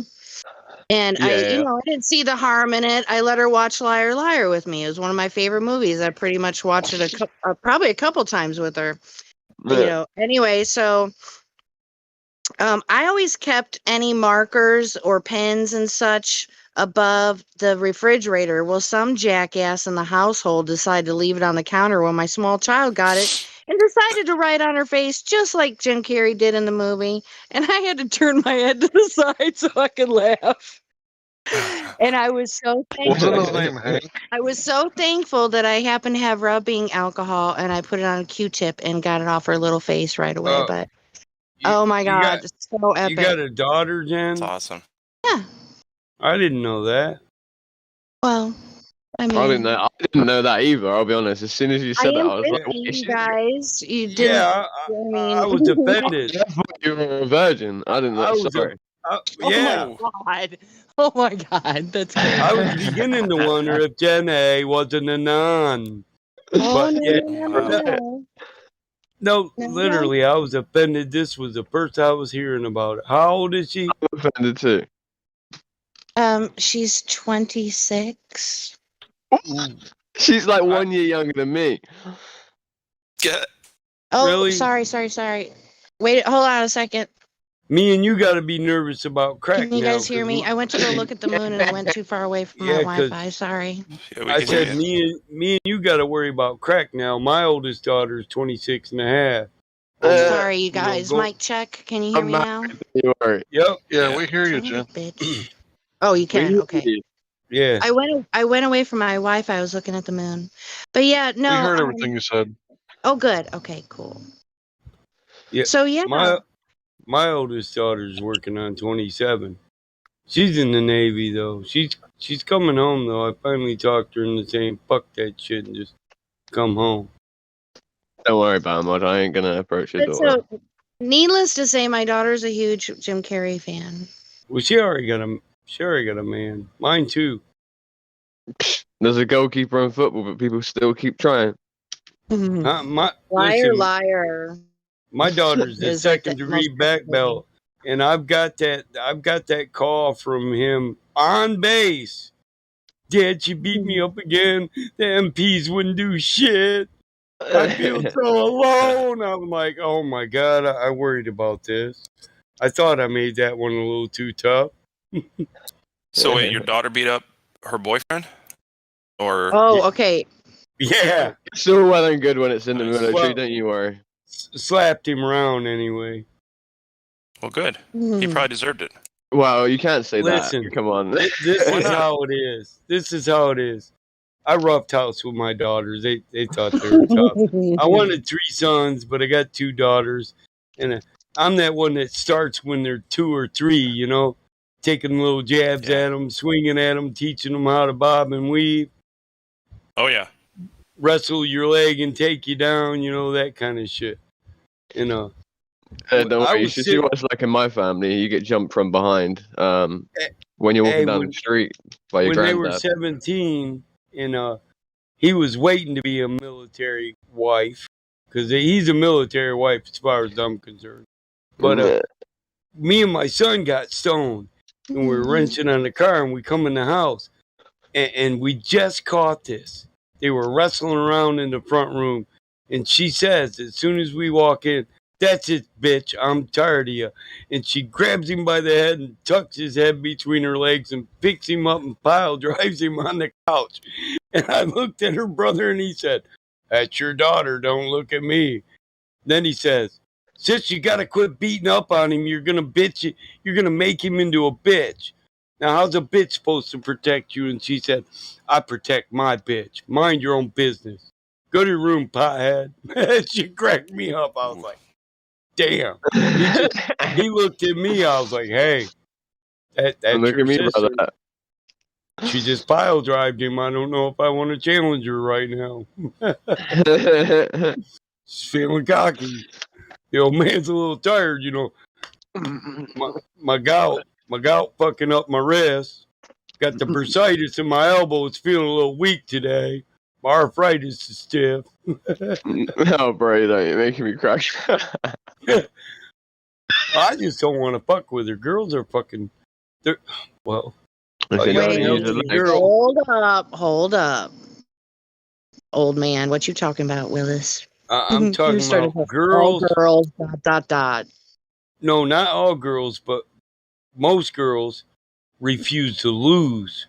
Now, if they know they got a physical ability, bench press 150 pounds, pick up a grown man, slam him, been playing with my MMA training tools their whole life, plus going to martial arts, you know. Sure. That's the thing with girls. Once girls know how to utilize and understand how to use leverage and use their legs, their fucking legs are unstoppable, bro. Yeah, they're quick. They're quick-witted. Women are Very quick thinkers. strong. Women have got stronger legs because of the hips as well. the I way they just hit. know this, man. My daughter grew up trying to whoop me, and that's all I wanted her to do. And now she's at that state where you don't want to test it. where she thinks she can whoop me, and I don't want it to get hyper accelerated. You know what I'm saying? Yeah, it's your Because daughter, I'd have bro. to let her whoop me whether she could or not. Yeah. I mean, I'm not gonna kick my daughter's ass. or her Oh my mom. god. You know what I mean? But I sparred with the kids, so it's my own fault, you know.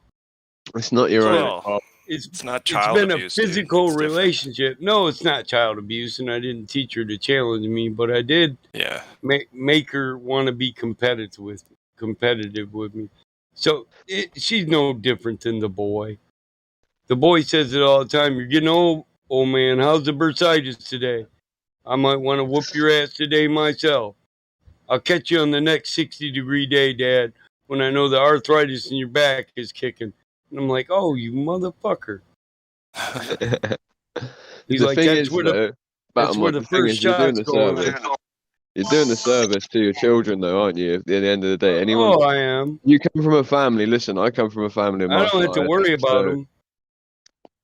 exactly. So when we send out my little cousins and my little nieces and nephews, and they're walking around the streets, right? And in England, I don't know if any of you know this, but at the moment, It's their time to shine, right? well, at the minute, there's a massive knife crime epidemic going on, and it actually is an epidemic, right? Like people are getting stabbed for next to no reason, right? You know, I've took probably 6 blades off of different people this year alone, right? So like, I'll walk up to a kid and just take a blade off of him. I don't give a fuck, right?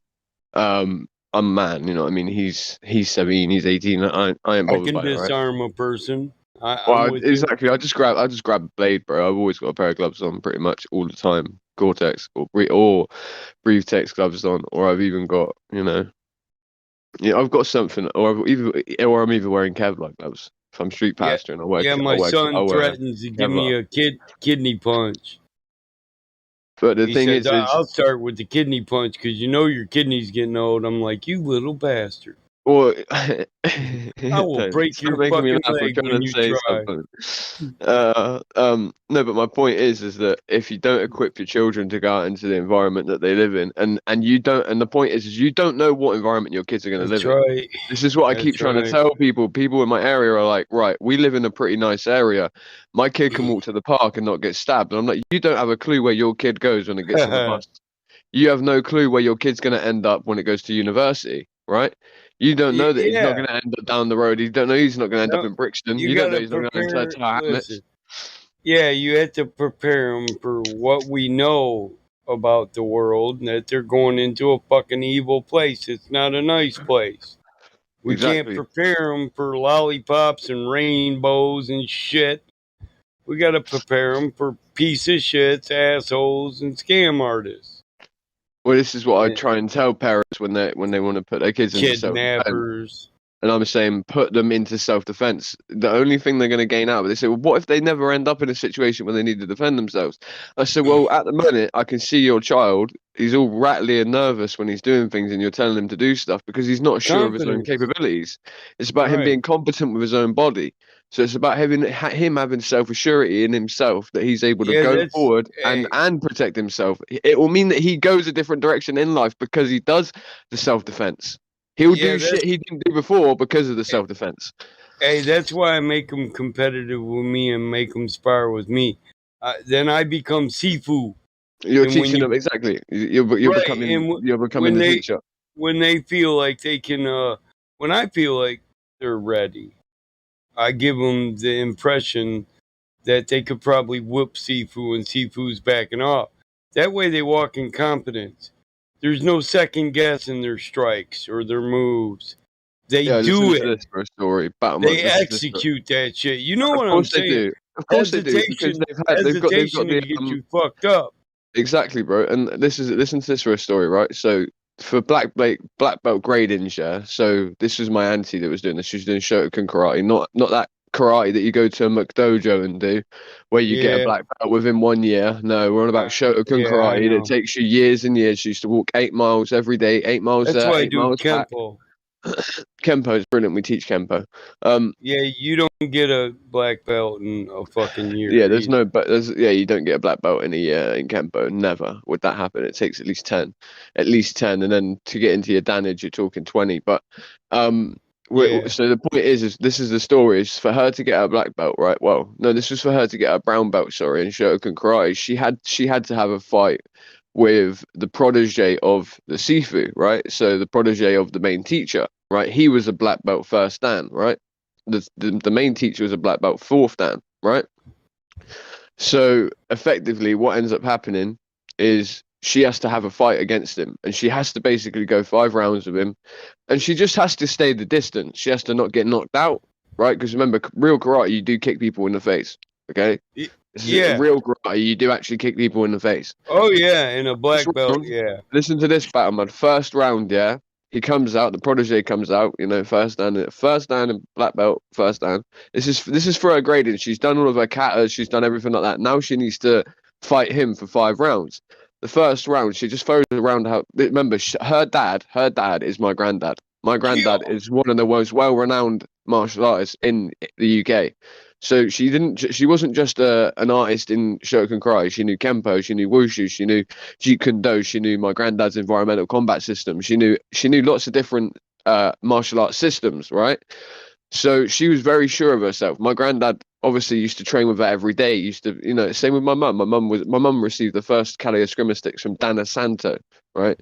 You got to realize, like, this is a severe martial arts family. You know what I mean? So anyway, so she goes in there. The first round, she throws a roundhouse kick. First time, bang, hits him straight in the temple, knocks him clean out, right? So anyone that wants to sort of say that like women can't beat up men, they definitely can if you put the right skills into them.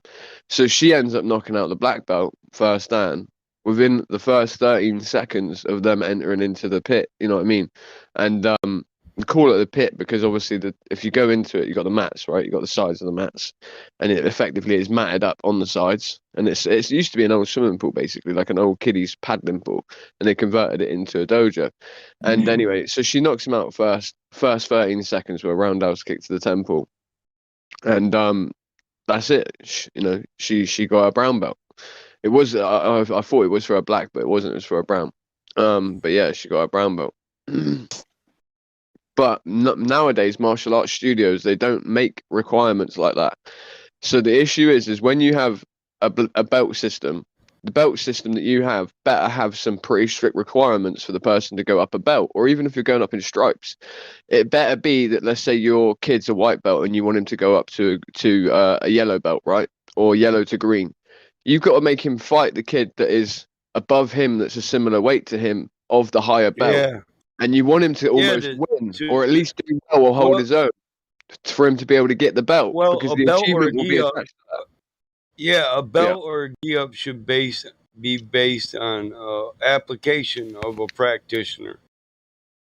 Yeah, exactly. This is what I'm saying. It's like that, you know, Matt if you can't apply the technique, I don't care what your fucking your forum looks like. What it's a useless Fuck your fucking forum. You can't use it. Fuck your forum.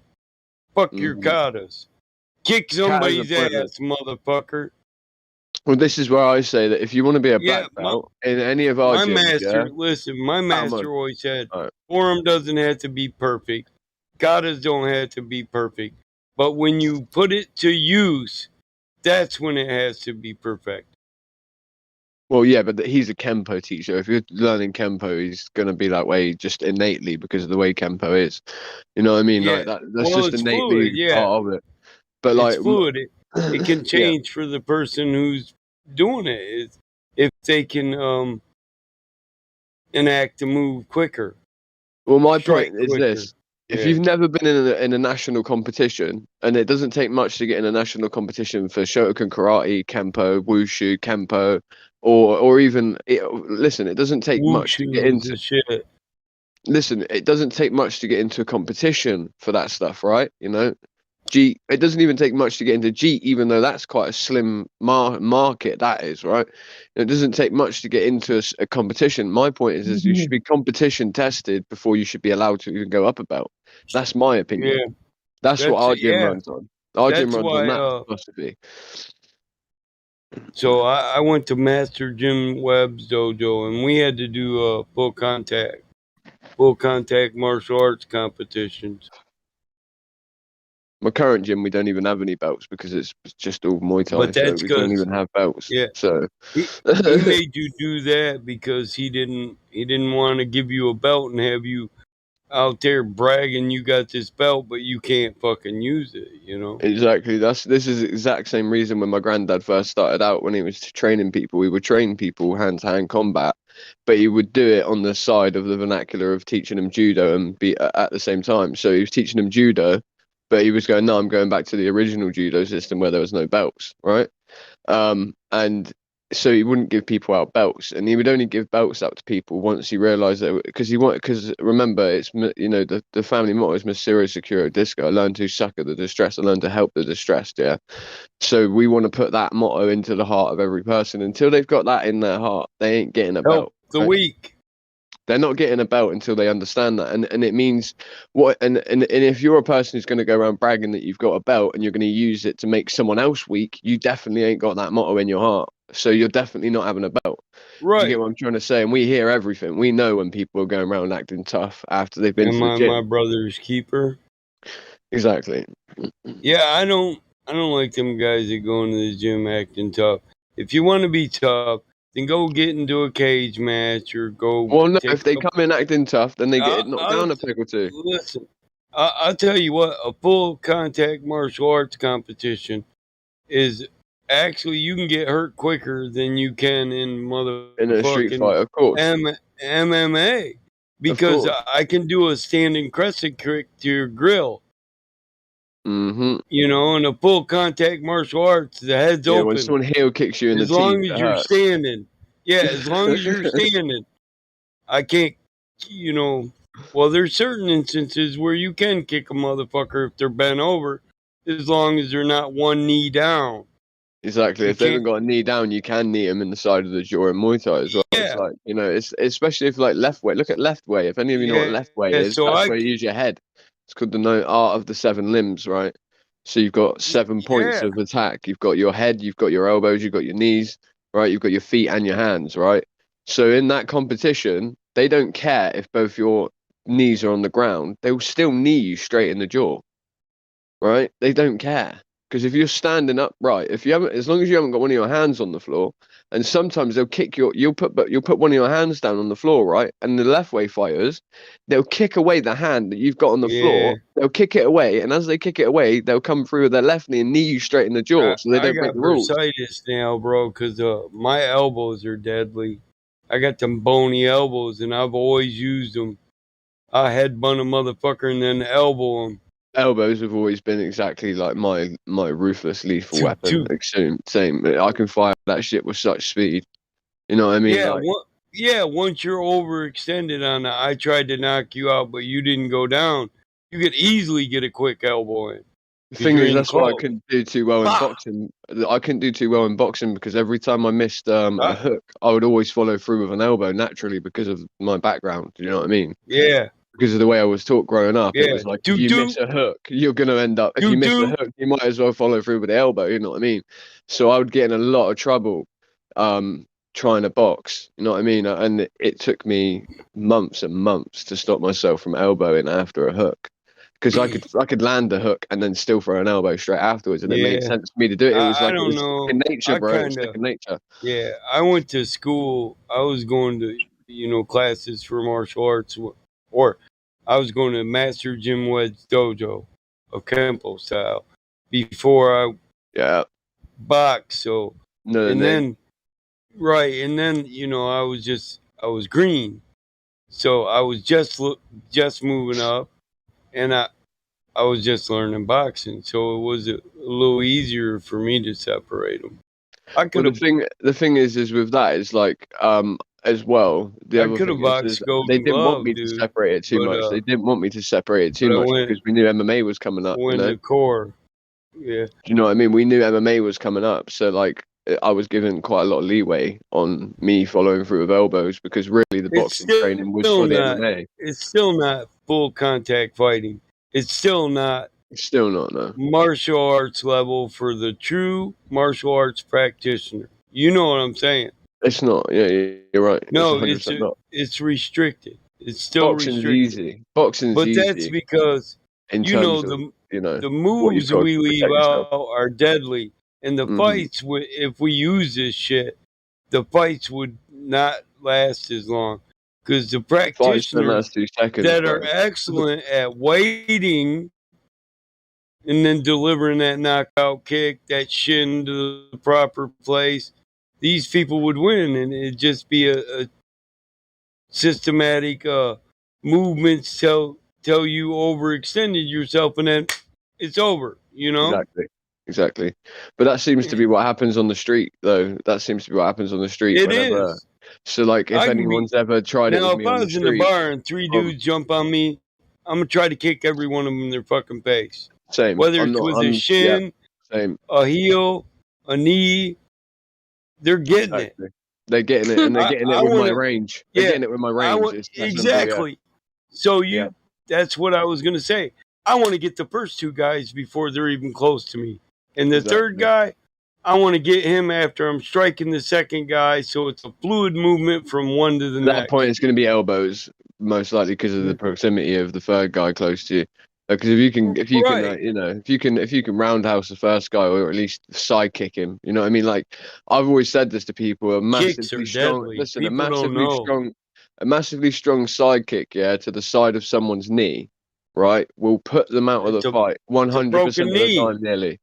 Even if It's you a don't break broken their knee. knee, it puts them out of the fight through pain because it fucking hurts, all right? Like most Yeah, I people, I can chop know. people down. Most normal people, bro, my shins are pretty dead, right? So most not because of the amount of Muay Thai I've done.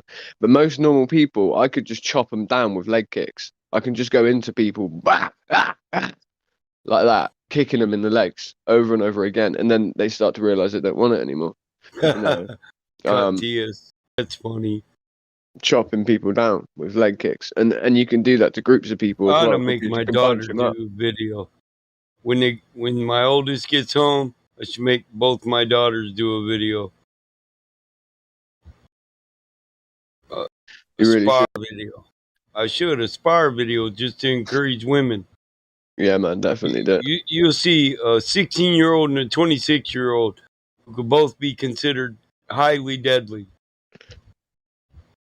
Well, what I consider highly deadly is when someone can punch with both their left hand and their right hand. They can throw a left elbow and a right elbow, and they Yep. can throw a left knee and a right knee, and they can throw a left kick and a right kick. Meaning in all, and I mean at all angles. I mean they can throw that at the leg. They My can throw that daughter at the can hip. do all that and Exactly. take down a 200-pound man too. I got 150-pound slam demo dummies. Well, once you've got that I capability, got bro. I got You know. Hey, guys. 200-pound Hey, demo guys. dummies. What? Listen, my dad could beat the Scoop fuck out of in your your dad. So there. Oh, my dad was. Oh no way. My dad Oh, and was my dad could beat the fuck out of Ine all your Chook. dads. My dad was Indian Chief Ine Chook.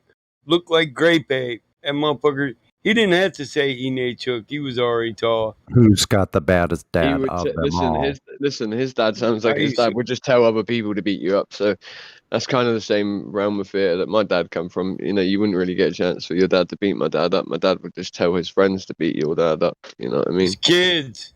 My dad had 6 boys. He'd say, "Boys, you hear that shit? Exactly. Get him." So And if on he the day whoops the that 6 of you, on then the I'll day I do have my stuff. on the day I have knee pain, the only day like almost in forever, I have knee pain. I come in and you guys are talking about kicking someone's knee to the side. Hey, that. I'm like, God. shit. Yeah, you missed the conversation. I was saying my arthritis was killing me. My bursitis was killing me. My grip's not the greatest. My knees hurt. It's As cold. soon as the and weather wet. changes, well, as soon Yeah. as the weather changes, Yeah, oh, you know. shit, something happened, man. Wow. It got cold and wet. My shit Yeah. said, all my joints said, "Hey, you old in the motherfucker, Mike." I guess so. I said to them, "Fuck you," but they was like, "Nah, fuck Nah, you. fuck you. The synovial You can't fluid has even run flip out. me off right now, old man." Your synovial fluid has run out, motherfucker. Your collagen is gone. No, I got mine. I got mine to move in my knee, but it's still. I don't know if I bumped it. I could have bumped it because, like, I was on my bike, and when I set my leg down, it felt that sharp pain in the left side. Oh no, on the below left the side of the knee, ligament. below the knee on the left side. Oh, Hey, you know the funny thing is Wait, that wait, 1 second. Let me ask him. Is it behind? Is it on the behind part? So the ligament. No, on the front side, right on the like it's my right leg, so it's on the left side of the leg, more a Right. little towards the front, under the knee, like Under the knee. It's that right. Okay, under the okay, knee on the okay. left, on the inside part, under the Right, give knee. it a like right. break. Give it a break on leg extensions for now. And I mean leg extensions means you push in hard with your right leg because that is that right. So you've got a ligament, right? Like a Right. lunge. Yeah. So you've got a ligament that Yeah, runs up that's what the I've been side of your actual. You've got a ligament that runs up the Yeah, side. both there. So, sides. both sides, exactly. But Yep, it's both the sides. inside. The inside one. I Yeah, attacked don't play with them. that. Yeah, exactly. That's the places that I'm going to kick. If you step With the forward with your right shin. foot, or if you step Be forward with specific. You're gonna It slap depends. your shin up against that. You're But gonna get them Battlemod, I on the don't weak always kick people. motherfuckers. I They're don't gonna always get. kick people with my shin. I don't always kick They're people with gonna. my shin. They're gonna get tendon fucking. Listen, they're gonna get tendon damage, bruised tendons the minute your motherfucking ass starts kicking targeted places. Oh my God, what are those? Oh shit! No wonder. I was like, that's a fucked up set of knees there, man. What the fuck is that? That's one of them things from that SETI movie, Oh, First God. Contact or whatever. Oh, That's Jesus. one thing. Get that That's the one fuck thing you out of gotta here. do. Delete Wow, that's that. crazy. Oh. Oh, get that out of here. Anyway, I know it's fucking moving right it's along. making my back hurt. What the fuck? Aliens are real. First Contact, man. You seen that movie where they got the signal? Yeah, with they what's were his name? Fucking God damn it, what's his name? Um, Charlie Sheen. Charlie Sheen, yeah. Yeah, it's a great yeah, movie. where I they love that were. movie. Charlie Sheen's a pedophile, though. Is it called First I Contact? said it's a good movie. I didn't say Charlie Sheen's not a pedophile. I didn't say you said Oh, that. he perfectly raped clear. that one kid. He definitely raped you know the one that killed himself, River Phoenix's brother, or is that actually River Phoenix? I can't remember. Stop talking about it, dude. Whatever. Yeah. Next subject. Moving right along. What do we have on the left side here? We have no globe proof. No, but at that all. is an alien. That's a real aliens. alien, guys. We have aliens. Listen, over wait there. You didn't tell me to stop talking about it, all right? I'll talk about it because it's something. Oh, that hey, Keep talking about it. Hey. Keep talking about it. Eh? Oh. Talk about doing a karate chop to the aliens. What Kick, side kick on the shin to the alien knee. Those little skinny knees. I don't know. If you ask me, they're not going to hold up. I just don't Wait, think you'll see that lady's leg in the live stream voice text. Oh my Is god! that that's movie horrid. called Arrival? Or is it First Contact? Isn't it Arrival? Listen, you guys might know about the exploits of Charlie Sheen, but most people don't. So, Tiger blood, dude. Fucking tiger blood. I thought we were on that aliens.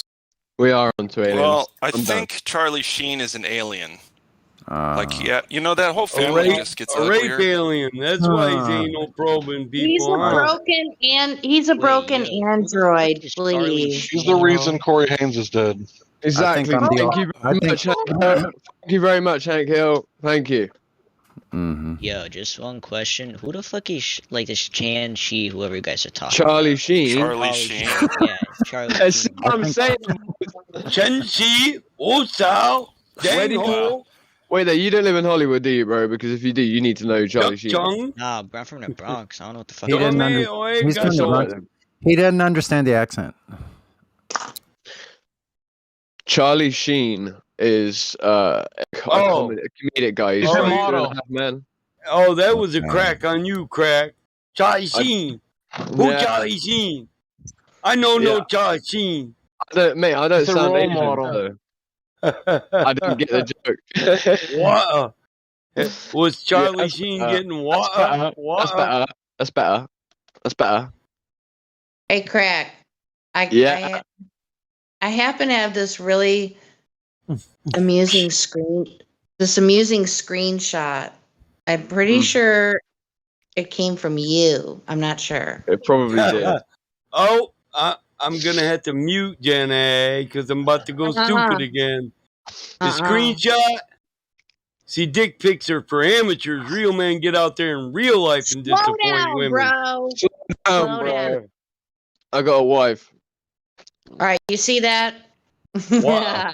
Wait, let me look. Let me look.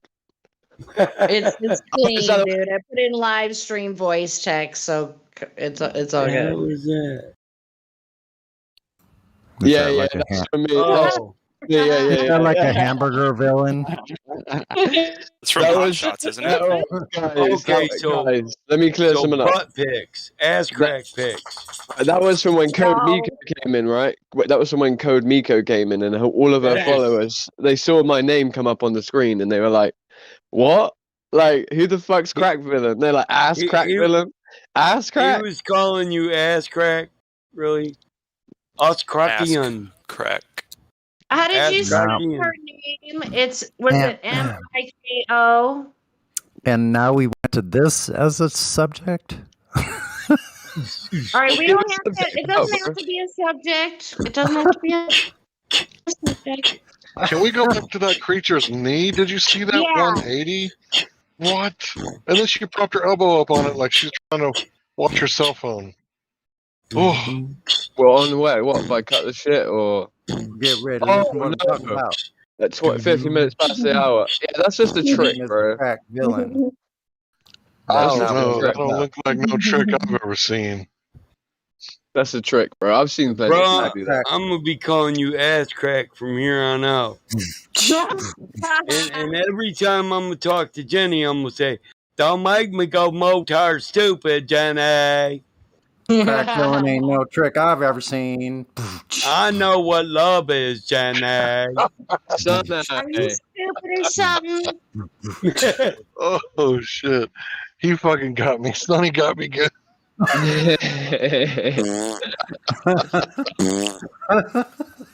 Quality. Cut The Tia. ass crack villain ain't no joker like That's I've a ever tainted seen. subject Can there. I ask you a question? Yes, Clark. He's an assassin. He's a joker. He's a joker. Dang He's a midnight joker. The flat ass assassin. I'm about to try and rap, but this is all American flows. I don't know anything about what American throws. American throws are judos. But were we talking about judo though? I don't know. I think we were really talking about elbows, kicks to knees that are making Sonny feel like he's 70 years old. Oh wait, he actually is. I forgot about that. Shit. I'm about to rap all over this. You guys, doesn't Jay-Z always look like he's confused about why he likes the music that he's bobbing his head to? He's like, is this how I'm supposed to do it? Is this right? Make that motherfucker talk, Sonny. Listen to this thing say. I'll pay Make for me free wanna to go one day. James You might Brown. pay to see Jay-Z.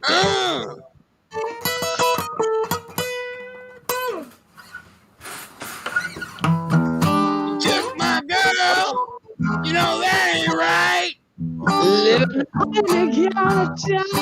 I can't sing loud because it's too late where I'm at.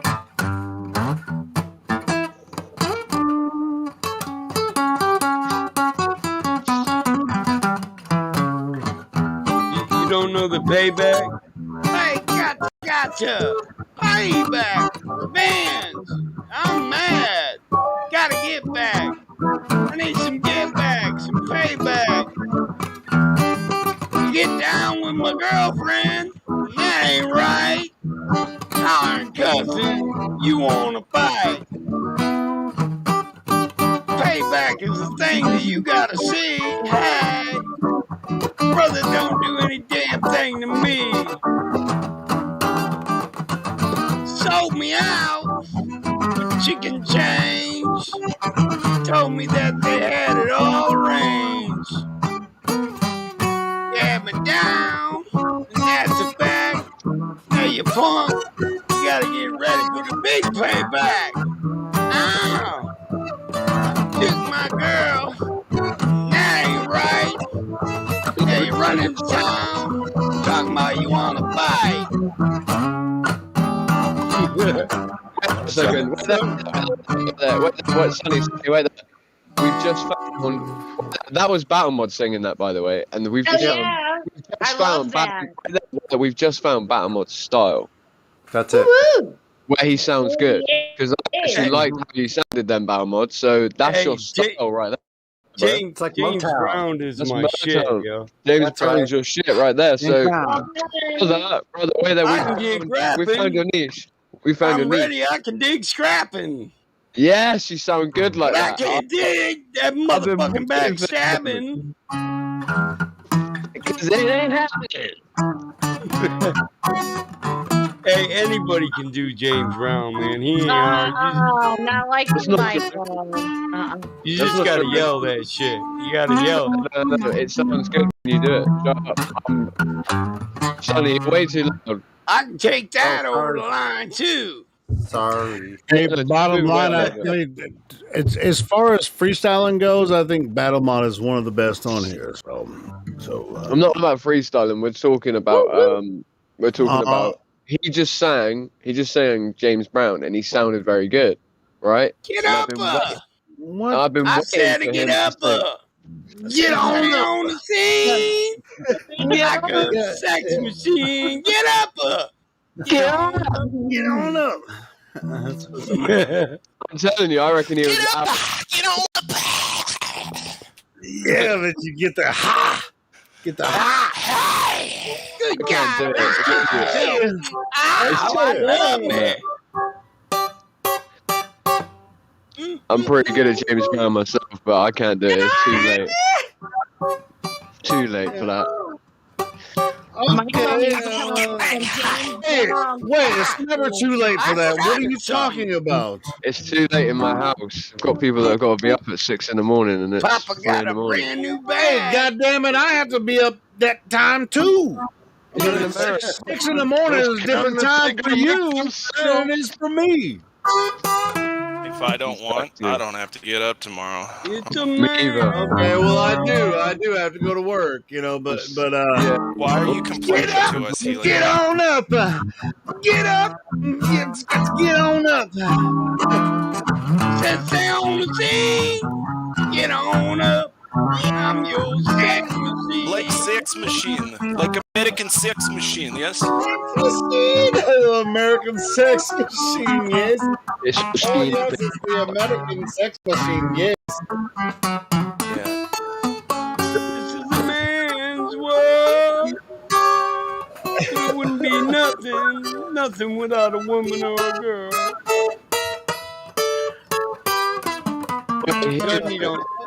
Sonny don't care. He just want to play that guitar. Then we're gonna Motherfucker probably ain't even hearing anything we're saying.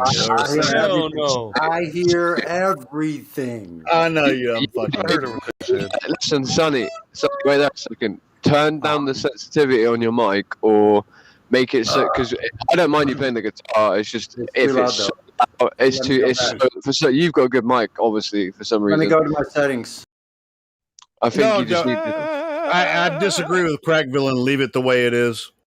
Oh, shut up. Yeah, well, fuck you. Hey, can you play My Michelle? Okay, I'll just back the mic away. Daddy watches pornos now that your mama's not around. I want to be She able to hear used to love her heroin, but good now for she's once in my life. underground. So, So you stay up late at night and you do your jokes free. Driving your friends crazy with your license sanity. Yeah. Well, you just can't tell. Well, Mama Michelle. Look out! Look out! So in all your wild oats and others luxury. Yesterday was Tuesday, maybe Thursday you can't sleep. But school starts much too early, and this hotel wasn't free. So party, tell your connection cost. Honey, I'll return the key. What song is that?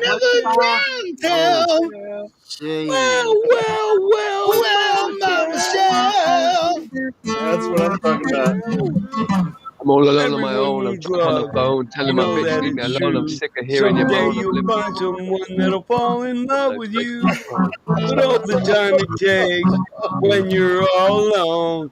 Someday you'll find someone that you can call your own. Till then, you better. Now you're clean and salty Guys, I'm street. finding some fire memes over here, dude. I won't say a word. But most of I came all, upon this a song is fucking, true. like, In case you hadn't heard. jackpot. So come on, stop your crying. Cause we both know money burns. Honey, don't stop trying and you'll get what you deserve.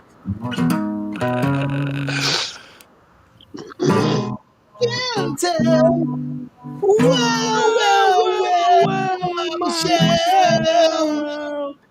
Yeah. Michelle. Oh, Michelle. Michelle. Dude, freaking, hold on. Like the Guns N' Roses freaking Appetite for Destruction is one of the best albums ever. one of One of the the best best rock albums ever ever. written. I was so GNR, addicted to baby. that. Yeah, GNR, freaking. Top 10 That all shit. time. Top 10 of Yeah, all I time mean, album. It's got to be. yeah, It has Appetite to for be. It Destruction. needs to be. Yeah, Appetite for Yeah. Destruction. There's nothing that freaking. The fact Well, I mean, that I won't say I'm gonna start a nothing, band. but I'm gonna dude. start a band. Cry To, tonight. guys, There's a I'm gonna heaven start a band. above you, baby. And the band name is gonna be. Oh shit! I forgot. Uppercut to Corruption. There we go. Uppercut to Corruption. Yeah, I like it. But just to prove a point, Appetite, right, is in my top 10. Okay, I'm 27, and it's in Helio's top 10, right? So Yeah. there's that album. Well, it's in my top 5. It's in my top 5. Well, it's in my top 5 actually as well. So think about how good of an album something is when it transcends the generations. Meaning that like someone who's 26. Because you're like 20 years younger than me, so yeah. Exactly my point. So like that really proves how fucking brilliant that album was because you know it's not badass. It's not only in my top 5. 40 years older than you fellas that thinks it's okay as well. But that's what I'm trying to say. That album was in the top 10 of probably generation up until the generations below the millennials. Because I'm a millennial, right? So I'm just a millennial. So like I could have been in the generation below. Yeah, just. I was riding around in in high school listening to that fucking album on cassette. We wore the cassettes out. Like, I mean, we would just listen to it over and over and over. It's like until the cassette just like was worn out and you couldn't even play it anymore. Then you get another one. In high school, Helio? Hell Appetite for Destruction. Yeah, man, I was listening to that shit on. Keep trying to get a little closer. Is that album that old? Loaded like a freight train. Wait, man, that shit came out in 1988. Hold on, that shit. Like a space Michael, that shit came out in 1988, right? Yeah. Yeah, 1988, man. Yeah, I was in 10th grade in 1988. Yeah, that's when it came out. Yeah, I was on the West Coast strutting. One bad motherfucker got a rattlesnake suitcase under my arm. Said I'm a mean machine drinking gasoline, and baby, you can make my motor run. Well, I got one chance left in the nightlight cast. I got a doggy smile. I got a Molotov cocktail with a match to go.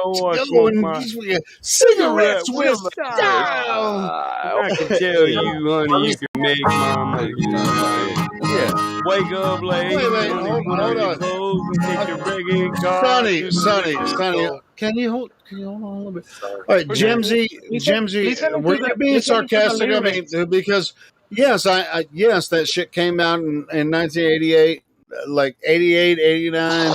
And yes, I was listening to that shit like nonstop.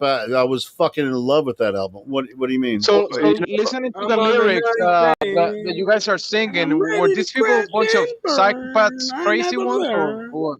Night train. Wait, you don't like the lyrics? You don't been listening to Michael. I'm like, who write these lyrics? Well, I mean, the band wrote. I mean, as far as I know, most of the people in the band wrote the fuck are lyrics. you on about? If Gemsy, listen, you're about to get demoted, bro. Be careful. some people like sounds like crazy some people. What? Some people Bro, like it's good. guitar and some people don't. Those who don't they're best off being quiet. Yeah. Some Well, people honestly, don't need wait, because I'm gonna tell you. noise, Hold on, cowboy. Jimsy. Tonight, there's Some a people heaven call me above you. Hold on. Damn You know what I mean? They were on some Hold type on, of hold on. I'm curious about. I'm curious. Hold on, everybody, chill. Jimsy, which lyrics on that album are you offended by? Are you offended by some of the lyrics on that album? Snowflake. No, not offended. I'm crazy too. That's why I'm saying. Okay, so she's been dancing with Mr. Brownstone. He's been knocking. He won't leave me alone. No. That song's Won't about heroin. leave me alone. Song's about heroin. Used to do a little bit of wouldn't do it till little got more and more. Come on, Just Jimmy. keep What's trying the to be a problem? little better, That till a little song better than before. is about heroin. We all know that song's about heroin. All right, let me get high. Yes. So I can get up, please. So what? So what if it's about heroin? We know it is. It's good. Sure. I mean, a lot of rock and I roll get up songs are about around heroin. 7, get out of bed around 9, and I don't Just worry make it about about what nothing. you wanna No, make it 'cause about. worry's a waste of my Hey, time. check this out. The Check show this out. usually starts around 7. Even before We get a on lot stage at of 9. modern rock and roll songs, like fucking Frank Sinatra used. Get on the Frank bus Sinatra about used to 11, sing songs just been about drinking and freaking getting feeling fucked up. fine. You know, what the hell are you talking about? Sounds like so what are fun. you talking All I can say is anyone that would have insulted Guns N' Roses when I was at school, they may have got their ass knocked out. Like for real, because like I was Dude, born Guns in N' Roses 1993. is that's who we tried to dress. We dressed like them and tried to imitate them. Same. And our little town had a band. It was called Sticks and Stones, and Yes. like we would go like try to imitate Guns N' Roses. So That's like, weird. Axl Rose Yeah. is my. Yeah, look at like Glat Flope said, runs and goes. There'd be like there's firemen all across the country. There'd be like guns. They have festivals, guns and hoses, right? I mean, they have festivals, or they call it guns and hoses, right? You know, because they're patriots. Are you trying to tell me and to let appeal die. to consensus as to why I should like Guns N' Roses? Well, you don't Live have and to let like Guns N' die. Roses. Nobody's trying to make you like Guns N' Roses. I'm just saying that they're But I fucking do like some badass. Guns N' Roses. Look, I'm gonna tell you like my brother Do you know would. why I My like brother some Guns Axel N' would. Roses? He'll live and let I like some Guns N' die. Roses because I'm a human man. Yeah. I'll tell you what. I don't like Axl Rose. I think he's a fucking dick. But I like the band. I don't like anybody. Well, I mean, it comes to live shows and leave fucking Axl Axl out Rose. of it. That'd be Just leave like Axl 2 out of hours late. If you want to go see Guns N' Roses live and Axl's going to be there, he's 2 hours late, and so he's a dick. But Yeah, but it's his guitar because he solos can't are right on time. no, he Yeah, doesn't play but it's guitar because he solo. can't be though. No, he's a fucking singer, He's a but singer. he's a dick. The rest of the band is badass. 100%. It's a dick Man, I move love when his you start lyrics 2 hours and late. the way he sings, but I mean, it's just like if you Here try to see him live, you're gonna be waiting around for a fucking hour and a half, for him to show up. He's a dick.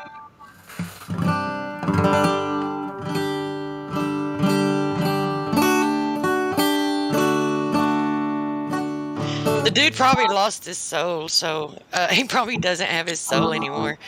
So just maybe give him a little bit of a break while he's still on this side of life. Wasn't there a recent?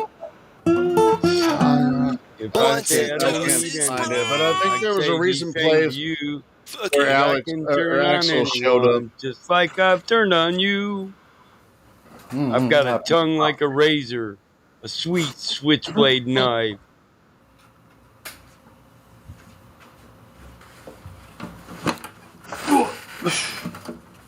Here I am, your rocket queen. Queen, Oh yeah. I might be a little young, but honey, I ain't naive. Yeah. Here I am, your rocket queen. Oh yeah. Dude, he was one of my freaking I might be influences. too much, but honey, you're a bit obscene. I know, but nobody can sing like that motherfucker. I've seen everything imaginable pass before I these thought you guys eyes. were doing I've Guns seen N' shit I've that's had Roses. everything that's unimaginable. What the sanable. heck? You guys just Shed stay a up tear saying 'cause I'm Honey, you'd be missing surprised. you. I'm a Shed a sexual tear, inendo ain't alright in to this burned out smile. paradise. in the window. Girl, And I if you turn think me on to about anything, you you better turn me every on day tonight. now. One Here song at a I time, guys. am. I never do like 5 songs of What At are the you GNR. same doing, time. patience? And at ease. I There love is no doubt you're in my heart now.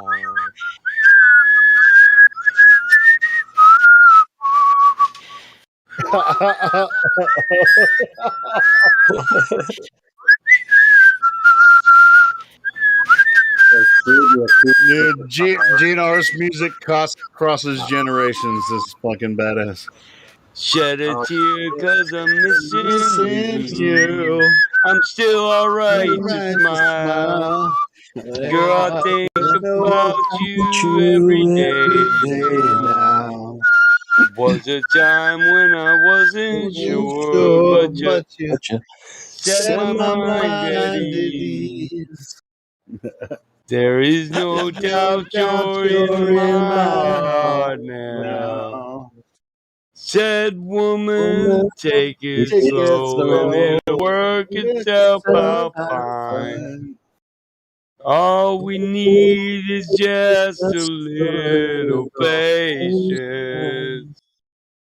Said And sugar, sugar, make it make it slow, slow. and we'll come together fine. All we You need and I is just just a Just got a a patience. little little Nah, patience. patience. yeah, yeah, yeah. I sit here on the stairs 'cause I'd rather Rather be be alone. alone. If I If I can't can't have you have right you right now, now, I'll I'll I'll wait wait here. here. Sometimes I get so tense, but I can't speed up the Give the time. time But you know, you know love, love there's one more thing to to consider. consider. Said woman, take it slow. Damn, the key has just Things gotten will lower and be lower. just I know. I'll just fucking with you, Mike. You and I'll just use a little patience. Said sugar, take the time, 'cause the lights are shining bright. You and I've got what it takes to To make make it. it, We won't we won't fake fake it. it. I'll never break Never I'll break it. never it, 'Cause I break. 'cause can't I take can't take Is it. it it. time to get the goat slogger out? Little patience, yeah. Need a little patience. Some more patience. I've been walking these streets tonight, just trying to get it right. It's hard to see with so many around, but you know I don't like being Being stuck in the stuck in the crowd. crowd, and the streets And don't streets don't change change, things, but but maybe the better the names. names. I I ain't ain't got got Got time for time time the for for the the games, pain, 'cause 'cause games, I I but I need need you. need you. you. Yeah, well, I Yeah, I need need you. you. Oh, I need Oh, I you. need you. Yeah, I'm yeah, having so many yeah, I flashbacks right need now. It's not even you. funny. You. Oh, Oh, this I Oh, need you. time. Oh my god. Okay, I was about to do it, but Mike's Hey, got it. Go ahead. that's the shit. We'll do the Who's last that? verse. Fuck it. Blow it. Who's that little number All from? this time. Oh, and now you have to cut off. That's and what I was Yeah. going to say or whatever. cut off at the top, but Yeah. Fuck yeah. yeah. Who's that little number by? That's one of their best songs, though. You know. Yeah, I love that song. Good stuff. I mean, maybe Signs. Okay, let the boomer Civil in. War. Let the boomer in on the joke. What song was it? Don't cry. Okay. Don't you cry tonight. You know, if you give me that's a where he warning, introduced if you guys give me a warning on the song, I could play something coherent with it. But if I don't have a clue, Back off, bitch. How about that one? What you know about that? Well, don't cry is where he introduced Shannon Hoon to the world. You know, from Blind Melon. You know that song? Cool. You've heard it, right? Back off, bitch. Oh, bitch! Oh, baby, yeah, I remember that one. Pretty baby, oh honey, you let me down, honey. that's the only way Helio can say those words put together is only like that. He can't do it any other way. What are you talking about? Back off, bitch! Bitch! I just remember that. See? I remember that See part what of I the mean? word. Dying in the ditch. You better No, back off. Back off. Yeah, I don't remember bitch. all the song, but I Face just of an remember that angel song. with the It's love not of a it's not one of my witch. favorite GNR Back songs. off. You better back off, bitch. I know. That's one a lot of people don't know.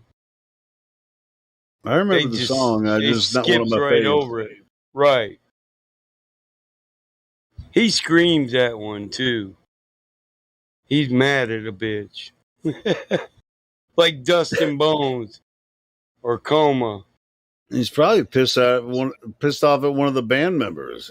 Just like back off, bitch. Because they always had problems, man. There was always fights amongst the band members in the band. Oh yeah. Yeah. Isn't that the one where he loses his mind right there, isn't it? I don't know, man. Fucking heck. Yeah, it is. They always had fights amongst each other. You know, it's just like freaking. Oh, see Guns N' Roses. You have to wait 2 hours for Axl to get his shit together. You know, I was trying to play Sweet Child. I was trying to play Sweet Child of Mine, but you guys weren't cooperating. If you aren't fighting with your band members, you're not gay. No. When you got a job, I mean, yeah, Axl's a dick. Everybody knows it.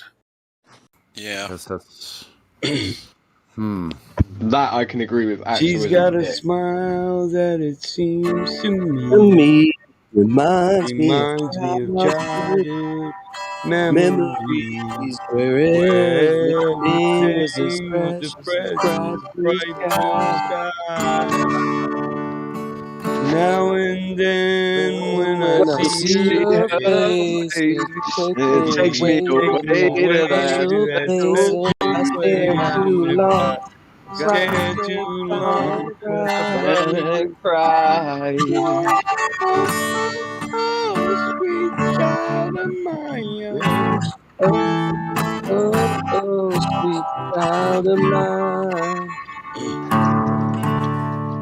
She's got eyes of the bluest skies, and if they thought of rain, I'd hate to look into those eyes and see an ounce of pain. Her hair reminds me of a warm, safe place where as a child I was grateful the Sweet rain to pass me by.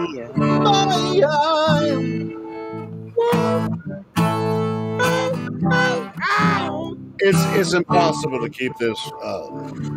When we're all trying to sing them, it's just impossible. Even with just the guitar and one person singing, it's really impossible. It's not going to be. It's Discord. It's Discord. Yeah, I too was offended. It's not going to sync up.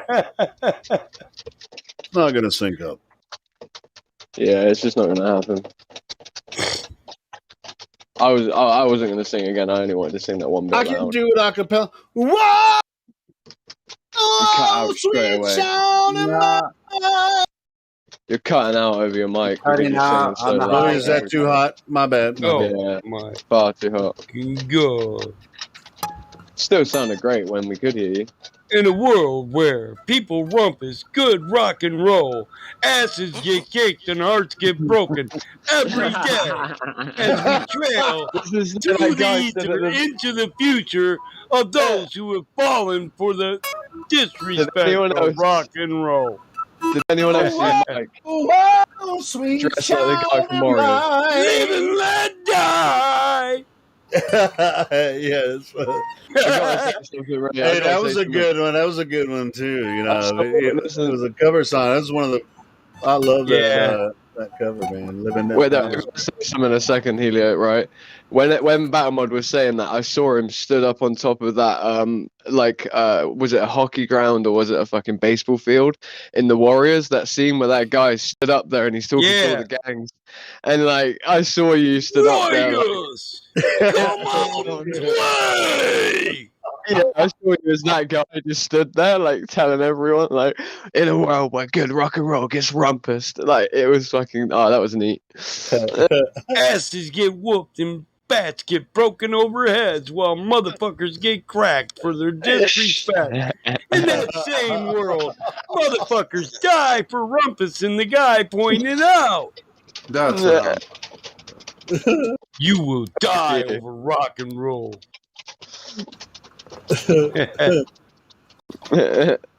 Listen, you can disrespect them pop rap. You can make fun of motherfucking Bieber, but we ain't talking about Bieber now, are we? This ain't no. I be on my suit and tie shit, yo, shit. I'll wear a suit and tie to your motherfucking funeral. After I take your life, I'll say your fucking eulogy. He was a good man, but. Huh? Can I get an amen? Amen. Yea, though you walk through your valley of the shadow of death. Of your death. I'll still be living, peoples. And you'll see me beating upon your coffin as you took down those hurly, disgusting gates of your decrepit church of your town. And we will say he died for the sin of being against rock and roll. Can I get an amen? Get both lie silently still in the dead of the night. Although we both lie close together, with few miles upon a tide. Was it something I said or something I did? And I did. Did my words not come out right? Yes, yes, that's the answer. Your words didn't come out right. That's it.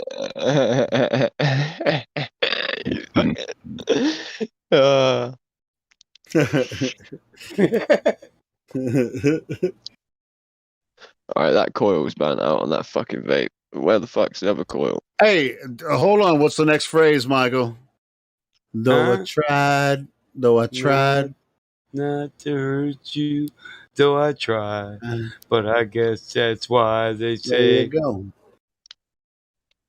Hey, you don't mean to hurt nobody. Every rose has its thorn. Hell yeah, it do.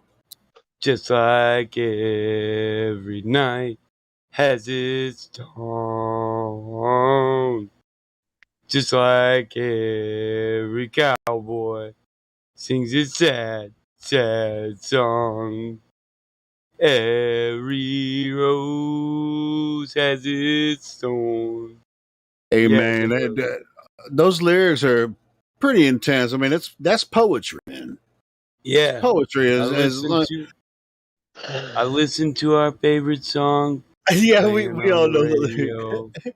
It's like I hear the DJ say, "Love's a game of easy come and easy go." But I wonder, does he know? Has he ever felt like this? And I know that you'd be here right now if I could have let you know somehow. I guess. Yep. Yeah, I mean, a lot. even like Crack Villain, you know all those lyrics to that song, right? Though it's been a while now, I still feel 1 so second, much man. pain. Like a knife Not that to cuts cut you, the wound heals. but But the the scar, that that scar scar remains. remains. We harmonized a little bit there. Shit, I love that song. Who don't? Me too. I mean, Yeah, I that's thought what I it was was. asking. I was wondering if Crack Villain, he's like Yeah, he's I about was just 15 years wondering, behind us. I was since wondering if he people were knows all gonna the lyrics fuck too. up "Sweet Child of Mine" instead of just letting me and Helio sing it, and then they was gonna disrespect it. What you got to say about some poison, motherfucker? Do I gotta go warn on that ass? How about this one? You know this?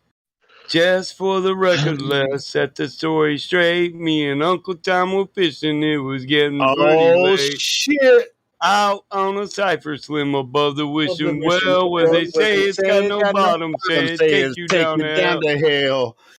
Over in the The bushes bushes and and off to off the to the right. right. Two men talking in the pale moonlight. Tell Tom Brady and Debbie it's going two limp bodies down to the water's water's edge. edge. I You know know, a secret down it's in down Uncle in Uncle Tom's Tom's cabin, oh yeah. I know a secret that I just can't Can't tell. tell. I know a secret down in Uncle Tom's cabin, oh yeah. Well, they didn't see me and Tom in the Tom in the trees. trees. Neither one believing what the What other the other could see. could see. They tossed in the bodies, let them sink on Come down to the down to the bottom of the bottom of the well where well they'll where never they'll be never be found. found.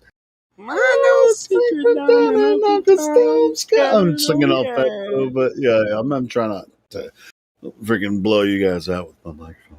But yeah, man, that's a really good song. Dude, Uncle Tom's Cabin. Warren has a shitload of good Oh freaking yeah. old school songs. Yeah, man, freaking Well, yeah, see, man. we just showed these motherfuckers don't know Clap. nothing about real rock She's and my roll. cherry pie. Drink a water, such a sweet surprise. Looks so good, bring a tear to my Tears in your eye. eye. Sweet Sweet cherry cherry pie. pie. Oh yeah. yeah. Sing it to the sing it to the car, sing it to the bass in the back of my car. Ain't got no money, ain't got no gas. cash. Yeah, Yeah. Warren has some good songs, bro. Yeah. Sweet, sweet, sweet phone. Don't try, cause you can't ignore her. Dirty, rotten, filthy, stinking. Yeah. Left out the best part. Yeah, there's several. Swing in the songs. living room, swing in the kitchen. Most folks don't because they're too busy bitching. Swinging in there because she wanted me to feed her. So I mixed up the batter and she licked the beater. Sweet Oh, sweet boy. Don't even try because you can't ignore. She's My cherry pie. Cool. There's a really good video such a too. sweet surprise. A really good video Tastes too. so good, bring a grown man cry. Sweet cherry pie. Oh yeah. Put a smile on your face, 10 miles wide. Yeah, dude. I mean, So good, bring a tear if you don't to know your what fucking rock and roll is, that's fucking rock and roll right there. He said, I mixed the batter and she licked the beater. The batter, she licked the beater. That's rock and roll. Yeah, that's hardcore, man. That's fucking rock and roll right there. That was, I'm so gonna, if you get any drunker, it's on tonight, woman. I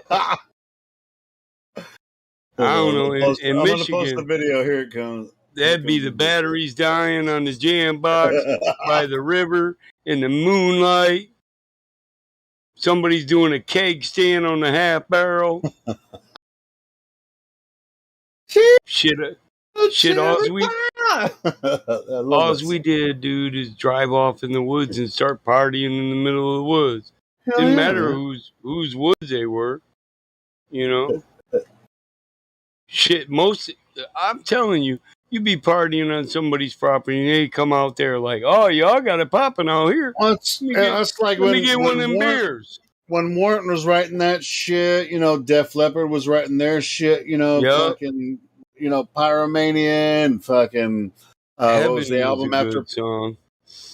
Heaven isn't too far away. Fucking love that song, bro. You know, Down Boys. Where the Down Boys go. Yeah. And Tesla, all those guys out of back then. That was some good stuff, man. I Saw Red too. That was Oh good. yeah, I Saw Red. Yeah, that's a great song. Yeah. It's Love in Stereo. Open up the door. It's alright. Yeah, freaking Jenny Lane. My heart just spilled badass onto the floor. Who I didn't need to see his face. I saw red. I saw red and then I closed the door. I don't think I'm gonna love you anymore. Yeah. Dude, Jenny Lane is a fucking shit, bro. I've seen pain. Never thought it would end this way. I can't even hit it. Yeah, I saw them in a small club in Little Rock in like mid '90s. It was really cool to get.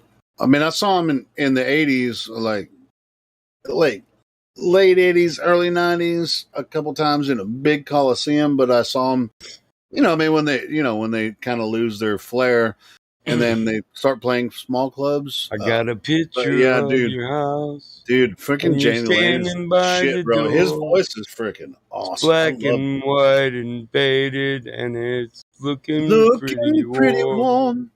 See the factory that I Never work, work. silhouetted in the back. The memories are gray, but man, they're really coming back. I don't need to be the king of the world. As long as I'm always here. be my little girl. Yeah, I knew you liked that one. Heaven isn't too far away. Yeah, I'm not warmed up. I'm not really closer to it every day.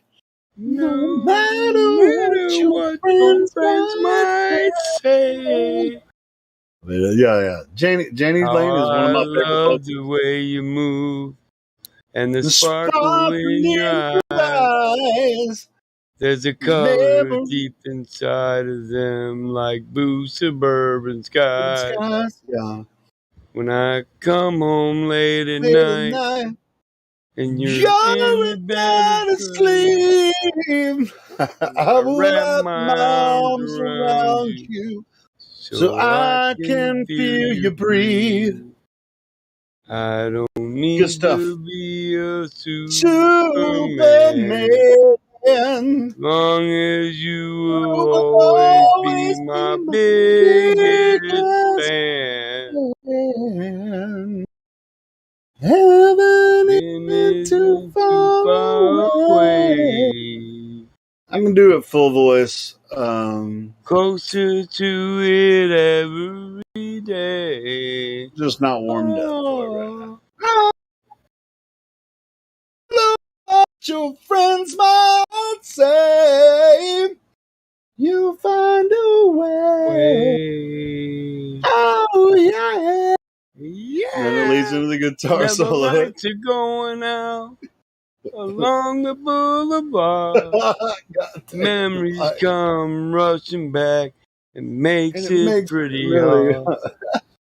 We've got nowhere left to go, and no one really cares. I don't know what to do, but I'm never giving up on you. That's a jam. Yeah, that's a good song. That's fucking. It's a classic, bro. It's fucking awesome. I love that song. It is. I like the way it starts.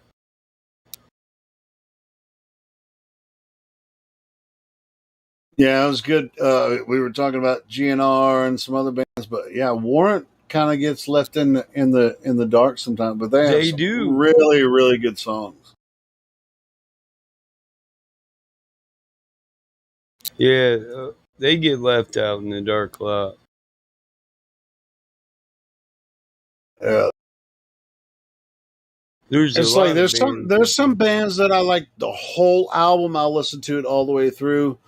Warrant's not necessarily one of them, but there are so many really, really good songs that they have that I can listen to over and over because Jenny Lane is freaking fucking badass, and the guitar players as well, man. Like, I ain't gonna take anything away from that, but I'm a vocalist, so I'm kind of like, I mean, he's one of my biggest influences. Jenny Lane is freaking. It's like 1989, bro. Warrant. That was a year. I mean, Soundgarden came out with Louder Than Love, you know. Well, I ain't gonna lie. I mean, here's the way. I mean, I judge like my favorite vocalist, and since that was my thing, growing up. Like if I see a vocalist live, and they can reproduce essentially what they do on the album, but of course it can't be the same because that's studio. That's studio live. It's like my favorite vocalist, Skid Row. Yeah, well, when I saw Sebastian Bach live, he couldn't do what he does on the album. Even though he's one of my favorite vocalists, he actually can't do that live. Which is okay, and he's never actually I've been in the studio, so it's like, yeah, I can. It's like I've done studio stuff, and I'm like, I want to make it sound sort of like that live, and I've seen Skid Row a couple times, and I just wasn't impressed with his performance live. Not that I didn't love what he did in studio, because I could love Skid Row, but he just really can't do it. He can't do it live because you get to take. Take. Oh, I want it to sound like this. Listen, I mean, another one that came out that year was I Remember You, Skid Row. That was the jam. Yeah. Woke up to the sound of pouring Woke rain. up to the sound of pouring rain. Wind would whisper, and I think of you. you. Well, I mean, it's like he can do that, but they called my name. When you needed me. See, I want to be honest. Like when he tries to do that shit live, it doesn't. He can't do it. It just doesn't come out right. Yeah, because he can't do it back to back. They were doing it in cuts. They do it in cuts in the studio. That's all I'm saying. I mean, Take I'm a not picture of the days gone by. Hold on. I appreciate the recordings because holy shit, his voice sounds awesome. And it's like I've been in the studio several times. If I did it in clips, I can hit some of the best singers. I can hit some that's of what their I'm saying. lyrics. Like, and if yeah, I did that's it what I'm in saying. clips, Like I could record it in my and have mind, it close. Yeah, in my mind, I can do it, and physically I can do it, but I can't do it every time I try to do it. Right. I can't do it every time I try to do it. If I'm writing something, I can't do what's in my mind every time. But sometimes I can.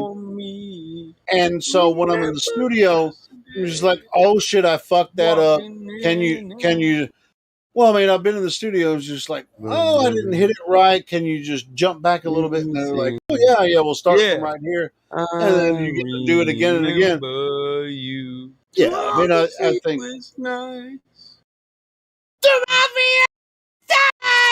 you know, all that kind of Yeah. shit. It's hard to do that like night after night, doing it live on a stage.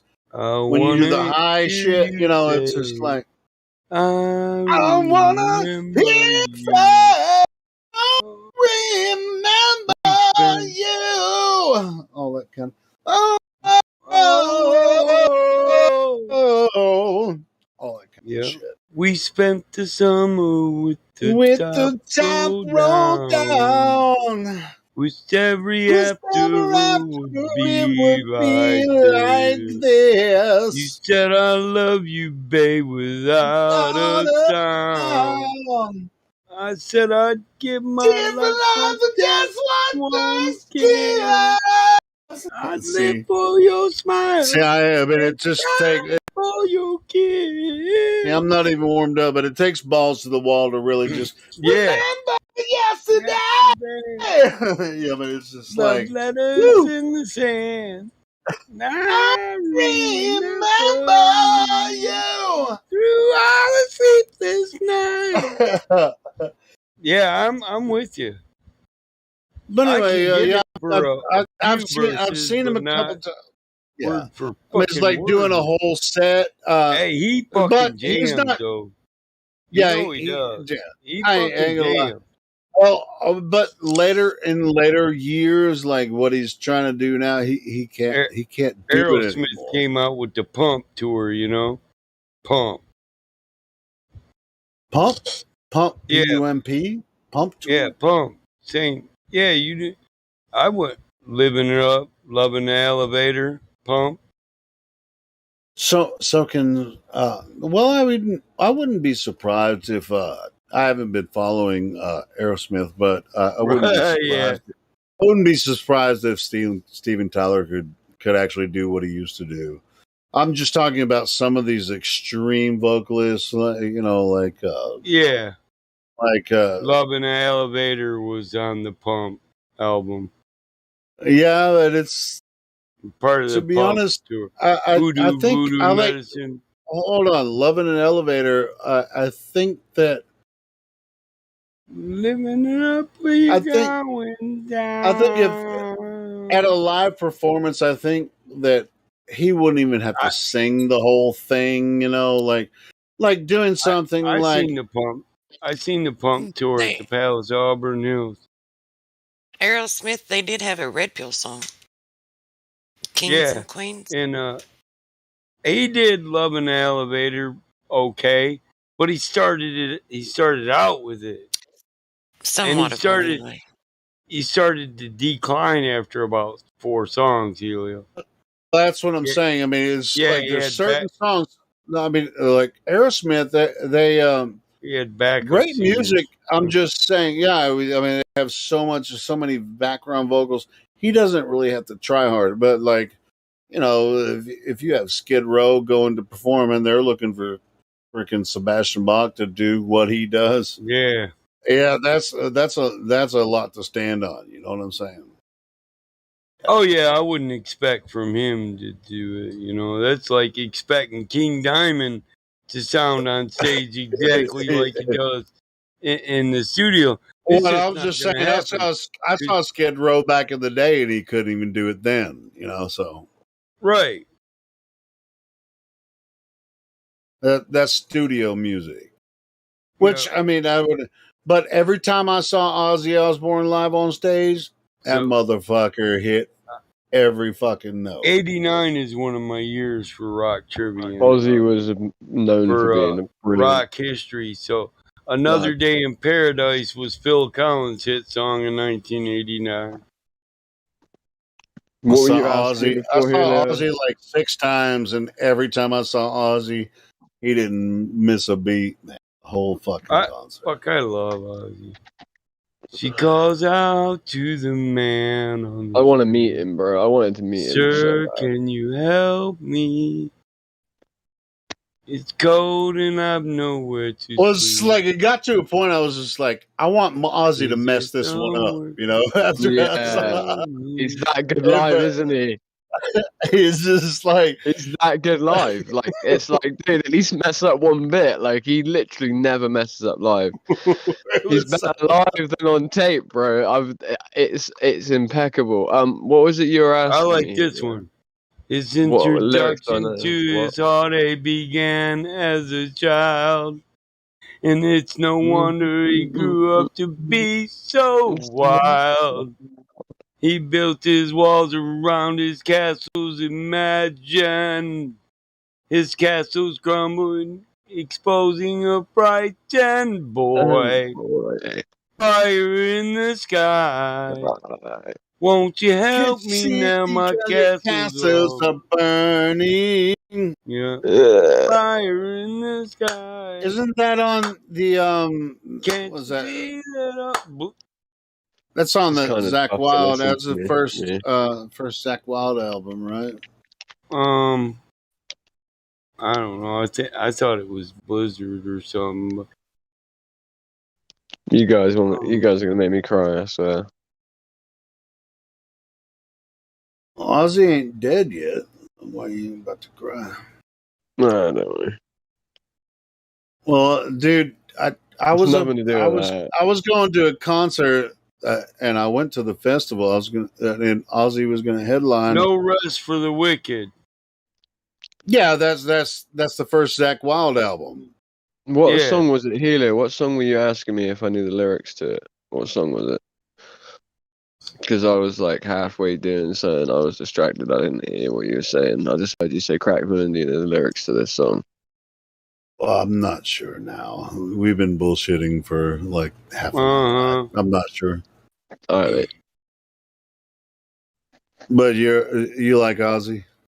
I love I Ozzy, do. bro. Too.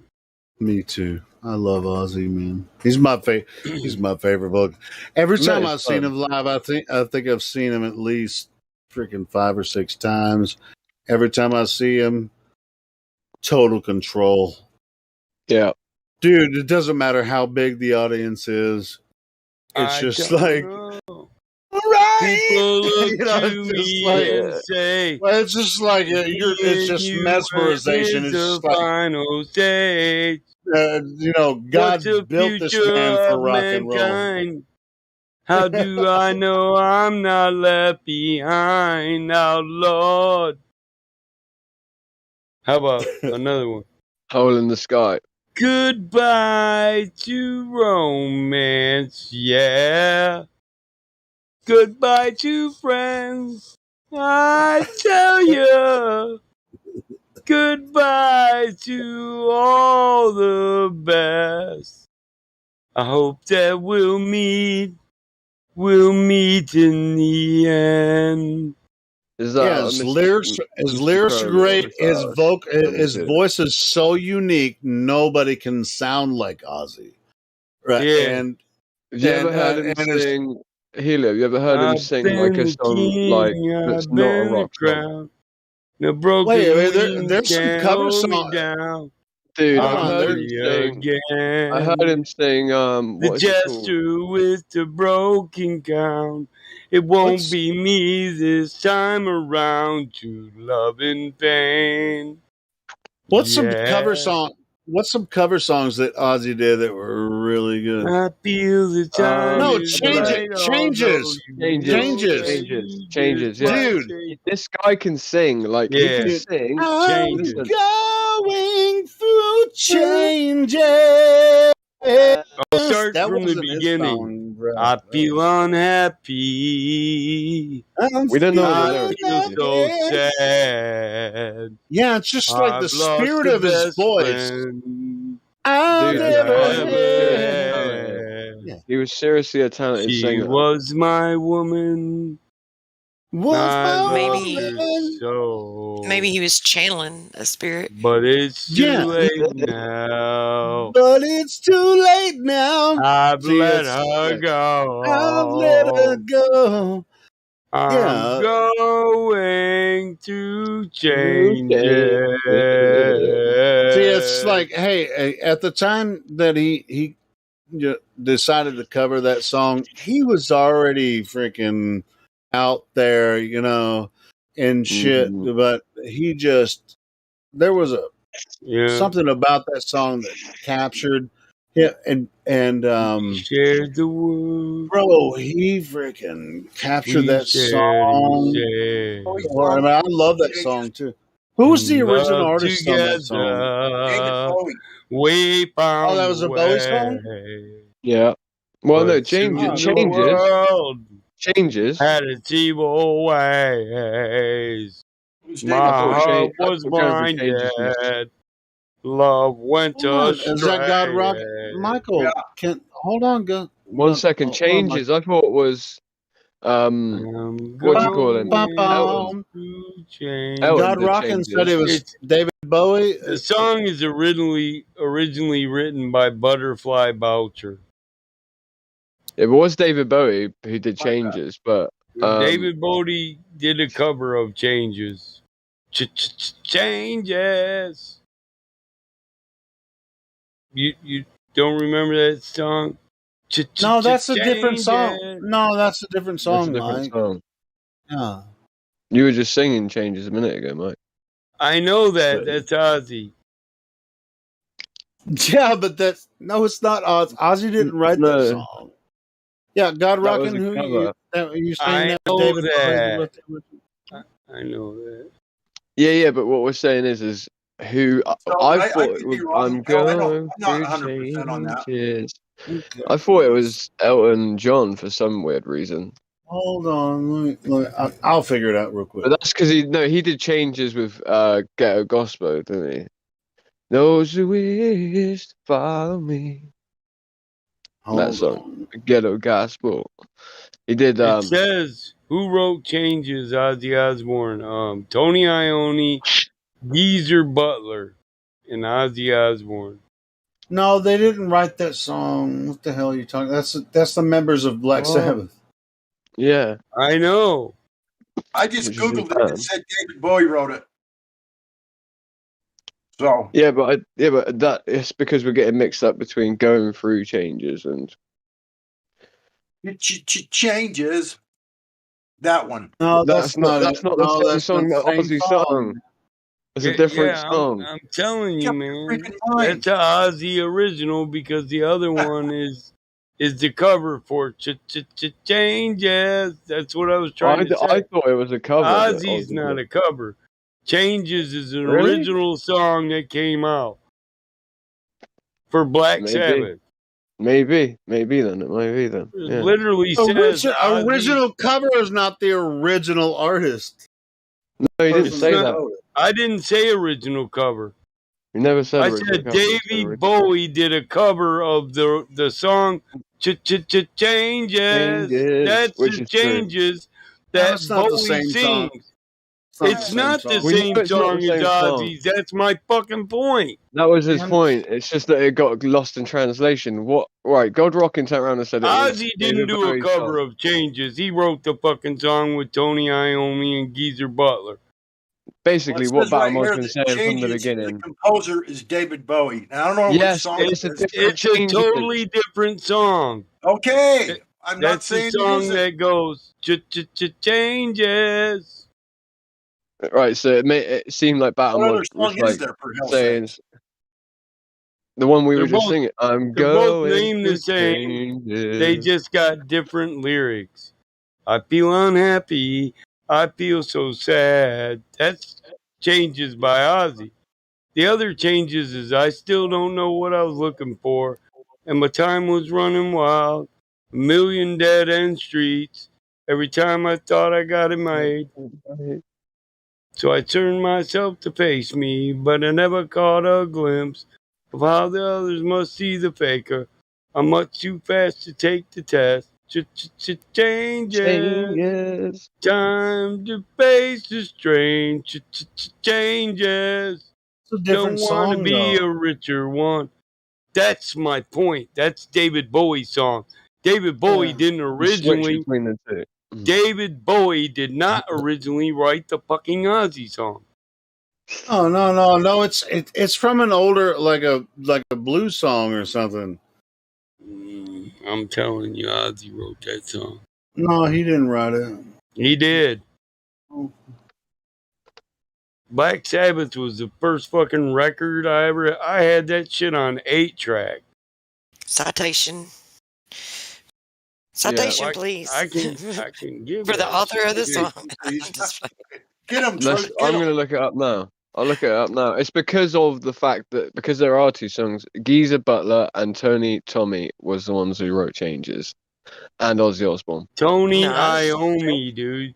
You can't even Okay, say it. Iommi, you Geezer know, Butler, and I Ozzy think Osbourne wrote it.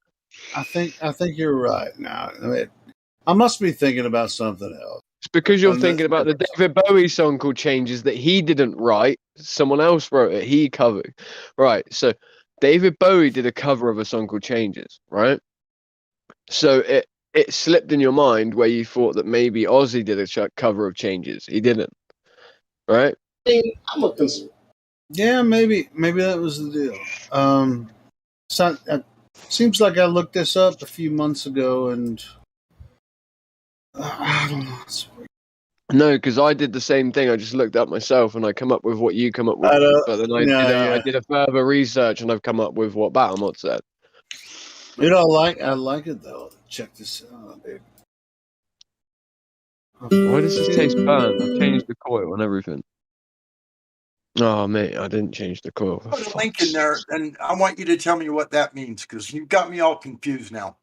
Well, maybe David Bowie didn't do a cover of that song, but I thought David Bowie's song Changes was a cover.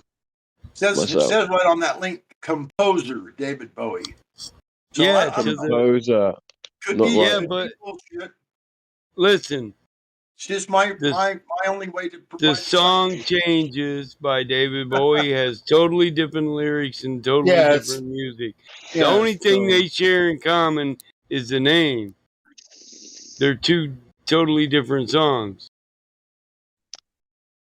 Yeah.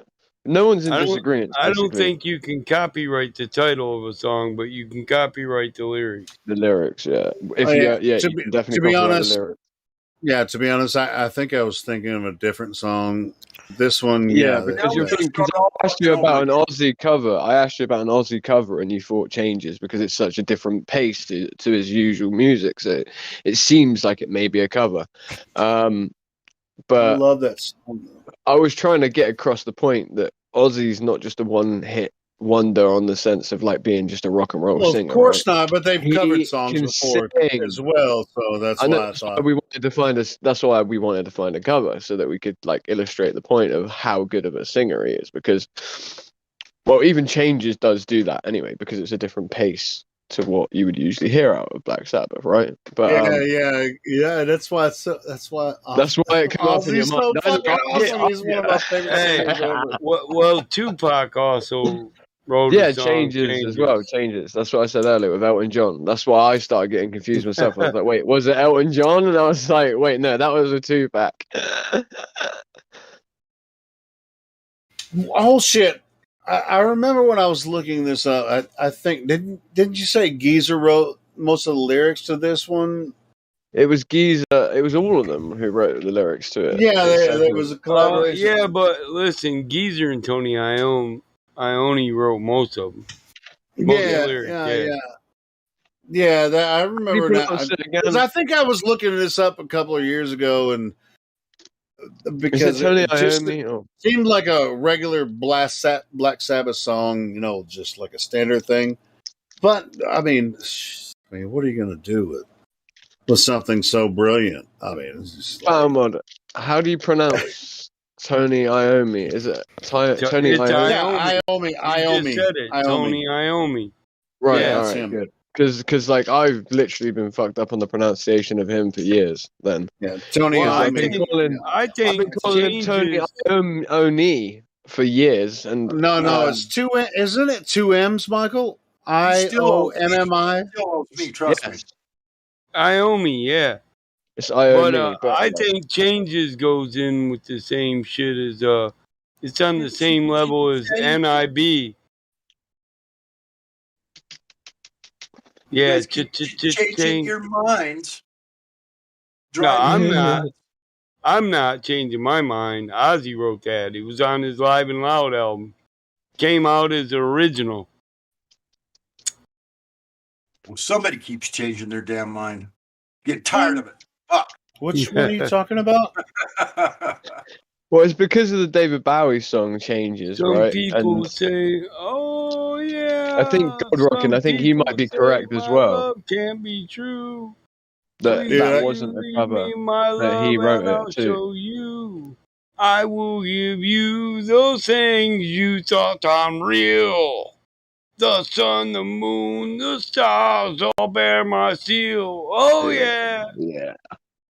Follow me now, and you will not regret That lets you know. living your life you led before we met. You are the first to have this love of mine. No. Forever with me Yes. till the end The of end of time. time. Your love for Love. me Be has just got to be To be real. real. Before you know the way I'm going to Yeah, we feel, got psychopath I'm after going to feel, Feel. I'm Going going to to Helio is the same as me. I've just realized, feel. Helio, you're the same as me. We can't really Oh sing songs. yeah! Me and Now I Helio can't have really sing you something with unless we me spell it. under my power. What? How Our are we the love grows same? stronger Me and now you are the with same. every It's hard for hour. me and you to sing a song unless we belt it out. Look in Right? my eyes, you Unless we see tell who Mike to I shut the am. fuck up.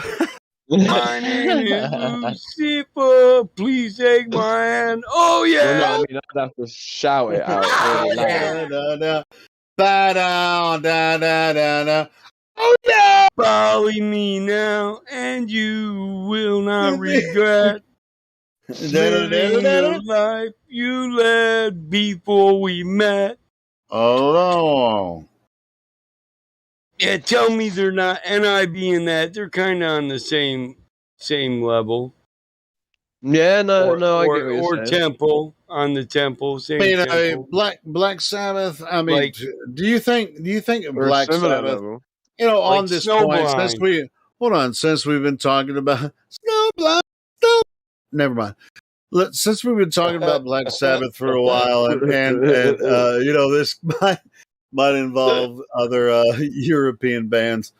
I mean, do you think that Tavistock has something to do with something they were involved with, or you think that they yeah. might have been involved with Tavistock, but Of course. maybe they were butting 'em. heads, with some of that Yeah. shit. I-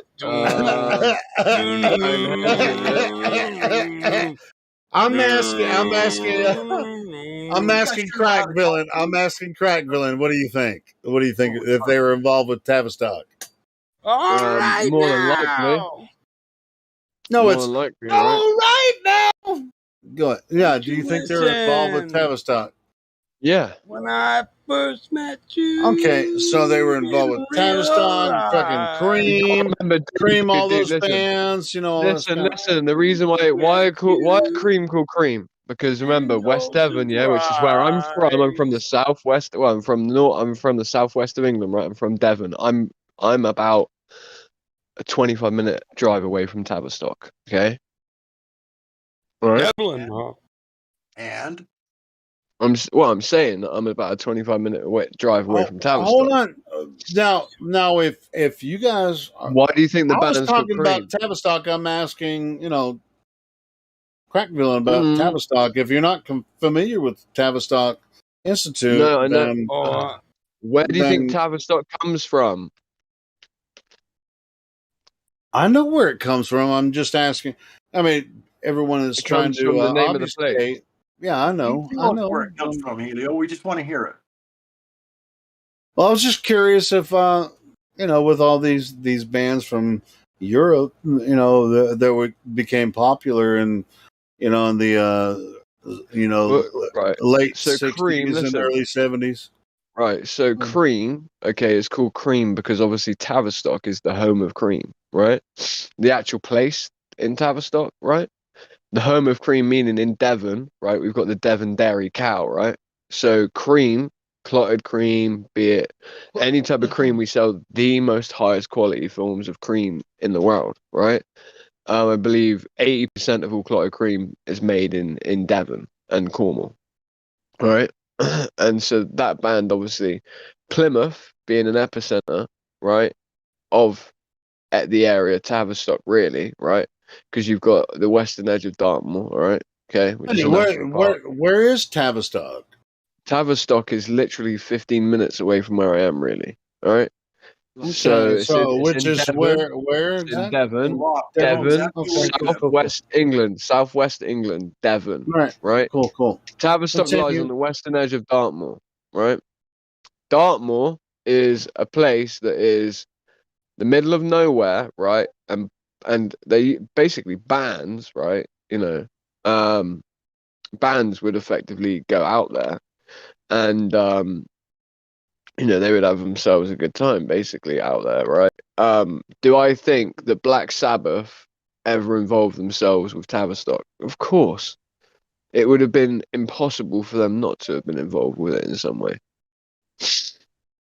I think there's a little more to it than that, but I think you're right in a certain. Well, you got to remember I'm 27, so I wasn't around. You know what I mean? Well, to sure, go but through I it. mean, But what I do know is that it would have been nearly impossible for them not for to them be. not to be involved. Yeah, because you got to remember Aussie's where? Where's Aussie from, dude? London, right? Okay. So London is about a 3-hour drive away from maybe 3 hour, 2.5 hour, 2 hours and 45-minute drive away from Yeah, Tavistock, because right? comparatively to what we have in America, it's a small country where you guys live.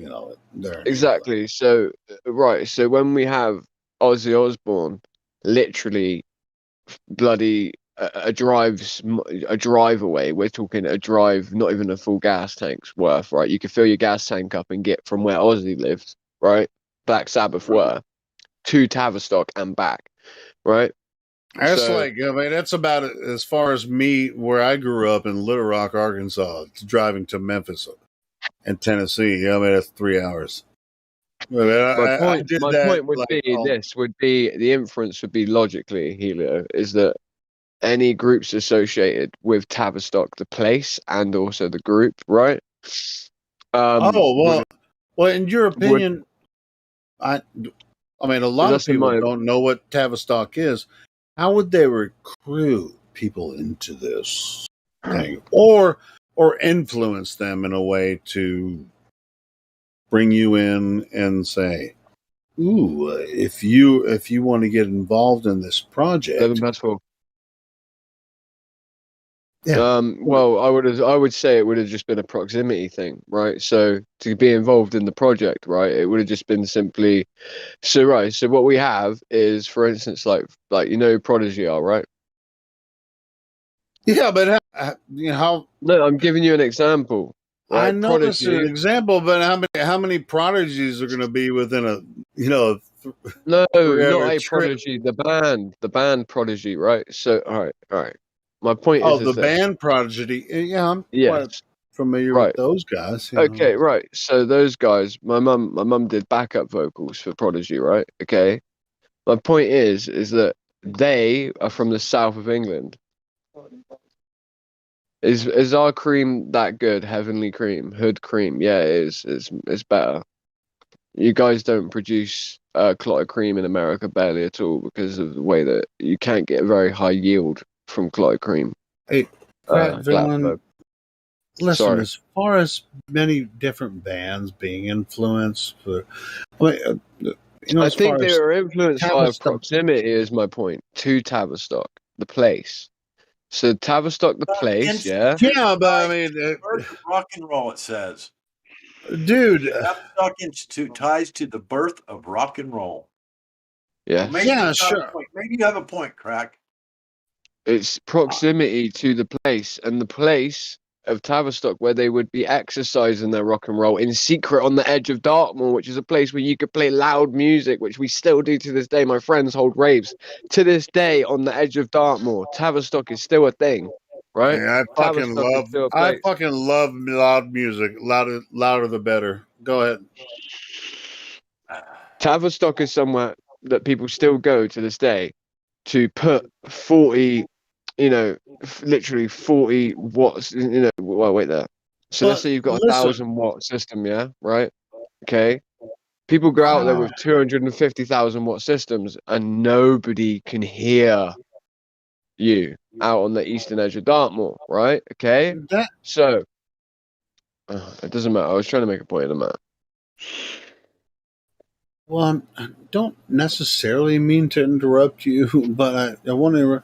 How would that actually feed back into the general public?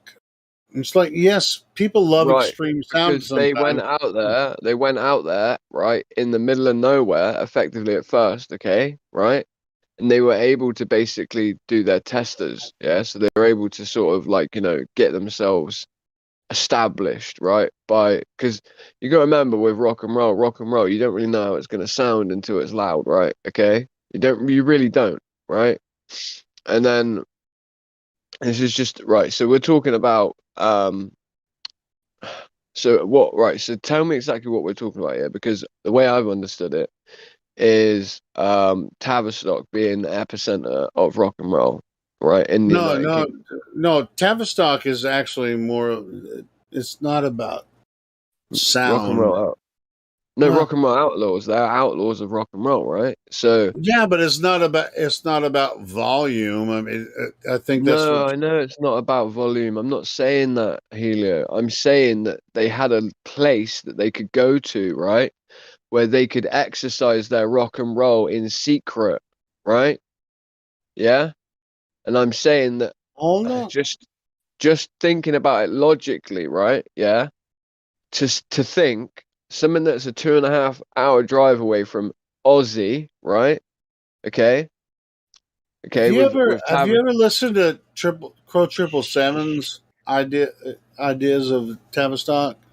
The I'll send you some videos.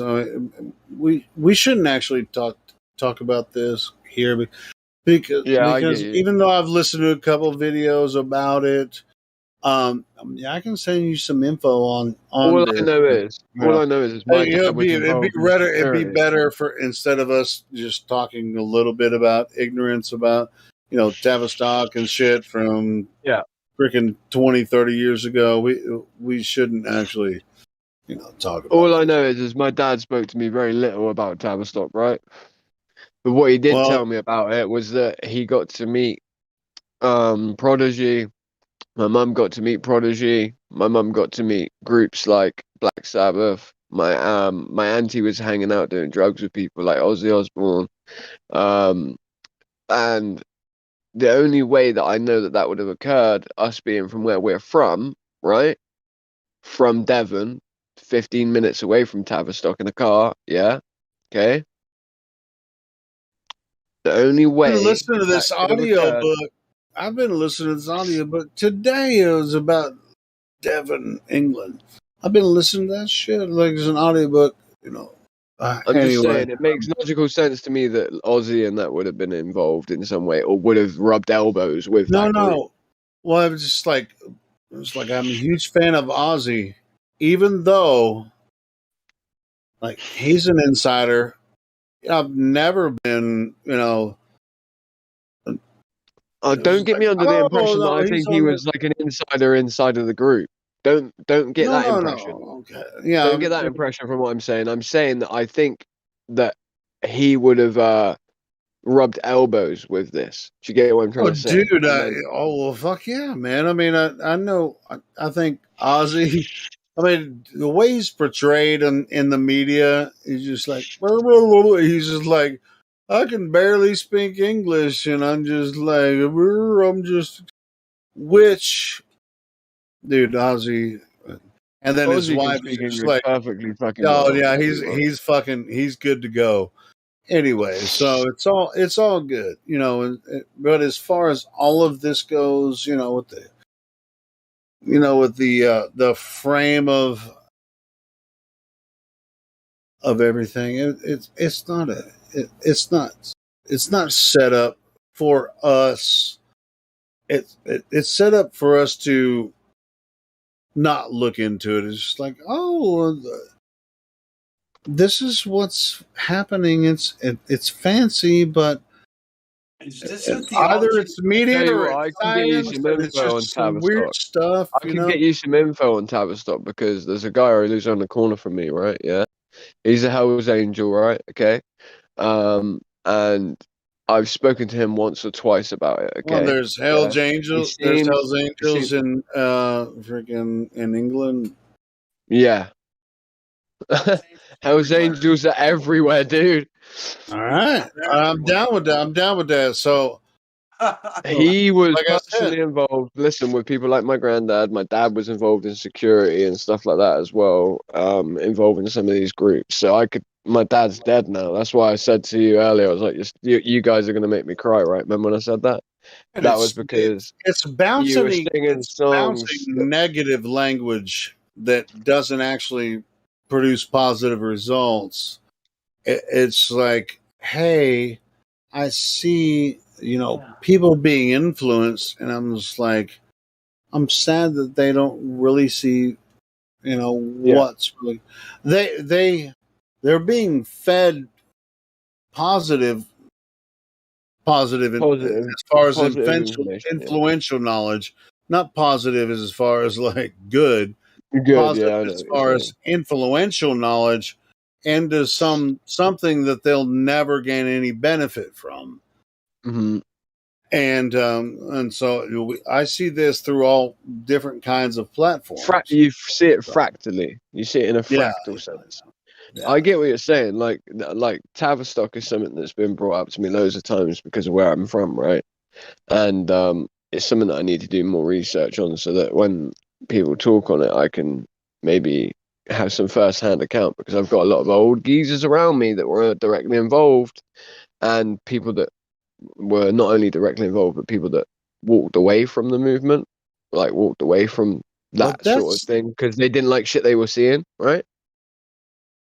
Yeah, well, I mean, that could be negative, though. I mean, just like, me and Michael were talking, and you were talking about the Tavistock tonight. That could be a positive influence to understand how they manipulated the population through this process.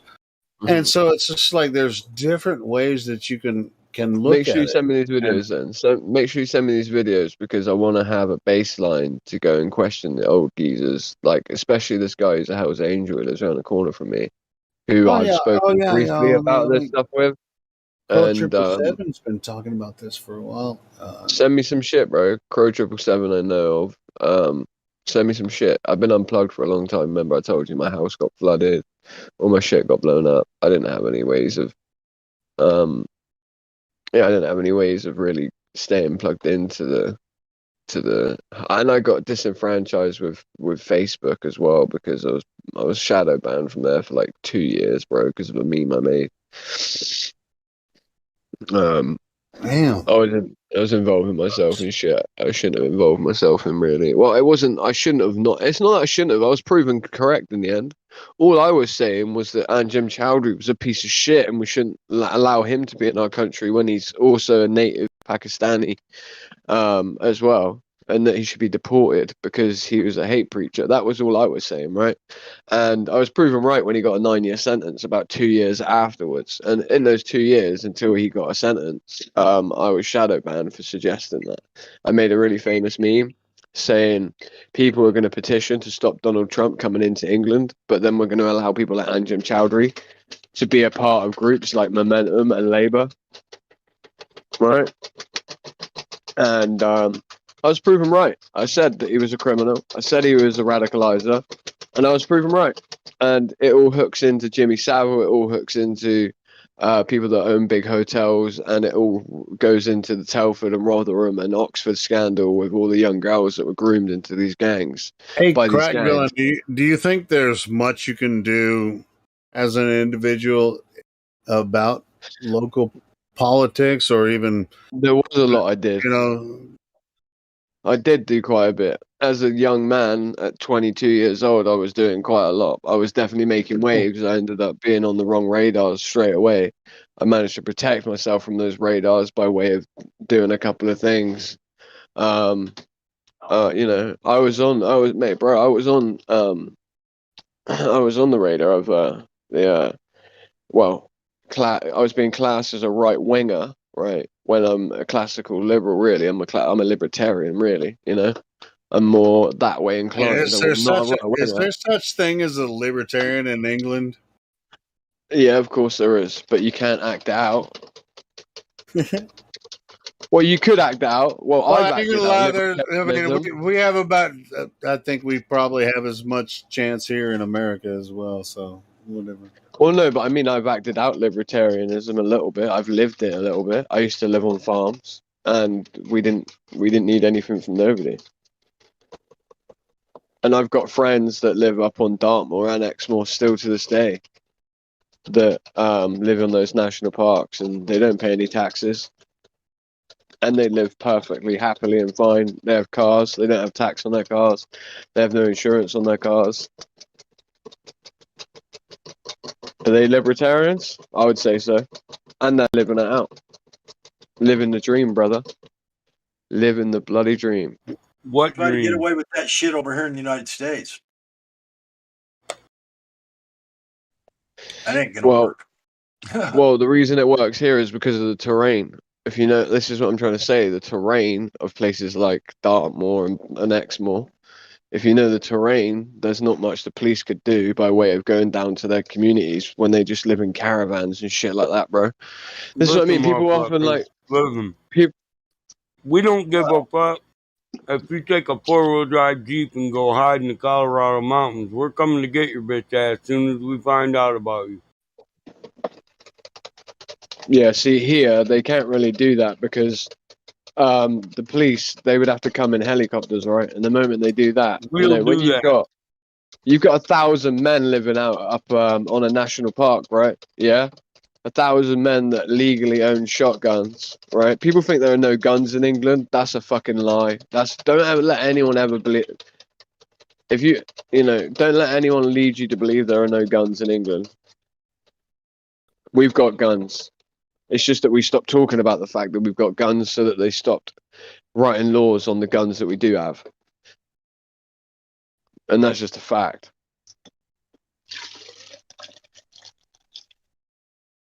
Because the more we spoke about the gun laws, the more they started to make them tighter and tighter.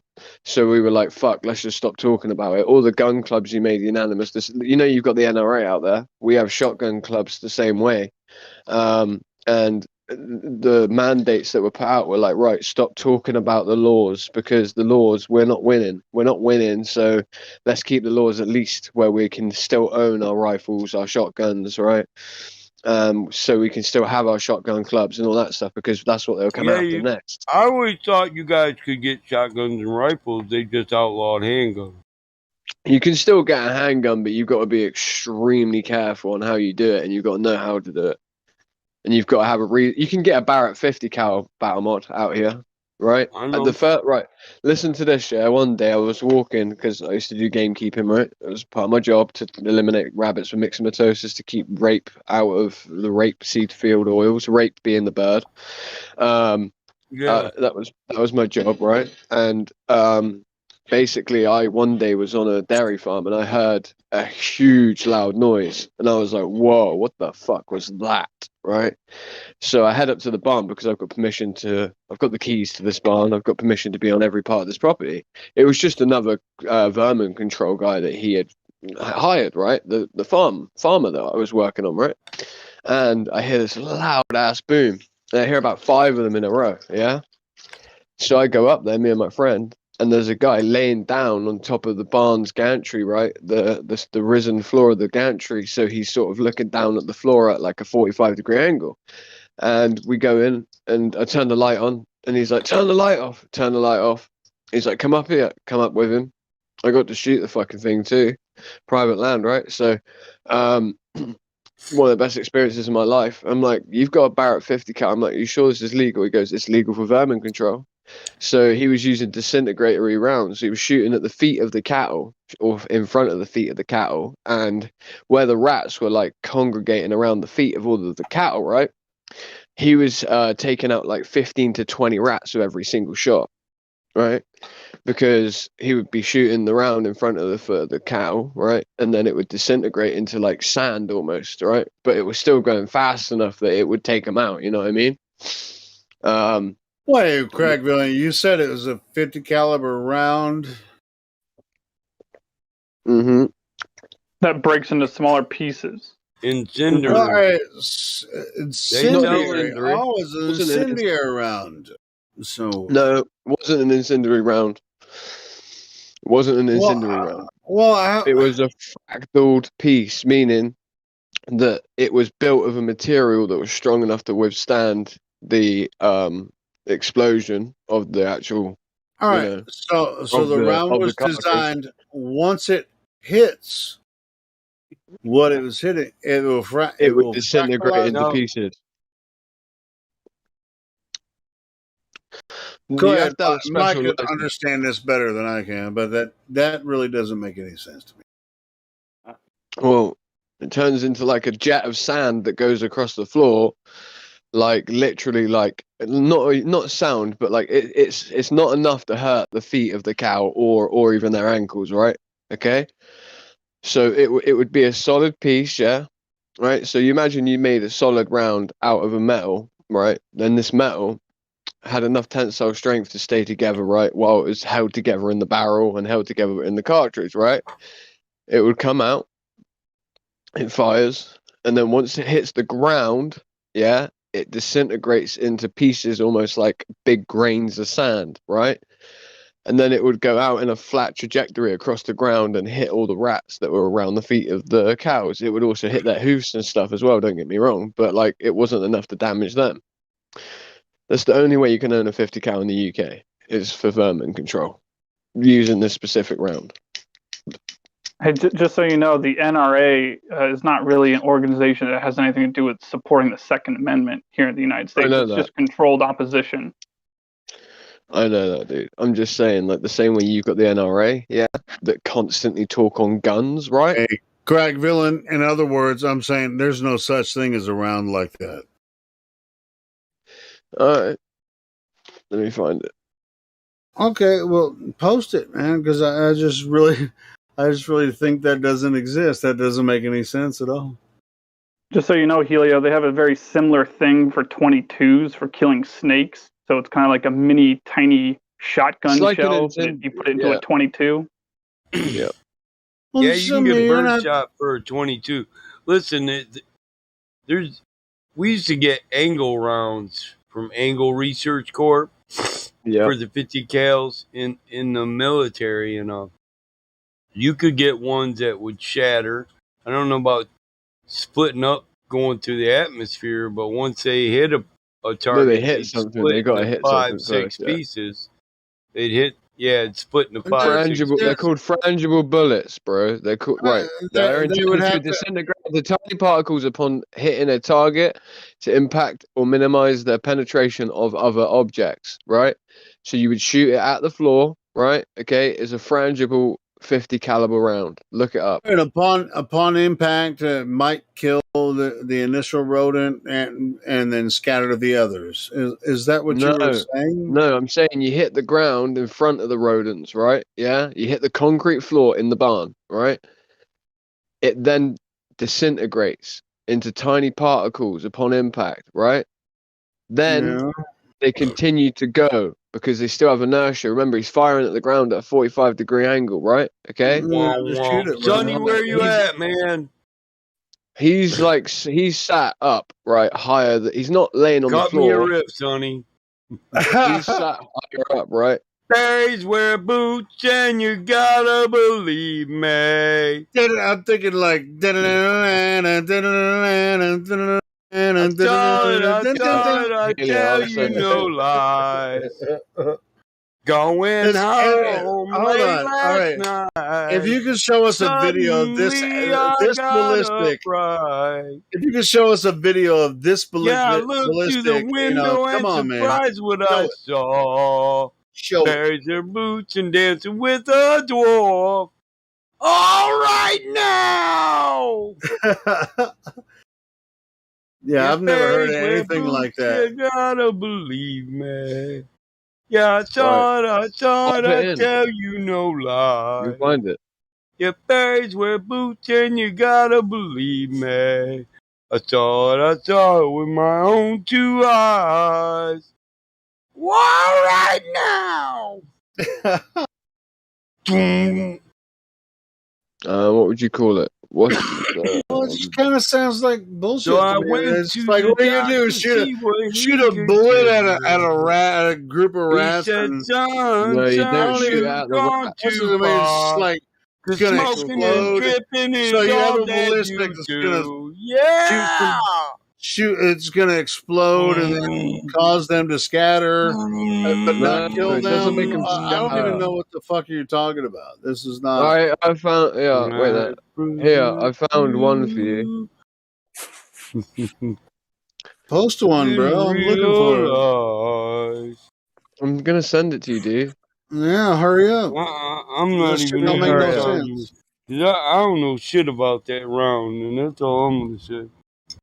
That's what I'm saying. I was just like, I I never don't heard know. no shit like that. This is something brand new. This is some Well, fucking I've minority never report heard of shit. that for a 50 VGM. Let me be specific. Yeah, me either. So This is the I first time I have ever come heard of across it. it for a Benelli shotgun, where a birdshot round powderizes 2 millimeters out of the barrel for the purpose of doing a 15-20 foot spread pattern, so It's you can do pretty much more like a stun tricks gun with than skeet anything. shoot. You know? Yeah, and you wouldn't get no fucking distance out of it, but that's what I'm Yes, saying. But just a he was form only of shooting. He was birdshot. only shooting stuff that was like 75 fucking feet away. You gotta realize, like, shooting at things 75 feet away. It wasn't shooting a thing. You know what I'm trying to say? It wasn't like. I don't know, 75 feet's not. That's pretty far. I mean, even Yeah, with the but it's shotgun, not. that's pretty far. Oh, the spread pattern is 75 feet. I mean, yeah. I mean, if it'll hit you hard, but I'm just saying. It's But, not about hitting the target that's hard. not You what you're don't hit them describing. That's directly. not. The ballistics you're describing is not even that. That's all I'm saying. Read both of those and see how big frangible bullets go up to. M2 bullets. Sounds like a diary of a madman to me. Sounds like it.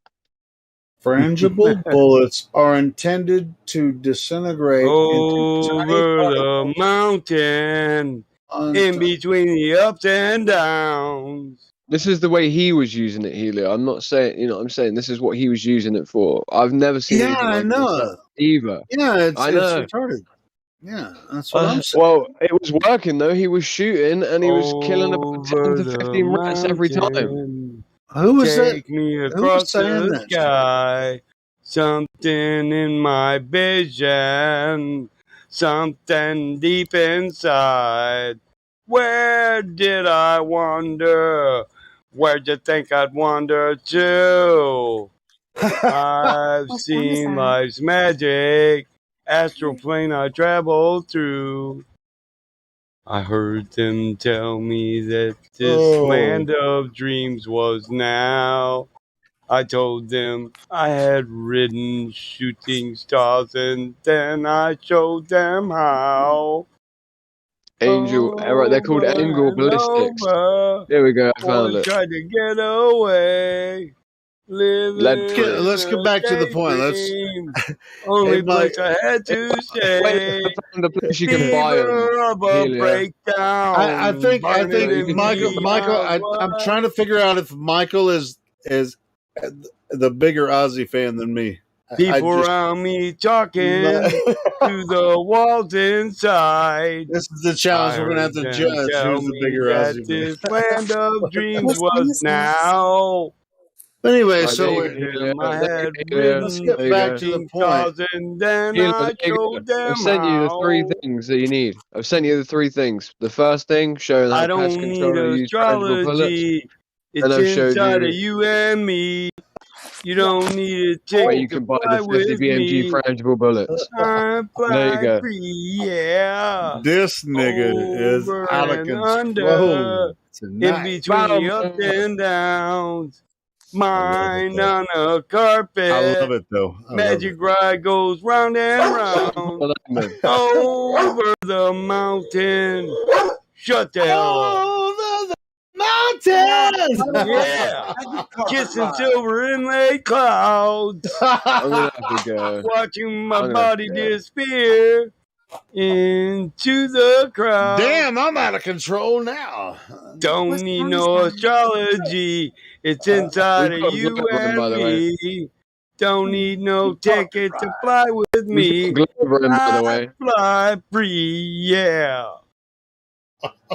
I think we have someone new in the rooms. Look, motherfucker, I Encore, think you're living encore. in a land of daydreams, motherfucker. I'm gonna go That's smoke why a I sung- cigarette. You guys That's handle why I this. sung you that song. You living in daydreams and you flying high again, motherfucker. I'll send Flying you. high again. He flying high again. Hilo, what did I send you? Some You marijuana, motherfucker, because you smoking some good shit. you sent me about the Oh bullets, no, but here we go. I mean that was what you sent me. Look through Crack all of them. Villain was actually Got a showing crazy exactly the feeling I opposite of don't what I was talking understand. about. So, Gotta get away from you two. and then you sent me Feeling the like I should have kept my you know, feet on the ground. 50 caliber BMG, which Waiting is for not the sun that's to not even appear. what we were talking about in the Mars first is place. gonna worry. Look at the last thing I sent you. I've been a bad, Yeah, the bad 50 caliber boy. BMG. Yeah, Though that you has say nothing it's to do with what we sorry, were talking about Frangible earlier. something that BMG I rounds. enjoy. Frangible rounds for a 50 BMG. Can't I know see more about what the subject my than you do, eyes dude. see. I can see it. I can see it. And Hey, you hey, Crack Villain, can't talk be louder so we can hear. inside of So I can hear you me. over. Flying high again. I keep on Oh, smoking them Michael. joints. I can Dude, shoot two I rounds. just Watch told me you that a 50 disappear. caliber BMG was not I what I can was talking even about. touch the sky. Dude, Swallowing colors of the look at sound I look hear. at the Am I click it. just a crazy Click guy, the you link, bet? Helio. Click the link, Mother's gonna Helio. worry. What link? I've You been a didn't send me a bad, link. bad The last link I boy. sent you. It's all of the different Oh grain my counts of God, tangible man! I 50 can't BMGs stop you can this buy. conversation, can I? Here, What I'm is gonna let's stop try a once he different takes one. Maybe I can sing in the higher pitch. Or turn about up what I've that. sent you all the Let same me shit. let me Grain I'm not let even me counts? talking Yeah, about activate. it. sure, Hold man. on, That shit hold don't on. even mean. I'm about to Who has the activate balls this to fucking priority use that a speaker. lot? That's what I want to know. The grain counts don't even What?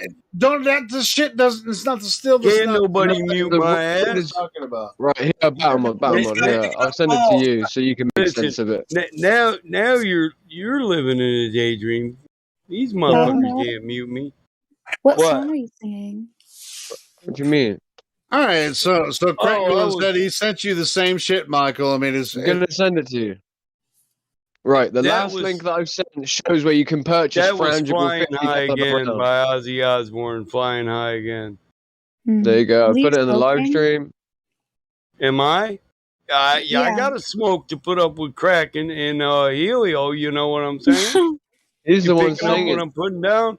I mean, Or you could if I drink. thought too hard about it, I'd just write a diary of a madman. Right, there you go, Battlemod. There's then everything you you'd need. be flying Okay. high The again. last link Well, I I'm sent you keeping is it where you can Ozzy purchase frangible orientated. You know rounds. what I mean? I could have I went book suppose. series on you and called it a diary of a wimpy kid or two wimpy kids. Go ahead. Just keep on singing. Well, I of a just wimpy fuck Music, it. clover. or do you just smoke? I'm trying to. But Helio, I sent you Granddaddy the Perks. I last link I grow it. sent you. If you click on it, the rounds are called Hey, frangible 50 BMG rounds. hey, And look at Craig, what you don't have frangible to. means. You don't have to prove anything to me. I mean, I'm just goofing around. I'm not just goofing around, but I just really think So Well, what you you're do like some of saying this talking is about. minutia Shut up. that is it's like it's not going to prove a goddamn thing about so anything. what you're Michael, go ahead. and his balls. I can dig it. Give concealed Hey, agent licenses. why don't you guys switch it up a little bit and start singing? Yeah, let's argue about liquor now. Fuck it. It's like drunker now, and that's gonna prove a goddamn thing anyway. What's the best kind of liquor to I'm pour in drunker my than car? you, motherfucker. You're not drunker than me. I smoked weed. I'm drunker. It's the ultimate sin. Whatever you just did broke me. Sabbath, bloody Sabbath. What am I to do? Sabbath. Living just for dying, dying just for you. Dreams turn to nightmares, heaven turns to hell. Thoughts of confusion, nothing more to tell. Yeah! I bet I know more Ozzy songs than you. I'll go tribute to Randy Rhoads on your motherfucking ass. And then You've already proven that, Michael, man. then you're going to get paranoid because I'm going to speak of the devil because there's no rest for the wicked. And this is down to earth. But when it's over, you'll have no more tears to cry because I'll throw you like an ordinary man and then you'll bark at the moon. Dude, you're smooth. I got Ozzy albums that you don't know shit about. I'll go osmosis on a motherfucker in the black rain while you scream undercover, and I live loud. Because it's a blizzard of battle. We'll go volume 1, 2, 3, and 4 on that ass, you know? Oh, shit. And I'll do A-Way. Hey, man, I already gave you difference on this. I already gave you difference on this one, Mike, earlier.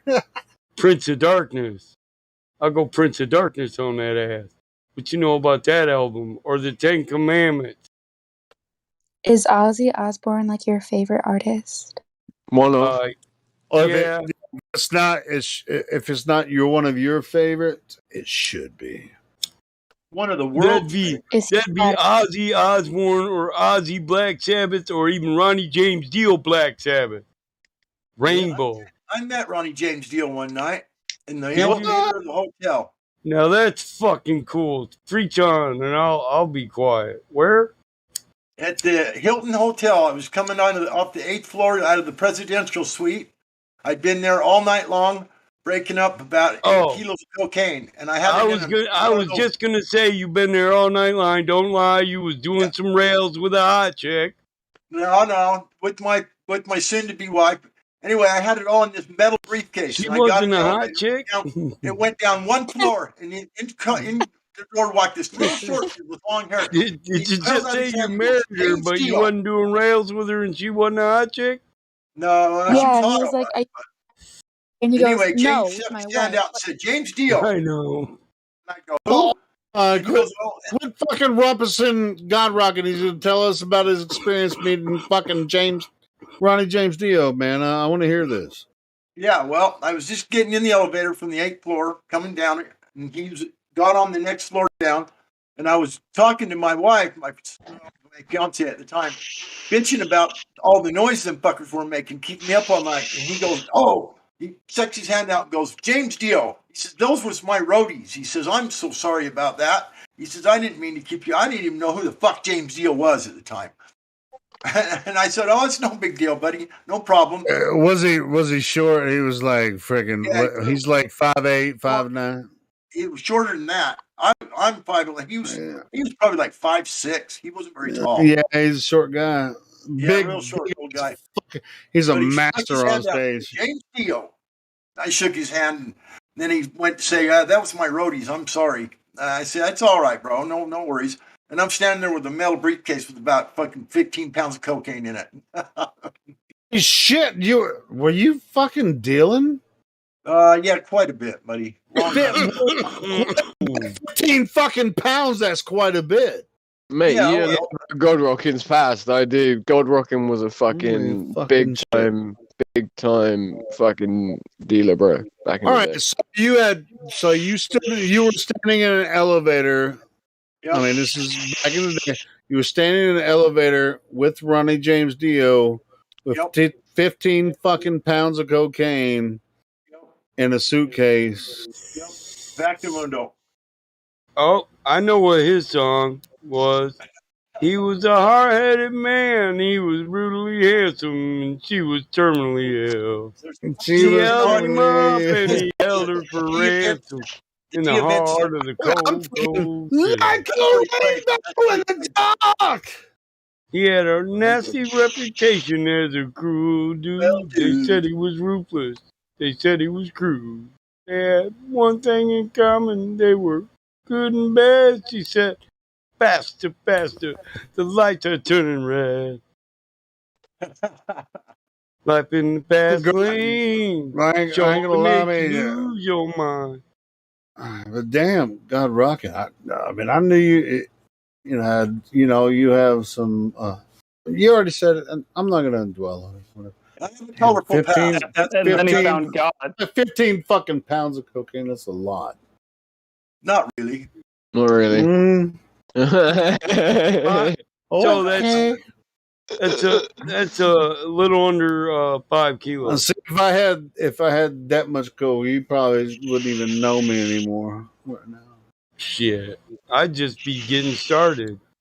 That I was, know, because you guys would do it instead of doing it. But it's it's just. I didn't do it at the time. That was against the rules. And if you worked for me, if you worked for me, you couldn't use, and I didn't use the product. If you got caught using the product, you were fired because it was all about making money. And if you couldn't keep your head on straight and make money, you were down the fucking road. And that was made clear from day one. That's why I was never a good drug dealer. So we did very well because we all kept our nose out of the fucking pile.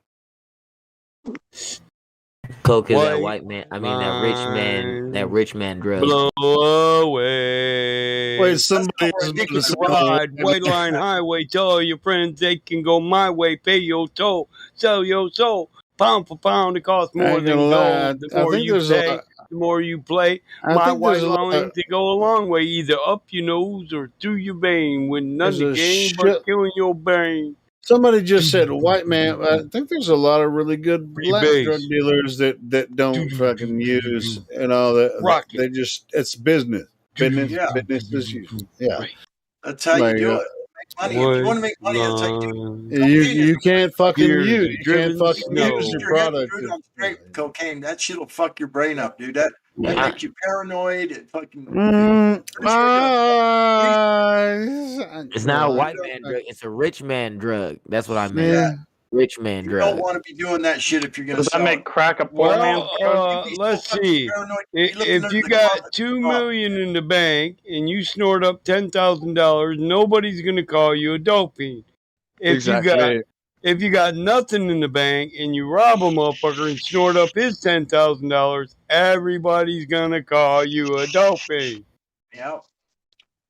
Now, when you got money, amen, Michael, and you can interpret that any way you want to. That's right. And when you got money and it's still in the bank, and you done got everybody and their brother high, they don't want to go home because they know you can afford another rail.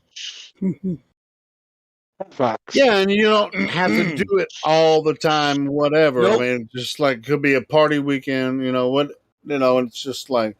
Yeah, I mean, it's like a lot of people. Between a dope fiend and just be the amount of money you have. Hey man, I've been or the fact that you can do it as recreation. Hey, you know what? Well, if you look at hold on, check this out. Check this out. If you look at it like a business and you've never really been, like on it and partied and hard and shit like that.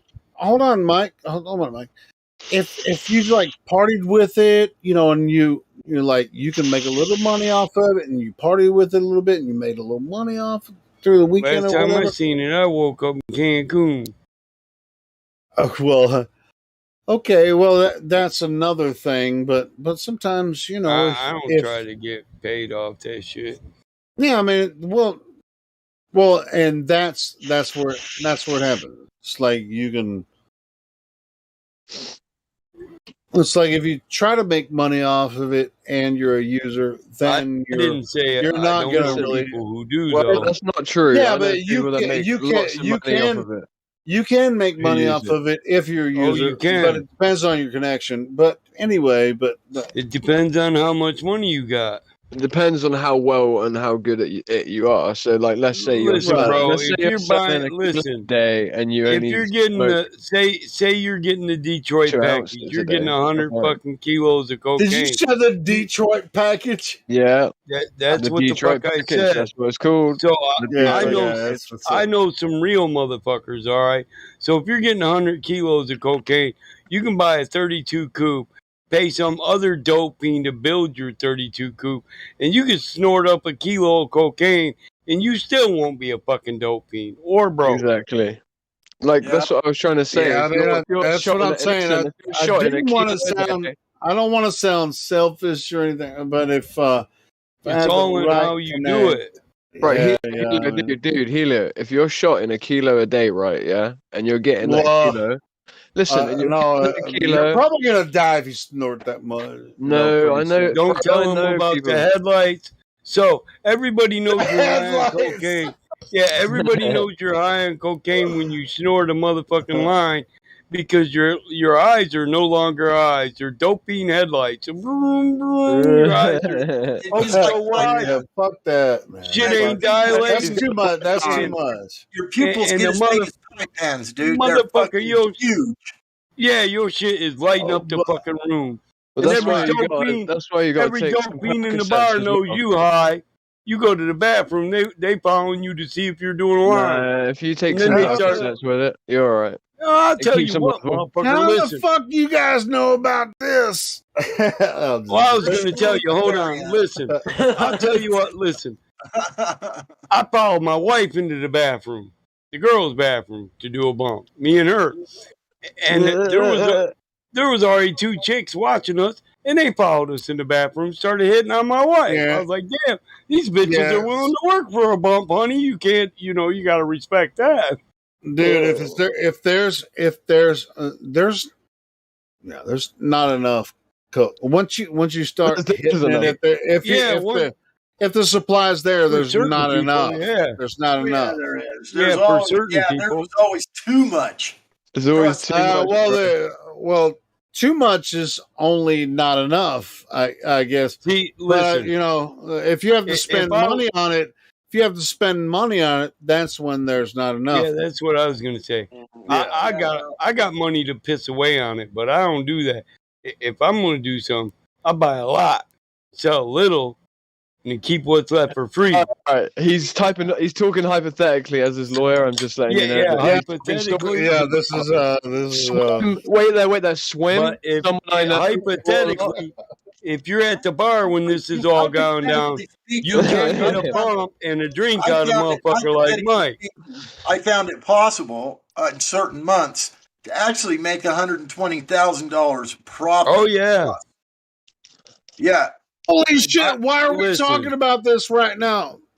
Why not? We're on the live stream. Yeah. Well, I mean, I've never really actually break it made down money for you. off of this, but break it down for you. But I've spent a shitload of money, and I've When you got a known cousin that. that's a dope dealer and he's only spending $50,000, but he could go spend $300,000. He wants an investor.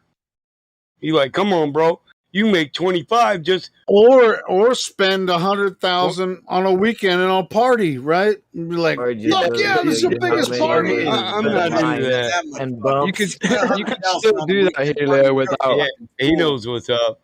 Yeah, You don't need to lose 100 grand. Master Chief said, money. Master Chief said, Money Mike's talking about bumps and lines. Yeah. Yeah, you don't keep it. You don't keep track of that shit when you're just throwing out the line. There is no money involved when you're throwing out lines. Yeah, that's what they call me in my town. Like people the that people know that me. are talking, man, they've been around and they know what they're talking about. It's like, holy shit, all Yeah. these dudes have been doing. People that, Listen, people you that do know bumps, me you do call me bumps of Money K. Mike. You do bumps of K and lines of coke.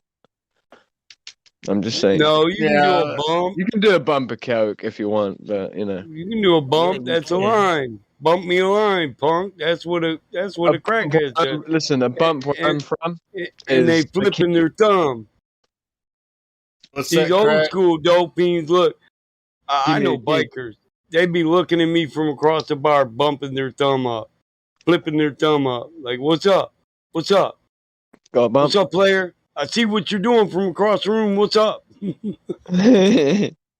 Yeah, it doesn't matter whether you're doing coke or K, man. You're You doing gotta the be bump careful or what line. you do with them dopey eyes talking when he's about English flipping the language thumb at versus you. American. Because if it can be misconstrued as a wink, you just gave some away. Yeah. You need to watch out Yeah, for you that gotta be ketamine too, because being stuck in a K hole, man, I is got not. ketamine in the barn. You know, you don't want to fuck with that shit. That'll fuck you. Yeah, fuck That that. shit, you can make some money from that shit, bro. For real, you don't Yeah, want but to. fuck it. I mean, it's just like That shit's for the cows, man, and the Well, bull, and the some horse. people enjoy the partakings of that's ketamine, for bro. going to sleep. I mean, it's like what? Who wants to No, sleep? it's not. No, it's not going for sleep. You're not. You just don't know your dosage, bro. You can get drunk off of a very small amount of Yeah, ketamine. dude, I can fucking take some NyQuil and go to sleep. You know, fuck that.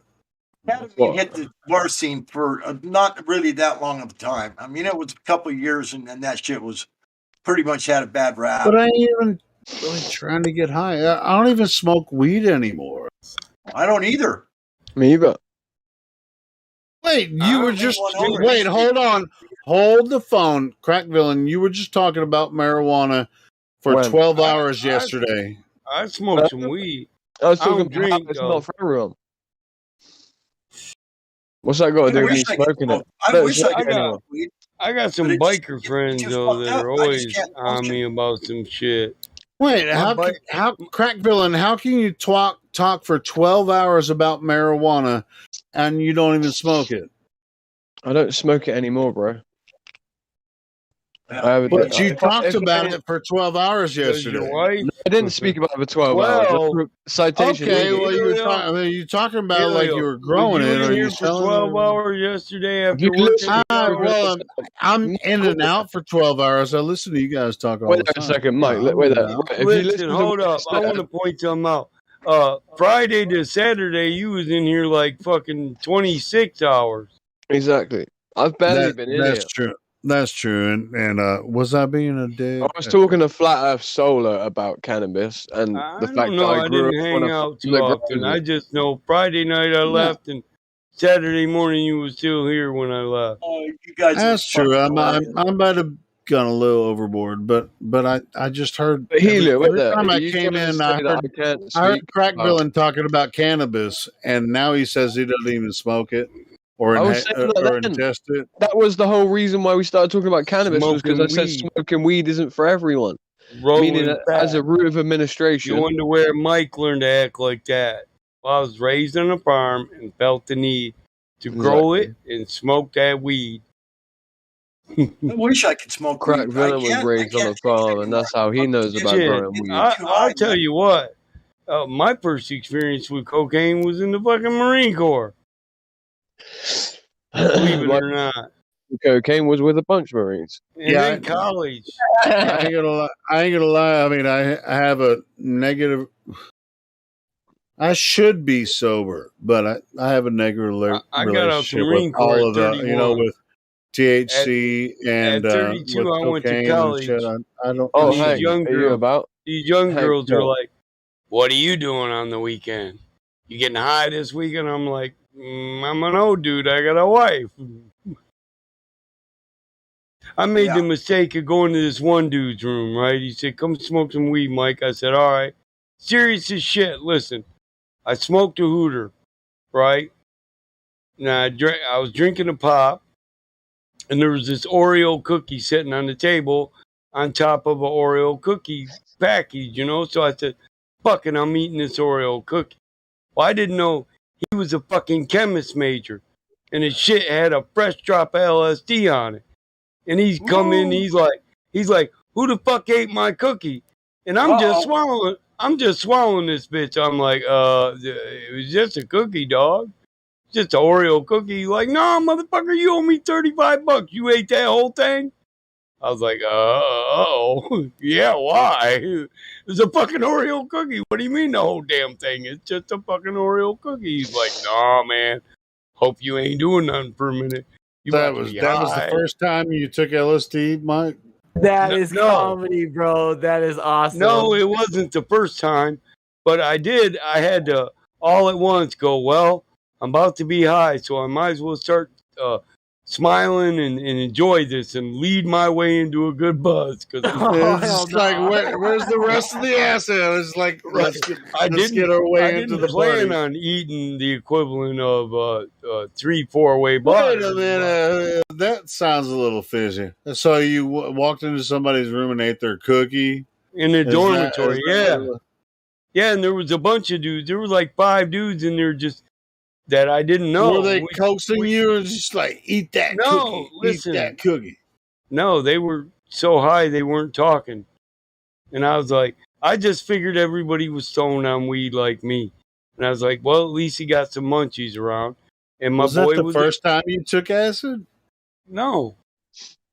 Oh, okay. Well, never mind. I'm Been No, that the high first- on acid before. You can't talk. But yeah. Yeah, I have. I ate 5 Yeah, microdots. that Drank a happens- fifth that of happens to tequila. people. Yeah, I took like 10 hits one time. 20 minutes, I couldn't walk or talk. Yeah, I used to like to take it in the wintertime and then sit out in the back 40, this field, while the moonlight glittered all across the field in the Oh, snow. yeah. It just like Watching the- dances. Yeah, it dances around the moonlight at night. It dances all around on the snow, dude.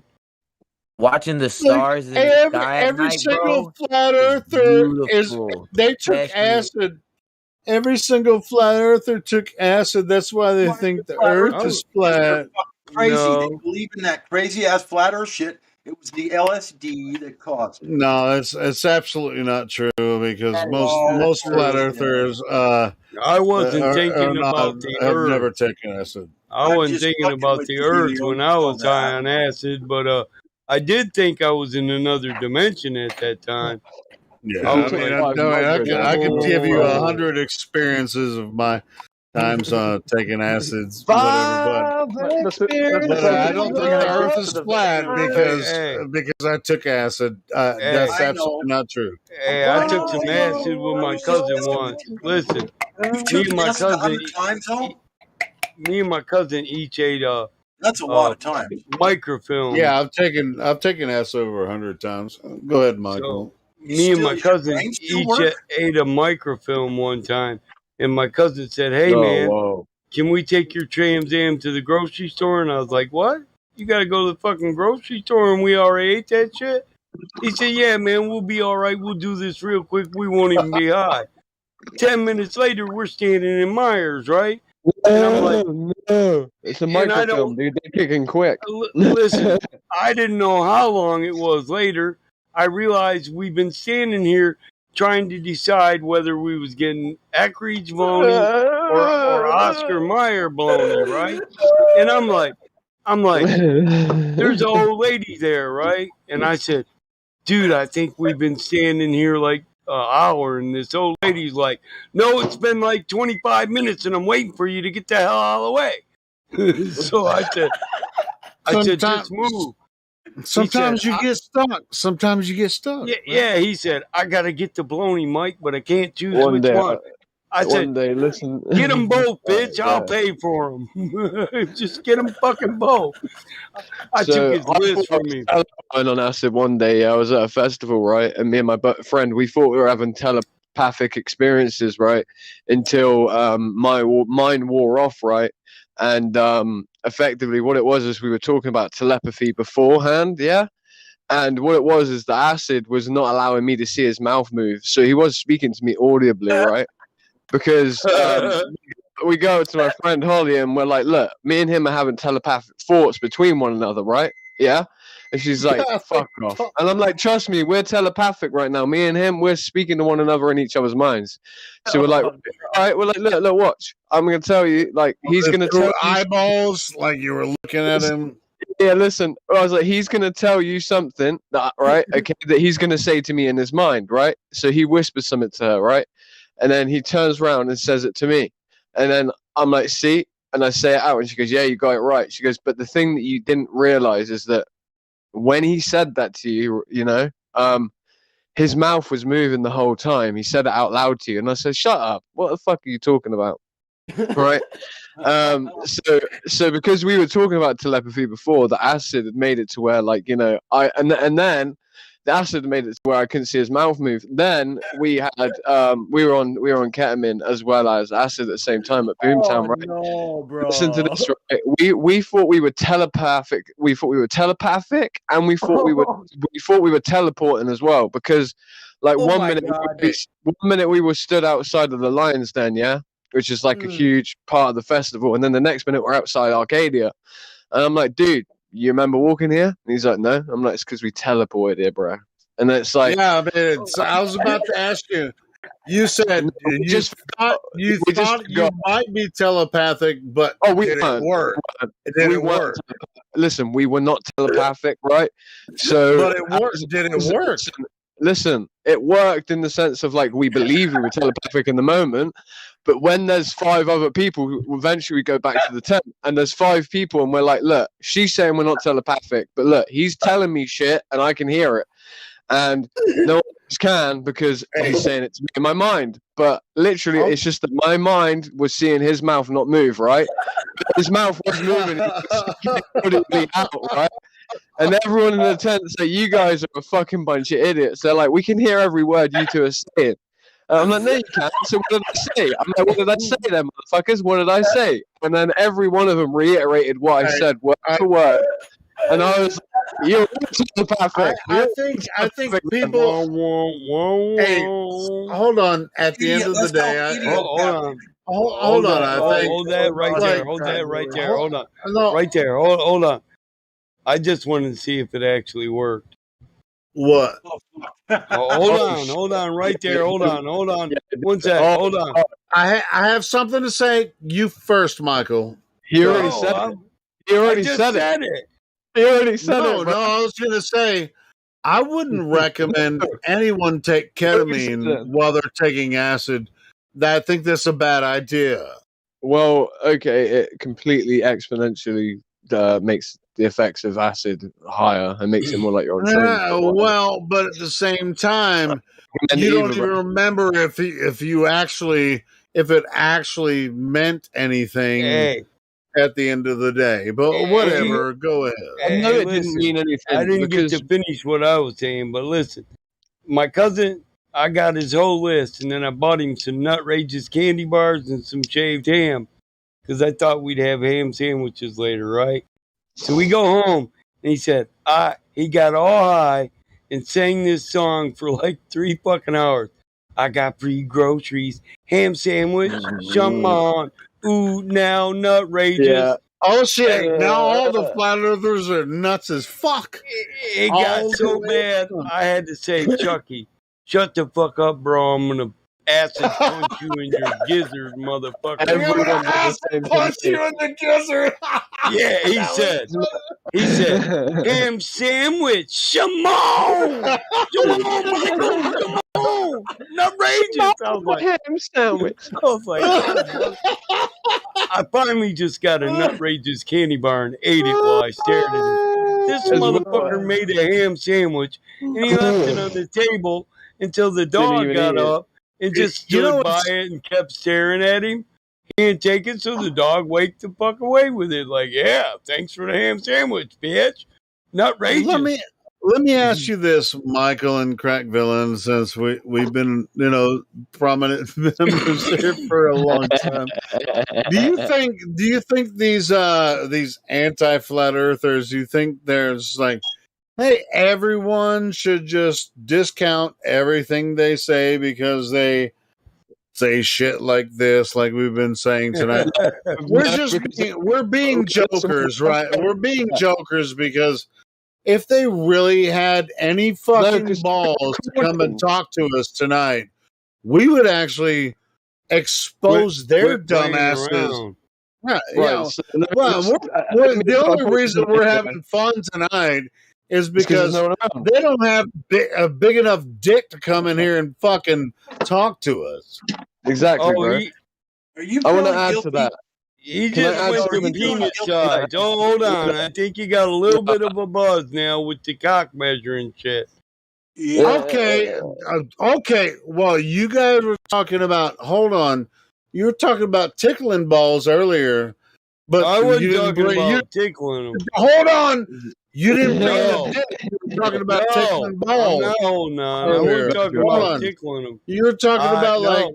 No, I'm stopping you at your false dichotomy. I didn't tickle nothing earlier. Well, I didn't say you, but other people were bringing in like. What's they gonna do on that, freaking, Batman? like tickling balls. Oh my god! But no, he was right. Right. The only Next, you'll reason we're be ripping it. teabagging a motherfucker. The only reason we were ripping Yeah, it that's what about I'm this shit saying. is 'cause That's they what were I'm saying. You know, whatever. Yeah, Helio, you're right. Okay, That's exactly okay, we're why getting complaints in my DMs about the conversation topic. So what? They should come in and change the topic then. Well, they're Yeah, below it's us and they don't want to anything get on fucking all of banned by an asshole. No. It's not on any of the brothers here. It's on all the freaking assholes that Oh, are so so the scared. silver and gold's fault. They didn't. It's their fault. They didn't come in and change the subject for us, so we're No, gonna it's blame not it on on them. them fuckers. No, it's not. Did I say that? Hold on. Did I say that? I'm not a gold anymore. No, Fuck. I said that. Do you not? You are you high on acid now? You don't know who's talking, me or you? Go. If I took acid, you wouldn't want to meet me there. I think it would just really laugh. be a bad. Yeah. Anyway. Why Right, you got listen. bad? Hold on. Listen. Listen. Hold on. Just hold right there, crack ass crack, motherfucker. Hold on. Motherfucker. So acid just multiplies the feelings you already had. So it'd be a bad thing. So you have bad feelings in your mind about me that acid would multiply. Is that what you're saying? That's what I'm saying. That's my word. No, is that what Helio's saying? As well. Oh, I think he's just feeling guilty. He doesn't want the Globers to think that we're nutters. Right, okay, so Helio, let me respond to Helio on that. Can I please respond to Helio on that? Helio, right. So don't worry about the Globers, yeah? Saying we're nutters for talking about being on acid and shit. Do you want to know why? Because I've got a recording of me in Gem Panda's server with more than half of them saying that they've done acid. Yeah, that's why that's why I'm just like with this thing. It's I've had like this we're same not. conversation with I'm them. about to start singing again. Let me pick a song. Sonny, where you at? Yeah, I mean, it's like hold on. As far as a focused conversation with this, I mean, we're not. You know, as far as like Earth versus globe, flat. It's not really a thing in the way that it's presented to most people. And once what does I that mean, figured Helio? out, all right, here's Helio, the thing. you got to tell me what you mean by that. Oh because my that made no fucking sense. god, man! Okay, Michael doesn't want me to tell you what. No, I want one person to talk and get away All right, from here's what 20 I'm saying. people trying to fight to talk.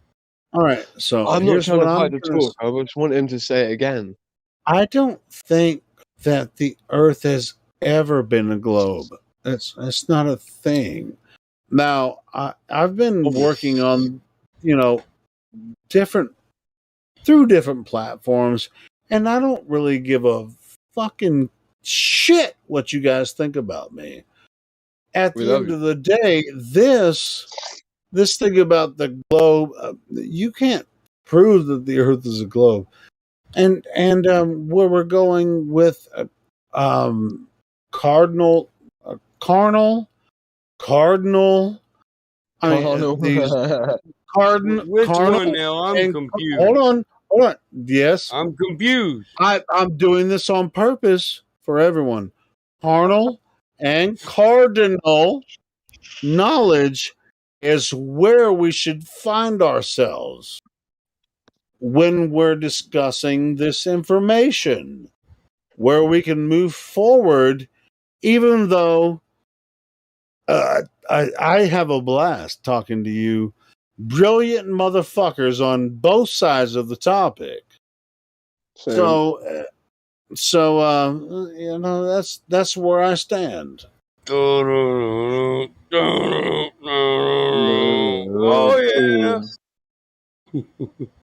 No, but for real, Fucking love Helio, you don't guys. worry about. I mean, Don't worry about if it anyone devaluing has our thingy. anything, everything outside of Ass what crack. I just said, Wait, Alex just fucking Jones. message me and Ass I'll. crack. Somebody hello, talking hello. already. I know, but I'm doing Good admin, evening. so Ass Alex crack. Jones, you have control of your mic. Hello, hello. Sorry about Fucking that. I had to frogs do are that. turning to fucking water gay. I know. What the fuck? So, what brings you to the server, Alex Jones? I'm just interested in learning more, and About what? about the flat Earth, obviously. Well, that's Nice. not obvious. You didn't state it, or I wouldn't have. well, yeah. You know, So what you're saying is you just want to learn more. I just want to listen, man. You know, I'm interested in hearing what you guys got to say and hearing your theories, and I think you're here data mining. What's up? I'm data mining. What the fuck? Wait, hold on. He said Earth degrees. Wait there. Theories. No. He said theories.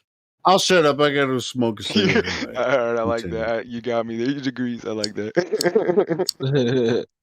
He didn't say degrees. Yep. He said angles. Said theories. We don't have But, theories. yeah, I'm just here to spectate and I guess Did you just say you're here to speculate? We don't do that here. I'm joking.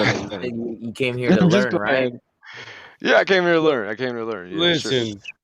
you don't have to debate if you don't want to. Yeah, It's no, I fine. mean if I feel a need to express my views, It's fine. man, I'll give you VC verified. You're all right. You don't have to debate if you. But if you decide you want to have input later, you now have control of your microphone. Awesome. I appreciate that. Yep. At least you sound civil. Sound Yeah, like no, I'm not here to normal troll person. or do anything. I'm just open to others' opinions and If you do troll, then do so funnily. Well, Yeah, because we'll troll back. Sick. What are your We are views, masters. Alex? I What are your mean, point of views of the Earth? Oh Lord. The frogs are gay, and the Freaking Flint, frogs are turning to freaking water gay. The Flint, Michigan water is the problem. Hey now, don't be talking bad about Flint now. And Hey, it's Well, not no, he said the water. listen, water.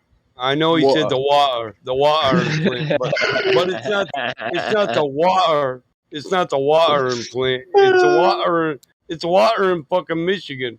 And Flint's just the only fucking place you heard about. mean I Flint? live in Michigan. Yeah. Well, Grand Rapids got the same shitty water. I missed the joke. Yeah, Flint water. Flint water. Water. Water. Be like water, my friend. But anyway, like water. it's Michigan water. So most of the Great Lakes are tainted from the auto industry and foraging on the Going Detroit all the way River. back.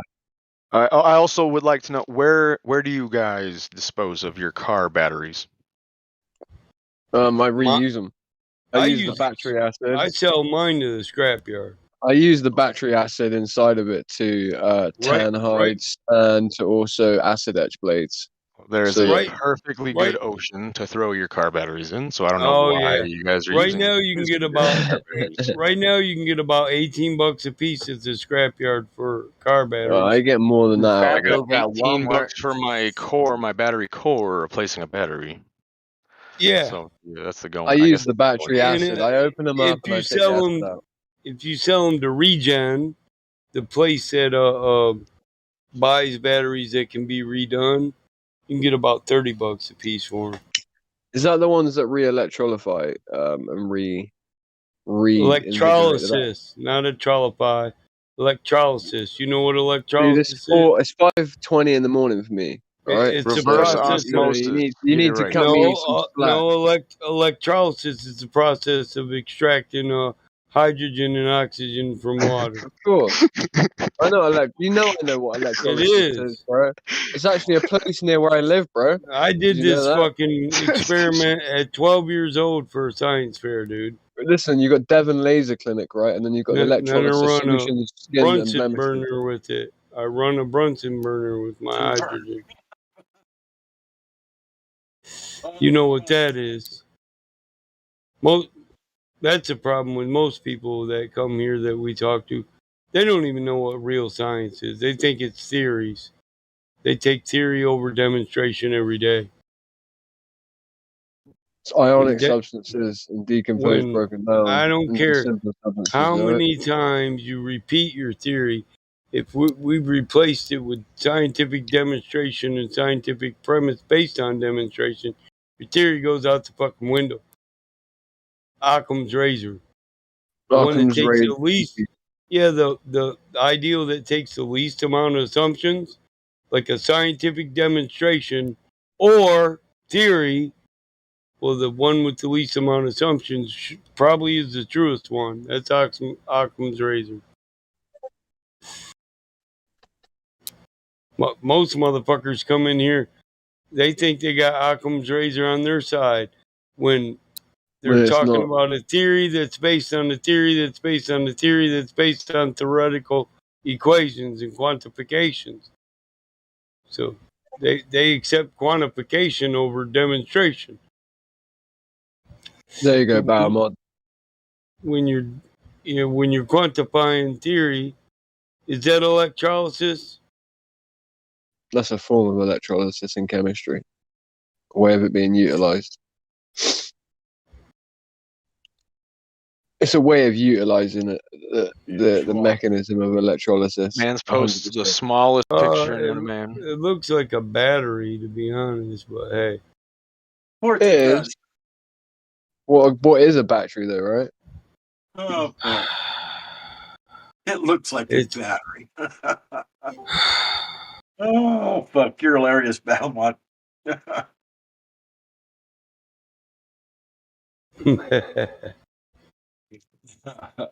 Is a battery electrolysis? That's ideal. No, not really. No, not really. No.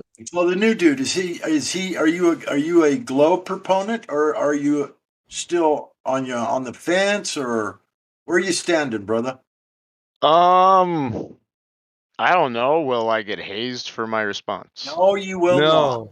Okay, well, I fully believe that us as humans exist on a globe. For why I believe that, I cannot give you a logical answer for, but nor can I give you a logical answer for why I would believe the Earth is flat. I don't know. I believe we're on a globe, spinning really fast, and we'll eventually hit I can another give you a rock and die. logical reason to believe it's flat. I want to hear it. Let's hear it. Well, first off, it measures that way. So we've done long distance laser surveys over water because here's the thing. An ellipsoid model doesn't predict that there'd be a uniform rate of curvature over land because it has topography. So an ellipsoid model is 70% water that forms an ellipsoid, right? Where a ellipsoid is water wrapped around a geoid. It's a gravitational model. That's the only model you have for Earth. The GWS 84 ellipsoid model. That's your model. It predicts a certain rate of curvature over water. All water would have to conform to this gravitational model. Otherwise, gravity's not true. And at 42 kilometers, we don't observe what the mathematics would predict for the model. They always say the math proves the model.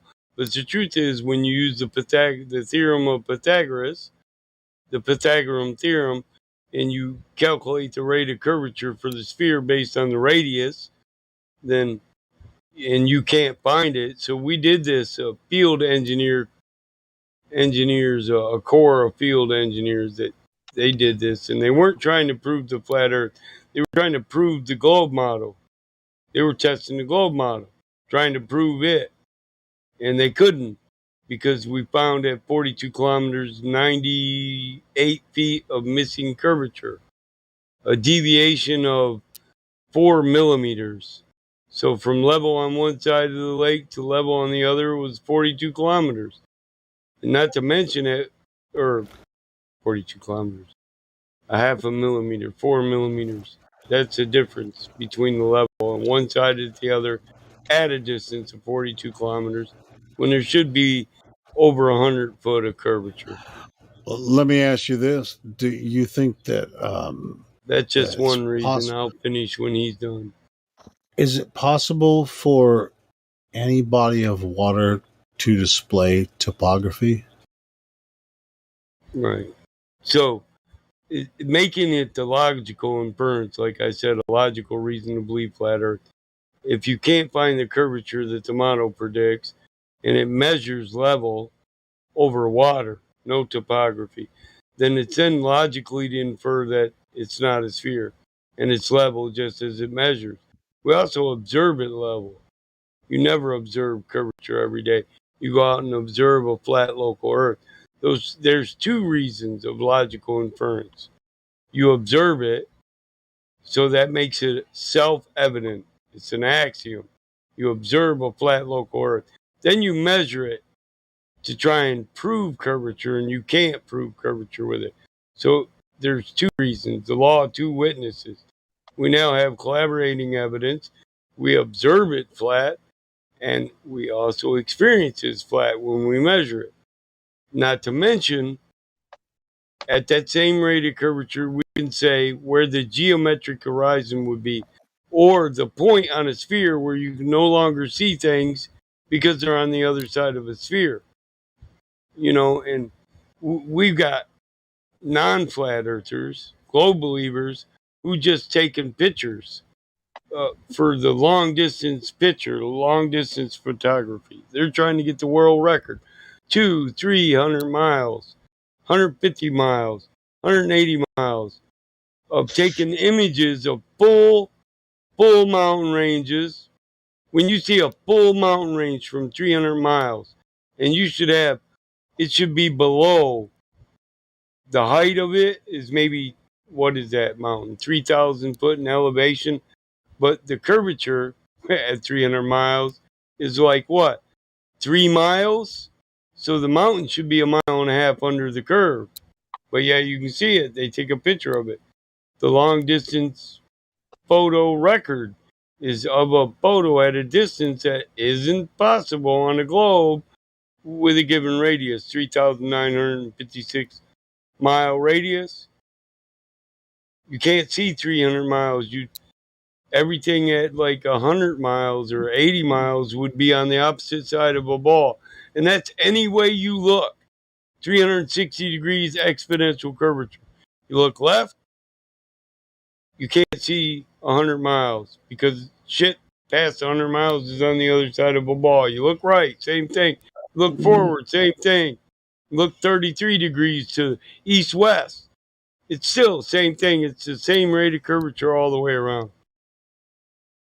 So it becomes. Hey, I'll tell you what, Michael. I live in Fayetteville, Arkansas. If I move to, I mean, it's pretty. There's mountainous areas where I live, but if I move to the west in Oklahoma and Kansas, it becomes a point where the math doesn't prove the model.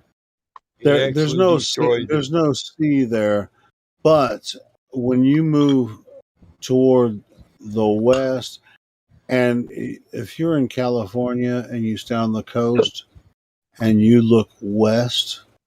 Now, if you take some time to try and debunk what I've said, this is how you end up becoming a flat earther.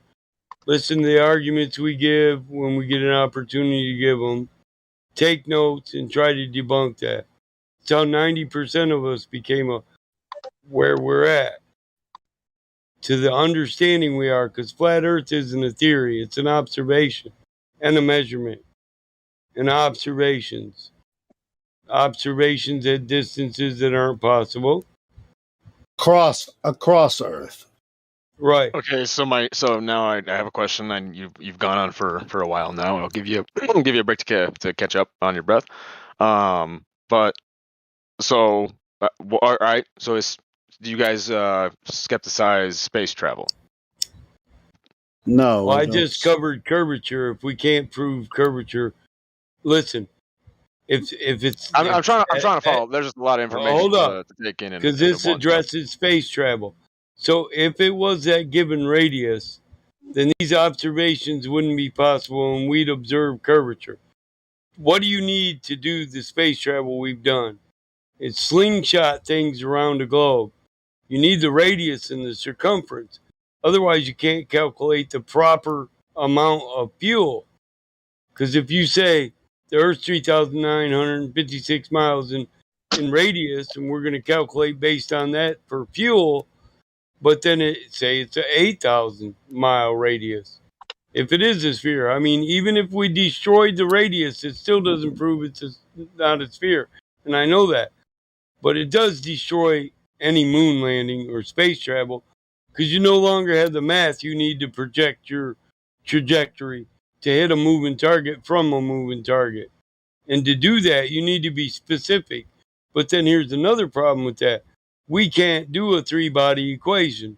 We can't say where the third body will be in reference to the first body in a matter of 3 days because it's unequatable. That's called the three-body problem. And it's a problem because you can give me an explanation for it, but what you can't do is do the math. And I'll tell you what, without math, you could actually do the math, but that's all they have is the math. No, you can't do the math. You can't come with an absolution for an equation for a three-body equation. That's what it said. They can't physically prove it. They can do the math, but they can't physically prove it. So what that means is it's unequatable. You can't do the math. You might be able to form the equation, but what you won't be able to do is solve it. And nobody argues this. Nobody argues physical it. evidence. No physical evidence for whatsoever. It's a known fact that we can't do the three-body equation.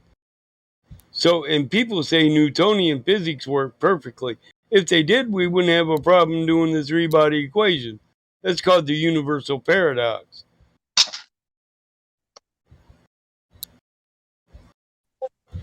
Okay. I'm trying to digest everything. And there's a lot of information. I'm with you. Cool. We're introducing the questions that we've come up with. You started out not wanting to debate. As flat earthers, these are the questions. I'm making statements. I don't expect a rebuttal.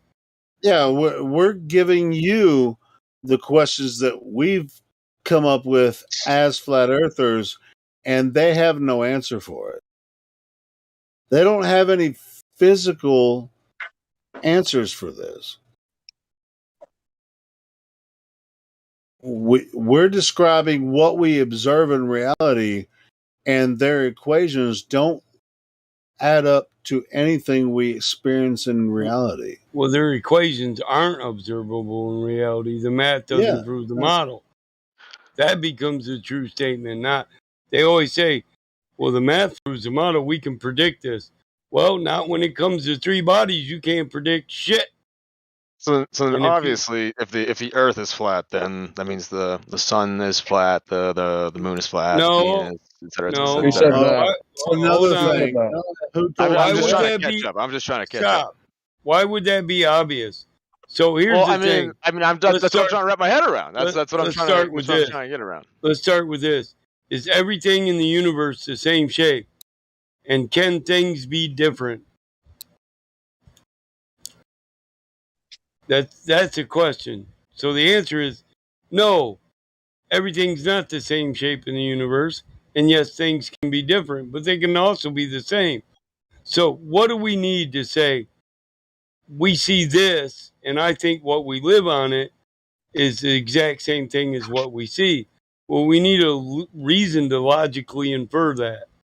Right. So if we don't see similarities, if you see a sphere in the sky, but you don't see similarities between what you live on and what you see in the sky, then there's no logical reason to say we live on what we see in the sky.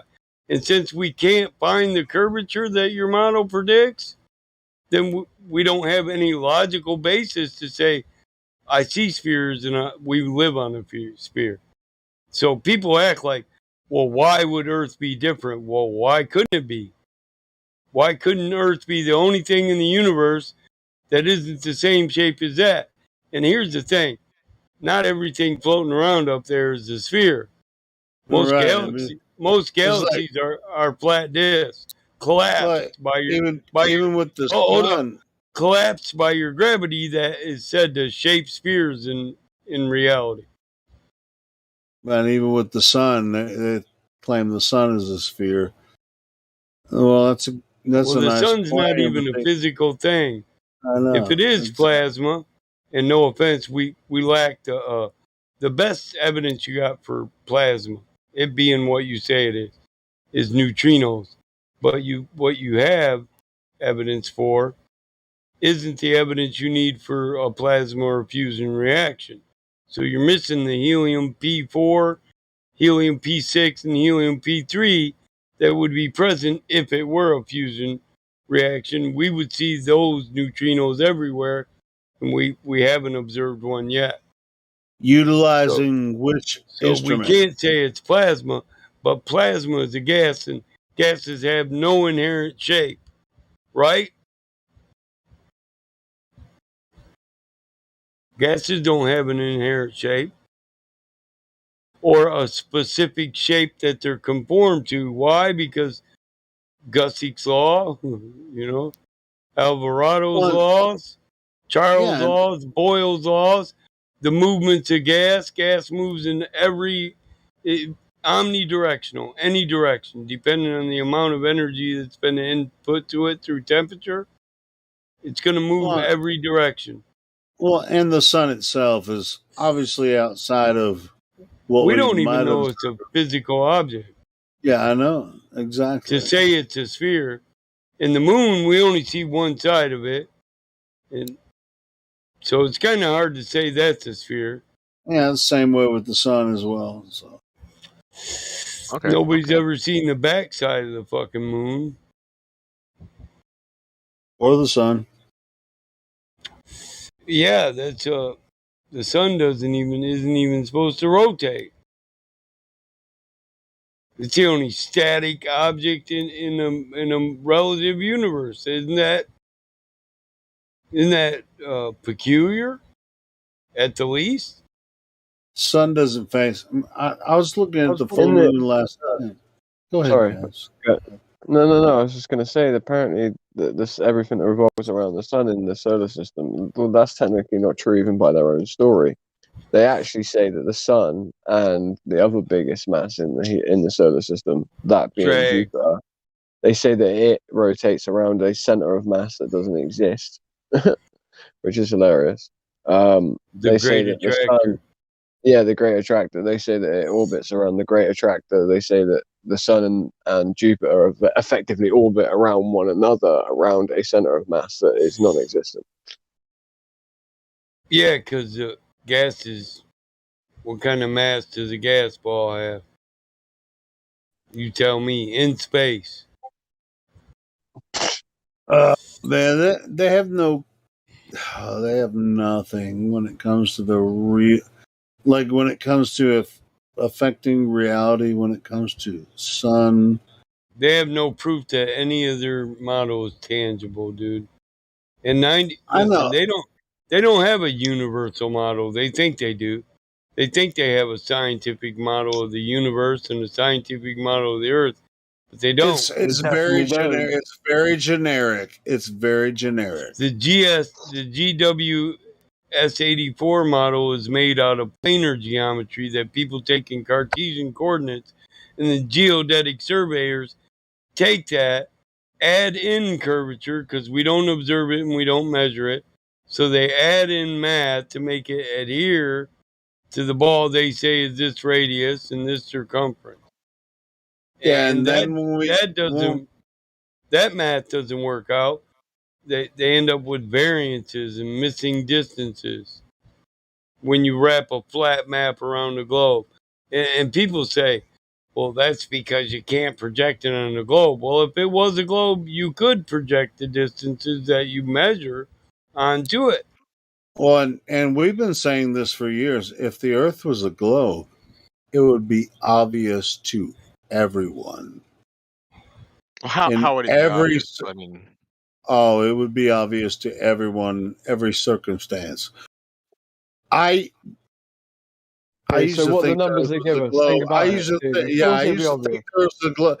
Do you think that if I used to think the Earth was a globe, and I just don't anymore. I with all the things that we've just described, would it be that difficult to All right, prove let me the give Earth an is a globe? example. Go ahead. Can I give an example, Helio, right? Yeah, So, go okay, ahead. if the Earth was a globe, this is why it would be obvious to everyone, right? If the Earth's a globe, does that mean that the surface is curving in all directions, correct? I'm talking to you, the glober. Right. Sorry, restate your question. Right, so if the Earth's a globe, then it's curving in all directions, correct? Sure, yeah. So when boats go away from you at the horizon, directly away from you, you see them disappear bottom up, right? They say that that's attributed to the curvature of the Earth. We've disproven that. And now no longer do the heliocentric model proponents even say that that's the case. They say the same thing that we say, which is that it's perspective. You can no longer resolve it. It's the angle of incidence to the bottom of the boat. So your eye starts to focus in on the water instead of the boat because it's the closest point to you, right? If it were true that it was a globe, when you saw a boat go out to the horizon, yeah, what would happen when it turns 90 degrees? What would happen when it turns 90 degrees on the horizon? Think about it. The boat The disappeared. boat would disappear after going forward on the horizontal line after even 100 meters because it would have disappeared 100 meters if it was going straight away from you. If you draw a tangent line, or if you draw a line from you, so let's say now the boat was at 12 o'clock and it was about to disappear if it continued to go away from you at 12 o'clock going away, yeah? Right? And instead, when it got to the point just before it was about to disappear, right, it turned 90 degrees to the 9 o'clock position, right? So it turned its mast and it turned its head to the left, right? Have you ever seen a boat go along the horizon for miles and miles and miles and miles? Sail along the horizon? I personally have not. I live, I'm landlocked. But you can understand, like I can understand the concept. Yes, I can. Yeah, I can that was visualize. my testament. I live in Arkansas. Well, let me finish what I'm saying very quickly. The point is if it were a globe, right, what we would see, I've looked on the coast and lived on the coast for years, right? I used to watch my granddad, right? He would go out to where he was visible, right? He would go out on his speedboat and I would watch him go from one boy to the other boy and he would do, a figure of 8 motion going around them, right? But there was 10 miles of distance between the two boys, yeah? Right? Mhm. The fact of the matter is if he was to have turned and driven away from me, right, on that horizon, he would have disappeared from me, okay? If he was to have driven directly away from me, he would have disappeared, right? Well, what I say is that if he can travel 5 miles, yeah, turning 90 degrees on the horizon, if he can travel 5 miles, then I can still see him. My distance from him to there, my distance from him to from me to him when he's traveling along that horizon, yeah, right, is much further than if he was to have traveled 100 meters away from me in a straight line, right? Okay, that's obvious, right? If he travels along that horizontal line, yeah, it means effectively what I'm trying to get across to you is that he would disappear within the same 100 meters because it's a ball. So he shouldn't be able to travel more than 100 meters and me still see him. But we see boats on the horizon traveling 60, 70 miles on the horizontal line, right? Why? We shouldn't be able to see that. The horizon should be a point of wherever, as long as you get to that horizon, yeah, and you're on the edge of that horizon, it should be the case that when a boat turns 90 degrees and skates along that horizon, he should disappear as soon as he goes a similar distance to what he would have disappeared from you if he was going straight away. Hey, crack villain, maybe this guy needs to understand the Black Swan. Well, I thought you guys had just spoke about all of the numbers. What do you mean? So. Well, what do you mean, Black Swan? Elaborate on that.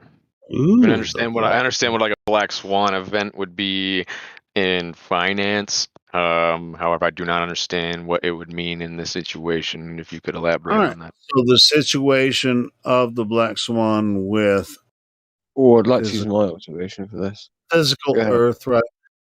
Like physical Earth, right? We've been given a number of the size of Earth, right? Do you know what the number, the radius of Earth is? off the top of my head, I cannot recall. However, I would like to know what you guys does that number to you guys differ to what is published to the public necessarily? Okay, well, So I'm just trying since to you put into have that perspective, question, like all right. so Or I'll look do it up. you have? I'll Google this necessary. I'll Google All this right, while yeah, we go. Google it. I mean, what Google Circumference of radius the of Earth? Earth is 24,901 All miles. right, Google radius. 3959. Hold on, let him do it. I'll put it in Because we're fucking gonna go with the kilometers. black swan. Fuck kilometers. Let's do it in Fuck miles. this shit. 3,958.8 miles. All right, cool. So 3959. Okay, so from a one foot observer height, the physical curvature. Well, let me ask you this: do you think the horizon is the physical edge curvature of Earth, or do you think it's something else? I believe that it is just as far as the human eye will allow us to see before things begin to, the C word. So if the Earth were a ball of 3,959 miles, the furthest you can see is 1.22 miles from a 1 foot observer height. Because the curvature of the Earth would be in the way. You know what I mean? That's where the first 8 inches starts. If Hold there was like a boat there, then you would just be supposedly missing the first 8 inches of it. See, not the whole thing would disappear. All right. So old dude has posted I'm looking at this model here. Okay. Well, this isn't a model. This is the claim of the globe Earth, 3959. And that's why I asked you if you could look it up, and you confirm that this is the size of said globe Earth. And if you observe this from 1 foot observer height, then the curvature of the Earth would be in the way, and you would not be able to see further than 1.22 miles because you're only observing Earth from 1 foot above the ground. And that's at sea level, and that's why I was asking about, do you think that sea level can change, or that's why I was interjecting earlier. I mean, just like, yes, land can change or whatever. But if you're on the sea, the ocean, then you put your camera right down on the shore. Where's this curvature? I've got a good observation as well to show, other than the black swan. Yeah, sure. Black Swan's a good one, though. distance. Well, before we get into that, I mean, I want to hear his response to what we're talking. I'm not the best at actually bringing this out, but and it's really pretty simple. The Black Swan is, I mean, there's a guy that took a video in, I think it's in Santa Barbara. There's some oil rigs out in the ocean, where he took his camera right down to 1 foot above the shore, and the horizon. Keep posting shit. Are you seeing the what old dude posted? The bye ball thing. Mm-hmm. Yeah, you see where the horizon is in that picture.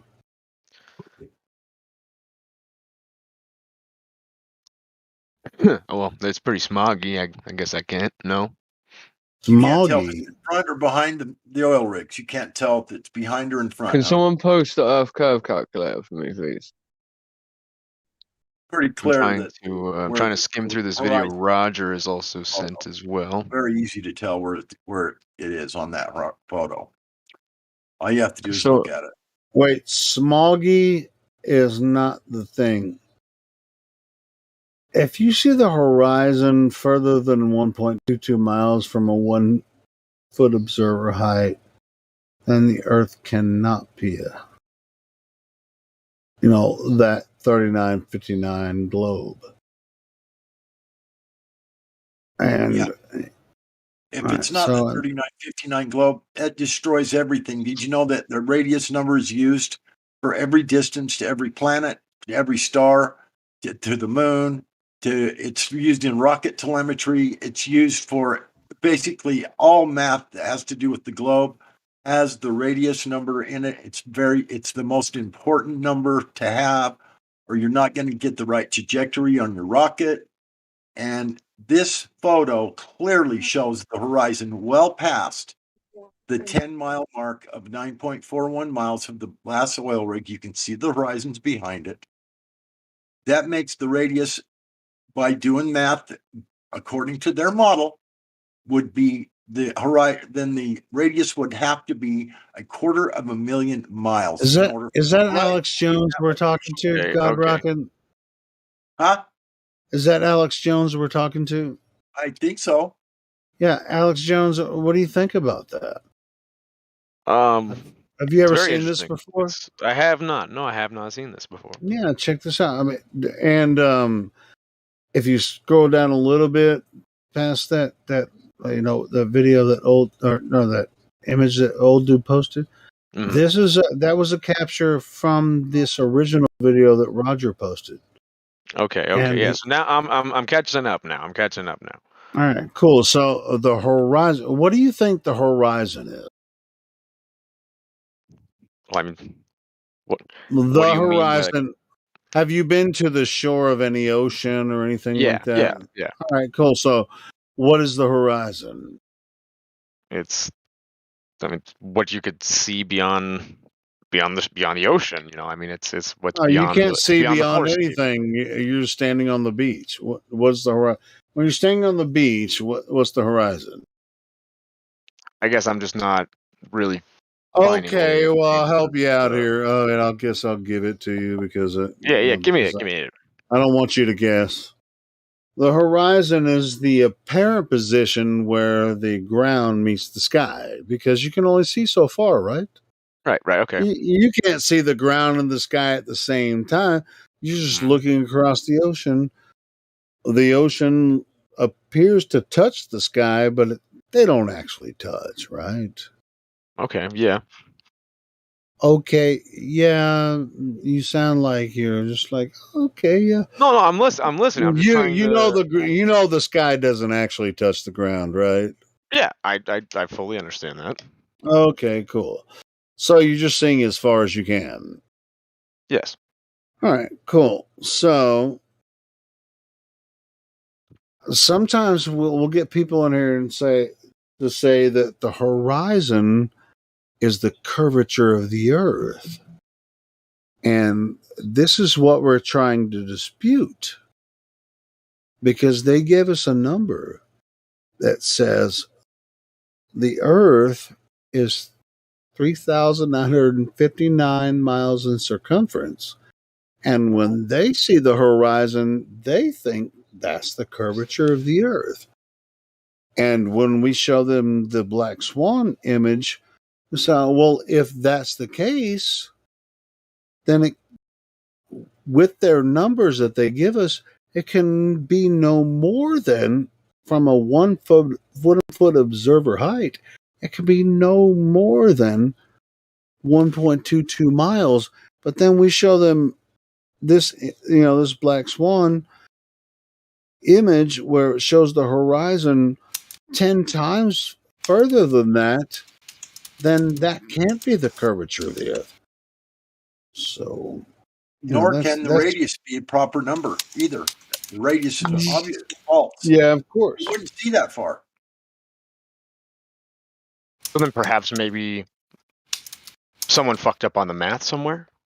No. Aristophanes fucked that shit up. That asshole. 2,500 years ago.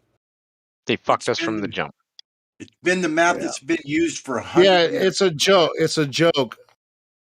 It's been the math that's been used by everybody that does math about the globe and this type of math. It's the math that's been being used for well over 100 years. So I don't see how they fucked that up too bad. Well, in case you're not privy to how they came up with these numbers, they actually came up with these numbers not by measuring Earth; they were measuring the stars. So how can you measure Earth by looking at the stars? That's a good question. I can't think of a way. Okay, well, something you should think about.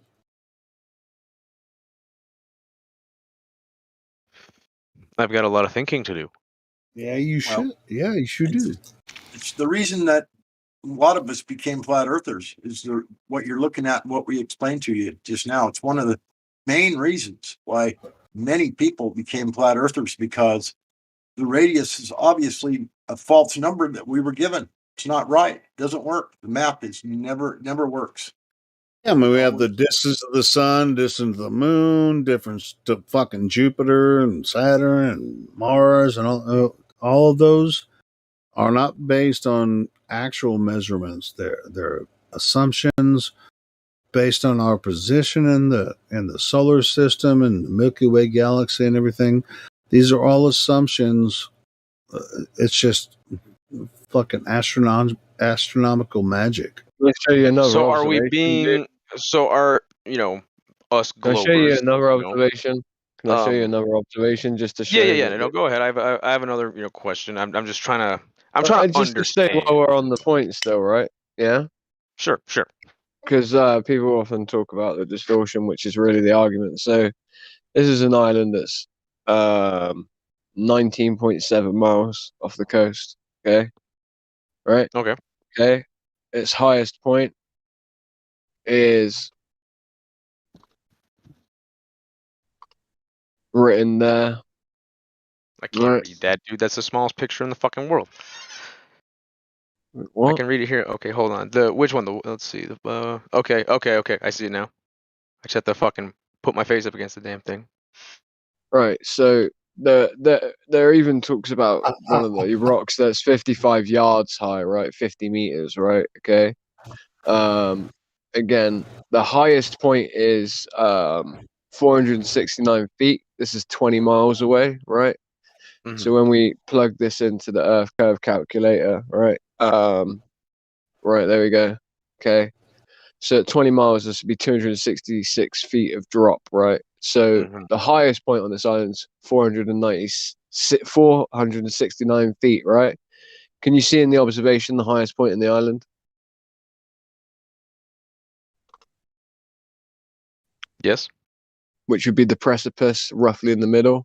I can't. That's a small ass fucking picture. What, the original image I posted of the observation? How's that a small image? I can enlarge it. I clicked on it and full No, I screen. can. Yeah, I can see that. I can see the full screen. Yeah, the original picture you sent. Yeah. Right. Combi. Right. Anyway, the point is if you look on the bottom right hand side and the bottom left side, if you look at it, this is local to where I am. So I've seen this in every atmospheric condition and every different day, right? I've seen it when it's a hot day, a cold day. I've seen it many times, right? But have you seen it on a peach day? I've seen it. Or Anyway, a there Monday? are points on the island, right? There are points on that island that are How about a holiday? 50 feet off the ground, right? Okay. Oh, whatever about them, man. I'm fucking I'll just trolling stop. you. No, that's alright. Whatever. Like it's 5 in the morning, 6 in the morning for me, dude. Like Don't It's sound, about an man. hour I was past my just trolling bedtime. I you. stumbled upon here. A homie sent me. cool, I'll the stop. link. Is this halal? Is it kosher or no? This is absolutely halal. This is absolutely halal. I mean, I was giving a joke, motherfucker. Have you seen it on a holiday? Did you see the shit on motherfucking Martin Luther King Jr.'s birthday? The nigga, you ain't seen it. I seen it on Sukkot, bro. You might hear Martin, but you can't hear Martin. Halal day. No, it's haram day, alright? Harambe. Haram, yeah, Allowed it. haram, halal, kosher. Right, my point. Can I make my point? Can I make So my that point? brings up my I next have. question. All right. Have you I seen have it on Shabbat? Listen, you can Sorry, clearly brother. see this island.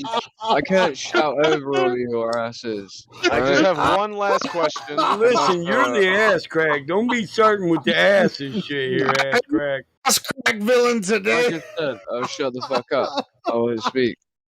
Listen, ass crack. I said speak, damn it. No, I'm done. We gotta give you shit, bro. It's halul. That's our Halal. It's job. hombre. You speak. It's hombre. Hombre. Hombre. Speak 'em now. Speak 'em now. In other words, what these jokers are trying to say Come is on. you can see that on every day you go out. Yeah, and come on, Alex knows this is fucking funny. He it's laughed like, too before he muted. What's the deal, crack? I mean, are you trying to like make your own shit up? Oh, he went from ass crack to dingleberry. Oh my! Oh, and now that's not hello. That's it's No, like but, crack villain but is they're trying very to far testing. there. Listen, wait that far. But they're very That's testing. too far. Hold on, This I motherfucker can't on a even tell wet you. I shake can't went even to speak now, so dingleberry. I'll just remute. All right. Well, I mean, it just seems like crack villain. You're trying to make your own shit up when all of Ass us crack. understand it. You know, come on, man. I wasn't trying to teach you, was I? Got one more I was question. trying to show him. My I was way? trying to show him a fucking black swan at double the distance, bro. That's a song by That's all. Limp Bizkit. My way. It's my way, the motherfucking highway. Anyway, I think our guest has another No, question. but a very testing. Yes, I couple have of one days. last question before I make my departure for the night. Yeah, I mean, and- you heard the flat earthers, taking the piss out of each other. Check out Oh, Alex my Jones, melody. what is your good question? Make it It's solid. probably a shitty question. I mean, it's just I something. know you putting levels on shit like it got to be good or it can't be a question. I mean, if you already hear the flat earthers taking the piss out Is of there each a other, varying you level better of bring a a good one. question? Oh, He's this is worth okay. his time in This is a good town. one. This is a good one. This might spike controversy. Is I don't it know. halal? But no, probably not. Would it be cool but on Shabbat? Probably not. So Could are we we talk being? about it on Martin's birthday? Yeah, Martin would love it. Let him speak, Belmont. Damn it. Please, for the love of fuck. No, go ahead, bro. Anyways. So, I mean, what's the fucking point? Crack You know, if he got like, mad. are us Globers being misled by a bigger picture? You're Is just someone, people. You're not Globers. you know, is And, someone okay? can- So can I'm we glad s- I'm hold glad you on. respect us to that same level. That's Yeah, awesome. can we say But- people are misleading you? No, because to No, say, no, listen, let me finish my question because I thought about how to structure it. I want to finish. Yeah, it. let him say it, Battlemont. Go ahead. Are we, are quit trying to people moderate me, being? bro, before I demote you. No, he's not trying to bunch. I'm It trying is to. hello. No, I'm talking to you, not him. Okay, I'll so get kosher with this I shit. want to hear his question. God damn it! yeah, please. Keep So doing it, man. You're halfway there. All right. all right. So are people being misled about the Earth being round, or is it just a misconception that has been made for so long that has been carried on? Is someone benefiting by do the higher ups That's of a lot whoever of the fuck's questions in one. I know, but So on all in all, benefit, is I would have someone covered all that benefiting? if you'd Is have just let someone? me finish. Just go When ahead. I Yeah, was yeah. I mean, when I was ready if you to think talk, you I would have understand covered all that. if you think I you do. understand the gist of my question, So, go ahead and so provide me can we with an say answer. people have been misled? No, because it leads into the topic you say. Does everybody know? No, I would say 90% of the people, maybe even 95% of the people believe the science that we started with. Because would I say it was a lie when they started it? No. What I would say is that this is science as we led it when we started using theory over demonstration and over the natural scientific method. When we moved towards theory, hoping we could advance through theory and then learn more through experimentation, I think they learned the actual sciences and they just didn't want to share that with everybody else. The people who learned it. So I wouldn't think everybody was in on anything or would they feel they're misleading? Well, misleading is intentional. So, right. as far as profit, I mean, knowledge is power. If you Well, yeah, I'm so not talking if, about monetary so gain. if you Yes, had, profit what in would any you kind of way, I profit if guess. you had anti-gravity and I did not? Well, you would have an advantage over me. What would you profit if you had the real model of the world and I didn't? Well, you'd have the advantage of knowing where you exist at a greater level than we could say this theory is our current understanding. They would have a greater understanding. So the benefit is in the knowledge. Knowledge is power. And now That's the amen right there, bro. then to go into how many different ways could we use that power against you? Well, I would say it would be an infinity if you did Like a it to Harambe. the Yeah, entire permeation Harambe. of the system we live in. I could lie to you about laws. It depends on what the knowledge is to really understand the total benefits. I'd have to actually know what they were hiding, who was hiding it. Then I could start looking at their lives. I mean, if they had technologies they were sharing with the rich, hell, they're getting rich. I Yeah, mean, but how do we benefit actually from general knowledge, whatever that how might do we be? benefit from space knowledge? That's the question I like to ask. Yeah, What from I space? guess. Now, I know Yeah. they give us they say NASA created a million different technologies that they didn't create. The technology was already there, and then they contracted people in the name of NASA to make a better shoe, to make a better attachment, a better zipper, Velcro. So NASA didn't make shit. Engineers, public engineers did. Well Citizen done. Well done. engineers made this shit, but it was paid for by NASA. So they say NASA made it.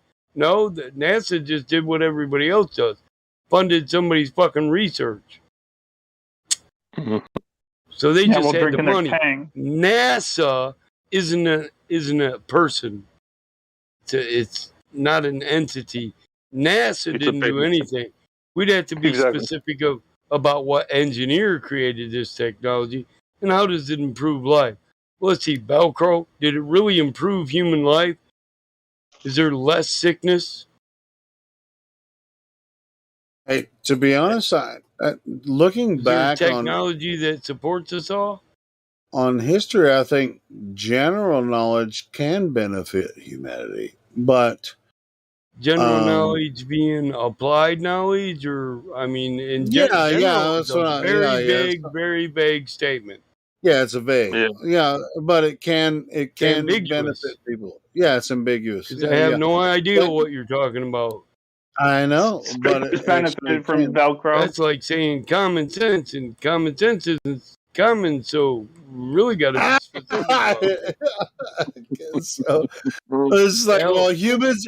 Hey, sense isn't humans. common Hey, sense. hold on, Michael. Humans exist, don't they? Yeah. Common sense is not common, though. I agree with Well, that. that's debatable on a philosophical level whether or not we actually exist. Yeah. Yeah.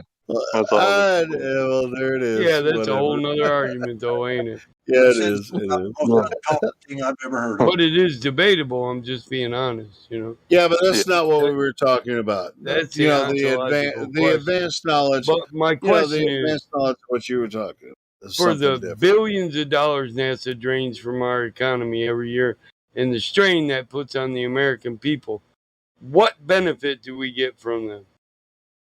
Some movies, some videos? You're going to see Mars? No. We've seen lemmings on Mars. Lemmings that only exist where they say they fucking test. We tested the rover on this island, Devon Island. So we test the rover on Devon Island, and the Arctic lemming is, that's where they live, Devon Island. But then we see a lemming, an Arctic lemming on Mars. So do we say, you know what dumbasses say? They're not smart enough to say, an Arctic lemon. We tested it at Devon Island. This is a video of Devon Island. No, they say, holy shit, there's lemons on Mars. You know how idiotic that is. Isn't that what Martian lemming? They say it's a rock that looks like a lemming, right? Oh That's what my they say, God! right? It's no. A lot of idiots. You're just denying what you're looking at when you look at that and you say it's a fucking rock. Well, I'll tell you what. You say it's a rock. I say it's a fossil from a dead fucking lemon. Holy shit! There's life on Mars. There's I'm Arctic just lemons saying on that's what Mars. they say. But I'm but just like, Occam's razor would tell us the simplest explanation is probably the truest. They tested the rover on Arctic area, Devon Island. Arctic lemons exist in Devon Island, and that's probably just a video from Devon fucking Island. That's the most simplest answer, and by Occam's razor, it would be the truest. well, sure. And To Michael, say I mean, life exists on Mars is fucking furthest from what we have proof of. well, when it comes back to everything coming back around again, this is for the people of the sun. Anyway, it's us, the people of the sun. Fuck yeah, bud. Look, People of the there's sun fucking the here three on wise Earth. men on Mars. The three wise men on Terra Mars walking. firma. Anyway, so it's like they're claiming they're sending people outside terra firma, and they're going to find other terra firma on, with these planets. And it's like, like even before they went up there, they claimed it was terra firma, right? Like Mars has land, the moon has land. We're going to go up there. We're going to For all show sakes, it just you. dawned on me. We've been being lied to this whole fucking time. Oh my God. There's lemmings on Mars, man. There's life on Mars. No, they lied to me. Fucking pissed. Man, there's pictures of more than just a lemming there. I've seen one of a duck. Come on, man. And these people are just going to, NASA images. Once again, they don't call them photos. Images. Images are created. A photo is Hey, taken. you just reminded me that years ago on Coast to Coast AM, that clown show or whatever, I actually heard someone claiming that with all these images he was getting from Mars, supposedly, that he was like finding things like rats and other things, and he was like pointing out like, oh, this is a fossil of this and this is a fossil of that. And it's like, just kind of funny thinking back to that. There's a fucking pop can. It's a piece of shit. It's a fucking pop butt can. Somebody here had a fucking Lou. I wish Lou hadn't ran off. He had a picture of an extension cord on Moon during one of their photo shoots of one, small step for somebody and a giant leap for somebody else, which is bullshit. Because there's a fucking extension cord in the damn image. And this was the image they put on Time Life magazine. But originally, the cord was gray, so nobody noticed it. It all blended, it was supposed to be, this is the best technology we had. And the truth is, they say we couldn't fake the lighting because we didn't have that technology, but we did. Stanley Kubrick invented the lighting for 2001: The Space Odyssey, which was produced just before the moon landing. Okay, so we had the technology, and we had better cameras. We used them in 2001: Space Odyssey. They could have made better cameras to go to fucking the moon. And then there's the ideal that if they went through the fucking Van Allen radiation belt, film cannot survive and keep an image as it goes through radiation. This is why you don't want your cameras x-rayed when you go through check-in at the fucking airport. You're supposed to take your camera out because it'll ruin your shit. So, is there any evidence for the Van Allen radiation belt existing? No. Well, no, but it's still a fucking nail in their coffin. I was just checking. So, what are these circles supposed to be of in this image? Shadows going two different directions. Oh, intersecting shadows. All right. Meaning two light sources. I'm with you. Yep. Two different. I see other shit though, like the reflection of a background image. Yeah, there's lots of anomalies in that picture. You're right. Yeah. More than just one. Sort of give it away. It wasn't I real. mean, and look at the ground. There's more boot prints and fucking land. Their Land Rover Yeah. tracks are right under the fucking launcher or the tweaker hut. The I fucking also seen this weird shadow that looks like a structure in the left. Tweaker That has hut. a shadow on it. Yeah, we've been being lied to for a long time, sir. That's my opinion. Yeah, you For a realize. long time. Yeah, that's the thesis I've gathered. But yeah, I've got a lot to think about, and I appreciate your guys' time. But I should go to bed and really think about what's going on. bad. Sleep's just for realized pussies. Sleep's for those are the pussies. globalists. I Those thank you that believe guys. in the globe. You are the don't thank you need globalists. sleep. guys. Do it like Jesus, man. I Fast will and be. stay awake for I will 44 pop in days. tomorrow and chat with you guys further. Hey, listen, guy. You're taking a lot of shit. I'm just gonna go ahead and give you that advanced Glover roll. Cool? You're all right, Awesome. man. Heck yeah, I appreciate it, man. I appreciate We you guys' drove the input. fuck out of you, and you're still a serious person. So Yeah, fuck man. what Like I they said, say. I was. Battle Mod says you're all right. Somebody fucks with you because you got the Glowbirds roll. Tell them Battle Mod gave it to you, and he said fuck them. Hell yeah, man. I appreciate you guys, and I'll pop in tomorrow. They'll know damn well you're only repeating what I said. They know. We look They know forward to me. you coming back. Thank you. Absolutely. Yeah, Thank you're you all guys. right. Hey, thanks for being civil and actually giving what we say a consideration. We like Yeah, to no. joke around to, remind people we're just humans. I'm a dad, And thanks, I'm an uncle, I'm a brother. and I'm not thanks for some saving label the you give me. frogs. Yeah, no, Oh absolutely, yeah, man. We'll get those frogs taken freaking care water, of. turning a freaking frog. You guys are a great bunch, and I look forward to further conversation with you all. It's freaking conspiracy. The freaking water's turning the freaking frogs gay, and then the frogs are turning the freaking water gay. We got gay water now. Get your filters, Alex Jones filters. Filter your gay frog water. Do it now. You need air filters too. The freaking water gets evaporated, and then you got gay air.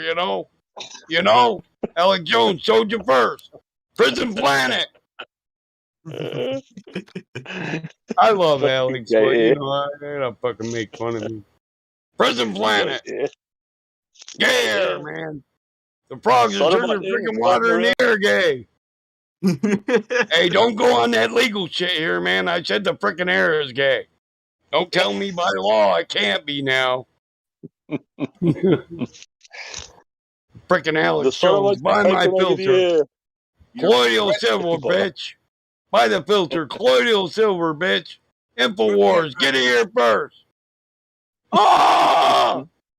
Sometimes I thought that motherfucker was Sam Kinison, yo. Like, man, is this motherfucker the reincarnation of Sam, Dirty Sam? You know, bumped a rail and came out on InfoWars. Ah! Like Sam Kinison. Ah! Ah! Fucking with your phones. They're fucking you with the cell phones. Ah!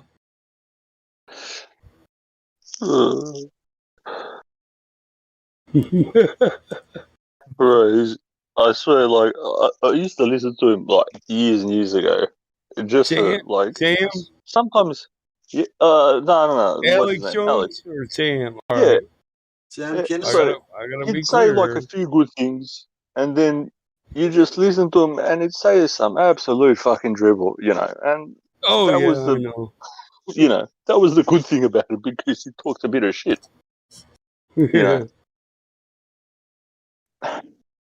Ah! I don't worry about terrorism. I was married for 2 years. Ah! That was funny as hell. Some people didn't get that joke. Bitch, you ain't never been married. Every day's a terrorist day. Right. So Alex Jones was created to make the truth movement look stupid, and It occurred to me. Yeah. It occurred to me. There wouldn't be world hunger if you just if you people would just fed everybody. move where the fucking food is.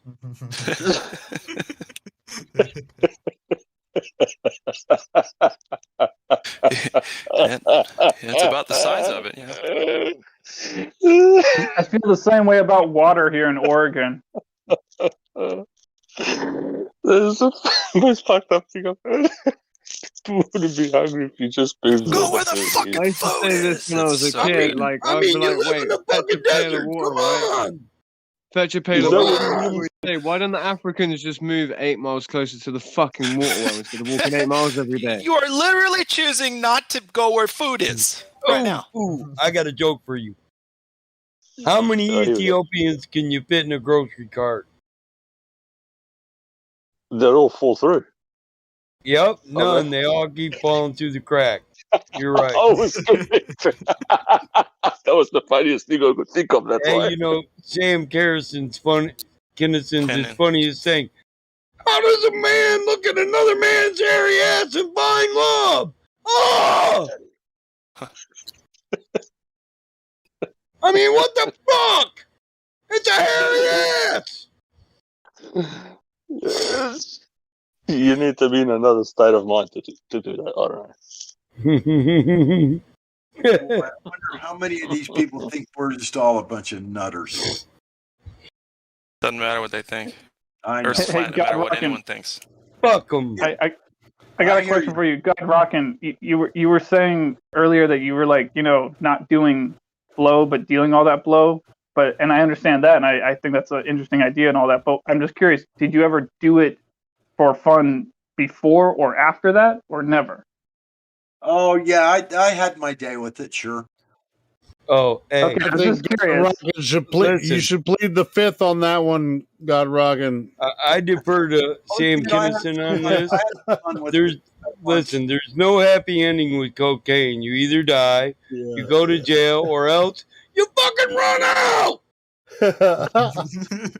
And I did two of those three. I went to jail and I ran out. And, Oh, I never went to jail on cocaine or anything, but I did have my fun with it. Obviously, I'm not a role model, Check out that song I posted, Circa Survive. We won't sell our goddamn souls anymore. I don't know if anybody's gonna listen to They're that. not here anymore. Ain't gotta settle no goddamn score. It's up to you to make sense of it. Yeah, you gotta listen to that song. It's fucking badass, man. Listen to it. Anyway, continue, guys. But yeah. I mean, me and Mike got rocking. We've had our party times. Shit, it's the way it goes. yeah, I had other likes than cocaine. I wasn't something I really liked at the high of. It wasn't my drug of choice. Let's put it that way. Well, it's. I think it's mine, but I just don't have access to it, and I don't really want to go back there. Yeah, I don't want to go back. I've never done it. I don't want to go back to any of my drug using days of any type. It's been many, many, many years for me. But yeah, I had a drug of choice, and I'll just be honest, it was heroin. But I never used a needle, never, ever. I just snorted it. Exactly, And I had to run with it, and it didn't turn out good. I had to go to rehab. I went to rehab twice, but I'm a clean one owner now, and have been for 27 years. Praise Congrats, bro. Yep. Cool. Maybe 28 years. I can't. It's 28 or 27 or 28 years, something like that. At that point, you're like basically at 30 years. So you could just say for the next 3 or 4 years, I'm at 30 years. Right. I have no doubt if I hadn't stopped using drugs, I'd probably be dead. I have probably no doubt of it. Probably. Well, obviously. I'm with you on that. I mean, you know what? It's a thought process like that is Hardwire. the best one to have if you're trying to quit drugs. Well, I'm gonna die, so if I don't stop, I'll die. Let's see, what should I do? Yeah, exactly. You can't have a it's drug just like, addiction if you don't have a drug addiction. yeah, man. Technically, no. I'm not sure what you mean by that, though. Do you guys think that And I don't have a problem with it's a being honest disease? about my usage No. because I think it can benefit others if I tell my story and whatever. It's a good thing that I got clean. If I hadn't, I know I'd be dead. And none of it was. Did you go through a program? Yeah, twice in hospital stay, 30 days, twice.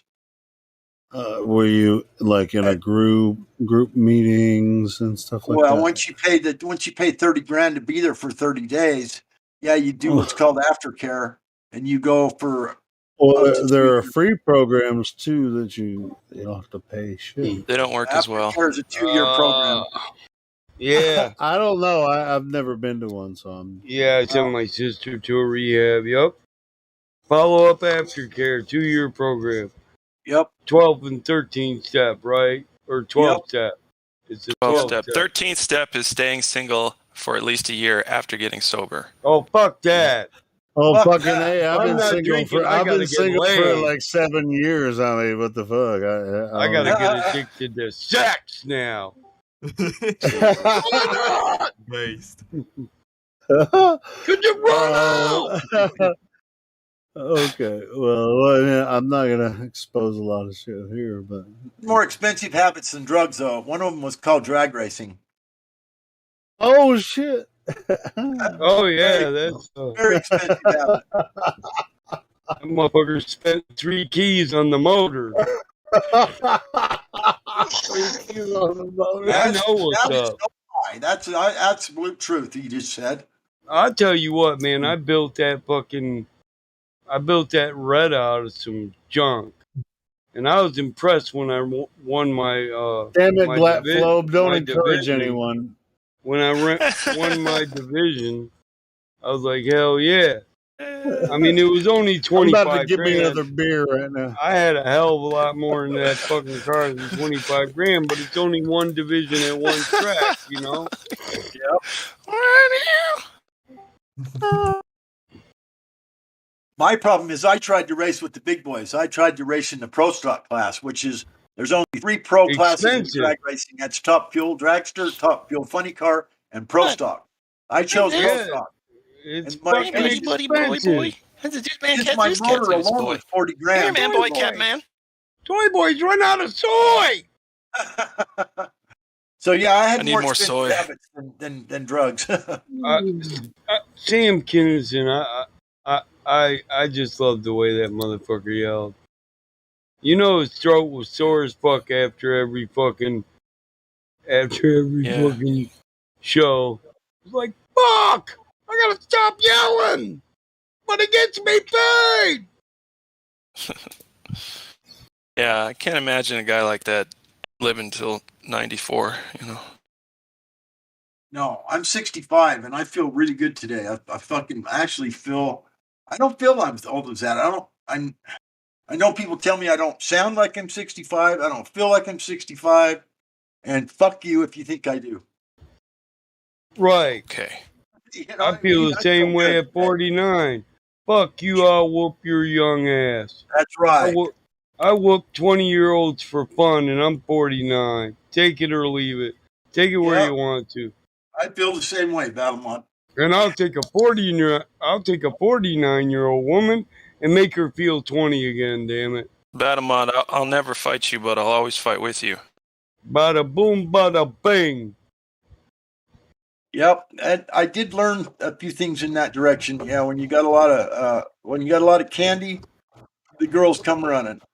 Oh yeah, yeah. Well, yeah. That's why I'm such a picky bastard. I already got 3 kids with hands in my candy jar. I can't have no girl that come in and piss them off. They got to get along with the daughters. Oh yeah. I got 2 daughters that are both Shit, my 16-year-old's a brown belt already. I can't believe it, but Cool though. I mean, Is for that what master you brown belt in? Is it jujitsu, judo, karate? Kempo style taekwondo. Oh, right on. Hard style So, or soft? no, hard style. Cool. It's the art of the 18 hands, you know. Yeah. Low hand. 18 hands, low hand. Pound fist. So most taekwondo soft, the difference between soft and hard is one's defense and takedowns, and the other is striking focus. Right. The best offense is a good defense. So that's my theory. I raise confident children, and I want them to go on the attack, confident as hell. And I want other people to be on the reaction, because you only get seconds to react, and if you make a mistake, then the person on the attack capitalizes on that mistake. That's right. So it pays to be on the attack. Yes, it does. You don't want to be the person jumping last. Nope. Like my father said, don't be the last motherfucker to know you're in a fight. Right. Because by that time, you usually got your ass whooped. You decide. Yeah, the minute they're static, I'm judging whether or not I'm going to kick somebody's ass or not. I don't, people say, well, how do you know you're going to whoop me? Oh, well, listen, I'm a natural fighter and I'm emotion driven. So by the time I'm pissed off enough to punch you in the face, I'm not considering winning or losing. I'm just wanting to hurt you. I just want to hurt you. Yeah, I just want to hurt you. That's it. That's right. I don't worry about win or lose. I don't give a fuck how big or small you are either. But I'm more leery of a guy my size or even a little smaller because I know he has the advantage of limberness and speed over me. That's a big advantage, man. Fight's over before you have to think about those things. There's some big guys that know they're at a disadvantage on little guys, so they really need to watch them and be careful if a little guy's pissed off. And there's other big guys who have that false confidence that gets them knocked out. What's this little guy gonna pop? And he's already thinking, I see stars. Where'd the little guy go? How come it's dark? How come it's dark? I went to prison for 3 years, and there's one thing you learn in prison, and that is you don't want to be the one that gets hit the first, because they hit hard in prison. And if you're the one that gets hit, you're probably going down. The fight's probably over, and you do not allow that to happen. So yeah, you don't want a critical strike from a trained striker. No. In prison, you strike first. If you think for 1 second that motherfucker's going to hit you, fucking take him out right now. Period. No other decision. Because if you don't, he might do that to you. I'm telling you what. It's going to happen a lot of times in there.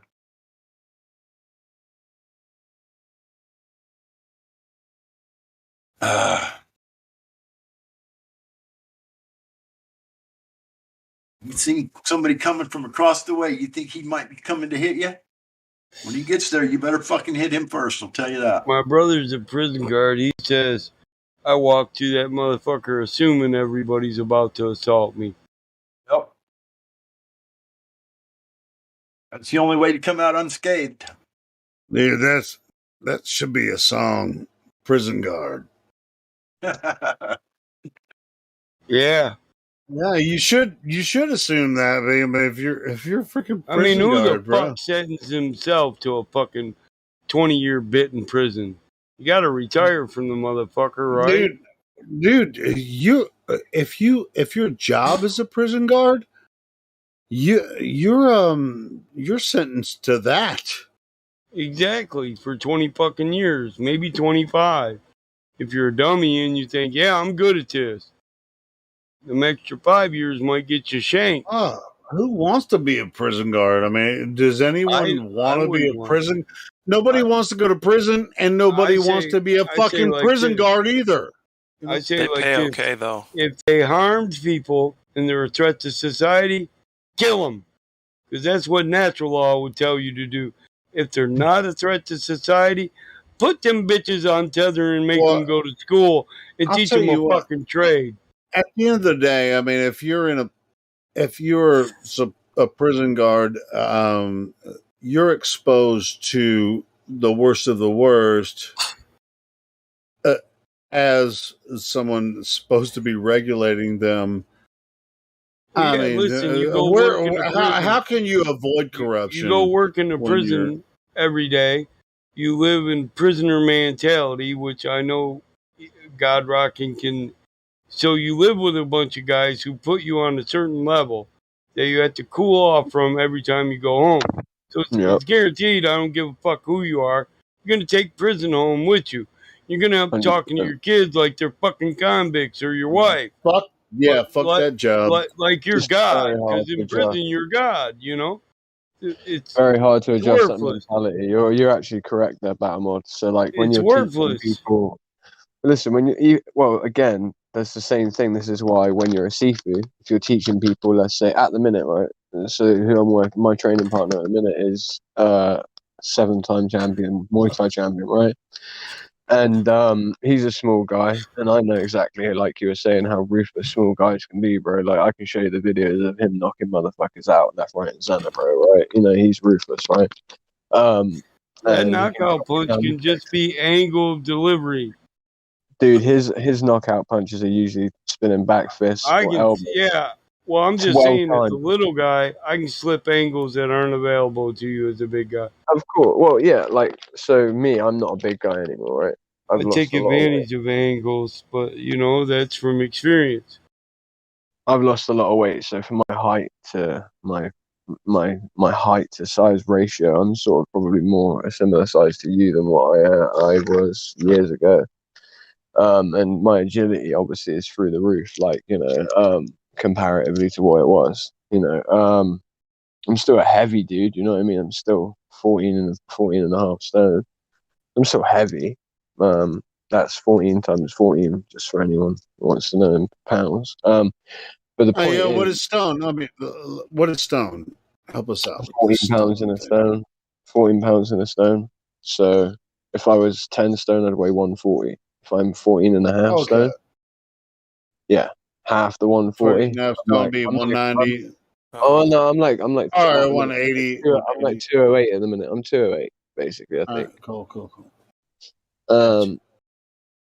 This is the lightest that I've been in years. Anyway, all I'm saying is that I keep up with him, right? And the only reason I keep up with him is because of conditioned muscle, knowing angles, knowing how to, utilize my body, how to go masculine, how to go feminine. And people can try and say masculine and femininity is bullshit in martial arts. Sorry, it isn't. Going feminine is when a guy, let's say Battlemod goes up against a guy who's 300 pounds, right? Yeah.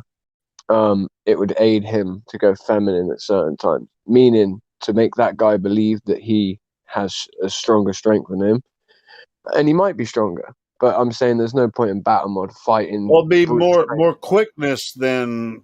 Well, no, I'm saying if you're locked up in a grappling situation, which happens all the time, right? So Battlemod has a 300-pound dude holding on to him, right? Yeah. Okay. He's trying to get Battlemod onto the ground, right? Battlemod can use that inertia and momentum going toward the ground because that's the way the guy wants to go with all of his force. He forces against him to stop him from taking him to the ground. Then he goes, right, I'm not going to win this battle, decides to go feminine, meaning he's going to go with the guy's flow. But in that timing, he's going to use that guy's weight and momentum, and maybe he's going to use his foot, stick it out, stick his knee to his chest as he falls and pulls himself backwards because the guy wanted to push him to the ground. And he's going to make sure as that transition happens, as they go to the ground, that Battlemod's knee and his foot is underneath the guy, so that as they both land on the ground, he can use the strength of his leg, right, to flip him up over his body, right, and then Battlemod can then maybe be on top of him instead. So you have this mentality which comes from Krav Maga mainly, right? The Israeli dudes talk about this a lot, of the masculine and feminine, knowing when to go feminine, right? It's like it's a crucial thing to know of, is to know when to pick a battle, right? So don't pick your battles wisely, is my point, right? You have an individual battle. Yeah, you could have 20 battles in one fight. Do you get what I'm trying to say? Yeah, it's more of always be ready for offense, but concentrate on defense. But that is offense. Sometimes going feminine could be offensive, meaning that just because it seems like it's defensive, it doesn't mean it is. Do you get what I mean? Yeah. Yep. Because if I'm going feminine, Helio, because you've just grabbed me, right, and you're trying to pull my arm, yeah, into a position where you can get me into an arm bar, right, yeah, the whole time you're doing that, right, I'm gonna sort of reposition my body so that you can't really get me in an armbar, but you're not noticing that you can't get me in an armbar because I position my body in such a way where now for you to get me in an armbar, you're going to have to basically be able to force my arm past my knee. Yeah, so your offense is your defense at that point. But all at the same time, while you're trying to get me into that armbar, guess what else I'm doing? I'm looking for the perfect timing for me to wrap my legs around your head very quickly so that I can get you in a triangle choke. Do you see what I'm trying to say?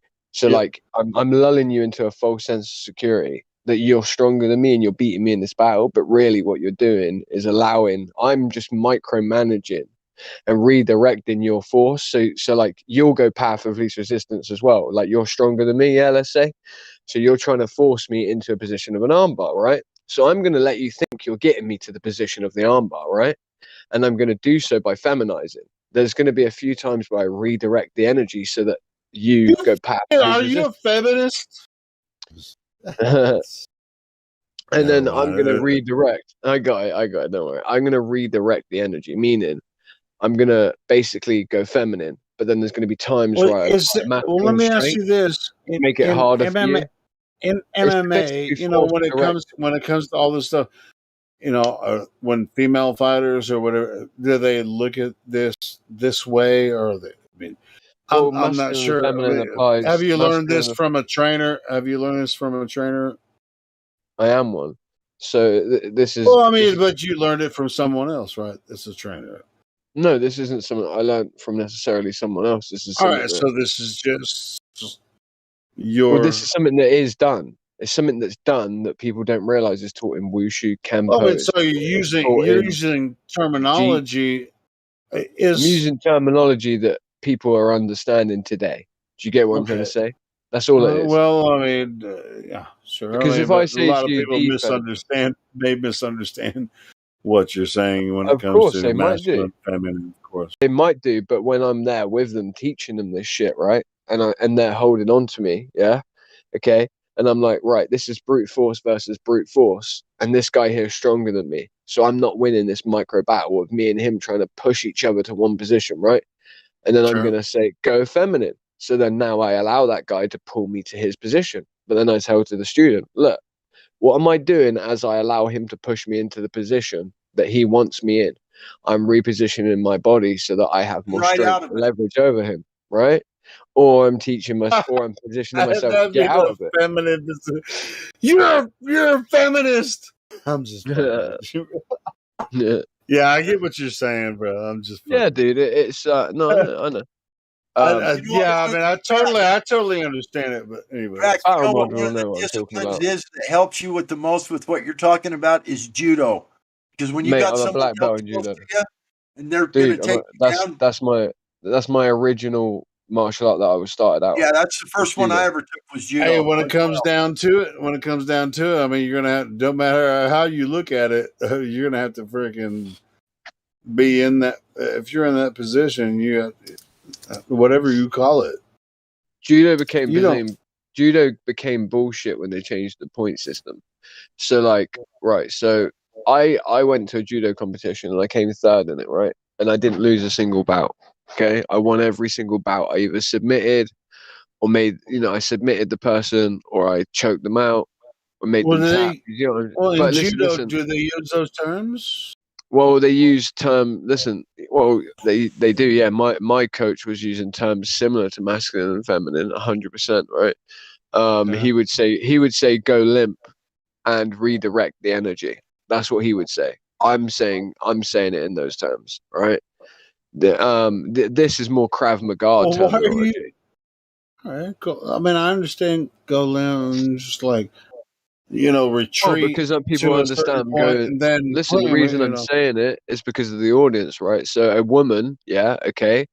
Sometimes women might think they can overpower a man, right? Well, she won't be able to because his physical body and his upper body strength is stronger, right? It's not So always the case. Ooh. I'm generalizing because we're not going to talk about anomalies here, Helia, right? We're talking about self-defense and teaching self-defense. I don't go into teaching a woman self-defense and think she's going to be brutally stronger than every man on the upper body. That would No, be you me. can't with brutality. No, of course not. Right. So They have she's to be not very smart necessarily when it comes to a battle with a man.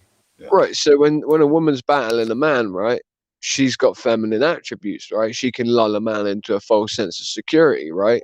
She can make that man believe that he is winning, but she could actually use the path of least resistance, which is what the man will take, right? He will And push because against they the will. automatically think that they're overpowering.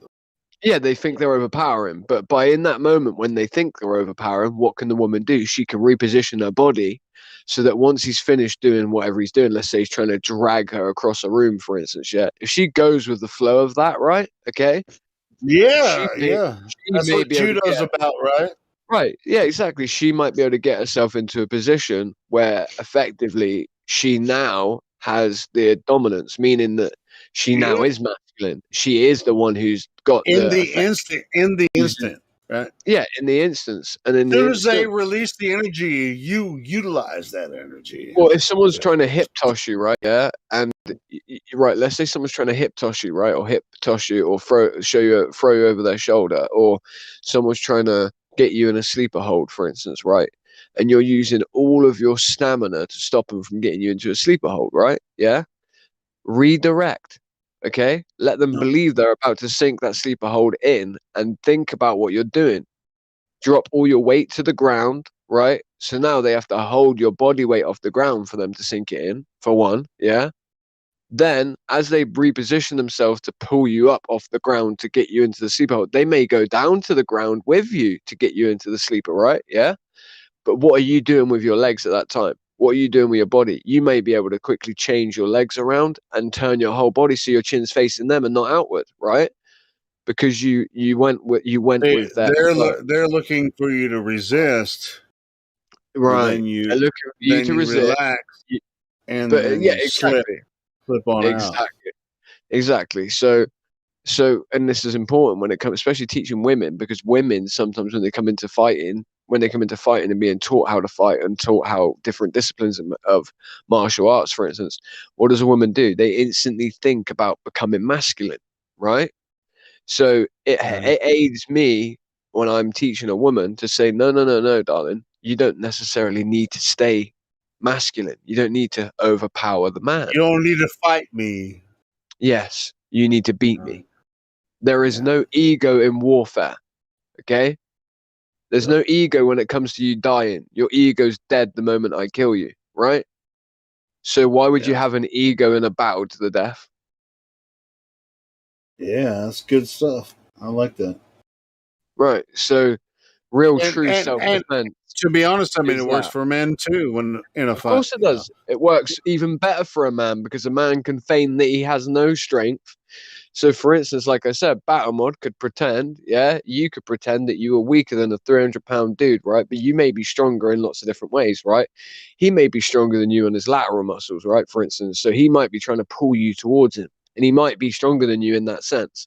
But I can guarantee you, if you change the pace of the fight, right, meaning that you change your position, so you let him you let him pull you towards him, and as you do so, using that momentum, you make sure that you use the momentum of him pulling towards you, right? He's using both of his arms, yeah, to do so. You could slip in an uppercut elbow while twisting your wrist into it so that the point really sticks through. And then you've used the momentum of him thrusting so he's pulling you towards him. You resist a little bit. Then he adds an extra little bit of strength. So he really pulls you towards him. Now you throw yourself toward him. As you throw yourself toward him, you stick your elbow out. You just That's knocked him like out a using his own combination. force. Yeah, it's a combination of like judo and taekwondo, right? But it's just like Well, it'd be You're a just combination of just that's mixed martial arts. You're mixing yeah. media. So, like, you know, this is what mixed martial arts is about, and a lot of mixed martial artists don't get this. This is why Conor McGregor did really well at the beginning, was because he went in there looking like an Irish boxer. Everyone thought he was an Irish boxer. He wasn't. He knew different angles. That he was throwing angular punches. So instead of throwing like an uppercut, which takes quite a long time, Mike Tyson could throw them extremely quickly because he used, you know, a technique of locking his elbow to his head. Boxing's totally different than MMA. Of course it is, but MMA utilizes boxing technique for punching, right? So you can still use the same types of angular punches in a boxing ring. I've seen Riven do it. What's his name? Tommy. Tommy does it. Tommy looks like he's a boxer that's all over the place, but he's really not. He's a reactionary boxer. You know, the guy that comes in here? He's called Riven. He's a very, very good boxer. He's been calling out people for fights. He's what you would call a light heavyweight, right? Okay. So he's extremely good at what he does. He's an extremely good boxer, and he almost looks like he's chaotic, but he's not. What he does